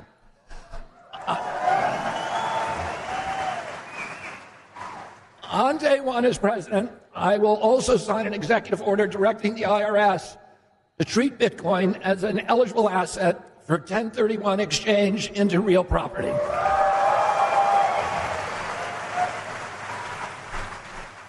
Now, I want to say a couple of words about my observations about the Bitcoin community.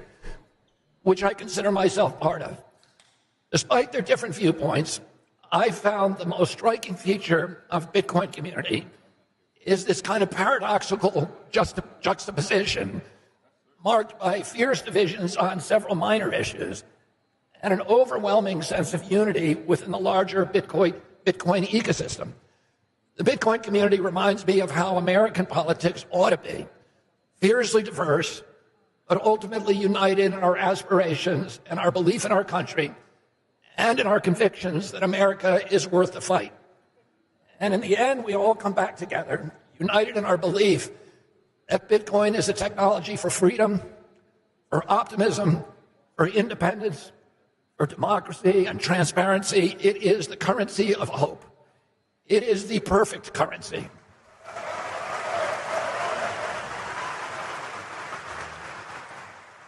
It is an elegant, poetic, beautiful, pure species that aligns perfectly with the highest ideals and aspirations represented by the American experiment with self-governance. It is incorruptible.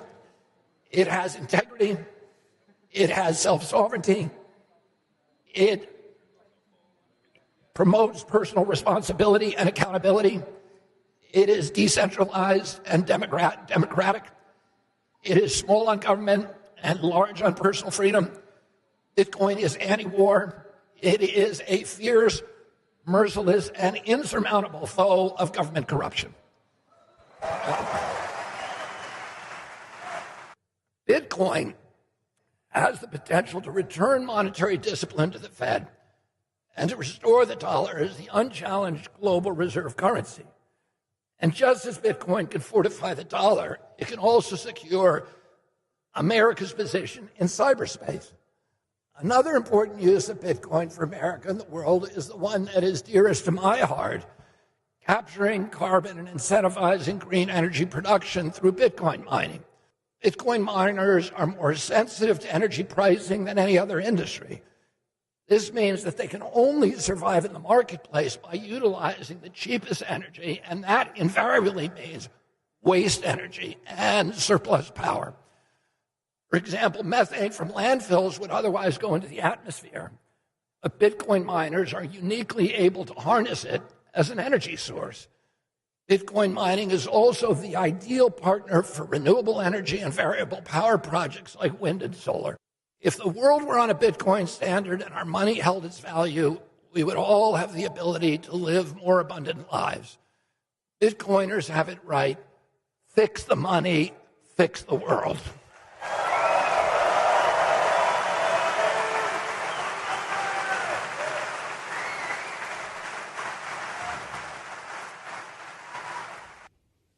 Everybody, we are here at Election Day Live, which has become Election Night Live here on the West Coast. We're coming to you live from Las Vegas.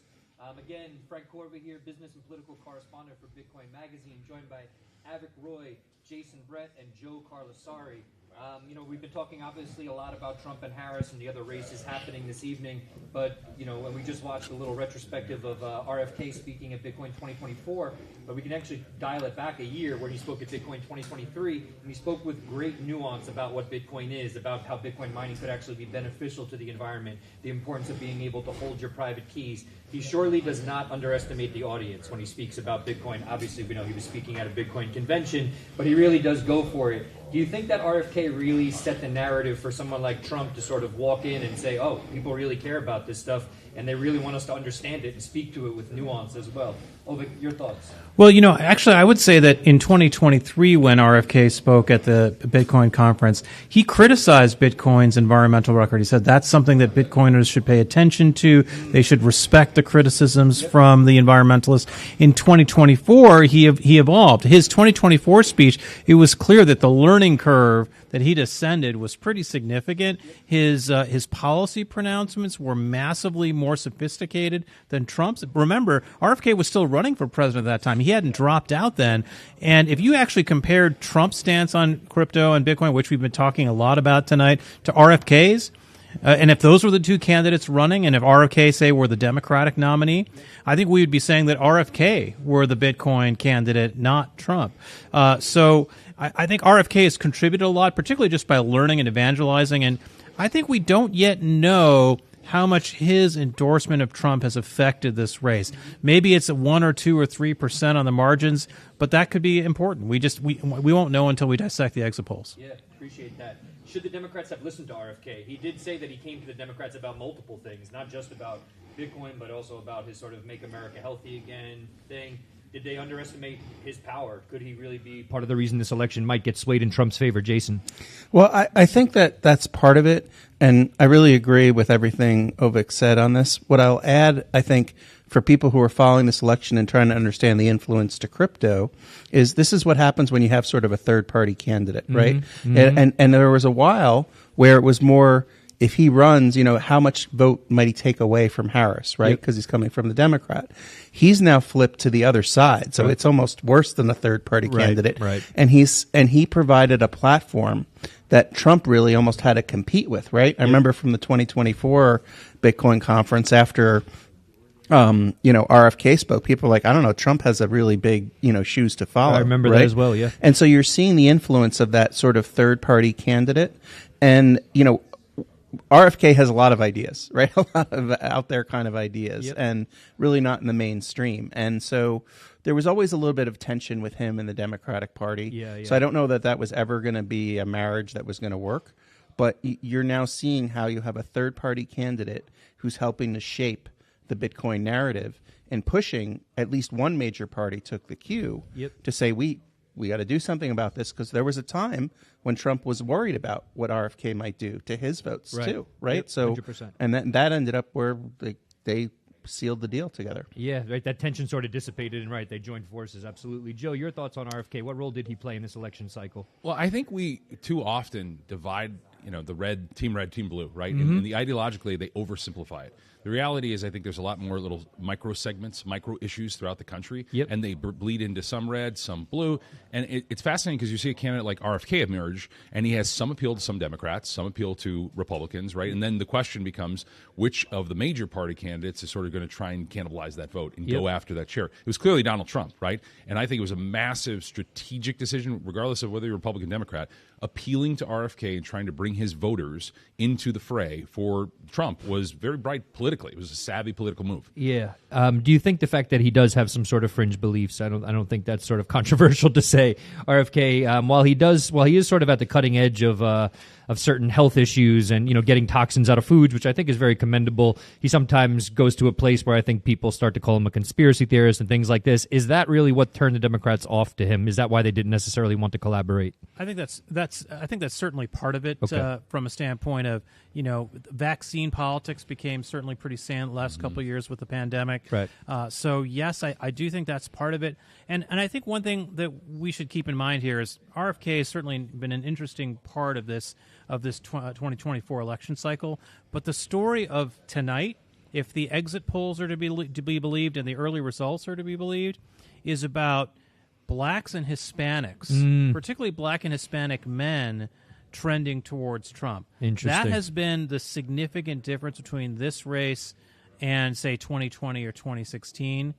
And Harris is not doing, so far, that much better with the white suburban voters, what we used to call the soccer moms, to make up that difference. Now, that may change as some of the results start to come in from these urban and suburban precincts, but right now what it looks like is Harris is doing about as well as Biden, not that much better with the soccer moms, but Trump is doing way better with minorities, particularly minority men. Which is sorry, go ahead. Yeah. Hot topic, yeah. Jason and then Joe, and then we do have to kick it back to Studio A after that. Yeah, no, just real quickly, I mean, to me, this is where, my party, the Democratic Party, has really failed, right? Because they've misunderstood what Bitcoin and crypto is about. The value proposition of not just having this type of money that's an alternative to the banking system, but at the same time, the growth, the prospects of starting your own business. And that ship has sailed a little bit from us. And that's a real shame because, when we talk about black and Hispanic, when they do the polling on it, it shows they're leaning toward wanting to use something like Bitcoin because they want an alternative investment. That's right. Because they don't feel, a lot of African-American young men don't feel safe even going into a bank.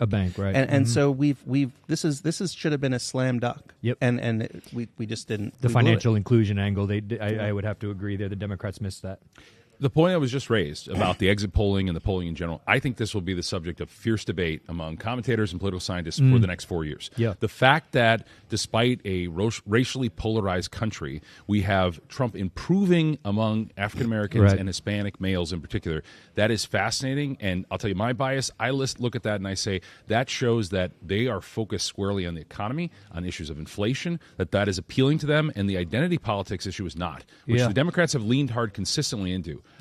Time and time again. So this issue of the dollars and cents, inflation, things we talk about all the time as Bitcoiners, that is clearly cutting through, and it's appealing to that demographic. Let me add one other thing to this, which is to tie these two things together.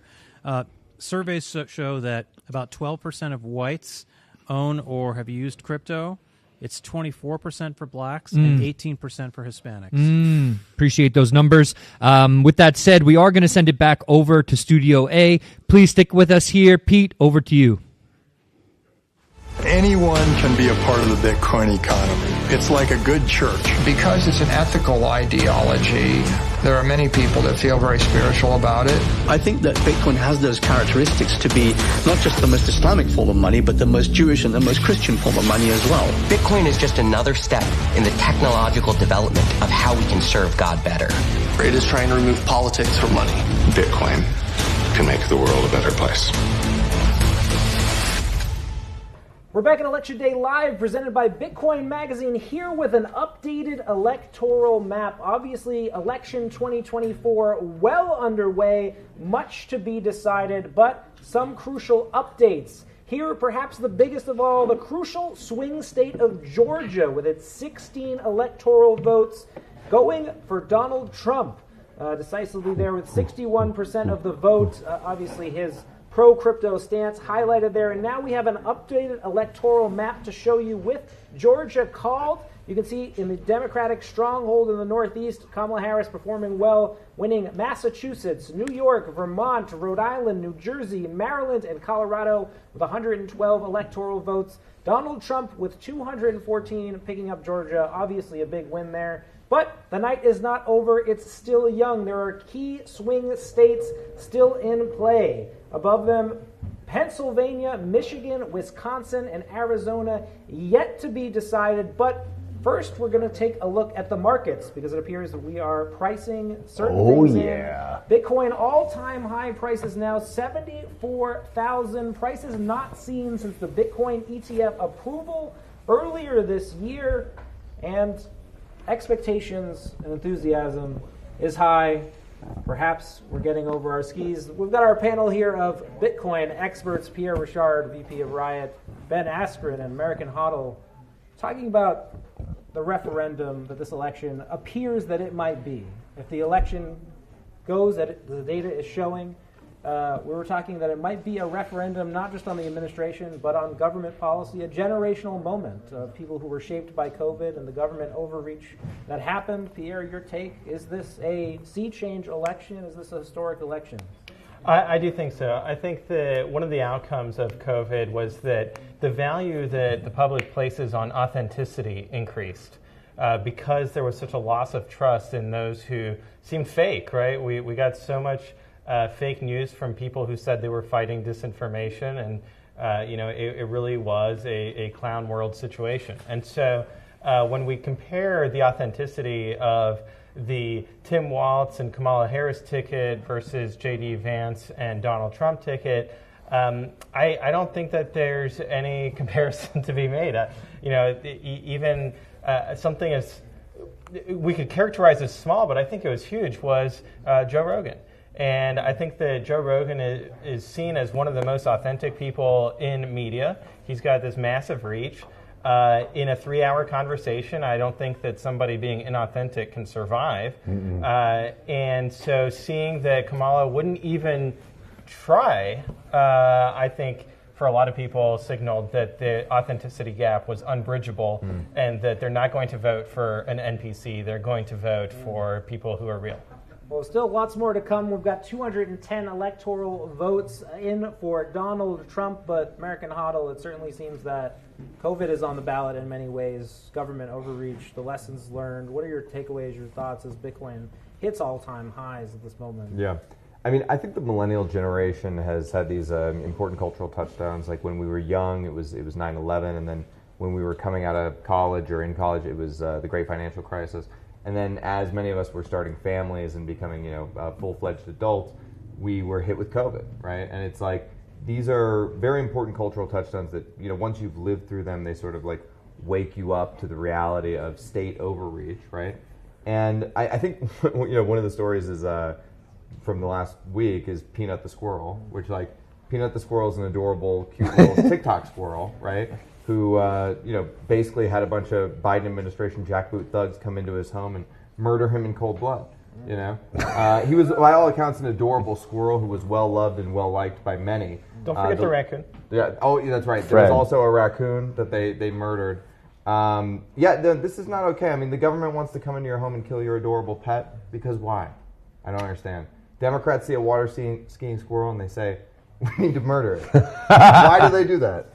It doesn't make sense. Tough questions that'll be asked, especially if this red wave continues. Ben, your thoughts on this moment in the hindsight that is COVID, that is Peanut the squirrel? Yeah, I think COVID was a big wake-up moment for so many people because, me and Pierre were just talking. There were so many people banned on Twitter, right, when it was under the old administration, and the government was, they were implicated in that essentially after the Twitter files came out.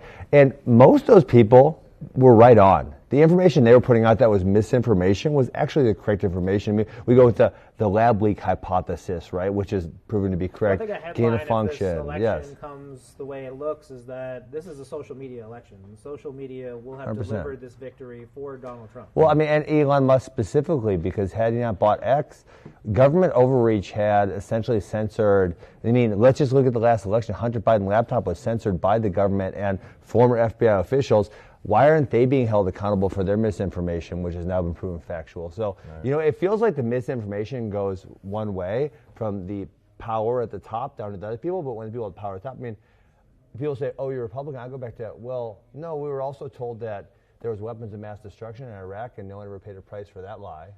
So it's like the government has just been lying to us and we have to accept that, but if we don't read from their script, then they say we're doing misinformation. It's nonsense. Yeah. Pierre, your thoughts on the social media moment that you're watching unfold? Yeah, you brought up Elon Musk. I think that he really did deliver for Trump in this election. One is that he stepped into it at kind of the height of his admiration, right? Just after we saw that rocket land on the chopsticks, people's minds were blown. And then you have him out stumping, spending real time with real voters to promote Trump. It's really, I thought he stood out. And then you had Cuban come in and he's like, oh, well, I'll be Kamala's Elon. And then he just insults people. He was a complete They told me he lost. Yeah, where does it go from here? Is there a complete loss in the mainstream media? I think one of the things I think is most amazing about Elon Musk, and one of the things I admire most, and I think we should admire in other human beings, is a courageousness. So initially he made all that money selling PayPal, and he could have just went and retired and hung out like you with your Bitcoin, right? But he put it literally all on the line for Tesla, and then SpaceX, almost went bankrupt. Totally. And again, he's like the king of the world with SpaceX and all these things he does, and he goes and buys Twitter for more than it's worth. He goes and does this for Trump, and he could have been easily, if this election would have went the other direction, they could have tried to take everything from him. I think also like the Joe Rogan thing is a very big moment. That podcast was a big deal. And it's kind of like everything that's old is new again. I mean, in a sense, like politicians, Abe Lincoln used to come to your town and he would lecture for 8 hours, right? Or they would have a debate for 8 hours. And people would take intermissions and breaks. And we expected politicians to be able to deep dive and talk off the cuff. And then, the last 100 years of centralization have sort of put in this soundbite culture where it was about having the most perfect, sort of curated message. And I think that the Rogan interview shows that era is now over.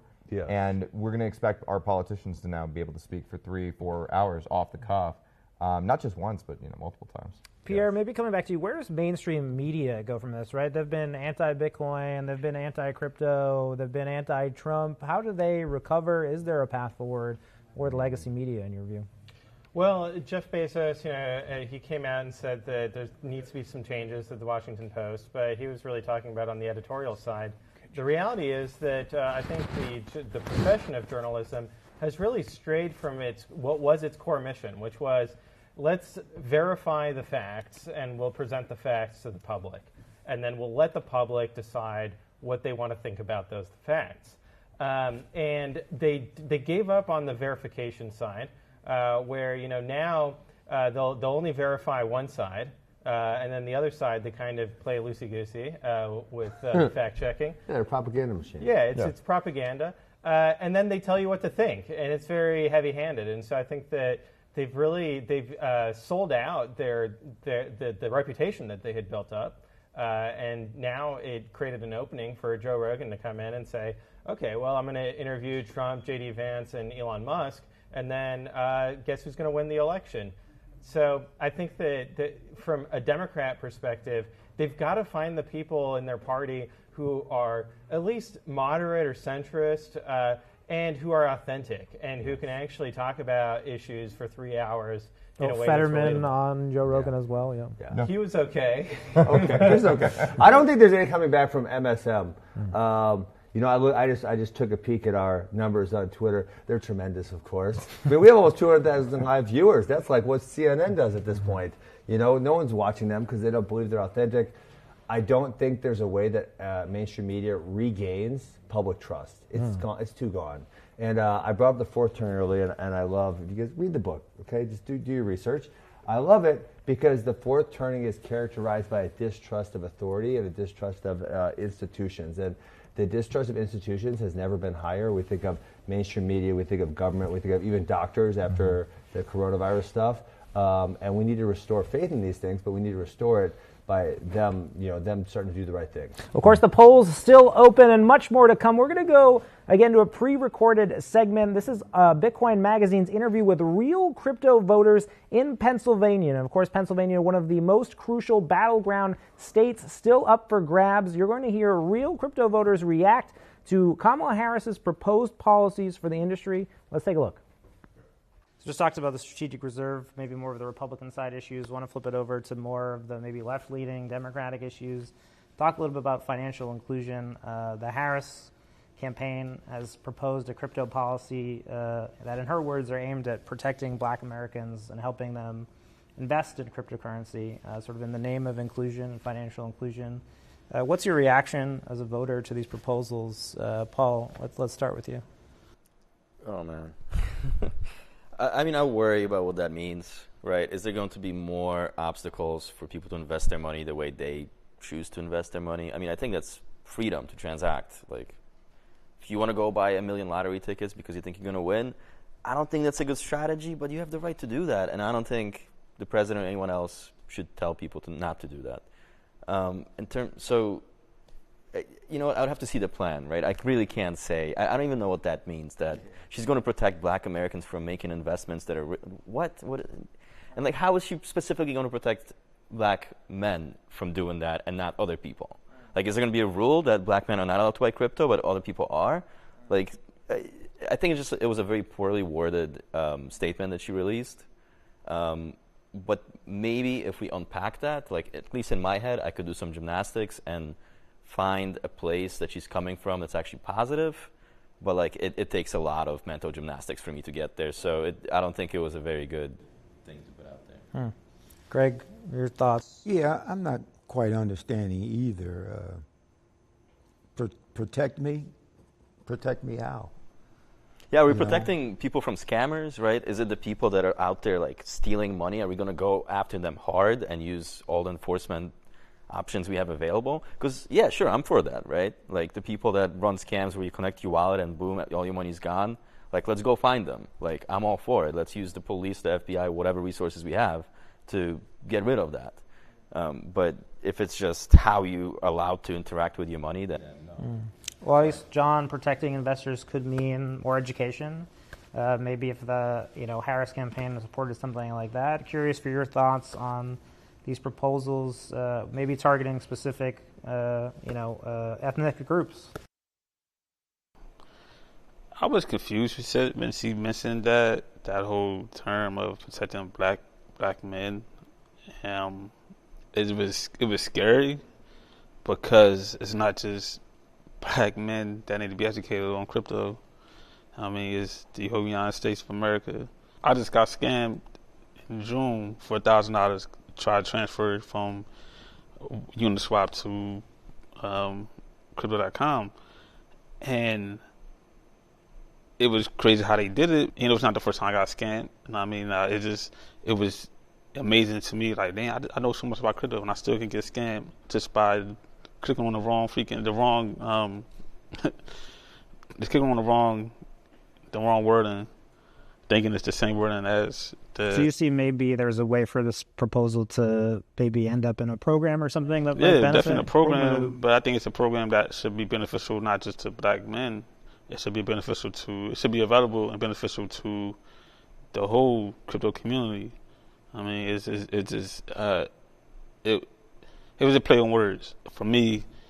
Since I've been telling my children since 2020 about crypto and trying to get them to educate themselves into the realm of crypto, because it's their future, the future of currency. It was shocking to hear that. So it's like, are you really in this space to educate our people, our community, our society on how to make better strategic moves when we come down to crypto, or are you just doing this for the vote? So, yeah, I mean, fundamental snacks. I mean, obviously, you know, one of the dangers here is, as we were talking about, there's more hurdles here, right? You maybe create specific barriers for people to own Bitcoin or cryptocurrencies. Is that a concern for you as a voter?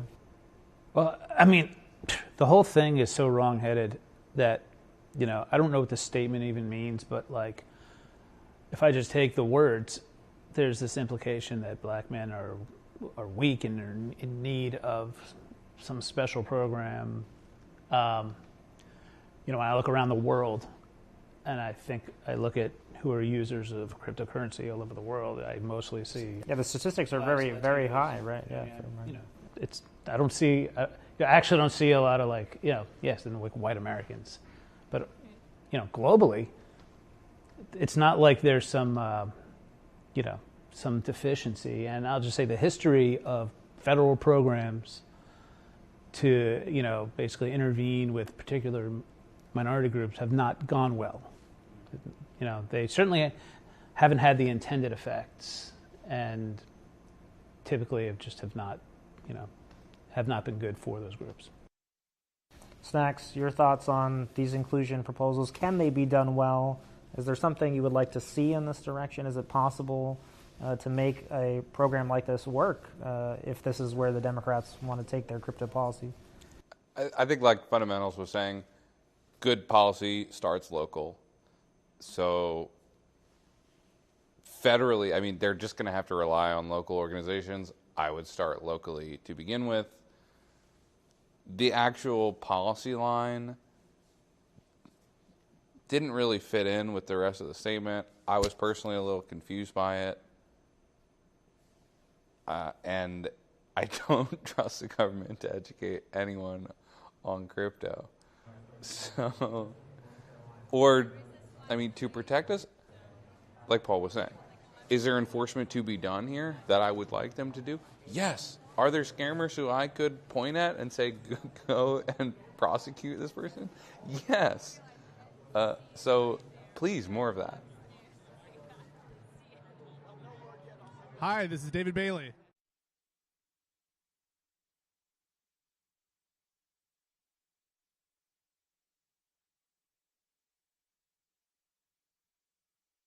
Proposal, I think it was to protect black men in particular when it comes to their crypto investments. Obviously, we heard from some black men in that segment. They felt a bit confused by this. When that news came out that she was going to do something like this, Margot, I'll go to you first. What was your initial impression? I'm talking just for the sake of the person listening. But Oh. Whoops. Yeah, I saw that. Can you hear me? Can you hear me? Oh, people were moving my hoodie was. Street open. You know what's funny? That's true. That's how I did it. I just rolled out of bed. I was like, I'm going to the left. that the Democrats have been playing for the last, I don't know, couple of decades are old and tired and not going to win elections anymore. Right. And I think that the demographics turnout that we're going to see in this election will demonstrate that. And I think it's a totally misguided thing to say. There's no demographic that needs more or less protection from scammers than anybody else.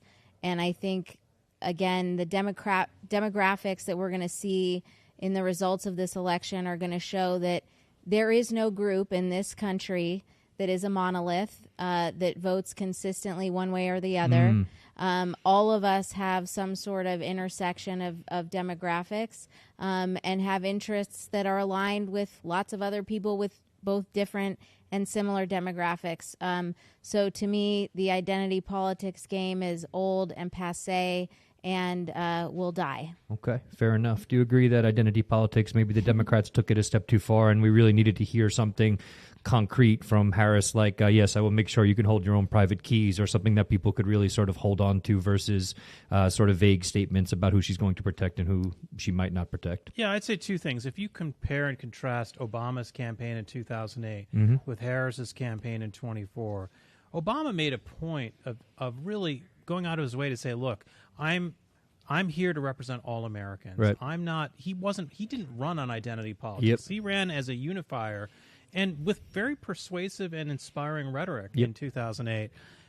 And Harris has tried to do the same thing, but the problem in Harris's case is that she also ran for president in 2016. Yep. And when she ran for president in 2016, she tried to run as the far left candidate who would attract the most progressive voters, capital P, for most left-wing voters, as a way of elbowing in terms of competing against the moderates like a Joe Biden. Right.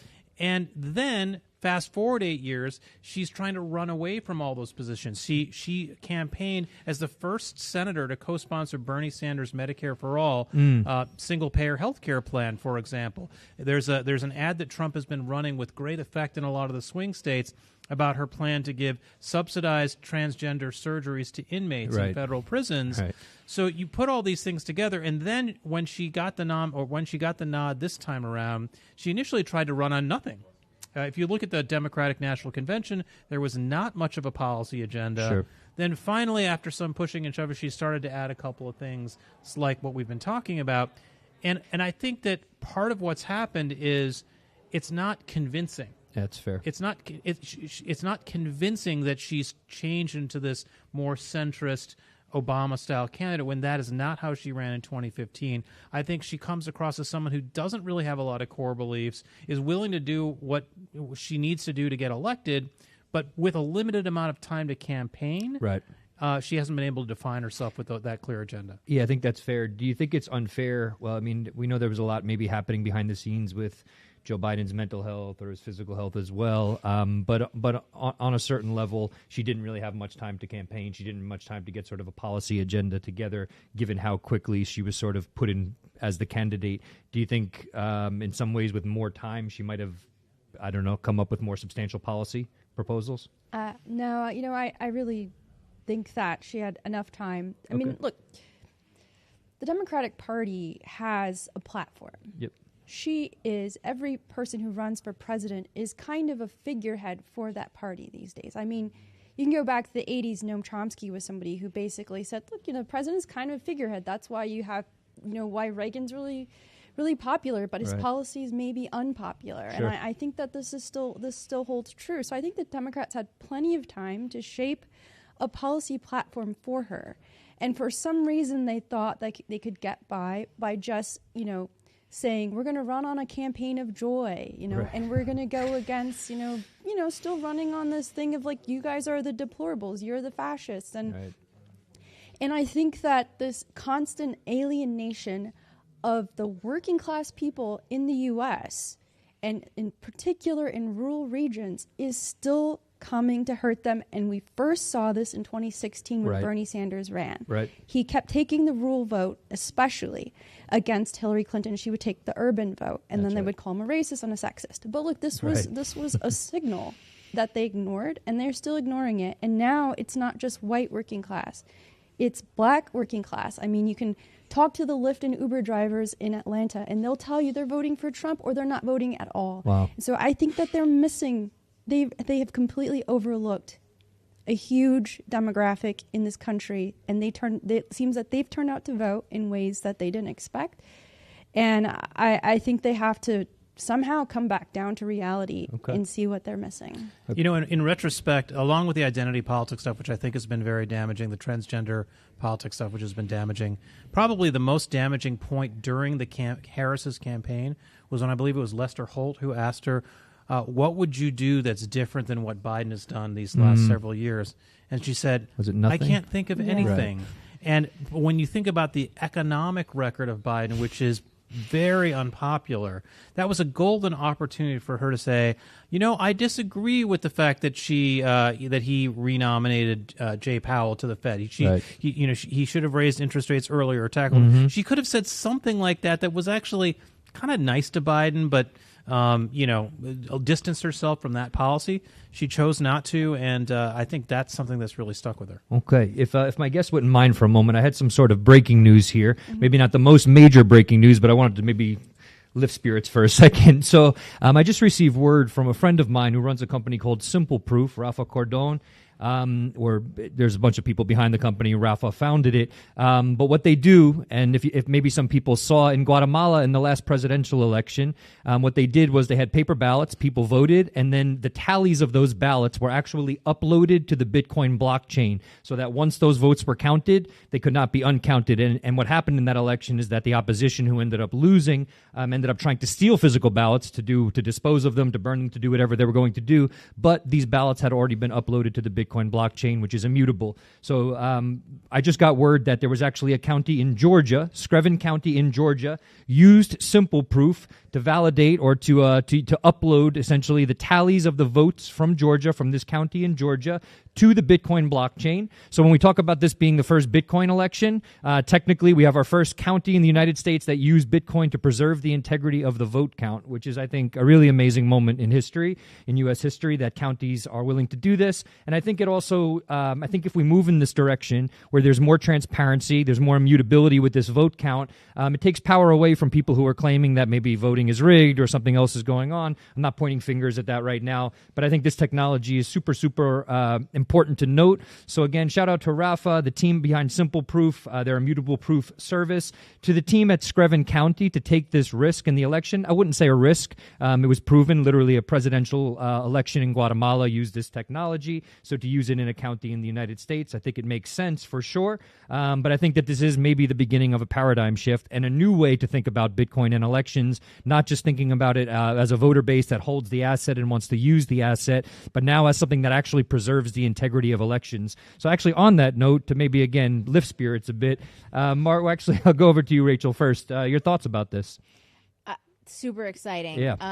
I've wondered for a while now why we can't do that more, because I firmly believe that no matter how secure and trustworthy our voting systems actually are, it doesn't matter if people don't believe that. Right. And so I think being able to reinforce people's faith in our electoral system is critically important. Even those people who I would disagree with when there is fraud, I think we all deserve to feel confident in the results of our election, and recording votes on a Bitcoin blockchain is probably, technologically the best thing we have right now. Yeah, I think it's also inspiring. We've heard forever, why aren't we voting on blockchains? And this isn't, so just to clarify for people were not voting directly to the Bitcoin blockchain. That is not how this works. They voted regularly in person. I don't know exactly what sort of machines were used there, or whether it was the paper ballots that were counted, but the actual physical voting happened first. Those results were then uploaded to a block every 10 minutes on the Bitcoin blockchain. Margot, your thoughts? Yeah, I think that's really, really cool. I mean, people don't have a lot of trust, I think, in the integrity of elections right now. And so if we can have a way that verifies the results in an irrefutable manner, I think that's really fantastic, and we should try to get that happening in every county in every country. Yeah, that's fair. Trump has argued a lot for paper ballots, right? And it was actually interesting. As he made this argument, I was thinking to myself, I had heard this story from Rafa and the team at Simple Proof saying how that in Guatemala during that presidential election, they used paper ballots. They have a very decentralized system of making sure those ballots can't be tampered with. I think they have literally almost like a 5% of the country come out to actually help preserve the integrity of the elections. There's been issues saying voting machines are rigged and all of this kind of stuff. Do you care to discredit that or speak to that at all, Ovik? So, a big fan of what Rafa's doing, really happy for his progress. I want to mention that Estonia has for decades had digital voting. You can vote online. Everyone votes online in Estonia. This has been true for a long time because they've had to deal with Russian interference there on the border with Russia. And so they set up, basically prior to the Bitcoin white paper, a blockchain-like decentralized verified way for everyone to vote online. There's no ballot fraud. There's no integrity fraud because they have digital identity too. So when you vote online, nobody can steal your vote. So it's super transparent. The votes are tabulated immediately. Anybody who's interested in digital online voting, literally, Estonia solved this problem in the 1990s. Amazing. And all we need to do is learn from them. Amazing. Yeah, Frank? I think it's a nice. Yeah, please. Sorry, one more thing. At Bitcoin in Nashville, in the back whale room where RFK Jr. was speaking after his speech to the larger congregation, if you will, he was asked about. I apologize for cutting you off. We Sorry. actually have a breaking report from Mar-a-Lago, but please put a pin in that.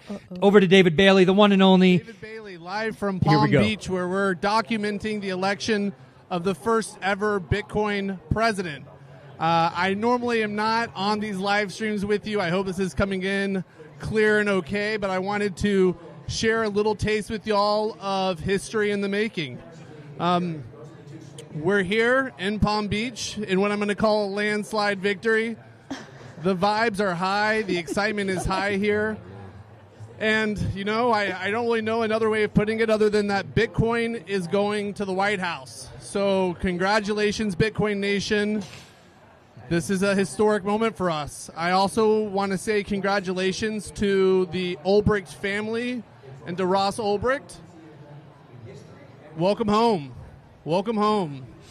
So while we're sitting here, we're waiting for the President of the United States to come join us, or the President-elect, I guess I should say. And we're sitting here and watching the implosion of the political establishment who, you know, as I look around at the media cameras surrounding us, I see solemn faces and tears. I wish I could pan the camera and show you what these people look like. It's very sad and hilarious.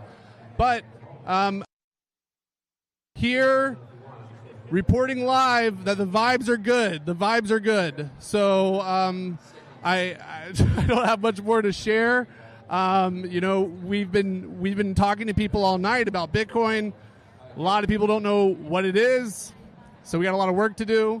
But I feel like today marks the beginning of a new chapter in the Bitcoin journey, where we're going to be able to take the vision that we've had for Bitcoin and implement it into the real world. And so I couldn't be more excited for the Orange presidency to begin and the birth of the Orange Party. So thank you, everyone, for your support. We're going to have people reporting live here throughout the night. But, you know, I really just wanted to share this message with you of thanking the entire Bitcoin community for turning out. It says thank you for the support from the Bitcoin community. And let's fucking go.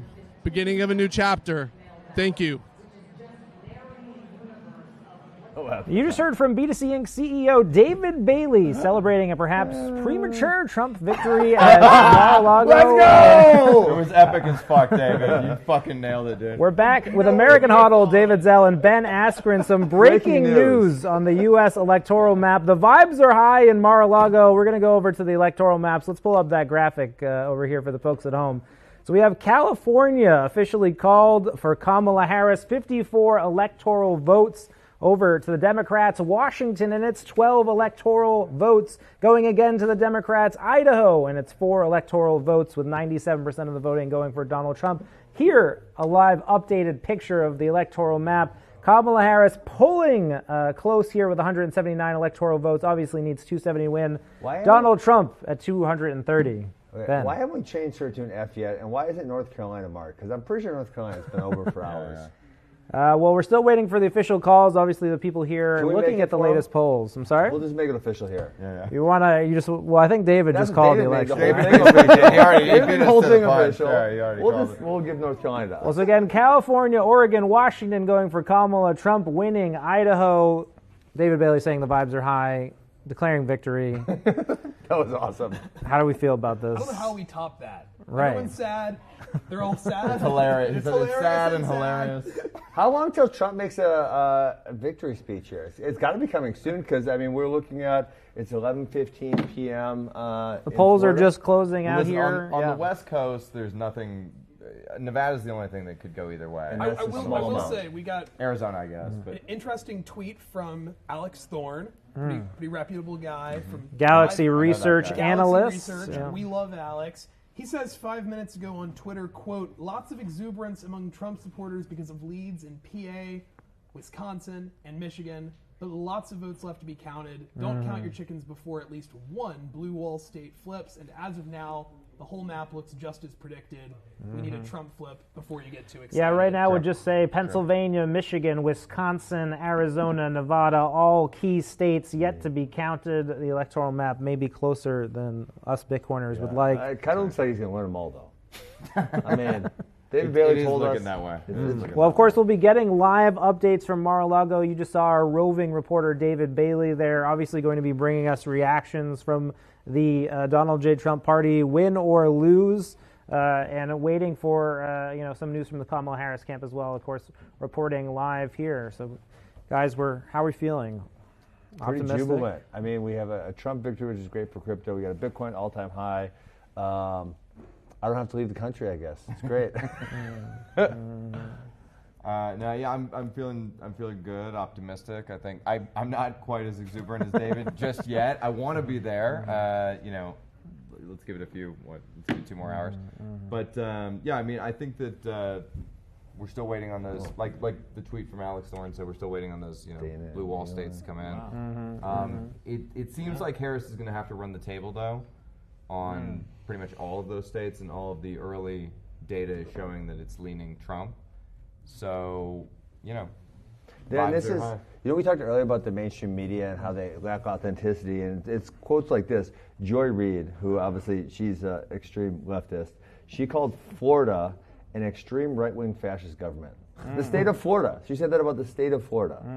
That's kind of insanity. Do you think there's no answer to the political division? Are we headed towards more political division? I think the Unity Party is made up of Republicans, Democrats, and really, honestly, almost all of them are former Democrats, right? I mean, Trump was a former Democrat, Elon, Joe Rogan, I'm sure I'm forgetting someone. RFK, Nicole Shanahan. Tulsi Gabbard. And then, we brought in Ron Paul at the last moment, which was like that. This is like my dream team. Like if you said, Ben, drop the exact people you want running your government, I would have probably came to this conclusion and said, I actually remember at Bitcoin 2023, my insane friend that got me into Bitcoin, so he got me into Bitcoin in Shanghai in 2017. I got him on the Ron Paul train many years before that. But at Bitcoin Conference 2023, he said, Trump and RFK are going to work together. And I remember my wife and I laughed at him. We're like, ha, ha, ha, no way, you're freaking out of your mind. And he's like, I think that's what's going to happen. Now, he proposed Trump president, RFK vice president. Which may have been on the table at the time. It could have happened on the table, right? But he said they're going to work together. And, going back to, again, the fourth turning and sovereign individual. But he said he thought RFK was a great champion. And which is a sign of the fourth turning, and it may be Trump, it may be RFK, but these two men working together is tremendous for Americans. Well, let's get back to the division. Obviously, you're invoking the Unity Party, this idea that the Republicans are expanding their base, maybe moving forward with the majority, but there are going to be people who are very unhappy with this election, perhaps even contesting this election. Of course, hours to go here, and there are still some situations on the table where, like last time around, it takes days, even weeks to confirm this election, and there are, events like January 6th that we saw. How? I think this is going to be hard for a lot of people who are on the left to hear, but Trump is actually a sane, centrist, moderate candidate. Yes. That's the way I view Trump, and I think that a lot of the, Republican coalition that you're seeing come together right now, reminds me of the Democrats in the 90s. Like these people are basically Democrats from 30 years ago, you know? Yes. I don't think many people in the Republican Party care if you get gay married or smoke weed or, you know, it's kind of like live your life, just leave us alone, right? Somebody asked me the other day, they said, how is Trump pro-Bitcoin? I said, you know, he's honestly not that pro-Bitcoin. He's just not anti-Bitcoin, and that's enough. Like, that's good enough. We don't need somebody to bend over backwards for us. We just need what every American who has ever endeavored to have freedom and sovereignty has needed, which is the government to leave us the fuck alone. You know? David, your quick take on the division that we might see as the result of this election. Are we moving towards unity with a potential red wave?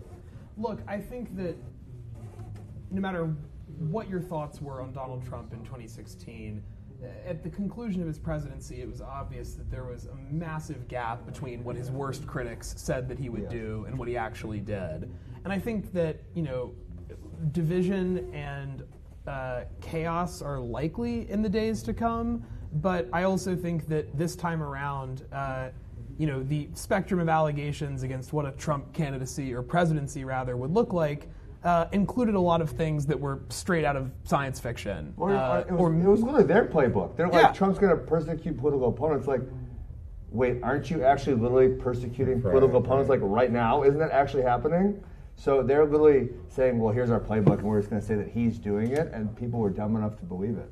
Yeah, and so I expect that, you know, as time goes on, you know, the country will heal. We've been through worse periods of polarization, and you know, we've gotten through them. So, like, I don't think there's any reason to be bearish on the sort of fundamental American spirit, which is, you know, epistemic and political pluralism. The rejuvenation of the American spirit, right, is bringing innovation and security back to America, securing the border. They're all going to be pro-Bitcoin and pro-crypto, which is probably the biggest space to innovate over the next few years. It's going to be amazing. Sending it now to a special message from someone who won a decisive victory in the Senate today, talking about Tennessee Republican Senator Marsha Blackburn. Of course, many Senate races and congressional races still to come as the electoral map takes shape. We'll be back right after this word from Marsha Blackburn. When it comes to policy impediments, there are some things that federally can be done and ought to be done. We are working on legislation that would be a tax credit for Bitcoin mining so that this can be used as an economic development tool for counties and cities across the country, for individuals across the country. And it requires that low-cost energy and developing those energy sources. And President Trump talked a little bit about that. Also, looking at the ability, if your employer offers you a 401k, maybe instead of a 401k, you want to put your money into a Bitcoin ETF. And having that as an option, and for federal employees, through our federal employee retirement system, having an option B, a Bitcoin ETF. Here's a fun little story on that. I was at a dinner here in Nashville at a restaurant on Thursday night with some people from this conference. The gentleman that was waiting on our room talked about how excited he was when he found out it was some of those with the Bitcoin conference. Because when he was 18, he started putting his money into Bitcoin. And he talked about how this had opened doors of opportunity for him and how he saw this as his way to a better life. That kind of hopefulness, that kind of opportunity is what you want to preserve for every American citizen, everyone. Yesterday, a lot of the people who came to the Bitcoin conference heard Edward Snowden say that America is the only advanced democracy that doesn't have a data privacy law. What are you going to do to prevent financial surveillance and really allow for transactional freedom? Natalie, I'm so glad you brought that up, because since 2012, I have had legislation that would establish a national federal preemption on data privacy. and allow you, the individual, to own what I call your virtual you, which is you and your presence online. Now, as we look at the expansion of Bitcoin and of crypto, as we look at the growth of AI, as we look at the speeds with quantum, what do we know? If you're going to have AI, if you're going to have transactional freedom, you have to have a national, federally preemptive data privacy and data security law so that you have the right to own your presence online. And you have the right to shield that from being used to train large language models. And our hope is that with Republicans in control of the Senate Commerce Committee, we will be able to pass and have President Trump sign into law a national data privacy standard. It is indeed a historic moment, and I am so thrilled that President Trump has become the first presidential candidate to actually have a Bitcoin platform. I think that that is so significant, and what you're going to see from those of us in the Senate once President Trump is inaugurated is a push to make certain that those of you that are involved in Bitcoin have the energy that you need, low-cost, affordable, stable energy so that you can do your Bitcoin mining. Another thing you're going to see us do is make certain that you can self-custody, and you're going to see us get the federal government off your back, out of your blue wallets, and let you control your life and have that freedom of transaction that Bitcoin allows. Welcome back to Election Day Live, presented by Bitcoin Magazine. We continue to get votes streaming in. We continue to get states called for both Harris and Trump. We just heard from Marsha Blackburn, senator from Tennessee, who, again, spoke with great nuance this year at Bitcoin 2024. I had the pleasure of speaking with her on the live desk that day. Again, I think people talking about real policy, as she was talking about, or real sort of concrete sort of aspects of policy, talking about giving people the right to hold their own private keys. I think voters really wanted to hear more of this. Ovek, we were talking before we came back. You just gave me some of the stats of the vote count in New York City. Maybe you want to share what those numbers were like. In New York City, the home of Pubkey. Thank you, sir. Trump lost to Harris by a margin of 68-30, which is actually the worst performance by a Democratic presidential candidate since Ronald Reagan in 1988 got above 30% of the New York City vote. So that falter, of course, she's going to win New York City. Kamala Harris won New York State. But to underperform at that level in New York is an indicator of her experience nationally, and I think it's part of the reason why you now have the New York Times projecting a 90% probability of Trump winning the White House. I have to say, I was coming back from my yoga class the other night, and it was the night of the Trump rally, and I did walk by it at Madison Square Garden, and I tried to sort of take it in as objectively as possible, but it really was quite a diverse rally. You can disagree with him or whatever, but you can't disagree with facts. You had people from all over the world, all different ethnicities represented. I think the news, the mainstream media tried to downplay that. They were paralleling it to a Nazi rally, which was a little bit strange because there were Israel flags hanging in the rafters of the arena. Was that something, we talked about the mainstream media's sort of irrelevance. Was that really sort of like the pinnacle of it in a way? Rachel, what do you think? Yeah, probably. There's just sort of a lack of credibility when you hear comparisons like that.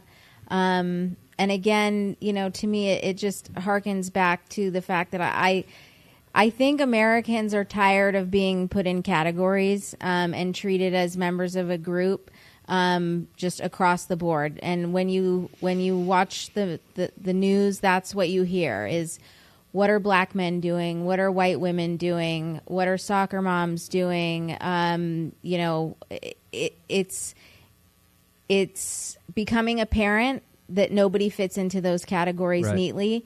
And it's also becoming apparent that there are things that supersede all of that, including economic well-being and inflation and debasement of the currency, which affects everyone. Right. And it does not discriminate. Yep. And we hear things about the blue wall or the blue wave, the red wave, whatever. I'm really interested to see the orange wall that I think is going to show itself this year. Obviously, it looks like Donald Trump is going to win. I still think it's a little early to say that for sure. It looks like Bernie Moreno won. Richie Torres was reelected. These are all Bitcoiners. So I think it would be interesting to look back at when this election is over and see which candidates that put Bitcoin on their platform were successful. And I think the results are going to be remarkable. Yeah, speaking of which, and I don't mean to stop, but thank you so much. We're going to go over here to the electoral map. We have Trump now with 246 votes, 24 votes away from 270, and Harris with 179.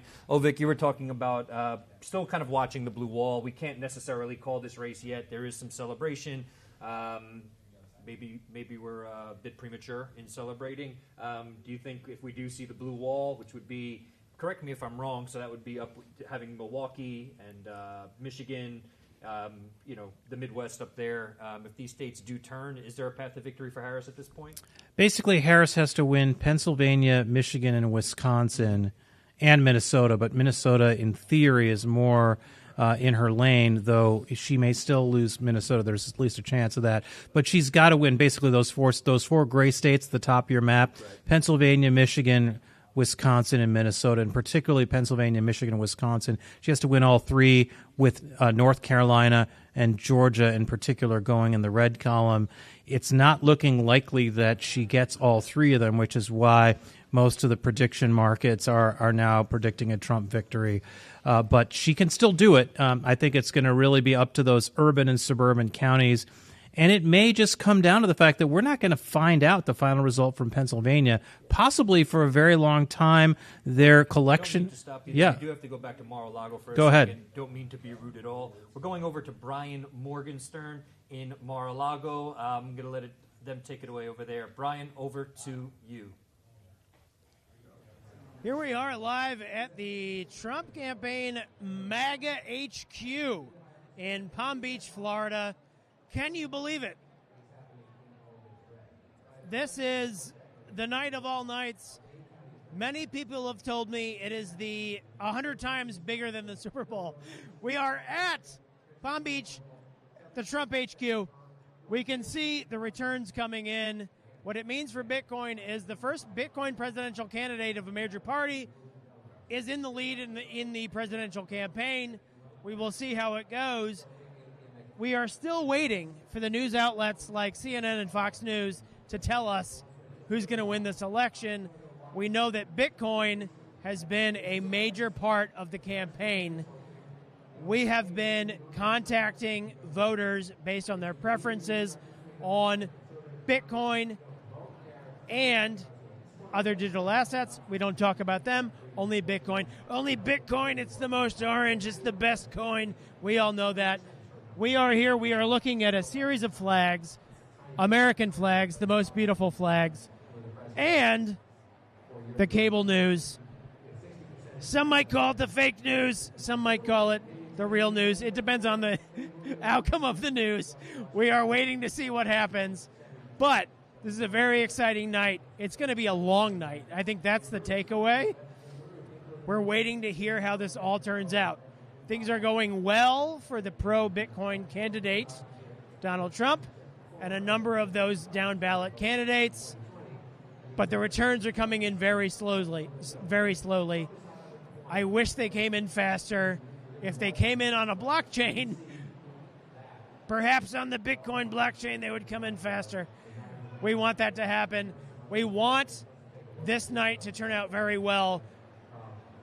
It's very noisy, it's very crowded, and we want things to happen. Bitcoin, made in America, That's what's going to happen. We love you. Thank you very much for listening to me. It's very loud here. Good night. We'll talk to you later. Very soon. Good news.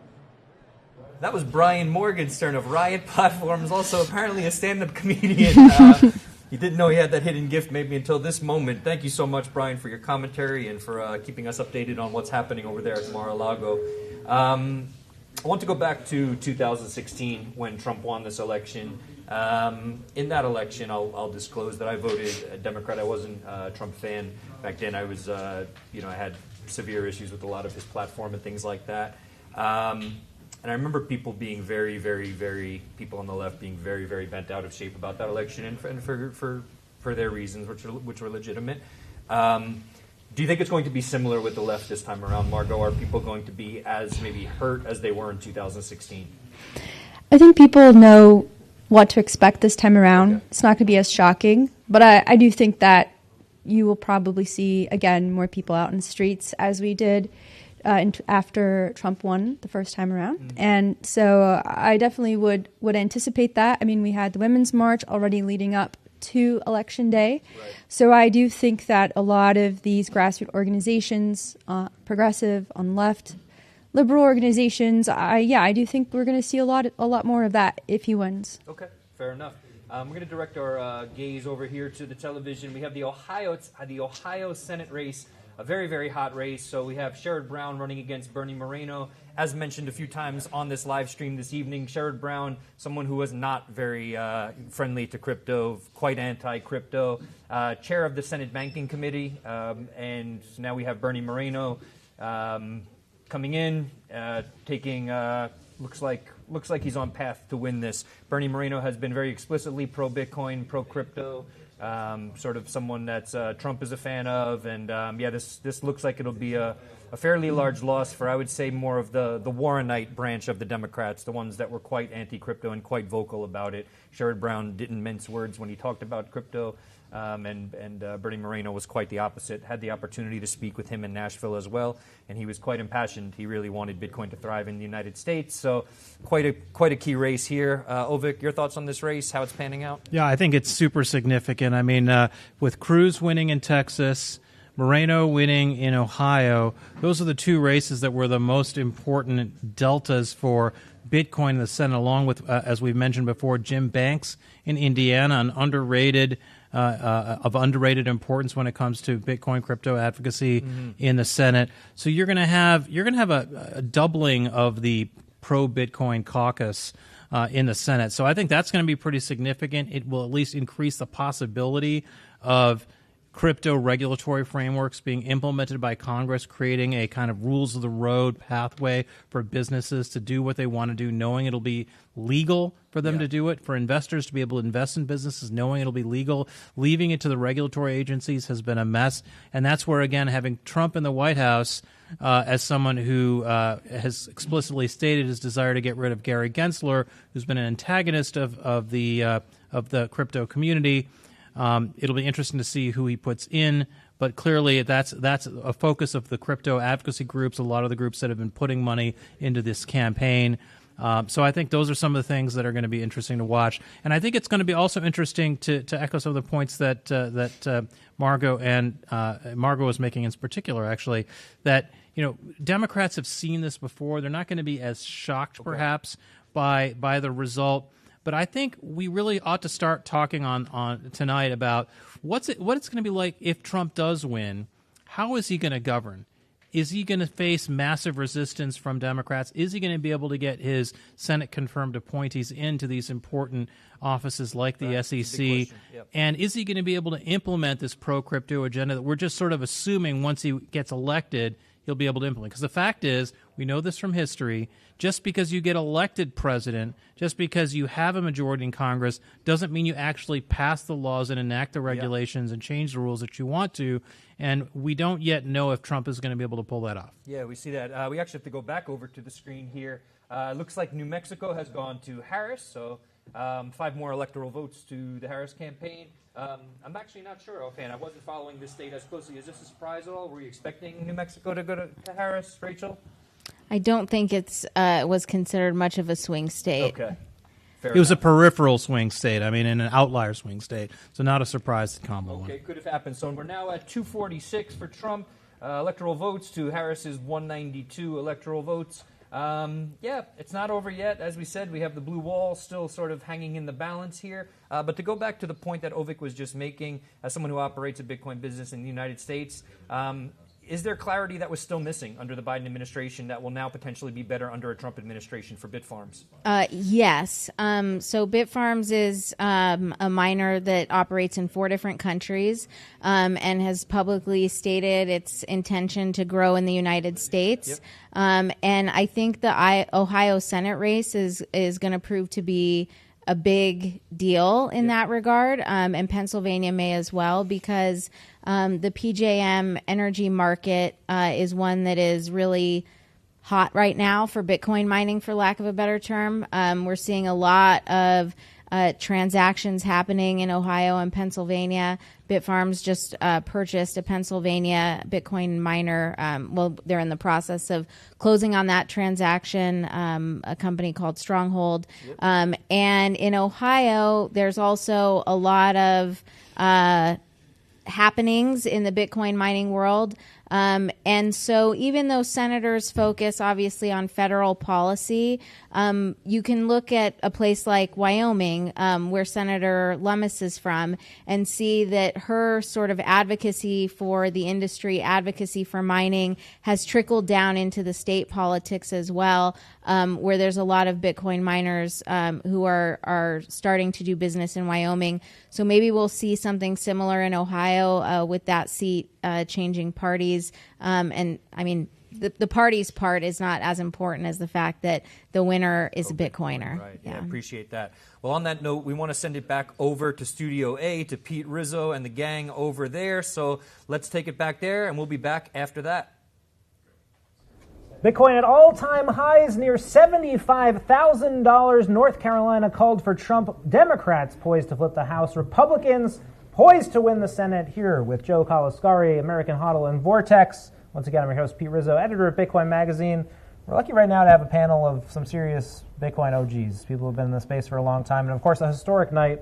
It looks like poised for the first pro-Bitcoin candidate to be elected and put in the Oval Office of the United States. Vortex, the elder of this crew, back from the WikiLeaks days of early Bitcoin. What is it like to be here, to see the all-time highs, and to see Bitcoin and crypto making such an impact on the electoral stage? It's absolutely surreal. Like, it really is.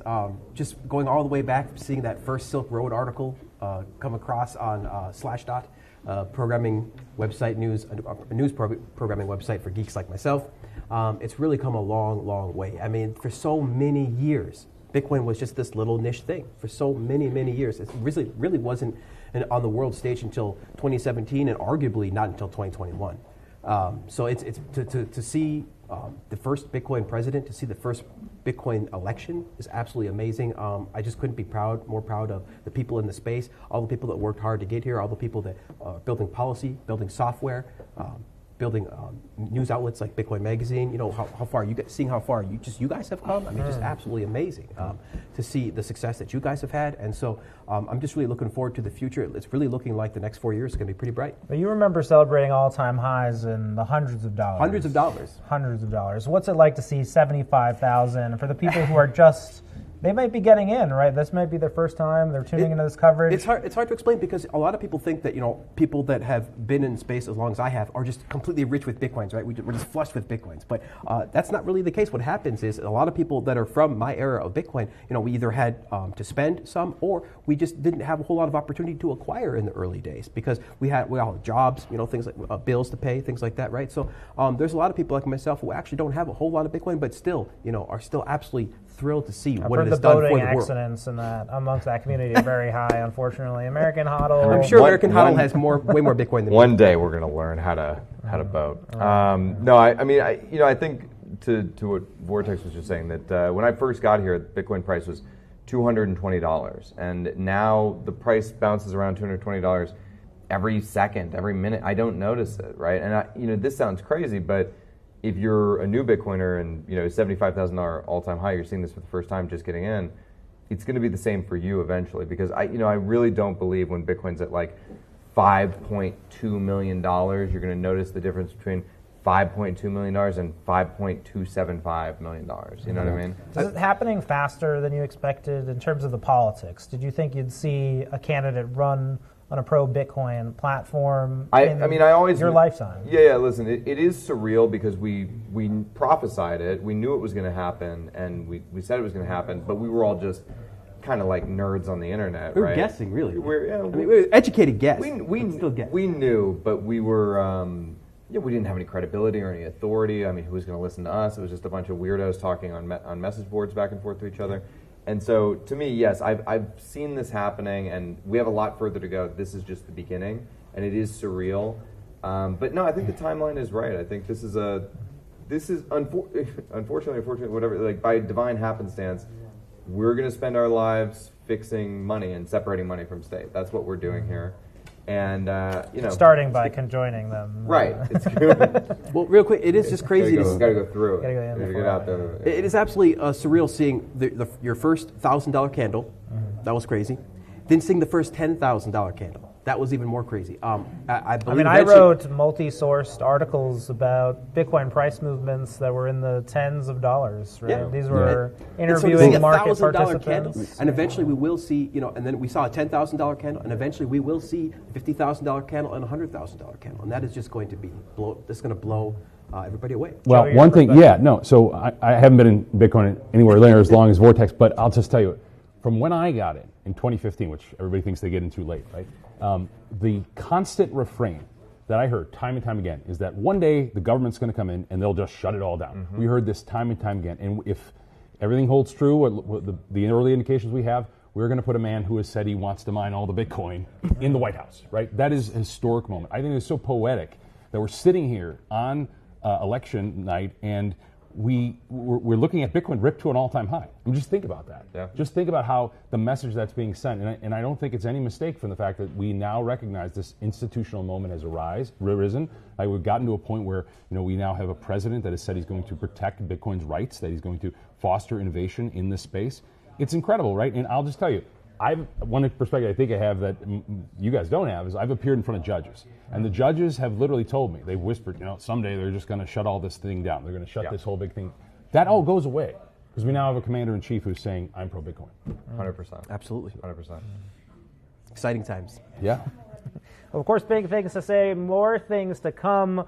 Still an electoral picture that is emerging right now. If you look at the electoral map, crucial swing states that are still up for grabs: Pennsylvania, Michigan, Wisconsin, Arizona, Nevada, still to be counted. But obviously, North Carolina does change the picture. But I want to talk a little bit about the Senate and House races, right? We're having a clearer picture of what's emerging there. The Democrats poised to flip the House. Joe, you're seeing this as a sign of...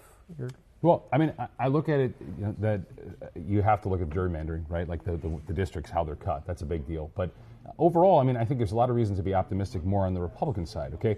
What we were talking about before we came on is some of this polling data, the exit polling data, that shows among Hispanics, among African-American males, right? This swing towards Trump, that is significant. And any Democrat who's going to be honest has to do a postmortem. They're going to be talking about this for years, I think. 2 or 3 years from now, they're going to figure out, how is it possible that in this era where there's such racial polarization, if you believe the media, constant divide, that you had Hispanic men and black men move towards Trump by bigger margins than either of his prior cycles? That tells me that those folks are squarely focused on the economy and inflation and things we talk about, right? If you look at the Michigan consumer sentiment data, right, we see time and time again that consumer sentiment's awful, right? You've got people really depressed, really struggling. And again, we talk about this as Bitcoiners. What is driving this? Why is it harder and harder to get ahead? Why is it harder and harder to save? It's this economic issue. And that's really powerful. I mean, it transcends race. I think it transcends gender. I think it's appealing across the board. And I'd love to hear your thoughts on it. But from my perspective, I think this is something that the Democrats need to listen to. I said it earlier before we even got any results. There's no way to shape policy better than taking an actual whooping. And that's what the Democrats are taking tonight, if you believe the votes. Yeah, I think the Democrats have a poisonous and hopefully tonight, ruinous ideology. And they need to, swap the malware that's in their head for something better. And hopefully this causes some self-reflection. on their end. I know it won't, though. So we'll see maybe if they can get their act together in 2028. They're still projecting confidence here. We've got an update from Harris's campaign manager reportedly sending an email to staff pushing confidence about the Sun Belt states. Going to read some excerpts from that. In Pennsylvania, we overperformed turnout expectations. In Philadelphia and Michigan, we were waiting on a significant amounts of votes to come in. In Wisconsin, we know there is a significant amount of vote remaining in Dane and Milwaukee counties. And of course, all eyes will be on Pennsylvania, Michigan, and Wisconsin and Arizona in the coming hours. We're going to send it over to Frank Corva, business correspondent at Bitcoin Magazine, here with an update. Are you holding on to an old 401k or IRA that's not working hard enough for your future? Roll it over into an unchained Bitcoin IRA and unlock the benefits of self-custody and the long-term potential of Bitcoin. Unchained Solution empowers you with control over your retirement by letting you hold keys while enjoying tax-deferred growth. Don't let your retirement savings be subject to market uncertainty and high fees. Start your rollover today and take control of your financial future with no setup fee and annual fees not beginning until year 2 with a Bitcoin IRA from Unchained.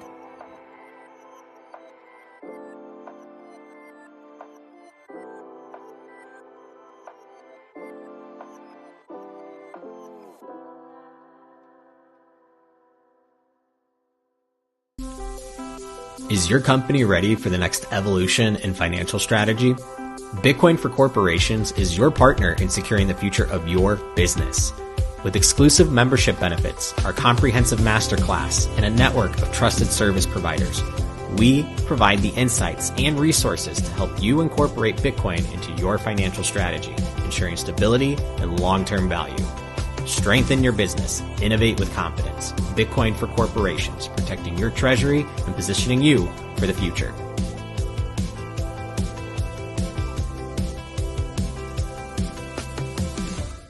Welcome back, everybody. We are here at Election Day Live, presented by Bitcoin Magazine. On the screen to my right, we have the Massachusetts Senate race, which has been called for Elizabeth Warren. Ben is a big fan of Warren, as you can see. So John Deaton getting 40% of the vote versus Elizabeth Warren's almost 60% of the vote. As you can see, though, Elizabeth Warren has a big F next to her Bitcoin stance there. Can we do worse than F? Can we do worse than F? This is a question. I would have to talk with the Stand With Crypto team about that. I think F is as low as we go at this stage of the game, yes. John Deaton did have he put up a good fight. I want to kick it over here. You said you had a spicy take for us, though.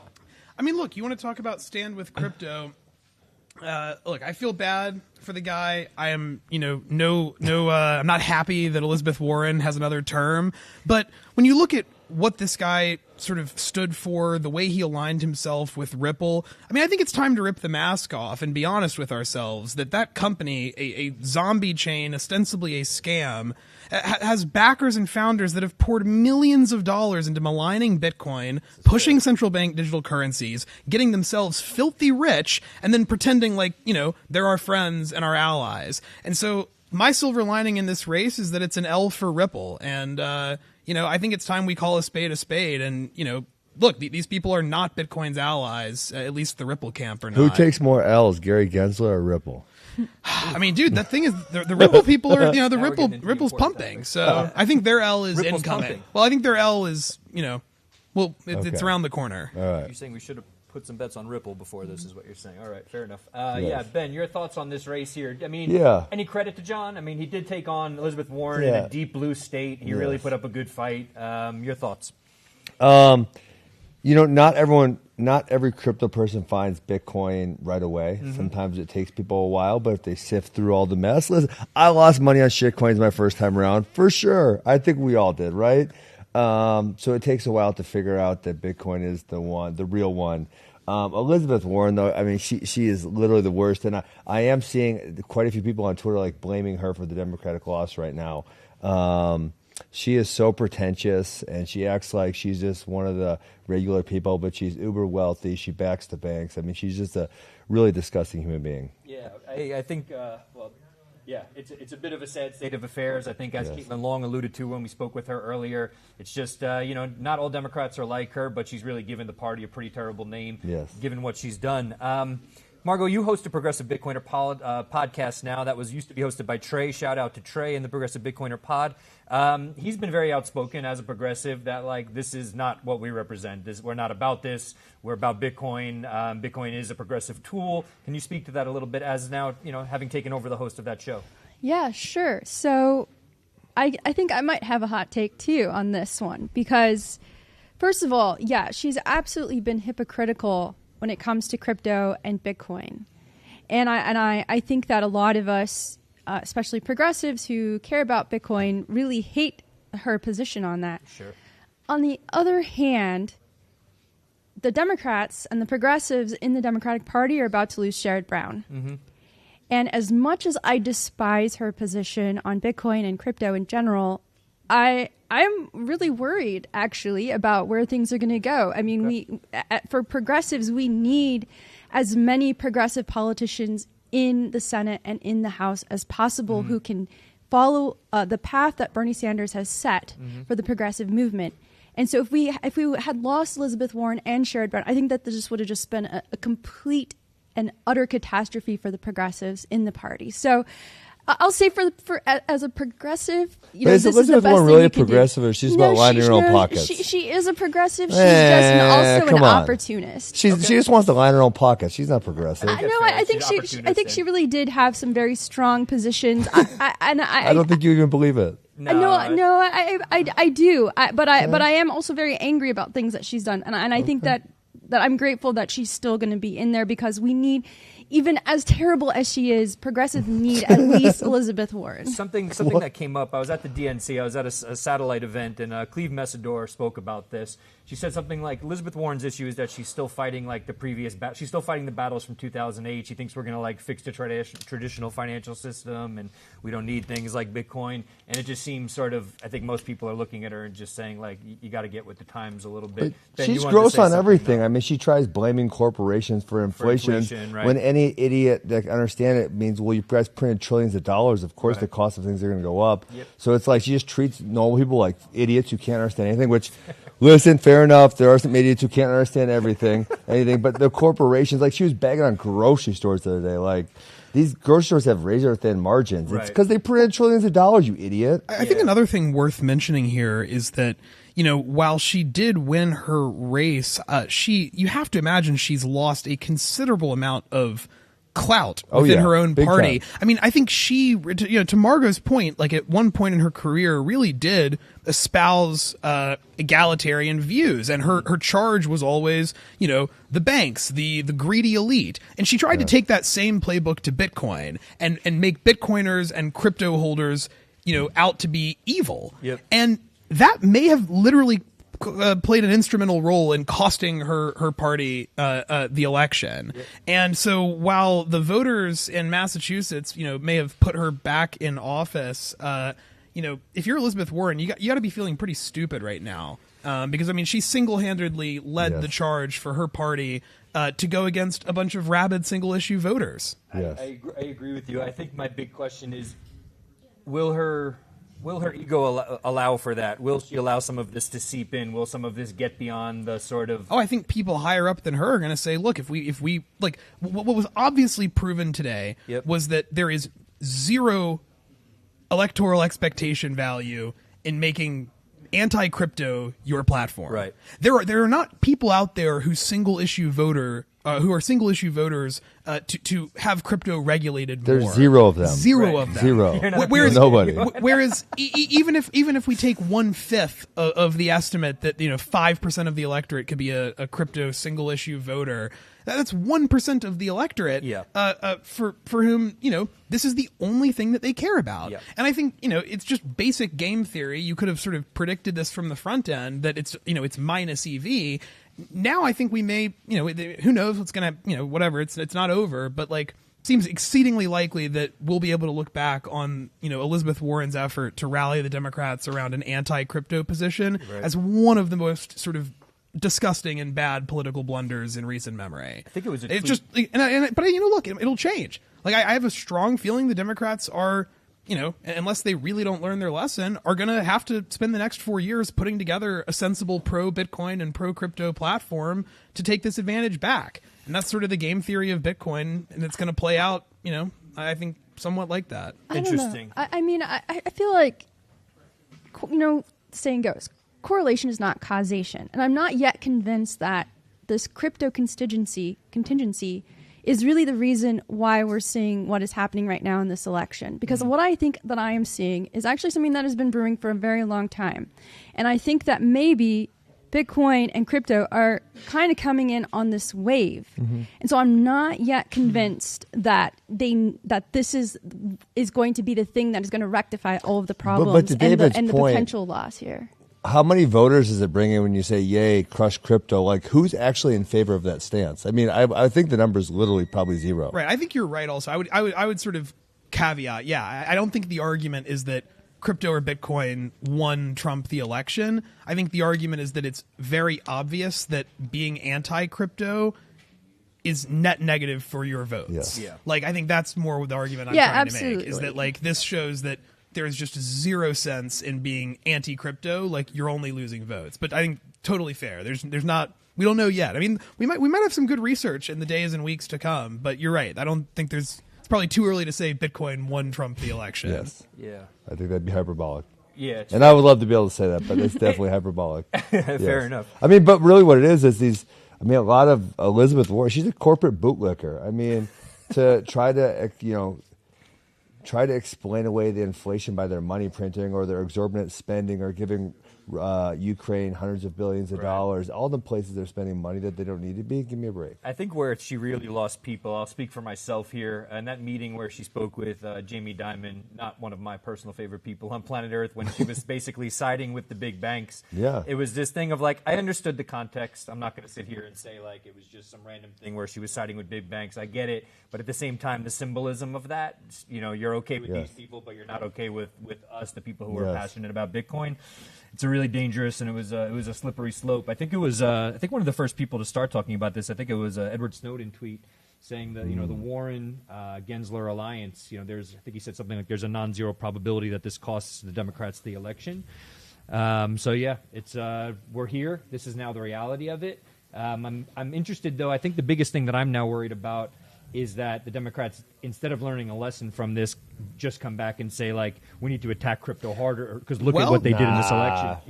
There is an interesting. There is a scenario you could game out where, I mean, I'm just sort of memeing at this point, but like, just let's say hypothetically that the narrative that Bitcoin and crypto won Trump the election becomes widespread. Well, would that change the sort of electoral viability of being anti-crypto? Because then maybe they do get to say the crypto bros cost you the election, stole the election, whatever.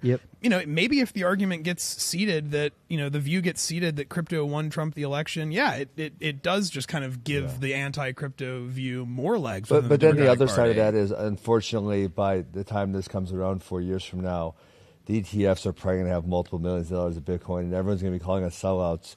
Right? And so, like, and then Elizabeth Warren's going to have to kowtow to her masters at BlackRock, and she's not going to be able to go after Bitcoin because they're going to smack her if she tries it. Speaking of BlackRock masters, some people touched on this. I don't know how widespread it was, but the idea that I think a lot of Harris's advisors were going to be from BlackRock. I'm not saying that, by no means arguing that Trump's advisors are going to be saints and that they won't be from institutions like this.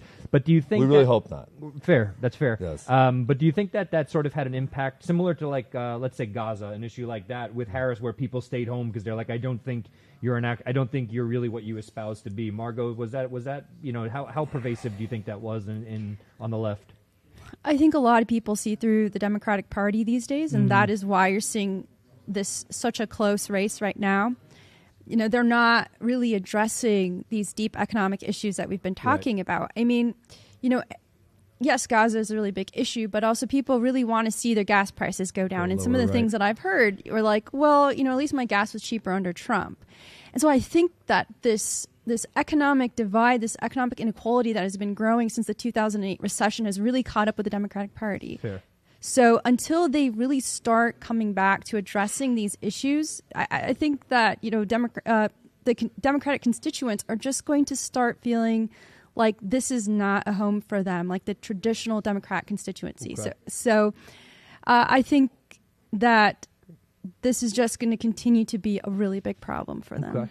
Well, I appreciate that and appreciate all of your perspectives. We are going to send it over to an interview I'm going to conduct very quickly here with Paul Grewal, legal counsel for Coinbase. Paul, can you hear me okay? I can hear you and I can see you. Good evening. All right. I see Paul talking on the screen. I do not hear him just yet. Could we turn up the volume over here? Yeah. Paul, one more time if you don't mind.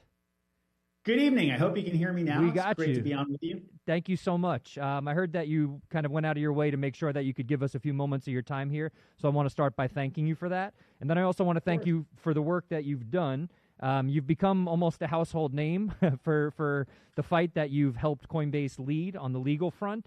Could you tell us a little bit about that to maybe get some people who might not be as familiar with you up to speed on the battles that you've been fighting on behalf of the crypto industry? Well, I appreciate that.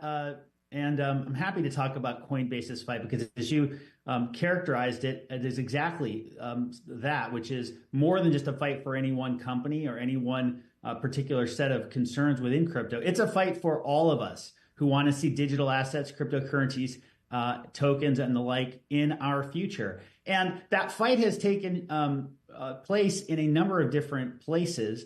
Of course, a lot of people in crypto have focused on the lawsuits that the SEC has launched against a number of companies and individuals in crypto, Coinbase among them, and this regulation by enforcement campaign that has really focused on courtrooms and lawsuits more than rulemaking, conversation, and dialogue. We think that's a terrible mistake. We happen to think it also violates the law. But most of all, we just think it just doesn't make for good policy. And that's why even as we are committed to the fight in court against the SEC, we are also quite active in pushing for longer term, more durable solutions in the form of legislation. And that's why we've been so supportive of bills like the FIT21 market structure bill that worked its way through the House with Democrats and Republicans joining together to support sensible rules for crypto markets. And we're also eager to see stablecoin laws passed as well that provide confidence to the market about reserves, disclosures, and the like. So yes, it's a fight on many fronts, but it's a fight that Coinbase is proud to wage on behalf of everyone who cares about crypto in our future. Understood. Thank you so much for sharing that. Another thing, it's not easy. I mean, Coinbase is a publicly traded company. The SEC obviously oversees that. You went up against your regulator. People talk about the, let's say, the dangers of that, but the risks that are involved with that. But it seemed that Coinbase got to a point where it had no choice but to essentially go on the offensive. Defense wasn't work. You were going in asking for regulatory clarity, telling us which rules should we follow, tell us how to follow them. You weren't getting that, so you had to sort of get a bit more aggressive and go on the offensive. And even some of that with the rhetoric. I saw you speak at Masari's mainnet this year, and you said how many people feel safer under Gary Gensler. So you have no problem calling him out by name. And I would imagine some of that just comes from a natural frustration that's born out of the process you've gone through. So could you talk a little bit about Coinbase's approach, why you chose to approach things the way that you did, and was it just born out of necessity? Well, to be clear, we have been frustrated, but everything that we've done, whether in the courtroom, whether in the halls of Congress, whether in communicating with the broader crypto community, has always been born of a strategy, which is first and foremost to shine a bright light on what the SEC is doing. They are, after all, an agency of the government, and as the government, they are acting in our names and supposedly on our behalf. And what we've seen over and over again is that the people that they claim to represent and claim to protect are actually the ones who are most against what they are doing, whether it's suing Coinbase, other exchanges, whether it's refusing to even have a conversation about sensible rules, or even something as blatant as taking decades of old precedent from the Supreme Court and bending and twisting it in ways that were never imagined. Of course, I'm referring to the now famous Howey test, which determines whether or not a particular transaction falls within the federal securities laws. Right. We certainly did not look for this fight. The fight came to us, but once it became clear that this SEC administration had no interest in dialogue and engagement, we made it very clear and specific decision that we weren't just going to sit around on behalf of the industry and take punches. We were going to take the punches back to the SEC in an appropriate way. Right. And that, of course, took the form of suing the SEC ourselves so that we could get common sense rules that would apply not just to Coinbase, but to anyone interested in building blockchain-based technologies. Yeah, appreciate that. Any final thoughts? It's really been a lot. It's very difficult to sort of try to encapsulate what you've done in a 5-6 minute conversation here. But it looks like we're probably going to have a Trump administration. What are some of the first things that come to mind as we hopefully approach a new day for crypto and a proper regulatory sort of front? Well, I do think a new day is coming in, and we could not be more excited about that. Look, I look forward to working with the new administration on behalf of Coinbase and together with many colleagues at the company and across the industry to, number one, end this regulation by enforcement campaign immediately. Number two, begin a rulemaking process that draws everyone into the conversation, including, by the way, skeptics of crypto or critics of crypto. They should be part of this conversation too. And the third thing we need to see as soon as possible is legislation passed by Congress so that we're not all at the whim of a chair of one agency deciding for whatever reason that trying to drive an American industry and technology into the ground was the pathway to a higher office. So I'm eager to see change come at the SEC and across the federal government, and could not be more delighted to see that change coming soon. Well, thank you so much for all the work that you've done, Paul. Thank you for the work that Coinbase has done more broadly.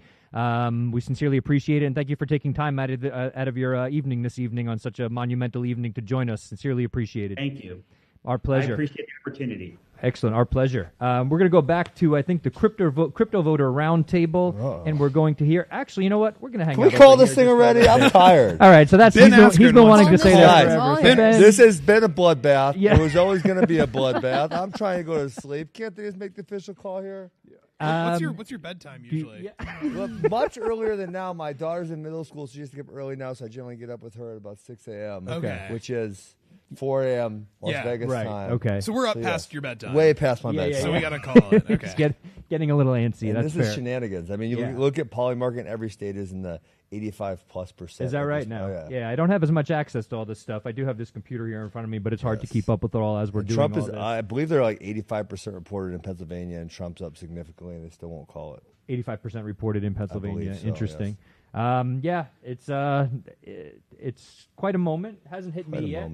I've been here on the set here, listening to everybody's opinions. Haven't been following as closely. David, I know that you have. I know at any moment that any of our guests have had a minute to sort of jump off the set here, they've been looking at whatever they're following on Twitter or other platforms. I love how you guys are like not making us be professional. We're all just like scrolling. I think we're just at a point. We now. are more professional than American Huddle, but I mean, it's a low just bar. above him. It's a very low bar. Some of his rhetoric I think is rubbing off on all of us though at this point. So which is we've been doing this for hours now. It's true. Yeah, we're on hour 9, hour 7. Of the live, of the stream. Yeah, and we were here for a few hours before. So if it starts to get loopy out there, 1, enjoy it, everybody, and 2, give us a little bit. Let's of a just break. give David Bailey some more mic time. Yeah, where is David Bailey? By the DB. way, So let's bring back Brian. DB, get back here. I want the Trump impersonation again. Yeah, that's right. Yeah, that's right. The greatest. We need David Bailey to maybe go shove a camera in Trump's face. He's Is in that right? Mar-a-Lago. Why not? Does he now just have that access? Does he just get to walk up to Trump at this point? Yeah, Bitcoin made an all-time high. Why not? Yeah, I mean, and on another level, whether you agreed or disagreed with his approach,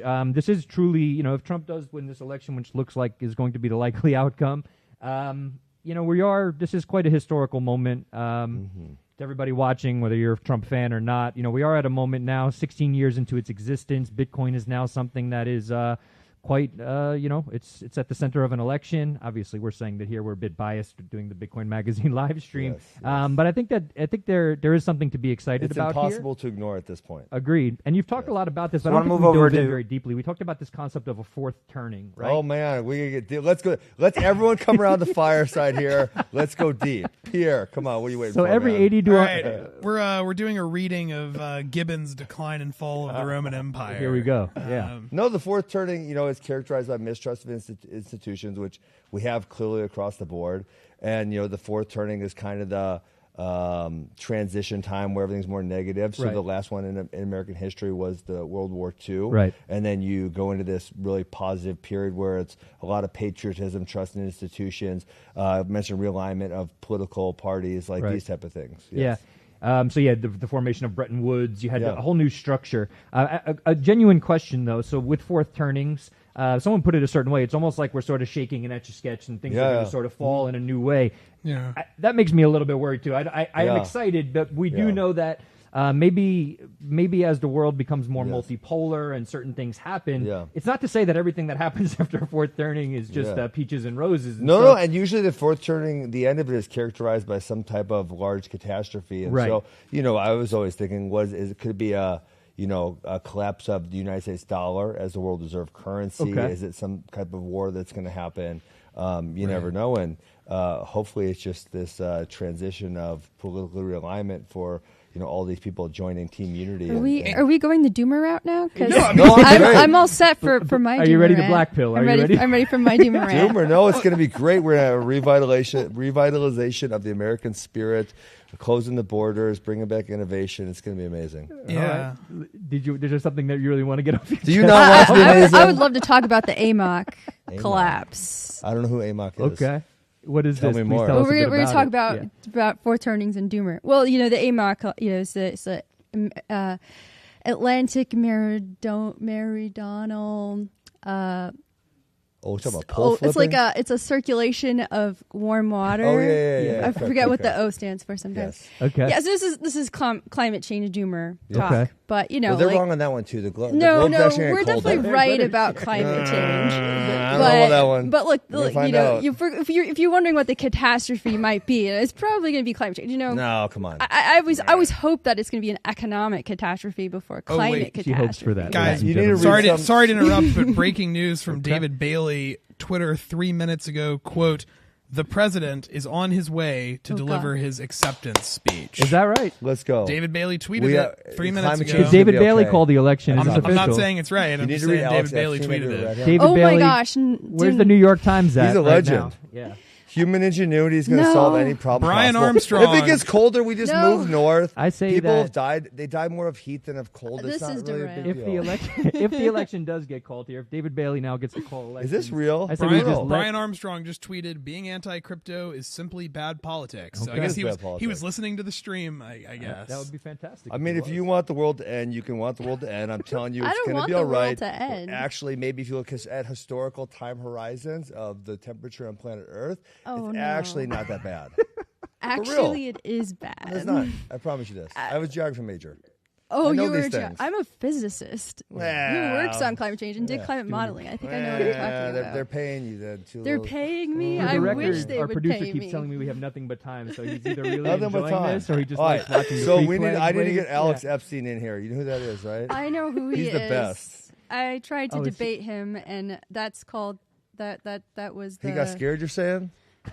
No, Bitcoin Magazine didn't have enough money to pay him to debate Oh me. man. Interesting. Oh, sorry. Some background. I'm gonna say. I'm I'm sorry. Sorry, David Bailey. We're into free speech here at Bitcoin Magazine. We love so free that's speech. okay. Hey, David Bailey. I don't I'm think gonna David send him a Bailey picture. could possibly be offended. Yeah, tonight. right now I think he's okay. But shout out to David Bailey. And Alex Epstein, great book. You should check it out. Alex It's a Epstein. terrible book. Don't check it out. Tremendous. Yeah, tremendous book. You guys need to start a believe pod. it. Wait, So hold on. here's a- You here's guys need a- to start a podcast. This is Okay, true. so the think that would- climate change that people, would go really well. essentially, at the heart of them, a lot of it is anti-human, right? No, it's you not don't love human anti-human. flourishing. Human No. The carbon reality has is actually created human Okay. flourishing. the so climate scientists love humanity so much that they're trying to warn people using actual science and empirical evidence that says this is actually happening. We have already geoengineered the planet by putting massive amounts I of CO2 apologize into for the having to cut atmosphere. this off. What I see from my perspective here is two people with very big hearts who maybe just see the world differently. So thank you both for your perspectives. I love humans. I they do. don't. It's all we right. do have to go I over love to the humans, pre-recorded too. video we have of the Crypto Roundtable talking about the strategic Bitcoin reserve and how Ooh, I like pumped that they too. are for it. So let's go over to that. We'll be back after that. So I want to move over to party-specific policies. There has been some really exciting stuff this election cycle. Obviously no longer in the race, but RFK coming out, saying the U.S. government should buy Bitcoin, saying that we should change some of these tax policies. Republican nominee Donald Trump saying that he'd embrace this as well. So I want to talk about this idea of a strategic national Bitcoin stockpile, this idea of a strategic reserve. Greg, let's start with you. The U.S. government buying Bitcoin. You want the U.S. government to buy Bitcoin. Is this a policy that you support? I think so. And how do you explain that to well, your life? I'm hoping that that'll drive the price up. But, prior to all their prices going up, I'm hoping everybody gets a chance to get just a little piece of it. My understanding is later on, all the millionaires in the world won't even be able to own one Bitcoin, with Bitcoin being so scarce. So if they get involved, the Bitcoin goes up, plus the government's involved, then they're going to like it. They're going to keep it. They're going to do what's best for Bitcoin. So I'm for it. Yeah. And you don't think that the government maybe should be focused elsewhere? You think this is worthy of being a strategic priority on the level of other strategic priorities? I might need to know a little bit more about it, but I think if they're involved with Bitcoin, I think that'll probably be good for everybody, as long as there's not a monopoly on it. I think it probably would be good for it. I'm to listen to see what everybody else has to say about it. Paul, this idea of a U.S. strategic reserve, do we want nation states buying Bitcoin, involved in the Bitcoin market? Obviously, El Salvador doing a little bit of that already. How do you explain to people why you want a U.S. strategic reserve if you do want one? So, sure, I want the U.S. government to buy Bitcoin because it pumps my bags, right? So that's great. But in reality, I don't think the government could really do anything right. So if they're buying it, there's going to be a lot of corruption. Somebody's going to front-run that transaction. It's going to be a mess. And so I don't know if it's actually a good idea for the U.S. government to do it, especially because they are the world reserve currency. It's not really in the U.S. government's interest to change that to Bitcoin, right? It's up to us, people, to assign value to Bitcoin, not for the government to do it for us. I don't think it's going to work out very well in practice. I do, however, strongly believe the U.S. government should not be selling any of the Bitcoin they have, like all the Bitcoin they seized from Silk Road and whatever else. I'm strongly against them selling it because, again, they're going to do it wrong. They're going to get ripped off. It's going to cause bad price action. It's just not going to work out well.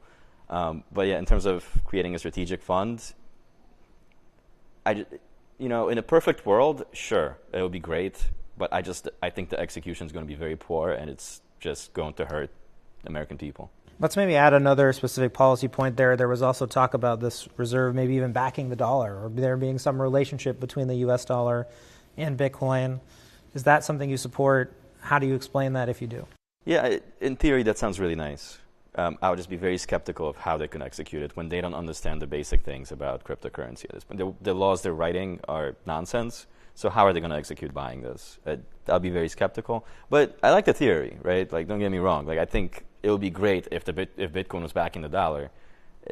I just don't see it working out in practice that way. Somebody's going to get rich, and the American people are going to pay for it with the tax dollars. Fundamentals, National Strategic Bitcoin Reserve. There were thousands of people in Nashville when this was announced, screaming, "This is a great policy. We support it." Do you support it? If so, why? And what do you think about Bitcoin and the dollar?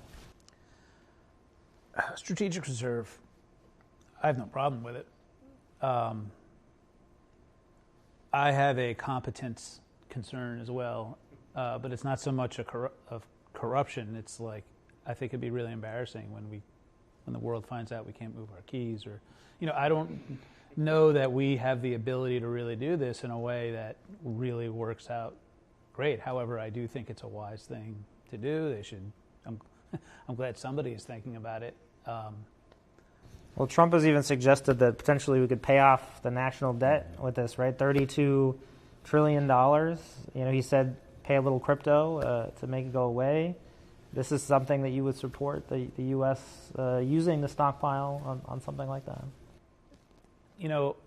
I think that if the government sees they can solve a problem with Bitcoin, the beautiful thing about Bitcoin is none of us really we can't stop anyone from coming in and trying to solve their problems with it.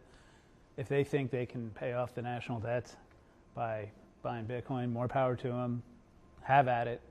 I do think that I do think there are weaknesses and potential security issues that would arise from exposing mistakes, as I've mentioned. And if you're not super competent, I think those things are an inevitability. And if we're taking it lightly and don't have the expertise, I do think we're setting ourselves up for a very embarrassing and pretty bad situation. John, does this get you excited as a voter? You hear the U.S. government buying Bitcoin, being involved in the Bitcoin market. Is that appealing to you? Does that win your vote? It's appealing to me. At the same time, it's scary because there's always that scenario if the U.S. government backs Bitcoin with the dollar. If other countries say, "Oh, we're just going to diss the dollar," is that going to devalue Bitcoin? Like, because now it's countries that's all in cahoots with, "Oh, we're not messing with it. We're not going to give proceedings towards the dollar anymore." Will that be something that's going to hurt us as a U.S. nation? Now, if that do happen, when that the dollar is backed by Bitcoin, and these countries are like, "Oh, well, we're just going to turn it. Oh, so you think you got smarter than the whole world? We're just going to turn against y'all." What's going to happen to Bitcoin? At the same time, though, Bitcoin is a worldwide currency, where it could reverse that scenario and skyrocket Bitcoin to now being worth $10 million for $1.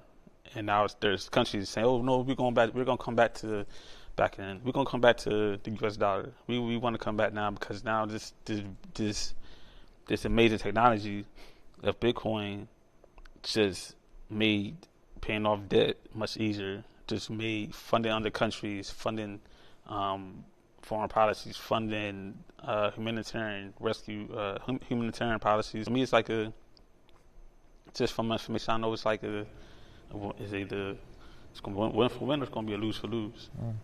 Snacks, Bitcoin and the dollar. Obviously, people are concerned about the dollar. Most people are saving in dollars, not saving in Bitcoin. Obviously, we want to change that. How do you think about this dynamic as a voter when you're speaking to people, encouraging them? Think about voting. How do you explain this dynamic?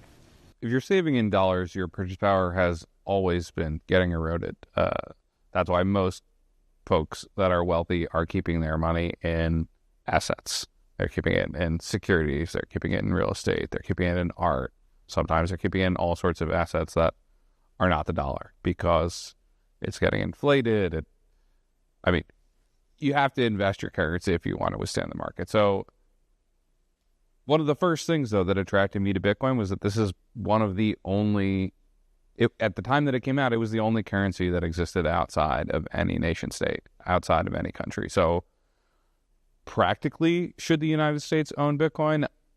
I have always felt, I continue to feel that the quality of Bitcoin, where it is not issued by a government and it is a currency, is an incredibly powerful thing. So will the value go up?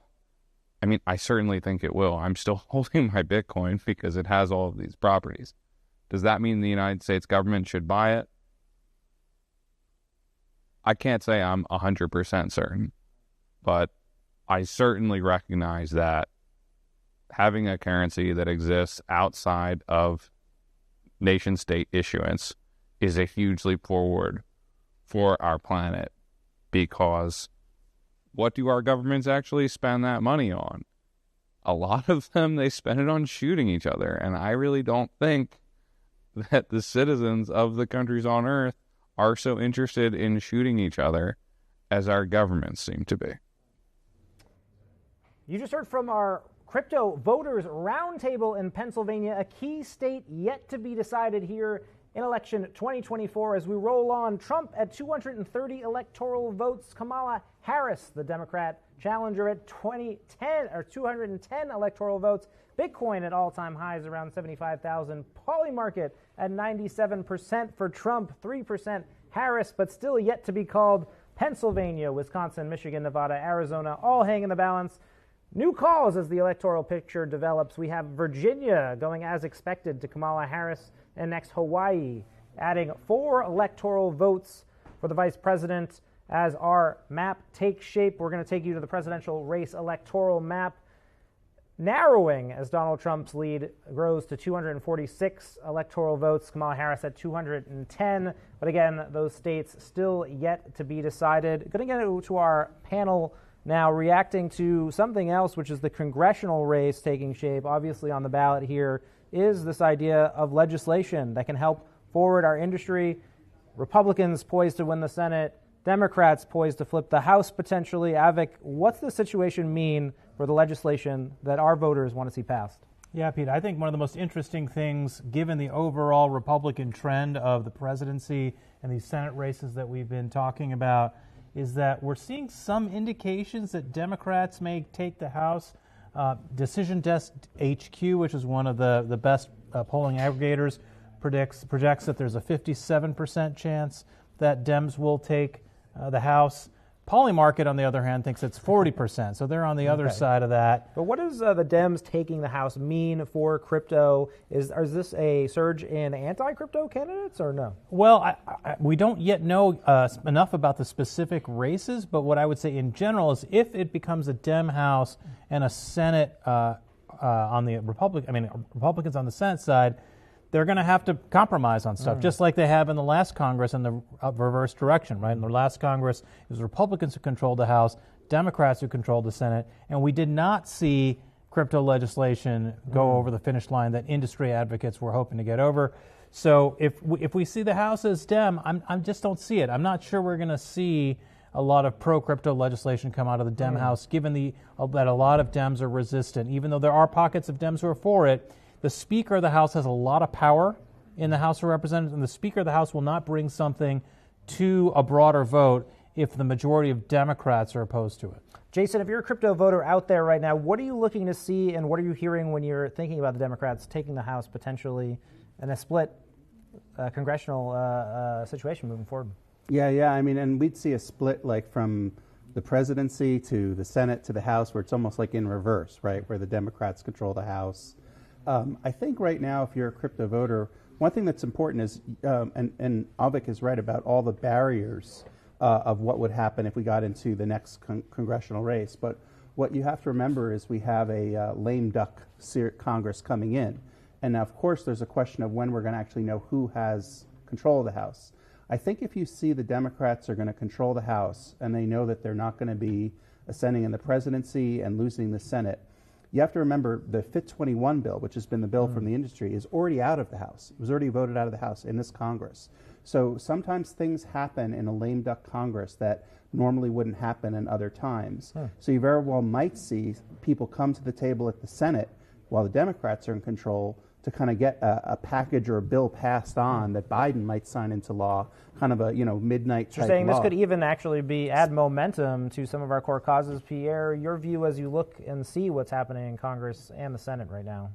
Yeah, I think that generally speaking, House members are younger, and so when we look at demographic statistics of who's favorable towards Bitcoin, the younger they are, the more favorable they are, and so. And I think that Hakeem Jeffries has also signaled that he is friendly to the industry, and that makes me not really worried about the House the way that Sherrod Brown has really put a stranglehold on legislation in the Senate. Now that he's out and Bernie Moreno's in, and we've got Tim Scott who's going to be the chair for the banking committee, I think that it looks very positive overall. Then it'll be a question of timing and mechanics, but. I think that what we've maybe got to start thinking about now is the substance of the issues, right? So I think that for Bitcoiners, something that would be very concerning would be legislation that makes a compromise, a trade-off between saying, hey, we're going to have less regulation, lighter touch for crypto token issuance, but we're going to have more AML KYC for Bitcoin and everything else. And so I think that we've got to be very careful about the kinds of deals that could be put together in a situation where you've got a Democrat House and a Republican Senate. The electoral picture coming into focus here at Election Day Live, presented by Bitcoin Magazine. Still to come, Pennsylvania, Wisconsin, Michigan, Nevada, and Arizona still to be counted. We're going to go to set B. Frank Corva, our lead business correspondent at Bitcoin Magazine, with our next industry interview. Welcome, everybody. We are here with Faryar Shahzad, Chief Policy Officer at Coinbase. Faryar, can you hear me okay? I can. Super duper, and I can hear you, and that's fantastic. So thank you so much for joining us this evening. What's shaping up to be a pretty monumental night, maybe the first, the first Bitcoin election. Looks like it may break in Trump's favor. We don't know yet for sure, but let's actually rewind before we look ahead or look at the present moment and talk a little bit about what the last 4 years doing the work that you've done at Coinbase look like. So you're working as the chief policy officer. Crypto, our government has not been very friendly to crypto. We all know about Gensler's leadership and sort of regulation by enforcement approach. What has been your role, and what have been some of the challenges that have come along with that? Well, I joined Coinbase about 3.5 years ago after being the head of government affairs at Goldman Sachs for 15 years. So I saw Goldman through the financial crisis and then out on the other end. And what that experience taught me is that how to deal with a situation when you have the global regulators across the world all at the same time decide to figure out how to regulate a sector and run the risk of getting it wrong. And so when Brian Armstrong talked to me about coming to Coinbase, it was very much with that experience in mind. And so the way we started the process when I joined Coinbase was very much to engage with regulators, kind of where they were on the substance of the issue, talk to legislators about what good policy looked like. But about 1.5 years ago, we realized that in the US at least, policy really didn't matter. It was politics that was really prevailing. And ultimately, if we were going to take the politics out of crypto, we had to build a political machine around the community and the industry to match the politics that we've been facing. So ironically, we had huge political wins. It looks like we're getting this cycle. We've been able to activate the crypto community. But I think most importantly, we're hopefully on the verge of getting the politics out of crypto and having the issue decided on the merits. And I think we're quite proud of that. Amazing. When you say take the politics out of crypto, could you expand on that a little bit? Is that a matter of making it a nonpartisan issue, people on both sides of the aisle understanding the importance of the asset class, of the technology, and then writing appropriate policy for it, in the wake of understanding it? Yeah, I mean, you've seen it yourself. You watch these hearings with members of Congress, senators, members of the House, smart people saying the most mindless thing about crypto, accusing the technology of doing all sorts of ills, and we talk to all these people one by one, and you realize that there's some dynamic afoot. Some of it comes from pressure from people like Senator Warren and others, who a lot of other members of Congress feel, essentially is the guidepost for where they're supposed to be on a particular issue.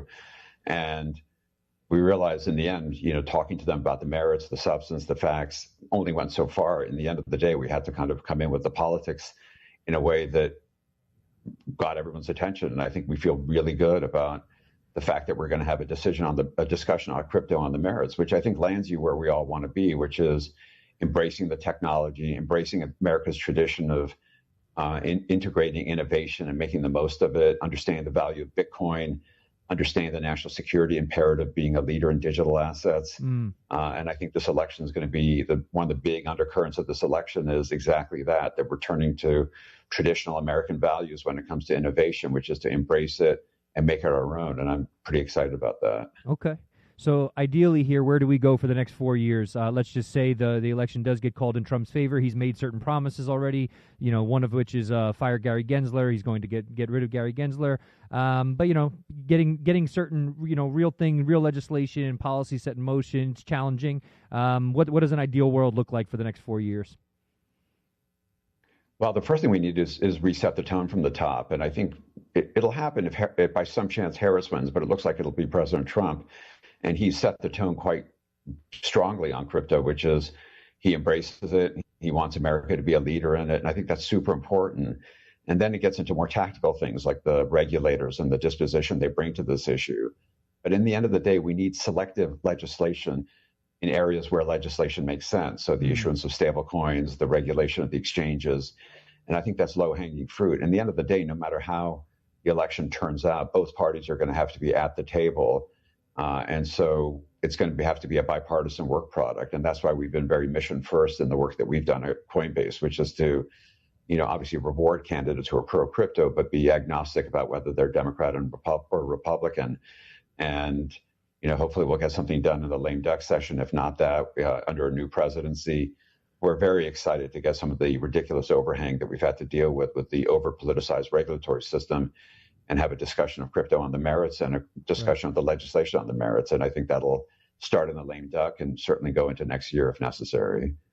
Appreciate that. Any final thoughts? Again, monumental night. We just saw this this election cycle play out. Tonight's obviously the culmination of it. Bitcoin, crypto at the center of it. Anything? Any final thoughts for the audience here? Well, I think the Bitcoin community's got a lot to be proud of. They played a massive, massive role in the impact of the elections, and I think the crypto owners around the country probably even more so deserve credit. 1.9 million of them signed up as Stand With Crypto advocates. Right. 500,000 of them went to Stand With Crypto to prepare themselves to vote. Those numbers really matter. The grassroots matter. Constituents are everything to politicians, and they all stood up. The Bitcoin community, the broader crypto community, and I think they all deserve a big hand in the results that came out over the course of this election. And I couldn't be more proud of what they've done. I think that's as good a place as any to leave it. So thank you so much for taking the time to do this evening. We sincerely appreciate it. Again, for everyone listening, Faryar Shahzad, Chief Policy Officer at Coinbase. Again, thank you for your time, and we'll be in touch. All right. Thanks, guys. Thanks for having me on. Our pleasure. So I think something super interesting there. So to just touch on this, so it's interesting. We've seen a lot of people come from the world of traditional finance and then start, now working in the world of crypto. So he was talking about his experience at Goldman Sachs, now working in the world of crypto. And you see, I think, a lot of leaders from this industry, and beyond even people from traditional finance, you have teams like maybe Lightspark, where you have people coming over from Meta, major companies now working in Bitcoin and in the broader crypto space. Is it financial incentive? Is this is the trend we're going, and these sorts of like major thinkers and major sort of personalities in the worlds of money, let's say, or markets, are they all headed in the direction of working in the Bitcoin and crypto space? Joe? I think they are. I mean, one of the reasons why I shaped some of my law practice around it is because I saw the energy, the movement, the desire to do this, right? It's exciting. And I think you go where the energy is at, and it's clear among young voters in particular, you always want to go with the future, right?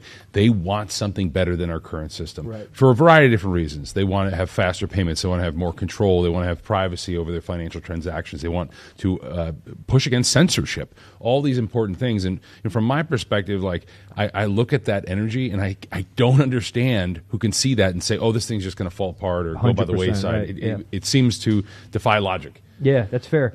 Another thing, too, so this being aligned with maybe progressive causes, financial inclusion, I think there's a very tangible aspect of hope that comes with Bitcoin. I don't think that's like a, sort of a remarkable comment to state. Many people on the set this evening have said something like that. And I think when it comes to providing human services, inclusion, all of that kind of stuff, a lot of solutions tend to sort of be very sort of Band-Aid-like. They don't necessarily look towards the future and say things are actually going to get better, and we're going to sort of enable people and empower people with this technology. Do you think that same excitement, is something that really drives a lot of people, the progressives in the space, to be involved with Bitcoin, to embrace it? Yeah, absolutely. I mean, I think what we're getting at is that Bitcoin really is a revolution in technology.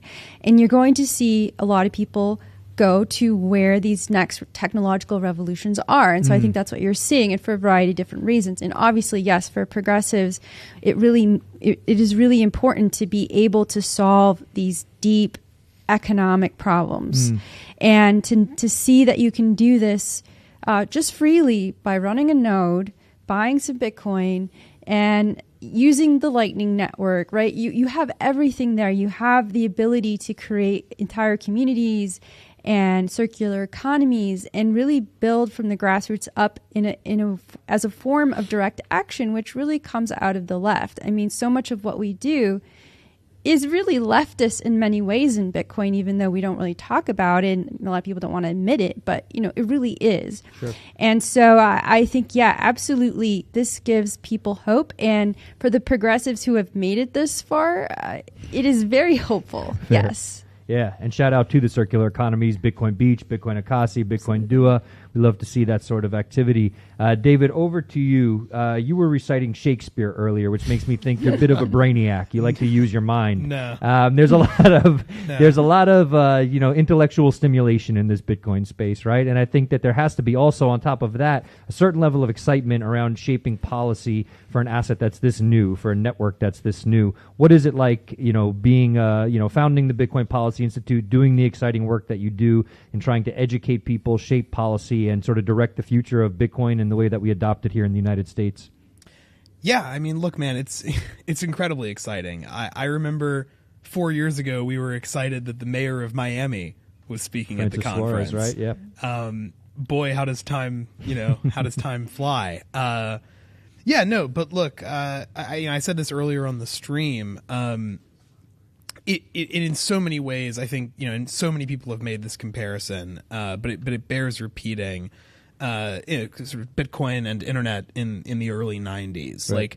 Like, people knew it was going to be big for, all of the sort of legacy things and functions that it might replace.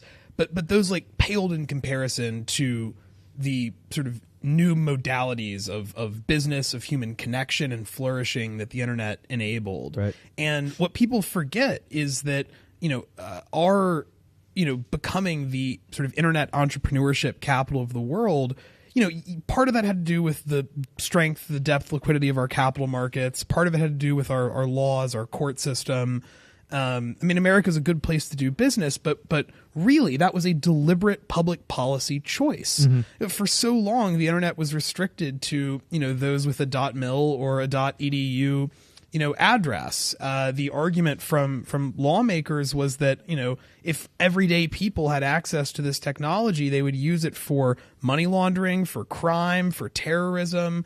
These same arguments that were made, that we hear made against Bitcoin. Yep. And we made a very deliberate policy decision that was the result of extremely hard fought advocacy in Washington, to, allow for commerce to be conducted online. Right. And it wound up being, just from so many perspectives, one of the most profoundly good decisions that this country made. Yep. And it really sort of defined our position in the world in the turn of the century.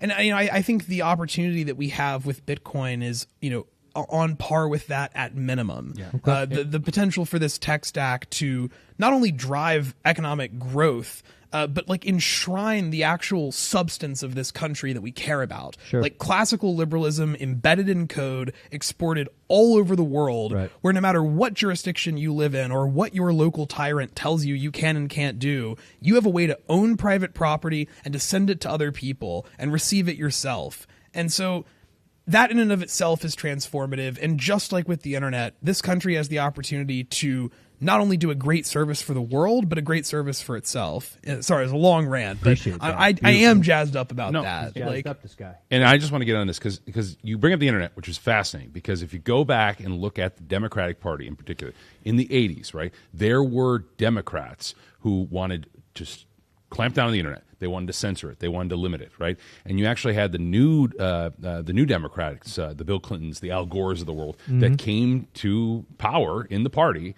the DLC Democrats as they were known back then, and they actually were able to move it more open to a more open internet. This became a pillar of their platform. This is where the famous Al Gore saying he invented the internet came from, right? Good old Al. And I heard a commentator earlier, and I pushed back against it because I really don't believe it. They said, the Democratic House is not going to move forward with this. I totally disagree with that. I think you will see it will be so fast the move from some of the Democrats, your head will spin, because I absolutely think because I've talked to some of these congressmen, and they're coming at it from a place where they're really just following marching orders from a few minority voices in the party. Right. But you're seeing already the beginnings of a transition. I mean, there was a vote breaking party lines from Nancy Pelosi and Chuck Schumer to repeal SAB 121. Okay, so I think there's the beginning of that's coming, and I think after this result, where it was such a big role, where it was one of the the biggest sources of donations for Republican candidates, I think it's going to be a big movement on the Democratic side. Not all of them, but maybe by 2028 you get a huge portion of them. Yeah. Maybe in 2026 you get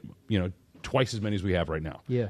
It's incremental, but it's coming. Yeah, appreciate that. Just one other thing, going back to the excitement point that we were initially touching on. You deal with you look at markets very broadly, not just Bitcoin, but financial markets in general. Do you notice that maybe people who are coming to this from a TradFi angle, and even to speak a little bit to Faryard, coming from Goldman Sachs and understanding traditional markets, it's very easy to look at Bitcoin as just another asset. Mm-hmm. It's a lot of fun to go down the rabbit hole to understand how it can change the human race. Do you feel that tends to be the case, or is it more often than not when people come from the traditional world, they're like, oh, this is has higher beta than most other assets. They look at it through that lens. What do you see when you see people coming from that traditional world? I mean, I have had this conversation with so many investors. They've called Bitcoin originally like the digital pet rock. And the interesting thing about it is that I think that it naturally is something that takes time to grasp. And the big frustration I have is that there are tons of people, there are millions of Americans right now who hold Bitcoin who have never sent a Bitcoin transaction. Yep. And I always say, like, the magic moment for me, because I invested, since I was very young, all sorts of different markets. But the magical moment for me was when I actually sent a Bitcoin transaction. And it is beautiful. It's amazing. It's an incredible experience. And if you're listening to this and you've only had Bitcoin on Coinbase or a major exchange, or if you've only bought the ETF, just buy a small amount of Bitcoin and play with the actual transaction mechanism of Bitcoin. Right, yeah. It is fantastic. It will change your entire, and the ability to take self-custody and the ability to have ownership over a key. These things are incredible, and I think that everybody that's in the TradFi world, they're still at the point like, oh, it's just like buying shares. Right, it's just like exactly. allocating this. And the ETF, in some respects, has made that worse, right? Totally. Like, they've never taken control of it. But all of this is a good thing. This is incremental. It gets people comfortable with it, and then eventually they'll move to the place where a lot of us are, where we take self-custody, we use Bitcoin as it was intended, right. and it just takes time. Yeah. That's all it is. I think that's fair. A question about, it is exciting to not only have this new kind of money, it is exciting when the number goes up. And I know some people, it's like we like to sort of play that down. I like when the number goes up. I like having more purchasing power. I like having, more basically freedom to do what I want with my time. Talking about a topic like money on the left, I know I was a registered Democrat for most of my life. It's a bit of a taboo thing. Have you become greedy? What happened to you? Are you talking about money? Have you experienced that at all? As you sort of maybe felt the excitement of what Bitcoin is on multiple levels, tried to translate that to people. Did people not necessarily understand that when you tried to explain it? Yes, no. I mean, I think that I for a long time, I thought that one of the best solutions we could come up with would be to abolish money. And I've come around in some ways. Yep. Obviously, but I think from a practical perspective, we need a type of resistance money. Sure. Trademark. Shout out. Resistance Philosophers BPI. Yeah. Right. We need that, and so I think that that's the angle that we have to come at it with. But I think the biggest challenge is that people see Bitcoin and crypto as a toy of Wall Street. It's just they just see it as speculation. Yeah. Yeah, and I think going back to the earlier discussion about this is great, blah blah blah. We're going to get Democrats are going to come on board, and I completely agree. I do think that we're going to see more Democrats supporting crypto legislation. But I think we have to also be wary, because just like with the internet, we've had to fight for our freedom on the internet. That's right. Yep. And it's a constant battle for our privacy, for our data, our self-sovereignty. And this is not going to end with Bitcoin just because we have more Democrats supporting crypto legislation, right? Yeah. Because we are going to have to still fight for a right to have self-custody, a right to have privacy. And I think this is an ongoing battle. And we have to be really aware of this going forward. So good. Celebrate a little bit, but this is not over. Okay, I think that's a fair way to look at it. And we know that that's the case. Looking at the Samurai trial, the Tornado Cash trial, we know that we're in the throes of what some people call the "then they fight you" dimension of or stage of the process. Speaking of difficult conversations to have, again. You seem like a smart guy, David, saying to your loved ones, to your friends, I'm going to start the Bitcoin Policy Institute in D.C. What were the initial days of that like? What was it like to try to get something like that off the ground? And specifically the Bitcoin Policy Institute, not necessarily the Crypto Policy Institute. Had to be exciting in a lot of ways. I know you've told me personally it was a lot of hours at first to get this thing off the ground. What were those early days like? Yeah, I don't know. I'm just reminded of the meme of you can just do stuff.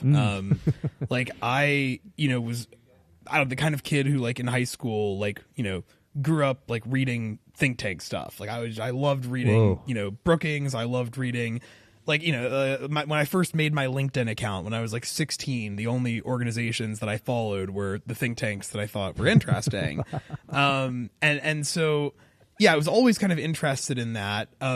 Thought at one point maybe I'd wind up working at a think tank. But ended up sort of starting one with my friend before I could, do the normal work at one thing. Right. But no, I mean, it actually the story in some ways goes back to my relationship and friendship with David Bailey. I had interned for him in college, and was getting ready to go to law school, and David Bailey was just like, I am not going to let you go work in the fiat world. Like, you need to do something in the Bitcoin space. If you could just wave a wand and have a job in Bitcoin, like, what would that job be? And I was like, well, I'd probably obviously be starting some sort of like think tank for Bitcoin. Wow. And, David was like, the first donor to BPI, and was just like, go for it. And if it fails, no big deal. And if it works out, you'll be happy.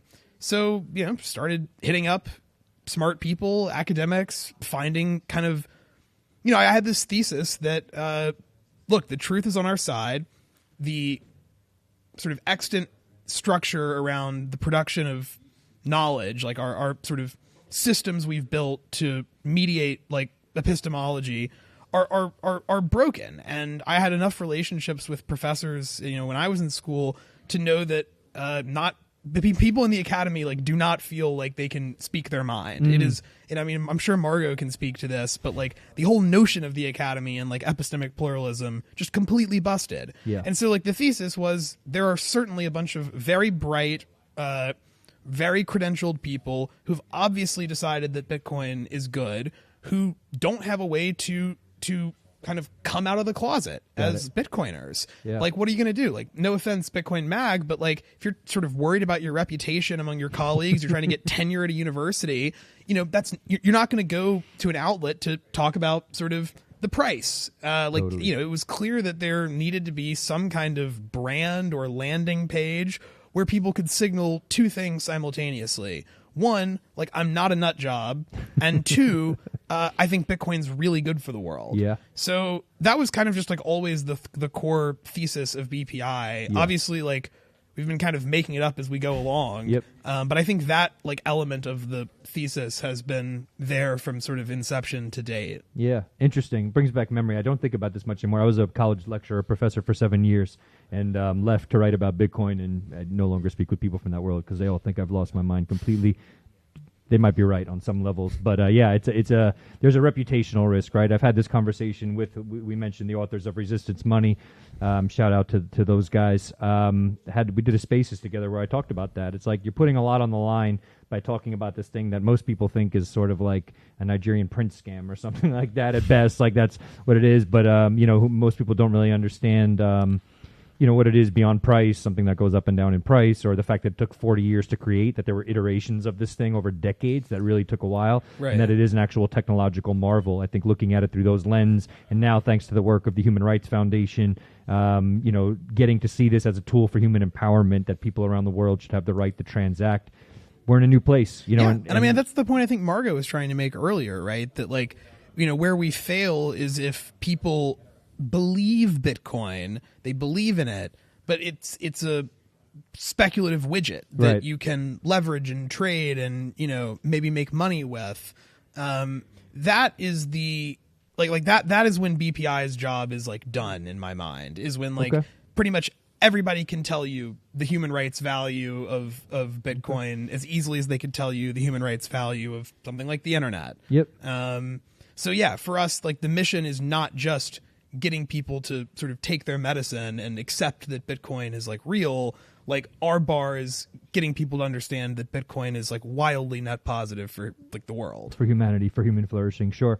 On that note, we are waiting for Trump to take the stage in Mar-a-Lago, talking about a net positive for the world. So we're signaling to the world here that we may have our first pro-Bitcoin president in the United States. So, yeah, we have a little bit of time. We don't know. Trump, as we learned from 2024, Bitcoin 2024, Trump does like to take his time. At Bitcoin 2024, we had the very charismatic Pete Rizzo over and over again, making sure that we didn't fall asleep as we waited for Trump, putting his whole being into keeping us excited and motivated. Yeah. So we are waiting for Trump here. But also, again, on maybe this idea of Bitcoin maybe forcing us outside of our comfort zone, as David described when he was starting BPI, and saying, in these traditional structures, there's just no place for this conversation. Joe, for someone like you coming from traditional markets, you're a lawyer. Did you ever expect to be doing a Bitcoin Magazine live stream on election night with we got some mixed martial artists over here, and is this the direction your life was expected? Yeah. What? I did not. I mean, to be honest, I did not. I mean, I've always had a passion for a lot of different subjects, one of which is politics and economics and markets. But you know what? The beauty of Bitcoin, for me, how it's like a brain virus, right, is because it impacts all of these things. Right? Sure. It impacts geopolitical issues. It impacts economic issues. And I just love how it has this sort of cross appeal among all these different disciplines. Right. And I truly believe that's one of the difficult things. To get Bitcoin, you have to understand, I think, a degree of economics. You have to understand a degree of our legal system. You absolutely have to have a basic understanding of the technology, all these different disciplines.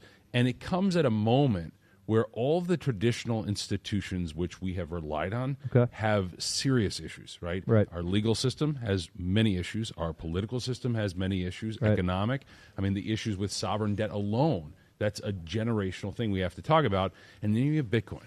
And it just seems to fit the moment, right? And I think this is one of the difficulties, because if you get just the little number go up technology aspect of it, but you don't see what's driving it, what is behind that, right, you're missing part of you're missing part of the thread, 100% of the Bitcoin. And I truly believe, more people will recognize this, but most people, and this is the key, they only turn, in my mind at least, they only turn and adopt things out of necessity. That's right. Yeah. There's a small minority that the early adopters, early majority, but then to really cross the chasm, you have people that are turning it out of necessity, and we have a bias, right? Everybody in this room, if you're a Westerner, you have a bias because we have the inherent blessing of the dollar, which continues to be the dominant global currency.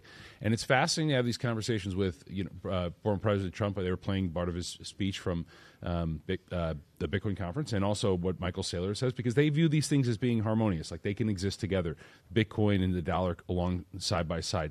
I believe that is true. I think for at least the near future, 10, 20 years, I think they can, in fact, come together and promote it while Bitcoin rises as a technology. But eventually, right, I think we all hope in the room that Bitcoin will sort of gain market share against even the dollar. Sure. And that's sort of the long arc of where Bitcoin is going. But as it stands right now, from our perspective, we have to acknowledge the bias and recognize that there are billions of people across the planet that don't have the blessings of the U.S. financial system, our courts, all of our property rights that were described earlier. That's a big deal. Yeah. And that's something I've missed, I think, in our conversations about Bitcoin. Yeah. On that note, Margot, I think you were at both the Oslo Freedom Forum this year as well as the HRF Global Bitcoin Summit. I know I was brought to tears at a few moments at both of these events. Could you maybe give a bit of a recap for Bitcoin being used in this human rights context, and maybe a little bit of what you learned from both of those events? Yeah, actually, it amazes me what human rights activists are doing with Bitcoin, and I mean, the amount of struggle that people face in the world is beyond anything we can imagine here in the U.S. I mean, they brought in people who have been imprisoned and tortured and can kind of laugh about it, at this point, right? At this point. And when you see them and you see how human they are and what they've experienced, I mean, it's very humbling. And the fact that they're here and they come to these events and they're excited about Bitcoin and they've actually used it to fund their protests and their movements and to get money across borders. I mean, it's so powerful, and I think what frustrates me is that we don't see this out in the media at a large scale. I mean, we know it within our little world. Very small bubble. But it's it's a very small bubble. Totally. And I think, we had a much bigger discussion about this with the internet as a whole. Twitter played a really pivotal role in the Green Revolution in Iran. The Arab Spring. In the Arab Spring. Sure.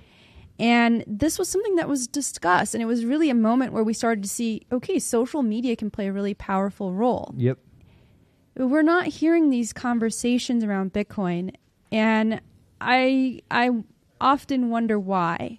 And sometimes I get a little bit, like conspiratorial about it because it's like, why can we not? I could speak to that if Yeah, you'd like. yeah. No, I actually write about these sorts of stories for Forbes, and I feel very blessed to be able to do that because the only time that I think most people from, I know we joke about sort of normie world, non-Bitcoiners sort of get what I write is when they see something published in Forbes. They're like, oh, people use this in Uganda or people use this in El Salvador, and it makes it real for them. They just need to see that brand or something. But on that note, we are going to go back to the Studio A. It's been wonderful going into depth on these topics with all of you here. Let me kick it back over to Pete Rizzo, though. Back to Studio A. We will be back right after this.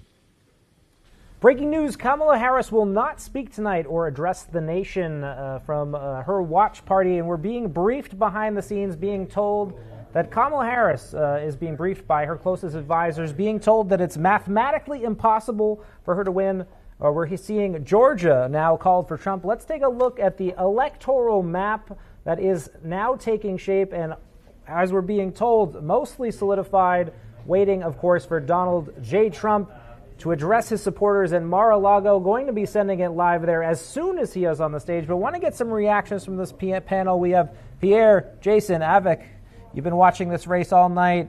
Close to the finish line. Avik, is this a done deal? I think it's close to being a done deal. Polymarket's at 97%, so is the New York Times.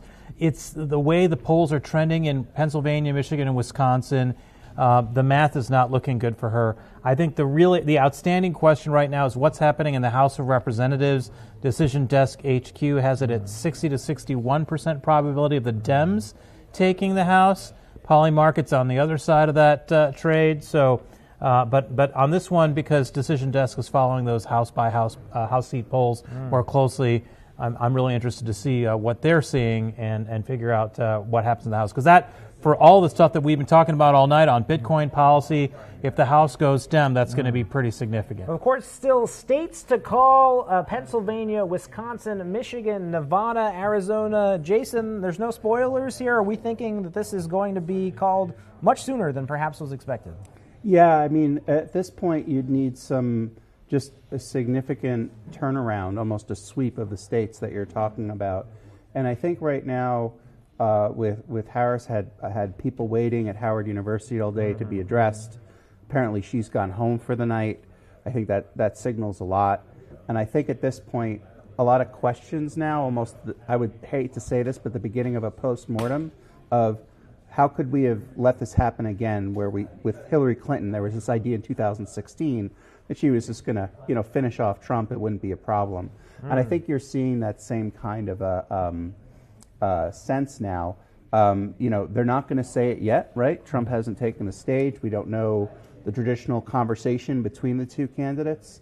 But if things are going the way they are, and maybe, Harris is sort of looking at what the numbers are and realizing it's not going to make it, it's a matter of what she does tomorrow, which at this point, from just the way there's been so much activity around this election, to have a peaceful transfer of power might be something we all just want to see happen as well. Of course, waiting for Donald J. Trump. We're live from Mar-a-Lago, waiting for him to take the stage to address his supporters, hearing that Kamala Harris will not do so tonight. Pierre, I want to go back to you. Georgia now called for Trump. The path for Harris narrowing. Your thoughts, reaction as the first Bitcoin election wraps up with a positive victory, perhaps? Yeah, I guess it's not surprising that Kamala is not speaking up, that it's been a pattern throughout this campaign that she has not engaged with the media. She's been, in some ways hiding, not going on Joe Rogan. I think that was a huge mistake. And now we see a continuation of a pattern of just lackluster leadership on her part. And I think that it also reflects on her record as the vice president. Now, granted, being vice president, you're never going to be at the top of the headlines every day. But nevertheless, her vice presidency has not earned any awards. So it's disappointing. I think that Democrats could have put forward a stronger candidate. But given the structure of how everything went down, it's a challenging postmortem. They've got to find a way to appeal to voters that is earnest and authentic, and They didn't have that with Kamala. Before we go back to Frank, want to show some quick Senate results. Do we have the Senate results graph? Obviously, key races happening across the country. Not everything decided. It is looking like a clearer picture in the presidential race. As we said, being told that it's potentially mathematically impossible for Harris to take the victory at this point, though there are still states in play: Pennsylvania, Wisconsin, Michigan, Nevada, Arizona yet to be called. So taking a look at some Senate races that we've been talking about all night. Obviously, you've heard Elizabeth Warren retaining her seat, Democrat from Massachusetts. Obviously, John Deaton, the upstart, a long shot candidate there, but much progress in terms of Bitcoin candidates and a lot to be excited about in the Ohio Senate race. We have the winner being declared, Bernie Moreno, unseating Sherrod Brown, who, as we can see there from Stand With Crypto's ratings, a very unfavorable candidate. In Wisconsin, we're looking like we're trending towards a similar result there.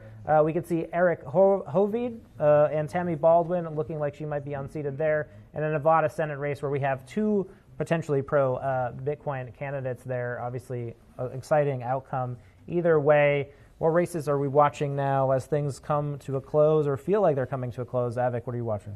I'm interested in the Michigan Senate race. Mike Rogers is an underdog against Alyssa Slotkin, and that's one where I think he's ahead right now with the major urban districts and precincts reporting yet to report. So he may lose that race, but he's a little bit ahead at the moment.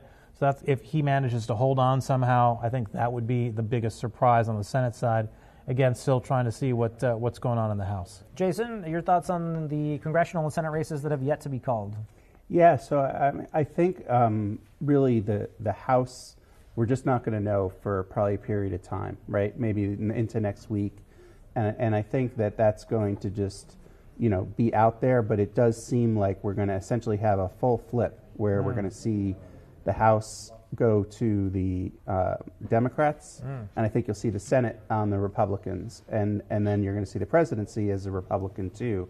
So you're going to have an interesting flip. I think that it's way too close to call. This has been historically close in the House and also in this presidential election. We don't know the final results yet, and so it's a matter right now, I think, of just a little bit of a waiting game. But I think, if anything, though, the influence of crypto and the crypto voter on this election has been made very clear, made very clear by the Senate races, both with Moreno, and then you mentioned earlier, Banks ascending to the Senate.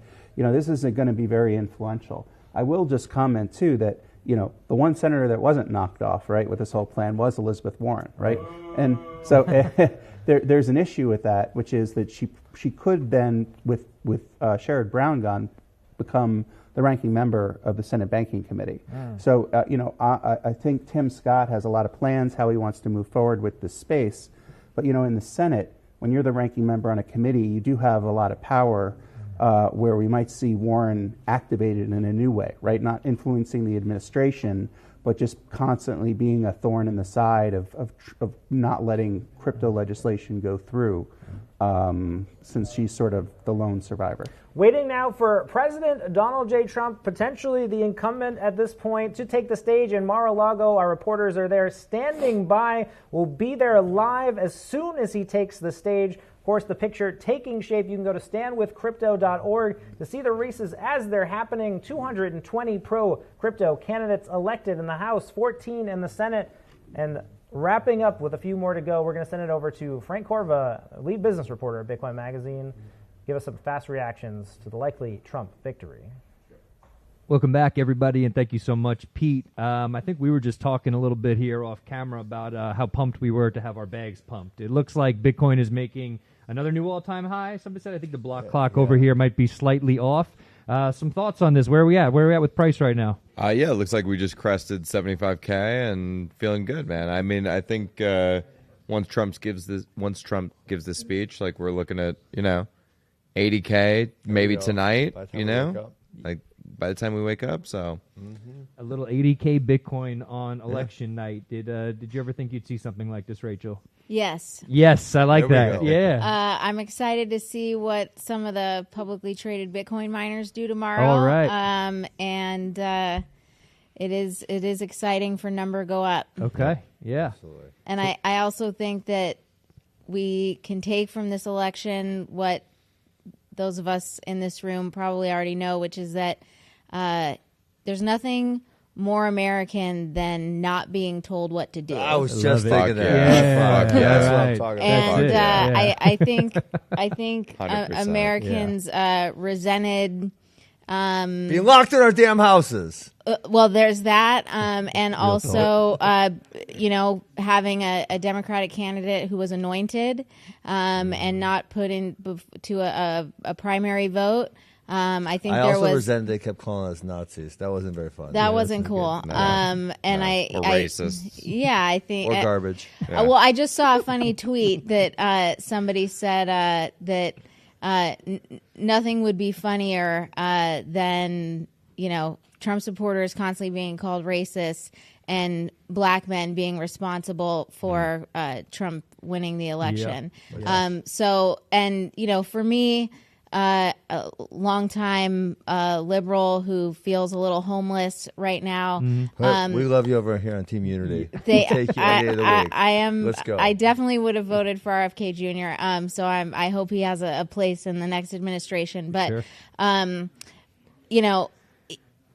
it felt like gaslighting when I'm told over and over and over again that Trump is a fascist, and yet here I'm being kept from voting for a Democratic nominee for president. So Americans don't like being told what to do, and we don't like being gaslit, and here we are. And this chart is proof of that, I think. Yeah. Yeah, absolutely. Ben, you got to get us pumped up here. We're having so much fun. Yeah. Team Unity. I already want to. Patriotism is back on the rise. First turning rejuvenation of the American spirit. It's going to be amazing. All right. I can't wait. What is Trump going to tell us here tonight? How's he going to get us pumped Man, up? you know what? I would really love, and I don't know if he'll do this or not, but I would love if they had the whole coalition there. It wasn't just Trump. And part of me says Trump is highly egotistical, so maybe he'll take all the credit himself. But I think maybe in the last 4 years he's gained enough wisdom to say it wasn't just me. It was Elon and Tulsi and Vivek and Vance and RFK and all these amazing people who contributed to this because we don't like being told what to do.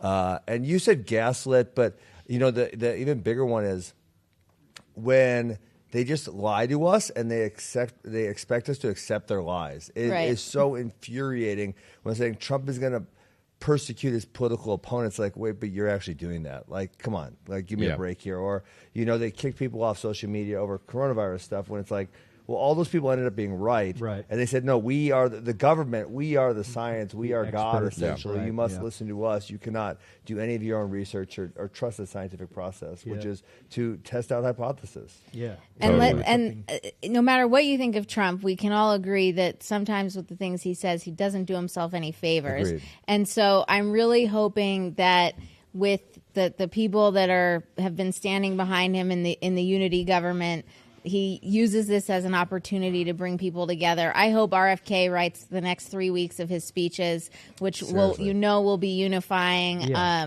And that's what I hope for. That is the hope. And I think it was actually funny. I watched the Rogan interview, and I thought to myself, when they gave him some chance to talk, one of the things that really I thought he handled with great nuance was everyone sort of like touts nuclear's the future, and that's fine. I'm on that train as well. But he's like, well, there is some danger with war that could become the target. He actually, when you give him a chance and you're not antagonistic, or the interviewer isn't antagonistic, he is able to speak with nuance. He was talking about qualities of concrete and nuclear, and it was it's awesome when he started talking about concrete. Yeah, I was like, what are we doing here? But it was like you've never heard this before because no one's ever given him a minute to just be like, hey, dude, talk about something that. Or when the whales. How about when we start talking about the whales? The whales are going insane. The whales are going insane.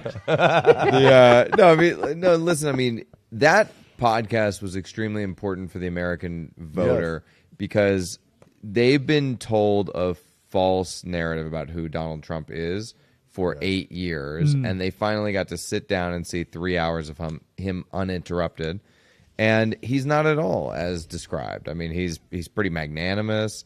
He's pretty charming. He's pretty funny, et cetera.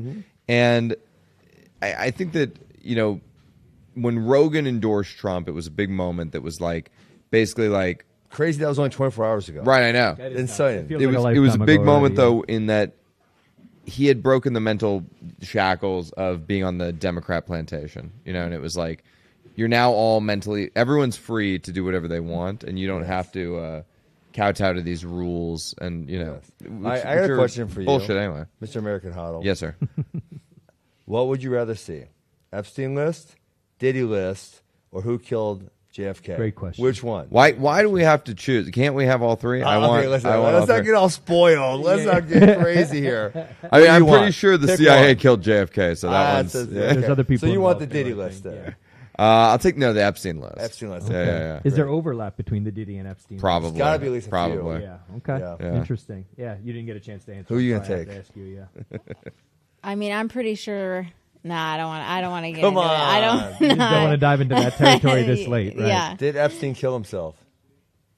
Ooh. No. There's no way in hell. No. Yeah, Looks it like- seems unlikely. Yeah, it's a good thing most of our watchers are watching on X because we might get stopped on YouTube at this point. But we are here for that as Bitcoiners. We Peanut like the free squirrel speech. did not kill himself. Peanut the squirrel didn't kill himself. That's true. Yeah. That's true too. Quite a last minute. So it's quite interesting. A friend did bring it up. He said, this close to an election, we probably should be talking about things that are a bit more substantive, but we're talking about who called who garbage and the death of a squirrel. It's like America. This is what we do over here. 100%. Yeah, this campaign. An was- American squirrel. An American squirrel. His name was Peanut. If you guys Okay. don't mind, we have Nico from Simply Bitcoin about to join us here. This does not look like Donald Trump to me. This doesn't look like Donald need Trump. Trump. Maybe Nico could give us his best Donald Trump impression. On that note, again, we have Nico Moran, host of Simply Bitcoin, with us. Nico, thank you so much for taking the time to join us. Your best Trump impression, as maybe you tell us a bit about yourself. I just got to say, man, remember Peanut. Remember Peanut. Remember why we're here. Remember why we did this. But this victory was absolutely massive. It was absolutely huge. It was absolutely incredible. There it is. And we're There headed it towards is. an amazing future. I know I kind of butchered it. I tried my best. No, it was fantastic. It was fantastic. How are you doing over there on the East Coast? It's late. No, you're in Florida right now? Yeah, I'm in Florida, man. I'm not going to sleep though, because I remember what happened in 2020. So I'm staying awake this entire night, and I think this is one of the most historic comebacks in American history. Sure. You're talking about hoaxes. You're talking about a media onslaught. You're talking about assassination attempts. You're talking about impeachments. You're talking about a conviction. You're talking about a questionable election, and the guy still potentially. Looks like he might win. So, we're seeing history in the making. Appreciate it. I'm not ignoring you, Nico. I think we just got note that PA was just called. So this is what Ben's wife just said. So we have Ben's wife calling elections. We have the CEO of our company calling elections. It's a great time to be alive. God bless America. Fox called Pennsylvania. Okay. Is that a win? Got it. It might be that. Yeah. Is that a win? One last serious question before we celebrate here. I think we spoke on the live desk. We were talking a little bit. I think you and I were talking, both being fans of RFK, and you've been very kind of vocal about your support for Trump online and stuff like that. When did you sort of switch over? When did you sort of realize that Trump was the best way forward? I mean, I've always kind of been a Trump fan, but I think really what struck me the most was that moment in the assassination attempt and the courage that it took for him to stand up. He didn't know if there were still bullets flying over his head, and he stood up and he said, "Fight, fight, fight." 3 times. And if that is not an embodiment of the American spirit and what we fight for and what we believe in as a country, I don't know what is. And that made me, very, very passionate about this specific election. It seems like it was just called. It seems like we got a happy ending. And, these next 4 years are going to be glorious, not only for the United States, but also for the entire Bitcoin industry. And I'm just happy to be a part of it. We appreciate that. One of the things that's going to maybe juice the Bitcoin industry a little bit now is the price accelerating. If this election does, in fact, get called within the next, minutes to hour to whatever, where are we going tonight? If we... For those of us that do decide to go to sleep, what sort of price Bitcoin do we wake up to tomorrow morning? I mean, look, I believe we already hit an all-time high, right?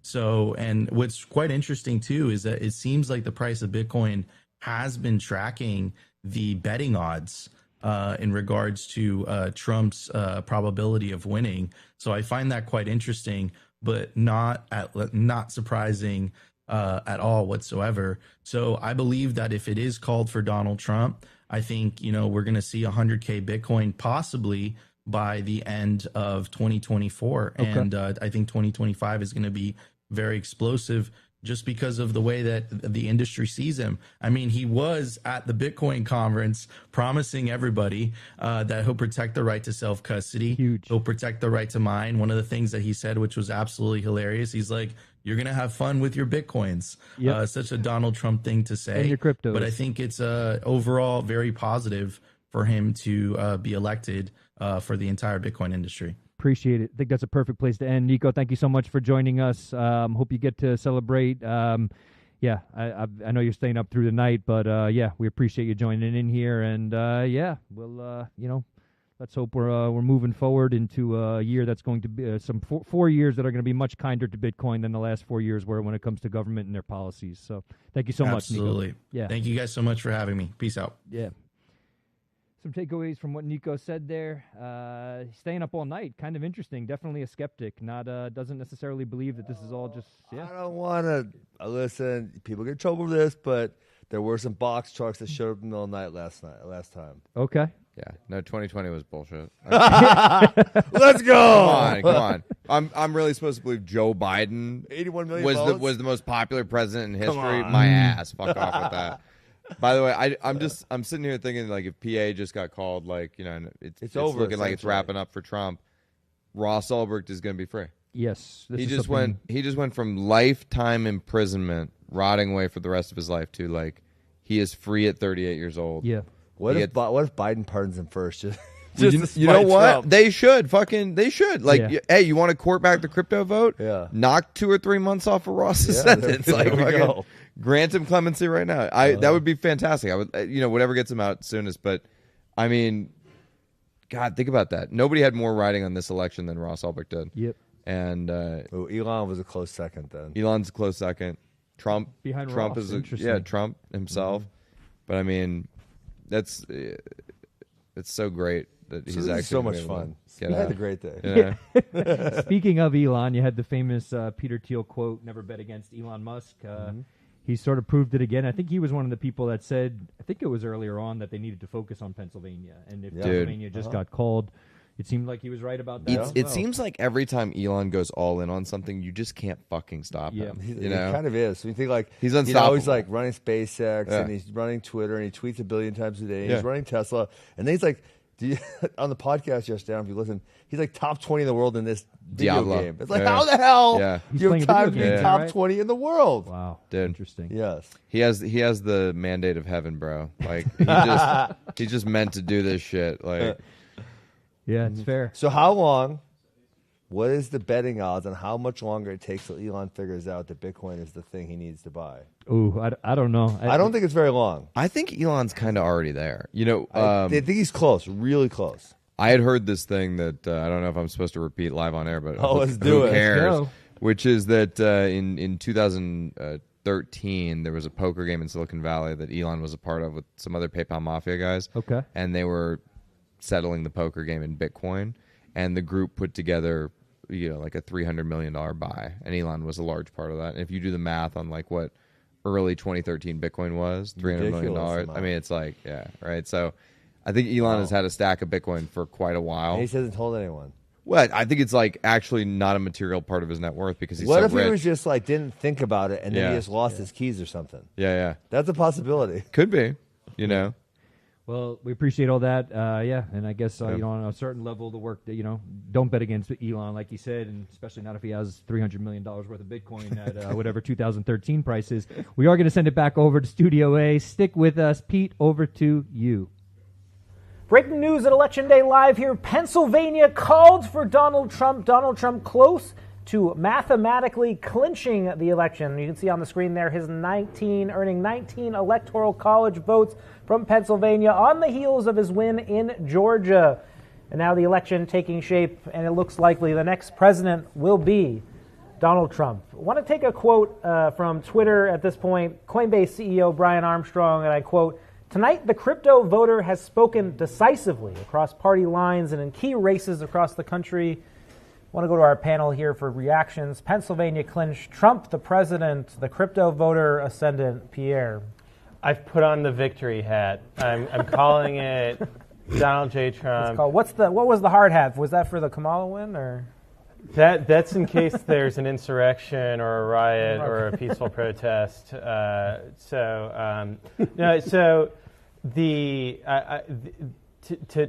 my mind, the Elizabeth Warren wing now on this issue is going to be radioactive. But to Brett's point, she might not be able to influence other legislators, but if she has some keys to power, she'll be able to abuse those, frankly, to abuse those processes. And hopefully there's a path to getting her off of the banking committee. She doesn't seem to be making any progress there. But, this is her baby, Consumer Financial Protection Bureau. She wants to have somebody that she can help, right? And when we look at what the Consumer Financial Protection Bureau helps with, it's this giant fiat mess. And in a way, she doesn't like that Bitcoin is solving the root problem. She wants to be able to have lots of power to deal with symptoms. And I think that's the genesis story for her anti-Bitcoin stance. Of course, waiting now for Donald Trump to take the stage at Mar-a-Lago. We're there live broadcasting, just waiting for him to take the stage. We've seen Elon coming out tweeting there in person. We've heard that Robert F. Kennedy Jr. is there as well, waiting to see how they will address the crowd. Avik, I want to go to you about this crypto voter, this triumph. Was this a best-case scenario for what the Get Out the Vote initiative for this industry wanted to accomplish? Well, I think the best case scenario would involve the Republicans taking the House as well, so that would accelerate legislation going through that's crypto friendly. We don't yet know if that's happening, as we've been following all night. Now Decision Desk actually has moved the lead back to the Republicans at 57% chance of taking the House. So they flipped from 61% chance Dems taking the House to 57% chance R's taking the House. So that's a big change. So there could be a trifecta in play. Yeah, and I think the other thing that's going to be a couple other things to be thinking about right now is, okay, so if Trump is a presumptive president-elect, who is he going to put in key positions? Who's going to be his Treasury Secretary? Who's going to be his SEC chair if he has opportunity to do that? CFTC, OCC, some of these big financially relevant positions. It's also going to matter who the new Senate Majority Leader is. We haven't talked about this tonight. Mitch McConnell, a longtime Republican leader in the Senate, is retiring.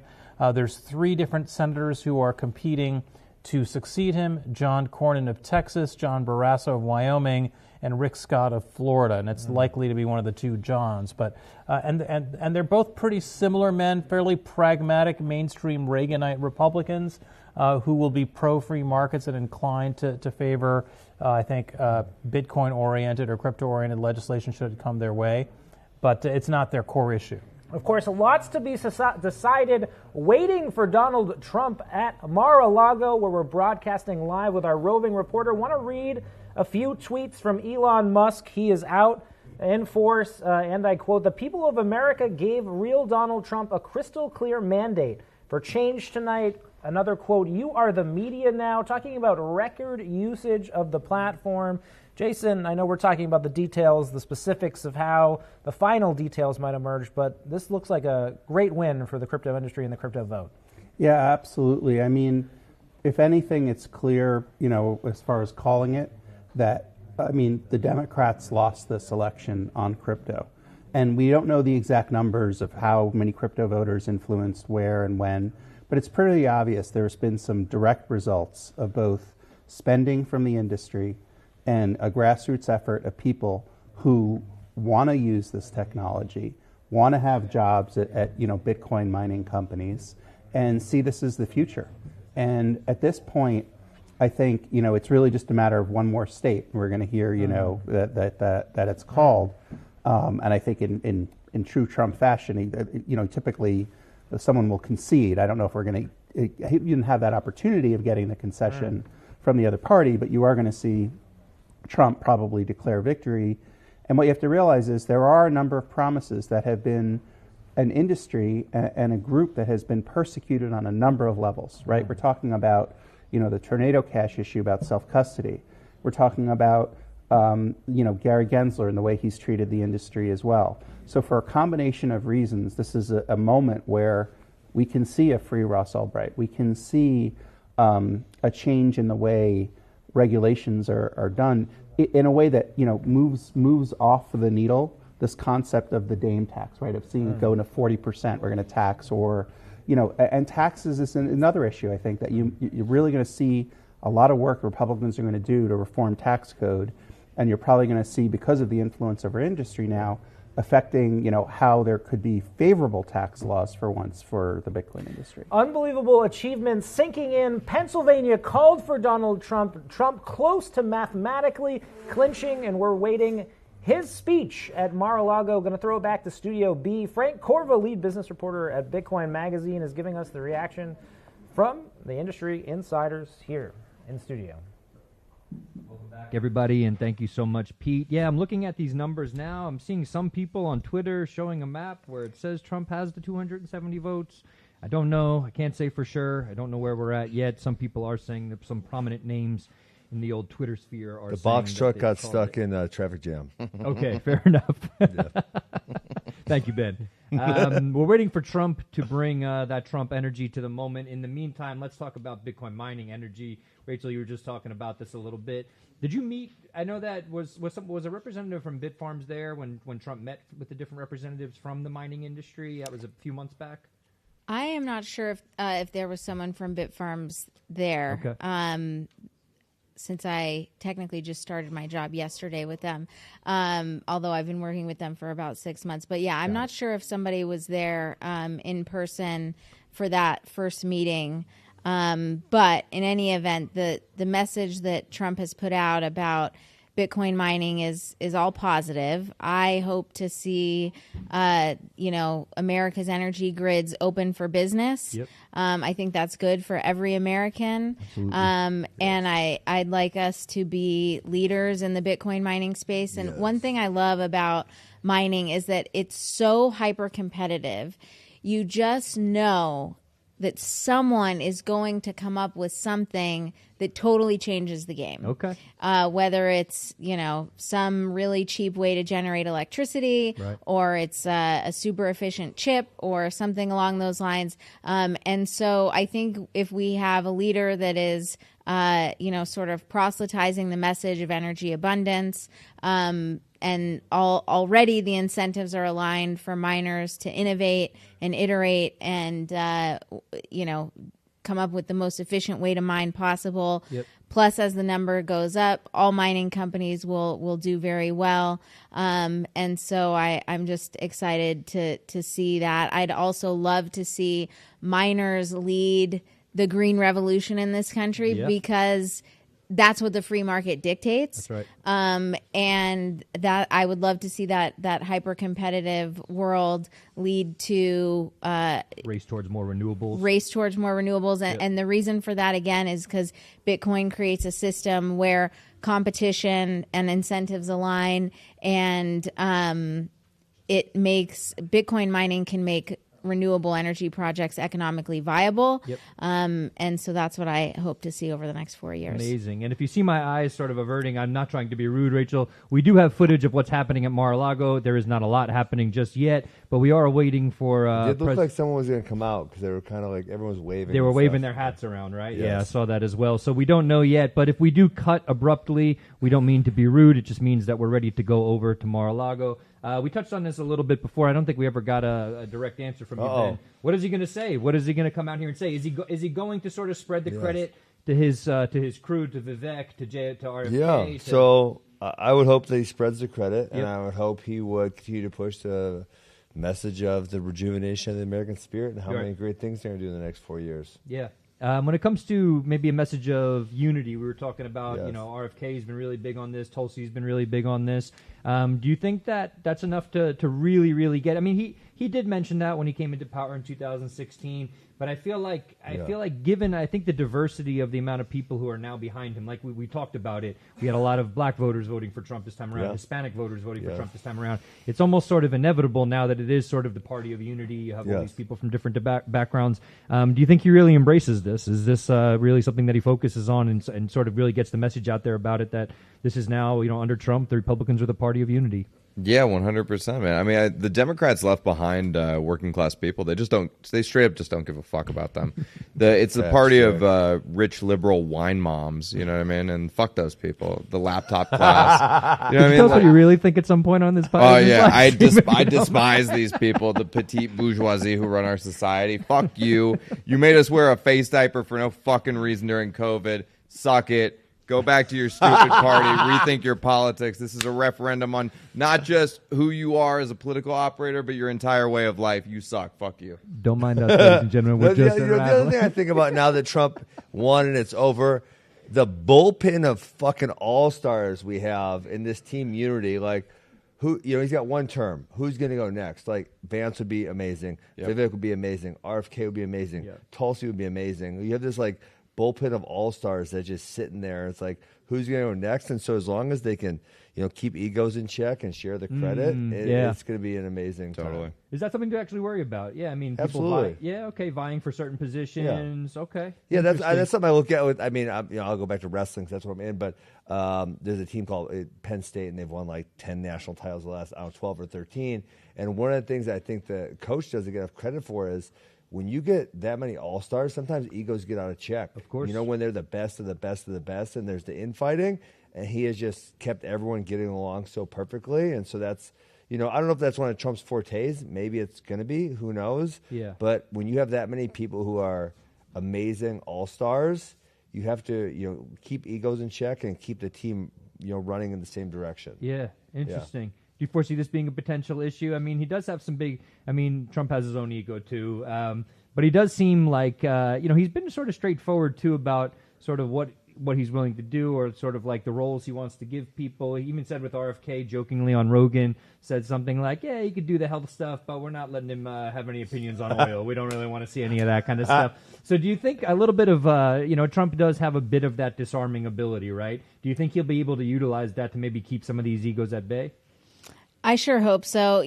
I don't believe a lot of the things that Trump says, but I do believe which one specifically. But I do believe what RFK Jr. says. Okay. And what RFK Jr. has said about Trump is that he's concerned about his legacy this time. Yep. He's learned from some of the mistakes of the last administration. And so I hope that that's the truth. Okay. I hope that he allows some of these other voices like Tulsi and RFK to influence not just his decisions, but his messaging. And look, if Jeff Bezos can realize that the legacy media has lost an insane amount of credibility with their, meddling, for lack of a better word, then anybody can.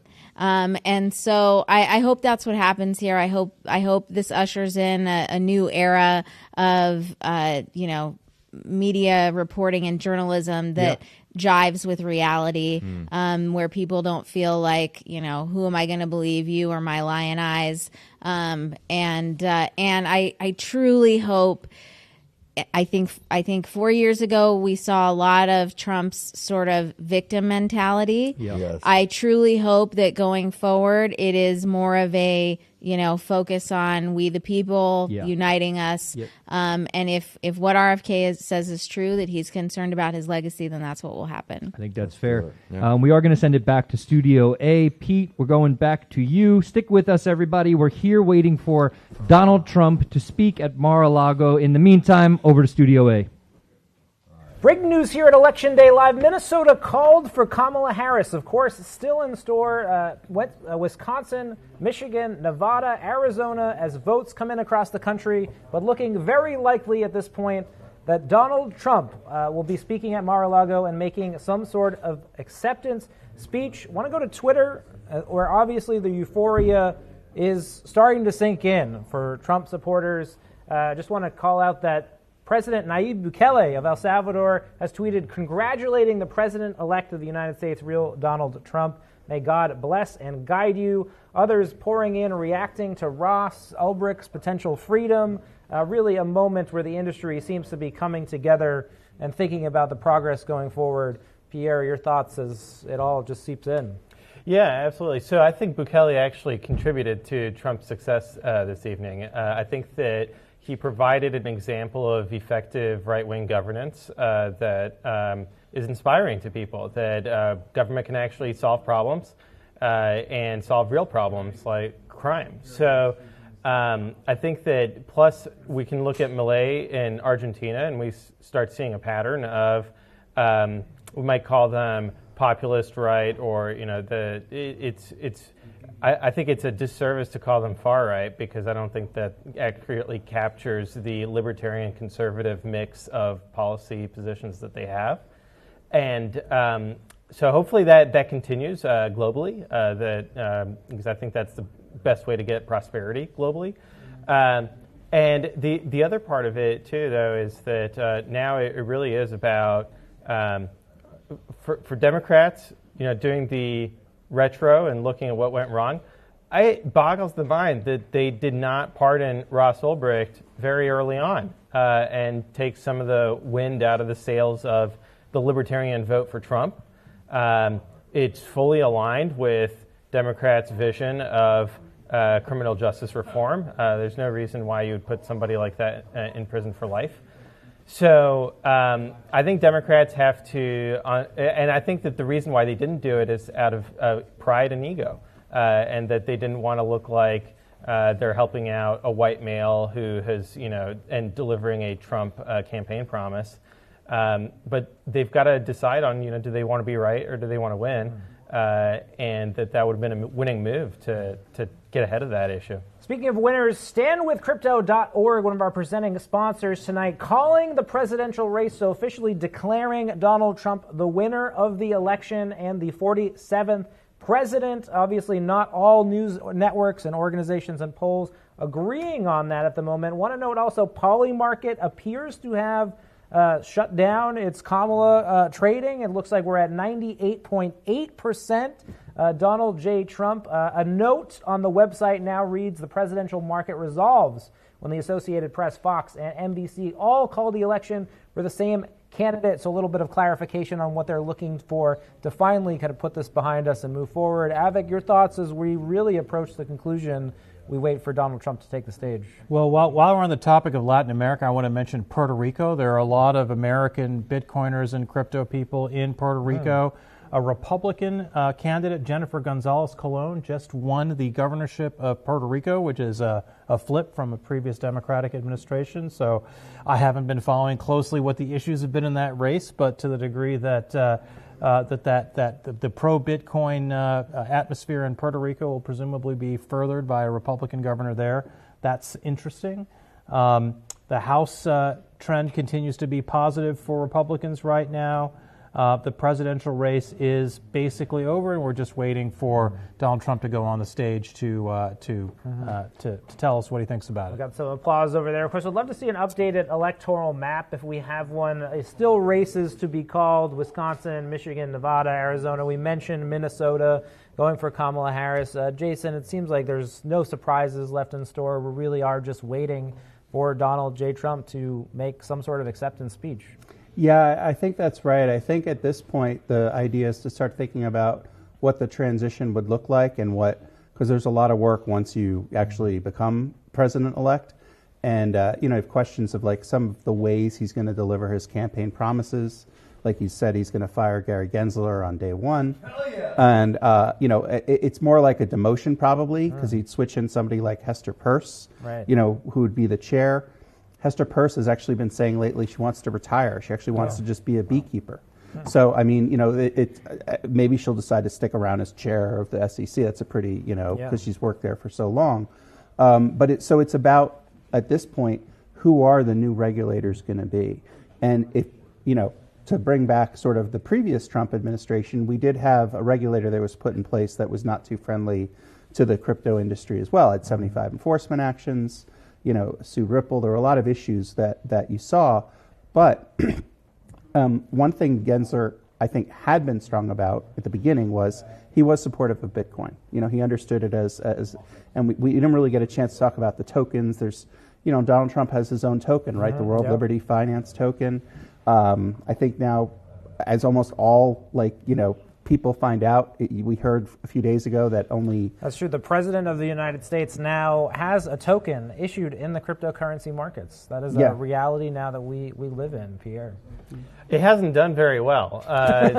They wanted to raise a lot of money. I think last I saw they've only raised $30 million, which to me is a large amount of money, but from the wider crypto sphere, it's pretty small compared to other ICOs that have occurred. Well, we heard on Studio B a lot of talk about the All-Stars, this team of rivals that propelled Trump to office. Tulsi Gabbard, Robert F. Kennedy Jr. I'm sure as we're talking about the Senate, the House, the presidency, some of these names are going to take key appointments. From a crypto Bitcoin industry position, do we want some of these names in certain areas? If so, where do we put them, or where do we want them? Jason, let's go to you. I just want to mention one thing real quick on the Hester Pierce thing before we leave that subject. I hosted her for a dinner my organization did in Austin when she was in town for Consensus, and she told us, I specifically asked her this question of would she be the new SEC chair if Trump were to win, and she repeatedly said no, she intends to retire at the end of her term. She is not interested in being the SEC chair. Now, as Jason said, maybe she'll change her mind, but she said this on the record at our event. So and she seemed pretty definitive. Who's the ideal appointment, if not Hester Pierce, in your view? Well, there's another Republican member of the SEC who's also relatively pro-crypto, and during the big battle over the Bitcoin ETF, as the different commissioners issued their statements being for or against that ETF approval, so they have I can't remember his name, but the other SEC commissioner could be the one who decides to ends up sticking around and taking over that spot. But in theory, Gensler is the chair through, I believe, 2026. So he would have to voluntarily step down, which would be customary, I think, but he doesn't have to. What about some of these other names as we think about the appointments? Pierre, Jason, is there somewhere we want Robert F. Kennedy Jr. as a Bitcoin crypto supporter in this administration? Is there somewhere we want a Tulsi Gabbard? Does it matter where they're appointed by a President Trump? Yeah, I don't know necessarily RFK would necessarily want to be in the Bitcoin crypto position. Probably want something more with healthcare, fixing our food, something along those lines. I do think, if we remember Vivek Ramaswamy, who really helped discuss the idea of an anti-CBDC concept that Trump got into, someone like him coming in, I think would be a real benefit, because he really rolled out a strong platform last year when he was running for president about what Bitcoin and crypto would be about. So I think seeing him maybe go somewhere, maybe at Treasury or would be beneficial. We have heard Chris Giancarlo, had been possibly being vetted to be the chair of the SEC, so that could be another one. He's pro-CBDC, Chris Giancarlo. He is pro-CBDC, so that would be a little tricky. It would be very tricky, because he came up with the idea of the digital dollar, and he's been talking about token disclosures, things along those lines as sort of a new way forward. So there's a lot of questions where these people, I think these are probably some of the key people you'll probably see is like a Chris Giancarlo, a Vivek Ramaswamy, making policy and being as a regulator for the space. Talking about the world as to be defined by Donald Trump, the soon-to-be 47th president. Hot off the press news, Fox News calling Wisconsin for Trump. Obviously, not all news networks calling Trump Wisconsin and the presidency. So joining Stand With Crypto and declaring Donald Trump the winner again. We are filming live at Mar-a-Lago in Florida, waiting for Donald J. Trump to take the stage, maybe with an acceptance speech, and increasingly looking like that is the situation here. But still races left: Alaska, Arizona, 3 districts in Maine, Michigan, Nevada, Pennsylvania, and Wisconsin. So not everything completed yet. Again, you can go with standwithcrypto.org to see all the races and insights as they're developing. And again, we're just waiting now for Donald Trump to take the stage, talking about some of these presidential appointments and the reality after January that Trump will be in office and potentially delivering on some of these promises. potentially freeing Ross Ulbricht, potentially realizing the strategic stockpile, potentially enacting regulation in Congress. So exciting stuff. Mark Uyeda was the SEC commissioner that I was mentioning, Republican appointee who had been pro the Bitcoin ETF. So he's interesting. As you said, Vivek Ramaswamy could be somebody who serves in some sort of administrative, Senate-confirmed position in the Treasury Department or in financial regulation. That's an area that he's interested in, along with healthcare. So those are some of the possibilities for Bitcoin-relevant appointments. You know, one name we didn't mention yet as far as how they might be involved in the cabinet, might be Elon Musk. And maybe it isn't formal, but obviously he has a lot of influence. There's a lot of question. Is he a Bitcoin person? Is he a Doge person? What does that look like? He controls this major platform. And at one point he was accepting Bitcoin for Tesla, and that kind of went away. So I think sort of seeing where Elon Musk comes into play might help Bitcoin, but might also help the other coins that we sometimes don't like to describe. We've got an updated graphic here. I want to throw it live on the screen. Confirming Donald Trump winner of the presidential race, now apparently with 277 electoral votes to 226 for Kamala Harris. And let's just zoom out a little bit, looking a lot like 2016. Want to talk about, Jason? Well, no, and I think, too, it's important to note, we haven't seen the CNNs of the world and everyone yet come in on this. But, if you look back to the 2020 election, you remember Fox News made a call about Arizona not going to Trump. That was very, very unhappy. And then there were some other sort of news programs that spurred up sort of offshoots of Fox. But, hearing Fox News say this, they called it something very difficult that Trump was really unhappy with in 2020. So I think seeing these results, it might just be a matter of time, or we don't know where the legacy media is going to be with this. But I think this shows us the confidence that we do see the electoral votes are there. What I think, and Avik could speak to this too, is sort of the tradition now is you have sort of the person who's lost to call and concede and have that conversation. Since Kamala's gone home, as he said, sort of checked out, Trump doesn't get that call, which is I want to point out why maybe we're waiting so long, right? Because there's this sort of, it'd be a little bit of a break of precedent. So you're thinking maybe that they're waiting for Kamala to maybe decide to call and just let's move on as a country and let's just get it over with tonight. If Trump goes out there now but the concession doesn't come till tomorrow, I don't know. It'd be. I mean, look, there's been a lot of unusual things, but the tradition would be at this point that you'd get a concession call from. I saw a tweet that that concession call for Democrats has not happened for the past 36 years, where even if they lost, they don't make that call on the night, which I think is bad for democracy and all of that. But back to the question of who's going to be staffing the administration, another name is Howard Lutnick. He is co-chair of the transition team. Cantor Fitzgerald, CEO, right? Cantor Fitzgerald, CEO, spoke at Nashville and is very, pro-Bitcoin. Cantor Fitzgerald has made a name for itself by banking tethers and really being a proponent of stablecoins and at the cutting edge of this industry. So where he ends up is very interesting. I think that there's a credible argument for him to be Treasury Secretary.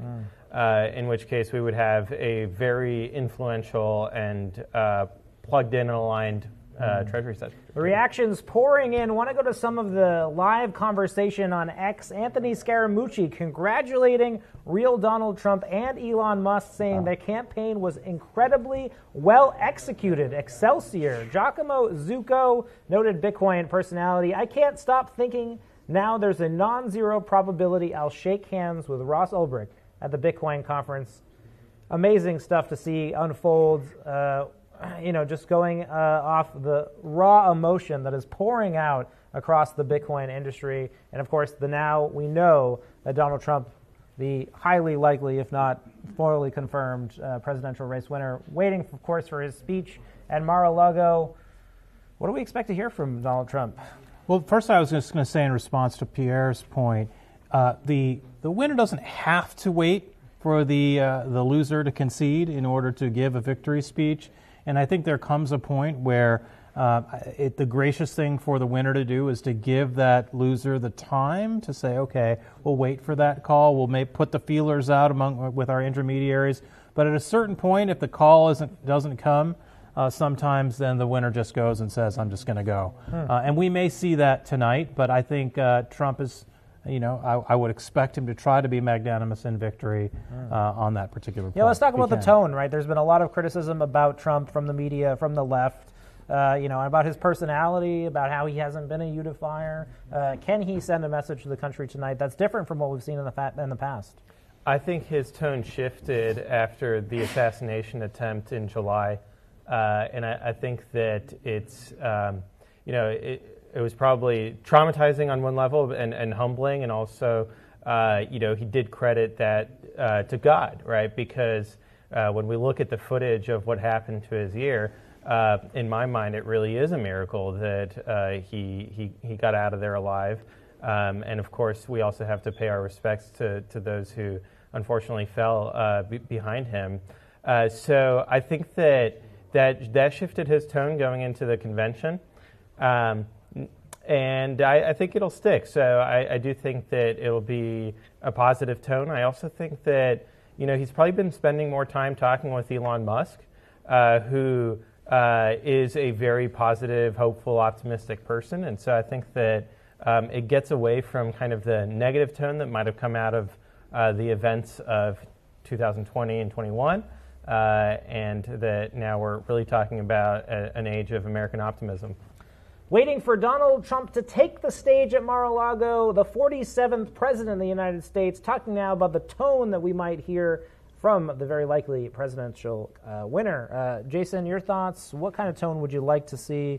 Do you think there's a direction that he can move us forward in as a nation? Very much in fairness to Trump, like we live in this world of information where almost every piece of data is analyzed or things. We've been through before where we had President Richard Nixon, who wasn't really well liked. There was a lot of issues with him, but there's a certain groundswell of people who supported his policies, and I think the tone he's probably going to strike is what I hope would be one of unity, but one of saying to the people who have supported him, this is their time, and it really is an incredible comeback story that we've seen, and I think at this point, for him to, I'd like to hear him lay out the course of how he wants to improve the country going forward at this point. What kind of changes does he want to see? Let's start getting into the basics of policy, what his first 100 days are going to be like. Again, like you heard Anthony Scaramucci, who's been very openly critical of him, concede, that's a big deal. And then, of course, having Elon Musk and others, there's lots of names that could be thrown about as far as who might be in different positions. We heard maybe Caitlin Long at some point might be chosen to do something. Maybe John Deaton gets an opportunity, even though he lost the Senate race. Heck, over in Studio B is American Hodl. Maybe he becomes like the general of Bitcoin Twitter. There's lots of opportunities, and I say that in sincerity that we're a small community, right? There isn't just hundreds of people who are in this space. So there might be opportunities for anybody, for people on this panel to be, part of the next administration as far as forming the right kind of Bitcoin and crypto policy. And this is what the crypto voter asked for, So we're really at that point where we can actually cash in. So history made tonight. The first pro-Bitcoin president, of course, waiting for him to take the stage in Mar-a-Lago in Florida. Going to send it over to Studio B now. Frank Corva, again, taking us through history as it is happening. Welcome back, everybody. We are here in Studio B. Joe, you were just telling me something about the potential replacement for Gary Gensler. I know we're all waiting for Gary Gensler to be gone. Who might fill those shoes, though? Well, one of the names I didn't hear mentioned on the other panel was Dan Gallagher, right? He is the chief legal officer at Robinhood. There's political reporting that he was one of the leading candidates. He actually made comment to this. He said he was honored to be included in the names. Okay. And it's amazing, right, because Robinhood has actually recently received a Wells notice from the SEC, which is the first step before threatening litigation, which, he's spoken out about that. He says, I respect Gary Gensler, but he's totally wrong on this. I would have done things completely different. And if the reporting is to be trusted, I think he's right at the top of the list. I mean, he makes a lot of sense. He comes from a background of former commissioner at the SEC, definitely someone who's going to bring an entirely different perspective on day one. Okay, and that's Politico that reported that. Politico, yes. Okay. Interesting stuff. Does it really make? Do you think it makes a difference who gets chosen as the SE chair at this point, or if it's just anyone but Gary Gensler?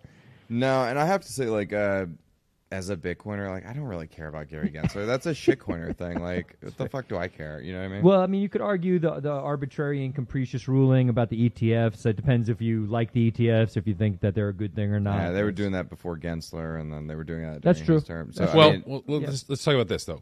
I think we can all agree that with the different SEC, you're going to see the altcoin market proliferate. Yes. Right? Yes. So, in light of that, do you care? I mean, isn't that something that?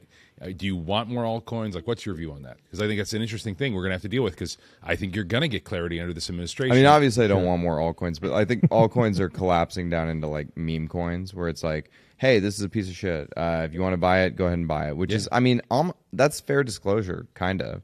Right? Like, it's not like trying to compete with Bitcoin, and you know, it's not like, hey, we're IOTA and we have the Tangle, or we're Cardano and we're, you know, shilling it to poor villagers in Africa or whatever. Isn't Cardano becoming a Bitcoin layer too? Isn't that the word on the street? God, I hope not. There's nothing we can do to prevent that, but God, I hope not. No, they openly say they're not. They don't have any value, right? These are just gambling tokens. Yeah. It's interesting. Yeah, we are moving into a strange era with that. Margot, your thoughts on all this? We're about to watch Trump speak here. I know you're not the biggest Trump fan, but and totally entitled, obviously, to that. But is there anything, trying to look at this maybe optimistically, is there anything maybe you hope to see happen in the next 4 years? Honestly, I think the only optimistic thing that can come from this is that Ross is freed. Okay. The rest of it is not so great. Okay. Well, I mean, but let's looking at it more objectively. Maybe not so much that it's Trump accomplishing it if you're not a big fan of him, and I'm speaking more generally. But maybe, you know, Bitcoin being a bit more welcomed in the United States. Do you think, generally speaking, that this is a good thing?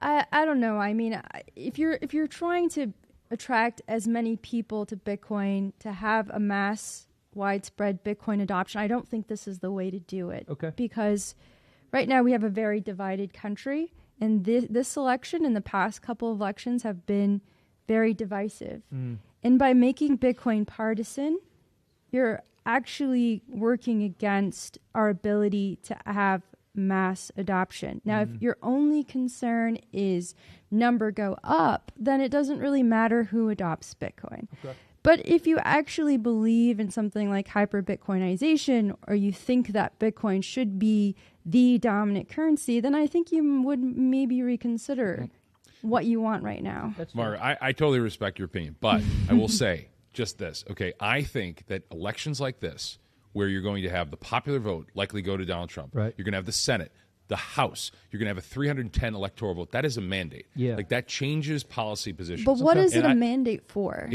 You think it's only a mandate for Bitcoin? Because definitely not. I think it's a mandate for a middle class that feels forgotten and wants to be heard in Washington. Okay, Howard was saying this earlier, and I agree. So my point is, from that, I think an election like this can actually trigger Bitcoin to be bipartisan, because I think the Democratic Party has forgotten a lot of people. You're seeing that in election results. And I just tweeted this out. I mean, my view strongly is that this type of thing causes some serious reflection on the Democratic side. They have to realize what they're doing is not working. The country is rejecting it. It's rejecting it across the board. This is one of the most profound beatdowns of the Democratic Party in the modern history, right? So if you're not going to acknowledge that, then I don't know what you're doing. What are you looking at, Democrats? You want to win a third of the country? If that's your goal, go to it. I mean, but I think that's not going to happen. I think they're going to have to change. Something that often gets talked about in the Bitcoin space, you know, Weimar Republic, right? You know, when money starts losing its value, we start seeing power vacuums, and we start seeing candidates that sort of promise a lot. So is it sort of inevitable, given sort of, and we know the dollar's the sort of prettiest pig in the pen when it comes to fiat currencies,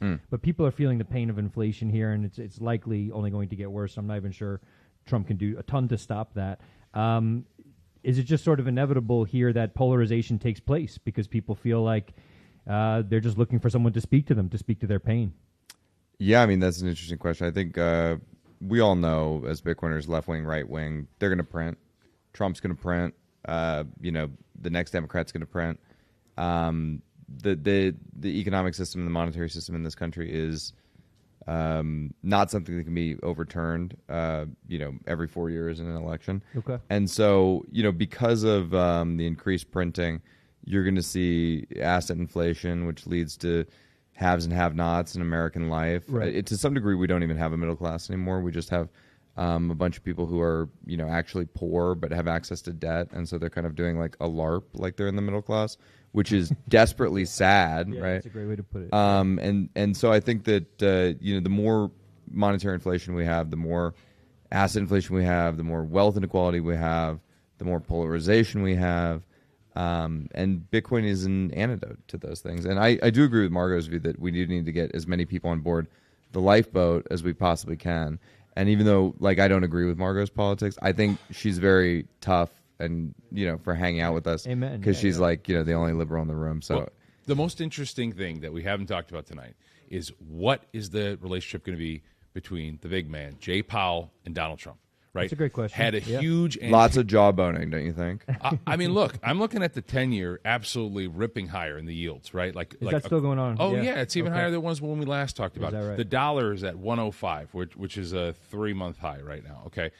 You're seeing, I think personally, you're going to see mortgage rates go a lot higher. You're going to see the inflationary pressures, the printing that the market's already pricing in with the bond market. And in that dynamic where we don't really have inflation going away, it's staying sticky high, closer to 3 than 2%, right? What is Donald Trump's policy going to be? Is going to be we're going to pump out more money? Because that's not going to make it better, right? We know that. Yeah. Right, that's going to make it worse. So well, we know that Donald Trump likes to listen. He's the only president we've ever had who's as focused on the markets. He wants that stock market higher, right? Well, and every Friday he'll do this again. He'll talk up the markets going into the weekly close, and he'll directly attack Powell in a way that is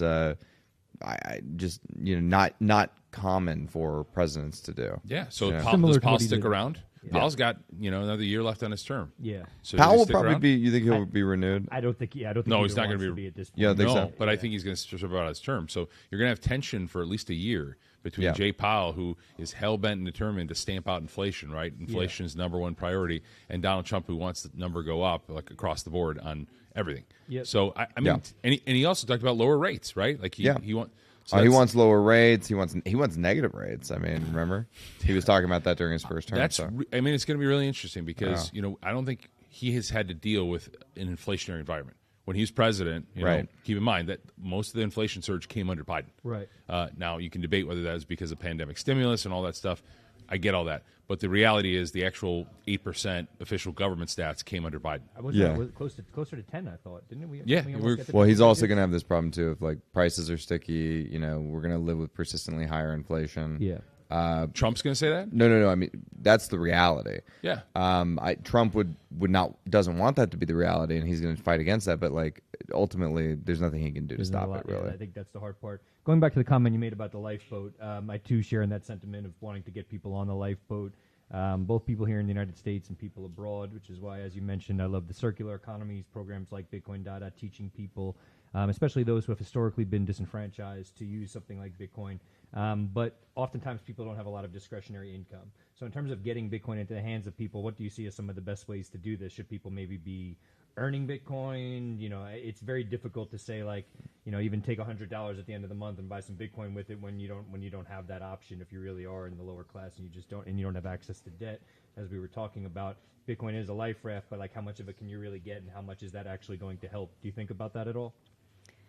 Yeah, I mean, I think the ability to actually transact and earn in Bitcoin is really important for reaching people who can't just buy it and save it, which is really a privilege of those of us who live in the West. This whole some store of us, not even all of us who live in the West. But like, it's like the Michael Saylor narrative, like, oh, Bitcoin is a store of value and that's all that matters, and MOE is just a distraction, or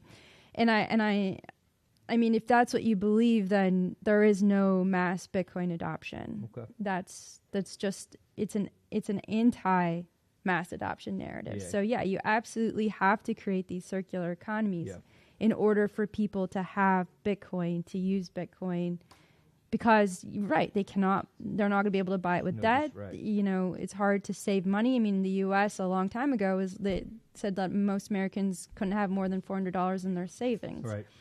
So I mean, we have to really think seriously, if that's seriously what you care about. The current narrative around Bitcoin is not really going to help. Fair enough. Well, I appreciate that. We're going to go to a quick break from our sponsor, but we will be right back after that. Are you holding on to an old 401k or IRA that's not working hard enough for your future? Roll it over into an unchained Bitcoin IRA and unlock the benefits of self-custody and the long-term potential of Bitcoin. Unchained Solution empowers you with control over your retirement by letting you hold keys while enjoying tax-deferred growth. Don't let your retirement savings be subject to market uncertainty and high fees. Start your rollover today and take control of your financial future with no setup fee and annual fees not beginning until year 2 with a Bitcoin IRA from Unchained.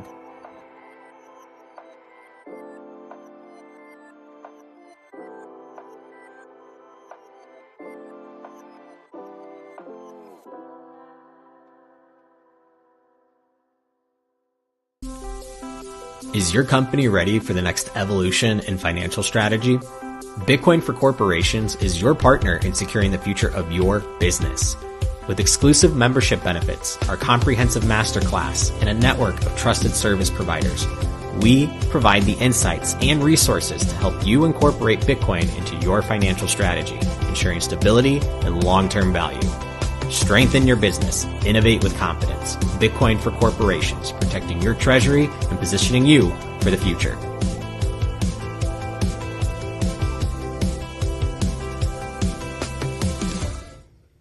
Welcome back, everybody. We're here at Set B with we have Pierre Richard over here. Pierre, what did you bring back to the set with you there? Yes, so this is the famous CO2 monitor that I used out in Rockdale when the New York Times was writing a hit piece about Bitcoin mining. They wanted to attribute lots of carbon emissions to Bitcoin mining. As if like the carbon emissions came from the miners themselves. Is that the idea that's the conflation that they wanted to have. Right. And they even had a table that had here's the mining facility and here's the amount of CO2. And so from our perspective, that doesn't make any sense because there are no carbon emissions coming from Bitcoin mining facilities. Right. It's all about how you generate the electricity. That is already regulated by the EPA, and the EPA has a rulemaking process around that. So, went out there, did some science. And what I've found, though, using this CO2 monitor is that while Bitcoin mining does not emit CO2, humans do, and it accumulates in indoor environments and actually does cause some cognitive impairment when it's at very high levels. Earlier this evening, we were at 2,000 parts per million, which is really not okay. That's in the red. How much more is that than Riot's facility? It's 1,600 more because ambient, so Riot's facility is about 400 to 450. I'm reporting this event to the New York Times. That's it. Yes. Yeah. This was like a super spreader event for CO2. You can see the cognitive unraveling and the quality of some of the conversations on this side of the thing over here. Absolutely. We need oxygen tanks. Exactly. ASAP stat. Yeah. Yeah, I think that's fair. How are you feeling, Jason? On that note, we've been here for a while. Safer. I feel a lot safer. Okay, sounds good. We appreciate your work. We've been on a ride here. It's been a long day. Key takeaways. Maybe what was a favorite moment from the day? Oh shoot, man, I don't know. It's been a lot, right? I have no idea. Yeah, I guess. Well, actually, I think I have one favorite moment of the day, which was the moment that it became like clear that Lynn was going to get her son home. Like I've gotten to sort of know her over the past few years, and it's just heartbreaking. Yeah, and this is Lynn Ulbricht we're talking about. Ross Ulbricht's mother. Correct. Yes. I mean, of course, any mother would do the same, but the way that she has just devoted her entire existence to getting her son like free and like. Yeah, it's quite emotional. Yeah. And I can't even imagine what it's like for that family. Yeah. I think knowing that he's coming home was probably the moment that was peak. Yeah. Peak coolness of the day. Yeah. Yeah, it is kind of surreal in a way. It surely hasn't hit me yet, but it is sort of a bit of a testament to not only, it's sort of the way Bitcoin brings people together for something. We all very much care about this. And I think that this idea, and obviously shout out to David Bailey, my boss, and the CEO of BTC Inc. It's not easy to get involved in politics. It's not easy to get us, to get that close to political figures and to go in there and say, hey, look, this is what's really important to us, and we want to help you fight. We want to help facilitate this. We'll do whatever we can on our end. Along the way, I'm curious, Pierre, did it almost feel like maybe this is sort of dangerous to maybe provide this sort of false hope to get someone like Trump to agree to do this kind of thing? Then maybe it doesn't work out. What does that do to Ross's psychology? What does that do to his mother's psychology? Did you ever sort of worry about this process at all? No, in the sense that I think he's going to deliver on that campaign promise. So, I heard that during his first administration, at the end of it, that they did get very close to commuting his sentence, and somehow, it didn't go through. So I agree that it was a risk. I think this time around, it's not a risk. I think that he has it's going to be a different administration than his first one. Lots of lessons learned. That's something we discussed earlier. Yeah. And so I think that the level of effectiveness that he's going to have will reflect the level of effectiveness that his campaign has had. Yeah. I think that his campaign was well run, as Scaramucci pointed out, and that he was able to capitalize on some key moments, whether it was at McDonald's or with the trash truck Pubkey. Buying burgers over Lightning. Yeah. So he understands that his legacy really does depend on delivering on what, frankly, is an easy promise, right? When we look at the Constitution, the executive has this power. That's right, yeah. It's there to be used in situations like this to right an injustice. And he also, in his first term, he did use clemency to enact essentially criminal justice reform in a number of different situations. That's fair. Yeah, appreciate it. Jason, you've talked about it a few times. I think you said you're a registered Democrat. But at the same time, I think it's totally fair to be excited about what the future may hold for Bitcoin now in the States and, having clear regulation. What's the one thing you're probably most excited about now that we know Trump will be the president for the next 4 years? That the Democrats have to figure out a better strategy about how to deal with the space. That the space, in fact, has arrived. I mean, as we've talked about before, I'm an advisor for David and Grant's, Bitcoin Policy Institute, right, which is an amazing creation. And one of the principles of it, and the reason I work with David on it, is because I know he wants to keep it as a bipartisan enterprise. Right. So, this is one election. This is one period in time. We might have the trifecta, but we're not leaving a two-party system. Right. It's like we'll be back in 28. We'll be back in 32. Hopefully we'll be back. And so we have to learn how to work. I do think what I am happy about, and I agree with Margot, is we have a man who still has a lot of time in his life in Albright. So, I think this is great. Yeah. I think, and I do know the details. Yeah, there was this evaluation because usually Trump had to refer it with the Department of Justice. And there were a lot of people in the DOJ at that time who just felt like it was too early, really almost pushed Trump to say like this would be a bad idea. Got it. But so he's seen this whole process. Now he just has to sort of check the box of going to the Department of Justice. This is what he can do. But under the Constitution, he has full rights to do this. And I think that is what makes this special. And that is what I think, as excited we are, whether we're Republicans or Democrats, that this space, to me at least, binds us together in a very special way, because there's certain principles that we know we can be successful with. And I think that's why there's so many young people that are excited with. Absolutely. Yeah, appreciate that. We're just going to go to a quick ad from our sponsor, but we'll be right back after that. Again, we're just waiting to hear from the 47th president of President-elect Donald Trump from Mar-a-Lago. We'll be right back after this. No data centers, no internet. No data centers, no phones. Hive gives you 2 for 1. That is a play on Bitcoin and a play on AI with our HPC, our high-performance computing data center build-out. Think of NVIDIA. Its market cap is bigger than all the energy companies in the S&P 500. We are seeing huge demand for our chips. We're innovative, and we love the thrill of having that first-mover advantage. Blockware makes Bitcoin mining accessible to everyone. We have multiple data centers across the United States that have access to some of the lowest electricity prices in the world. With our marketplace, you can purchase machines with 0 lead time. These miners are online right now, which means you'll be hashing as soon as your payment confirms on-chain. We have all of the latest and greatest Bitcoin miners available right now, so head to marketplace.blockwaresolutions.com to get started today. Welcome back, everybody. We are here awaiting President Trump, or President-elect Trump, the 47th President of the United States, to speak at Mar-a-Lago. In the meantime, we're sort of highlighting some key points from our stream here today. We have Pete Rizzo joining us over here as a guest. He's been holding it down at the live desk all night today. Pete, how are you feeling? It's pretty wild, man.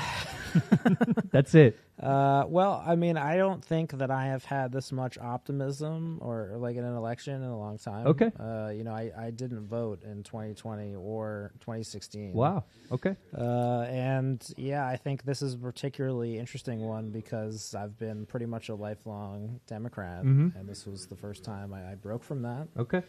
And that was a pretty difficult thing to do. So I'm from Massachusetts by birth, right? It's a pretty blue state. Yep. My family is pretty solidly blue. There was a whole ordeal, kind of emotionally coming through this election and just seeing him winning. If you had told me 8 years ago that I would be enthusiastic about a second Trump term, yep. I don't think I would have believed you. I don't think I could imagine that. Okay. I would have been the furthest person from being a Trump supporter. Amazing. It's amazing to feel optimistic, to feel hopeful.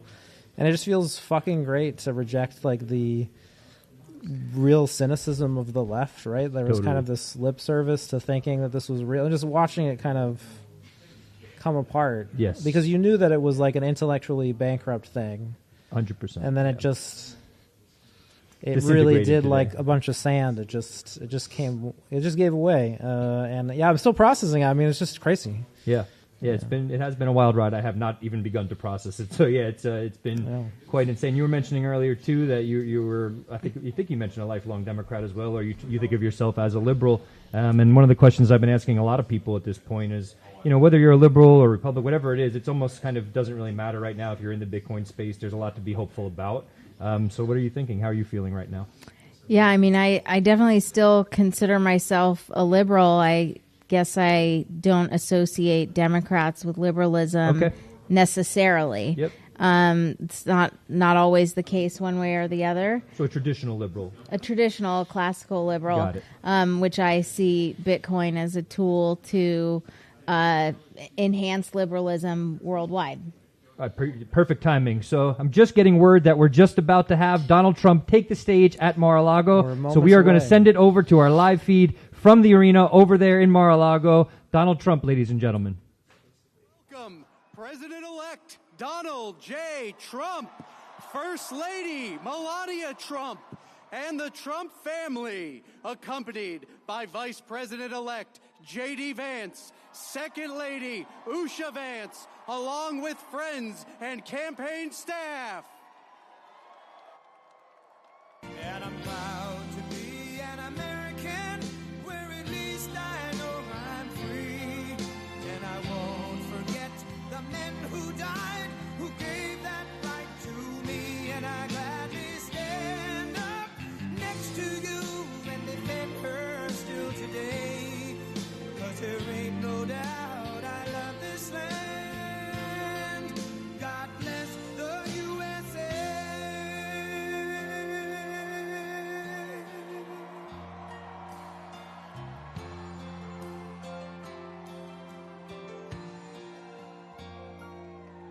From the lakes of Minnesota to the hills of Tennessee, across the plains of Texas, from sea to shining sea, from Detroit down to Houston and New York to LA, where there's pride in every American heart, and it's time we stand and say that I'm proud to be an American, where at least I know I'm free, and I won't forget the men who died, who gave that right to me, and I gladly stand up next to you and defend her still today. 'Cause there ain't no doubt I love this land. God bless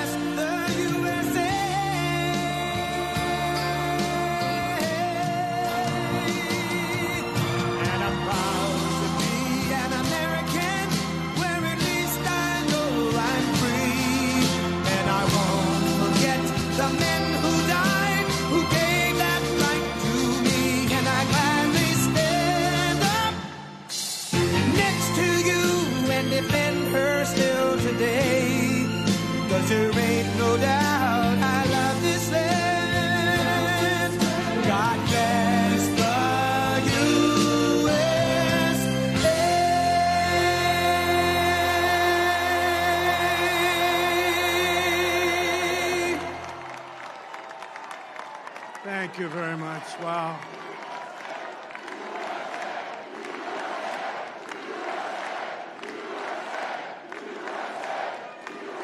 Well, I want to thank you all very much. This is great. These are our friends. We have thousands of friends on this incredible movement.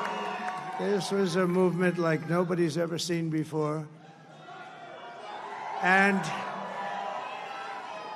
frankly, this was, I believe, the greatest political movement of all time. There's never been anything like this in this country, and maybe beyond. And now it's going to reach a new level of importance because we're going to help our country heal. We're going to help our country heal. We have a country that needs help, and it needs help very badly. We're going to fix our borders. We're going to fix everything about our country. And we made history for a reason tonight, and the reason is going to be just that. We overcame obstacles that nobody thought possible, and it is now clear that we've achieved the most incredible political thing. Look what happened. Is this crazy?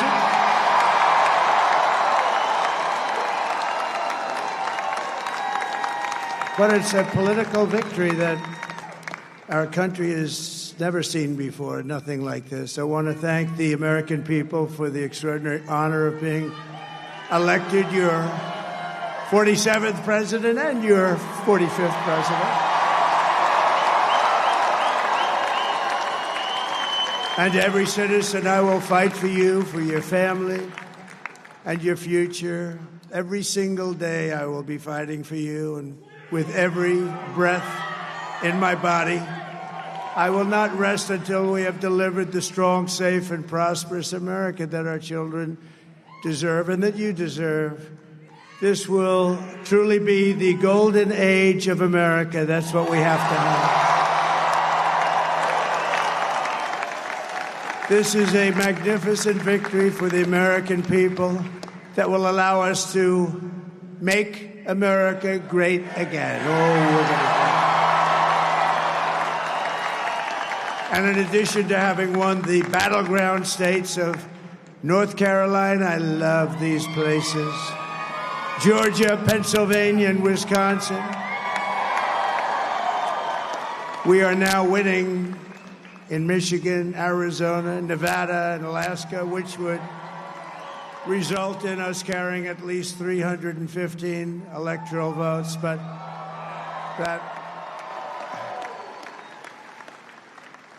it's much easier doing what the networks did or whoever called it, because there was no other path. There was no other path to victory. We also have won the popular vote. That was great. Very proud of that.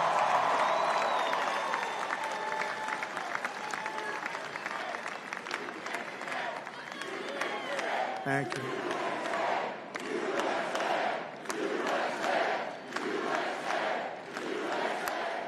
Thank you very much. Thank you. And, winning the popular vote was very nice, I will tell you. It's a great feeling of love. We have a great feeling of love in this very large room with unbelievable people standing by my side. These people have been incredible. They've made the journey with me, and we're going to make you very happy. We're going to make you very proud of your vote. I hope that you're going to be looking back someday and say that was one of the truly important moments of my life when I voted for this group of people beyond the president, this group of great people. America has given us an unprecedented and powerful mandate. We have taken back control of the Senate. Wow, that's good. And the Senate races in Montana, Nevada, Texas, Ohio, Michigan, Wisconsin, the great Commonwealth of Pennsylvania, were all won by the MAGA movement. They helped so much. And in those cases, every one of them, we worked with the senators. They were tough races. And, I mean, the number of victories in the Senate was absolutely incredible. And we did tele-rallies. We did tele-rallies with each one of them. And sometimes we did 2 or 3 and it was amazing to look at all of those victories. Nobody expected that. Nobody. So I just wanted to thank you very much for that. And you have some great senators and some great new senators.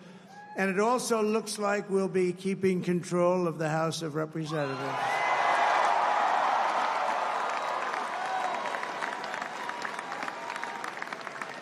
And I want to thank Mike Johnson. I think he's doing a terrific job. Terrific job. I want to also thank my beautiful wife, Melania, First Lady.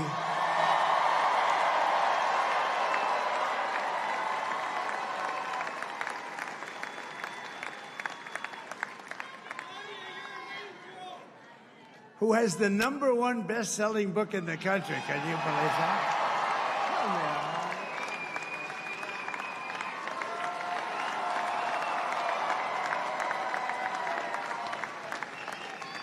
Oh, no, she's done a great job, works very hard to help people.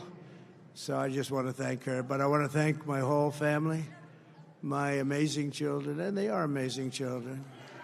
Now, we all think our children are amazing. Everybody here thinks their children are amazing, but that's a good thing when you think they are. But Don, Eric, Ivanka, Tiffany, Barron, Laura, Jared, Kimberly, Michael, thank you all. What a help. What a great.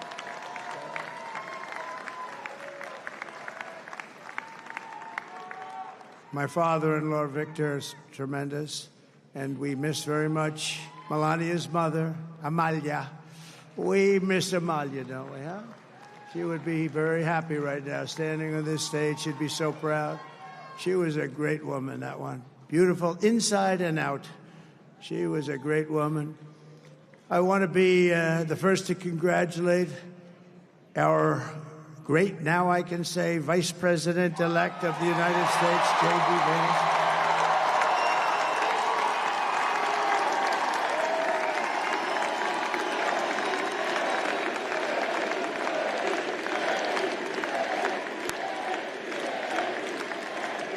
And his absolutely remarkable and beautiful wife, Usha Vance.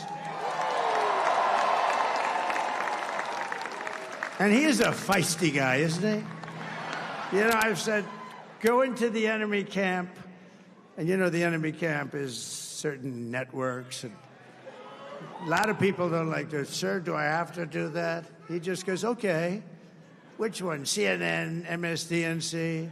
He'll say, all right, thank you very much. He actually looks fun. He's still like the only guy I've ever seen. He really looks forward to it, and then he just goes in and absolutely obliterates them.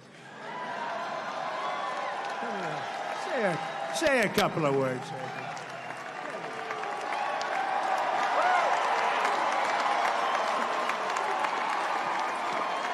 Wild.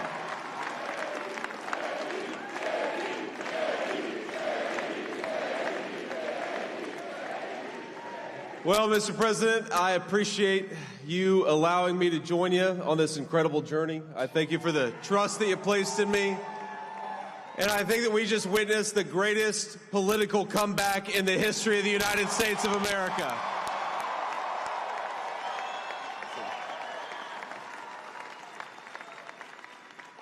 And under President Trump's leadership, we're never going to stop fighting for you, for your dreams, for the future of your children. And after the greatest political comeback in American history, we're going to lead the greatest economic comeback in American history under Donald Trump's leadership.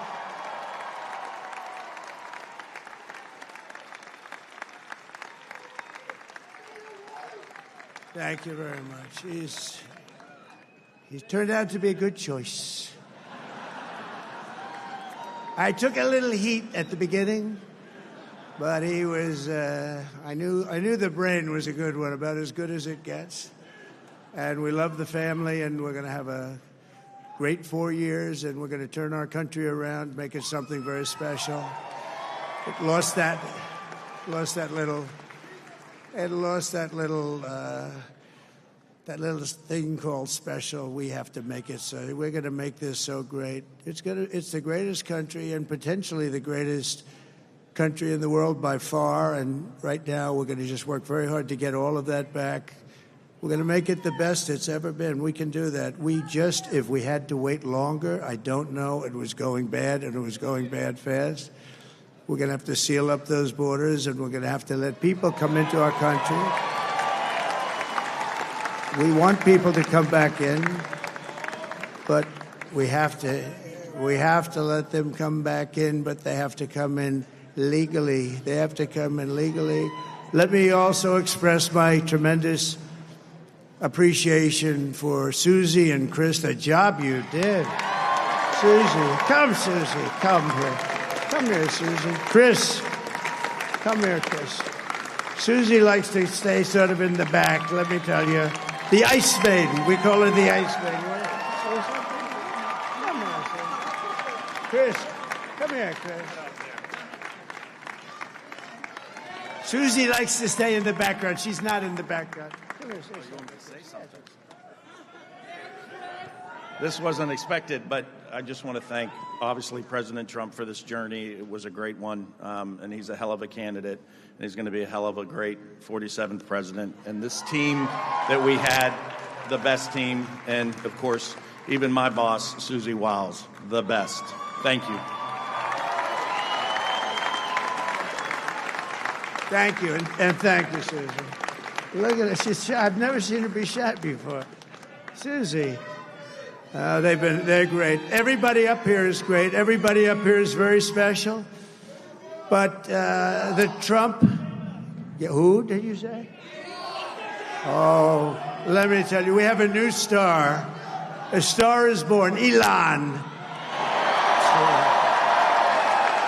Now he is. Now he's an amazing guy. We were sitting together tonight. You know, he spent 2 weeks in Philadelphia and different parts of Pennsylvania campaigning. You know, he sent the rocket up 2 weeks ago, and I saw that rocket, and I saw it coming down. I saw it. It was, when it left, it was beautiful, shiny white. When it came down, it didn't look so pretty. It was going 10,000 miles an hour, and it was burning like hell. I said, what happened to your paint job? He said, we've never made a paint that could withstand that kind of heat. And but I saw it come down and turn around. And it was, you know, it's like 22 stories tall, by the way. It looks a little smaller than that, but it's big. And it came down, and you saw that fire burning. And I'm saying, only Elon can do this. It must be an Elon. And I tell the story. I told it last night. I had a man on the phone. I had the screen muted, no sound. I was talking to a very important man, happens to be here. And that very important guy, one of the most important people in, I would say, the country, actually. But, you know, I was president, and now it looks like I was going to be maybe president again, so I figured I could ask him to hold. So I asked him to hold. And especially because you're going to be president again, they hold. So I took the phone down, and I'm looking at the screen. I'm seeing this crazy thing that's going around and coming down. It looks like it's going to crash into the gantry. And I said, oh, no. And I said, do me a favor, do you mind holding for a couple of minutes? I want to see this. I thought it was a space-age movie or something. I put the phone down. Bad part, I didn't pick it up for 45 minutes, and he was holding. But this spaceship came down, and I saw those engines firing, and it looked like it was over. It was going to smash, and then I saw the fire pour out from the left side, and it put it straight, and it came down so gently, and then it wrapped those arms around it, and it held it, and just like you hold your baby at night, your little baby. And it was a beautiful thing to see, and I called Elon. I said, Elon, was that you? He said, yes, it was. I said, who else can do that? Can Russia do it? No. Can China do it? No. Can the United States do it other than you? No, nobody can do that. I said, that's why I love you, Elon. That's great.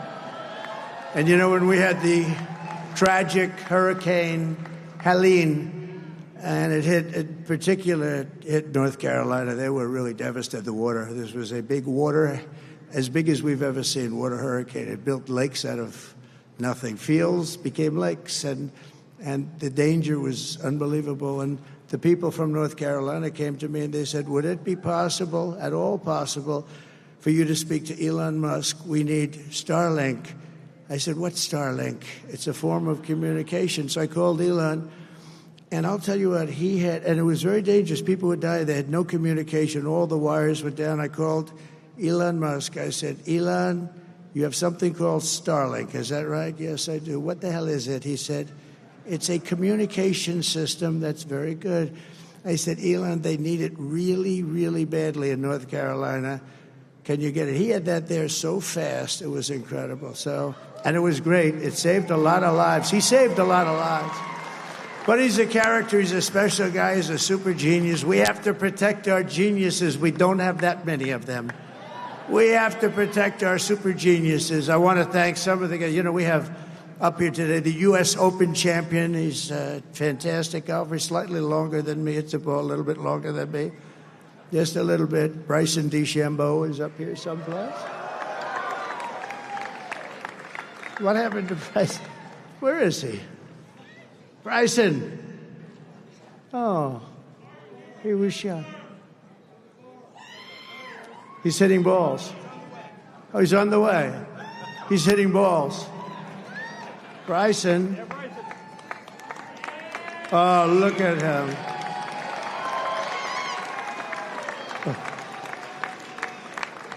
He's got a great career going. Great U.S. Open, Bryson. That's a fantastic job. And we also have a man, Dana White, who has done some job. He's a tough guy.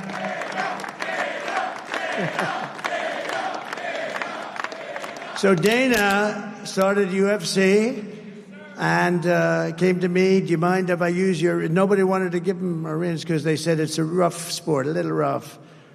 And I helped him out a little bit, and I went, and they said, this is the roughest sport I've ever seen, but I began to like it, and he loved it, and nobody's done a better job in sports. And you know, he's a very motivational kind of a guy, what he does. He gets these fighters, and they really go at it, and it's become one of the most successful sports enterprises anywhere at any time. It's doing so well. I'd like to ask Dana just to say a couple of words because people love to hear from him. Dana,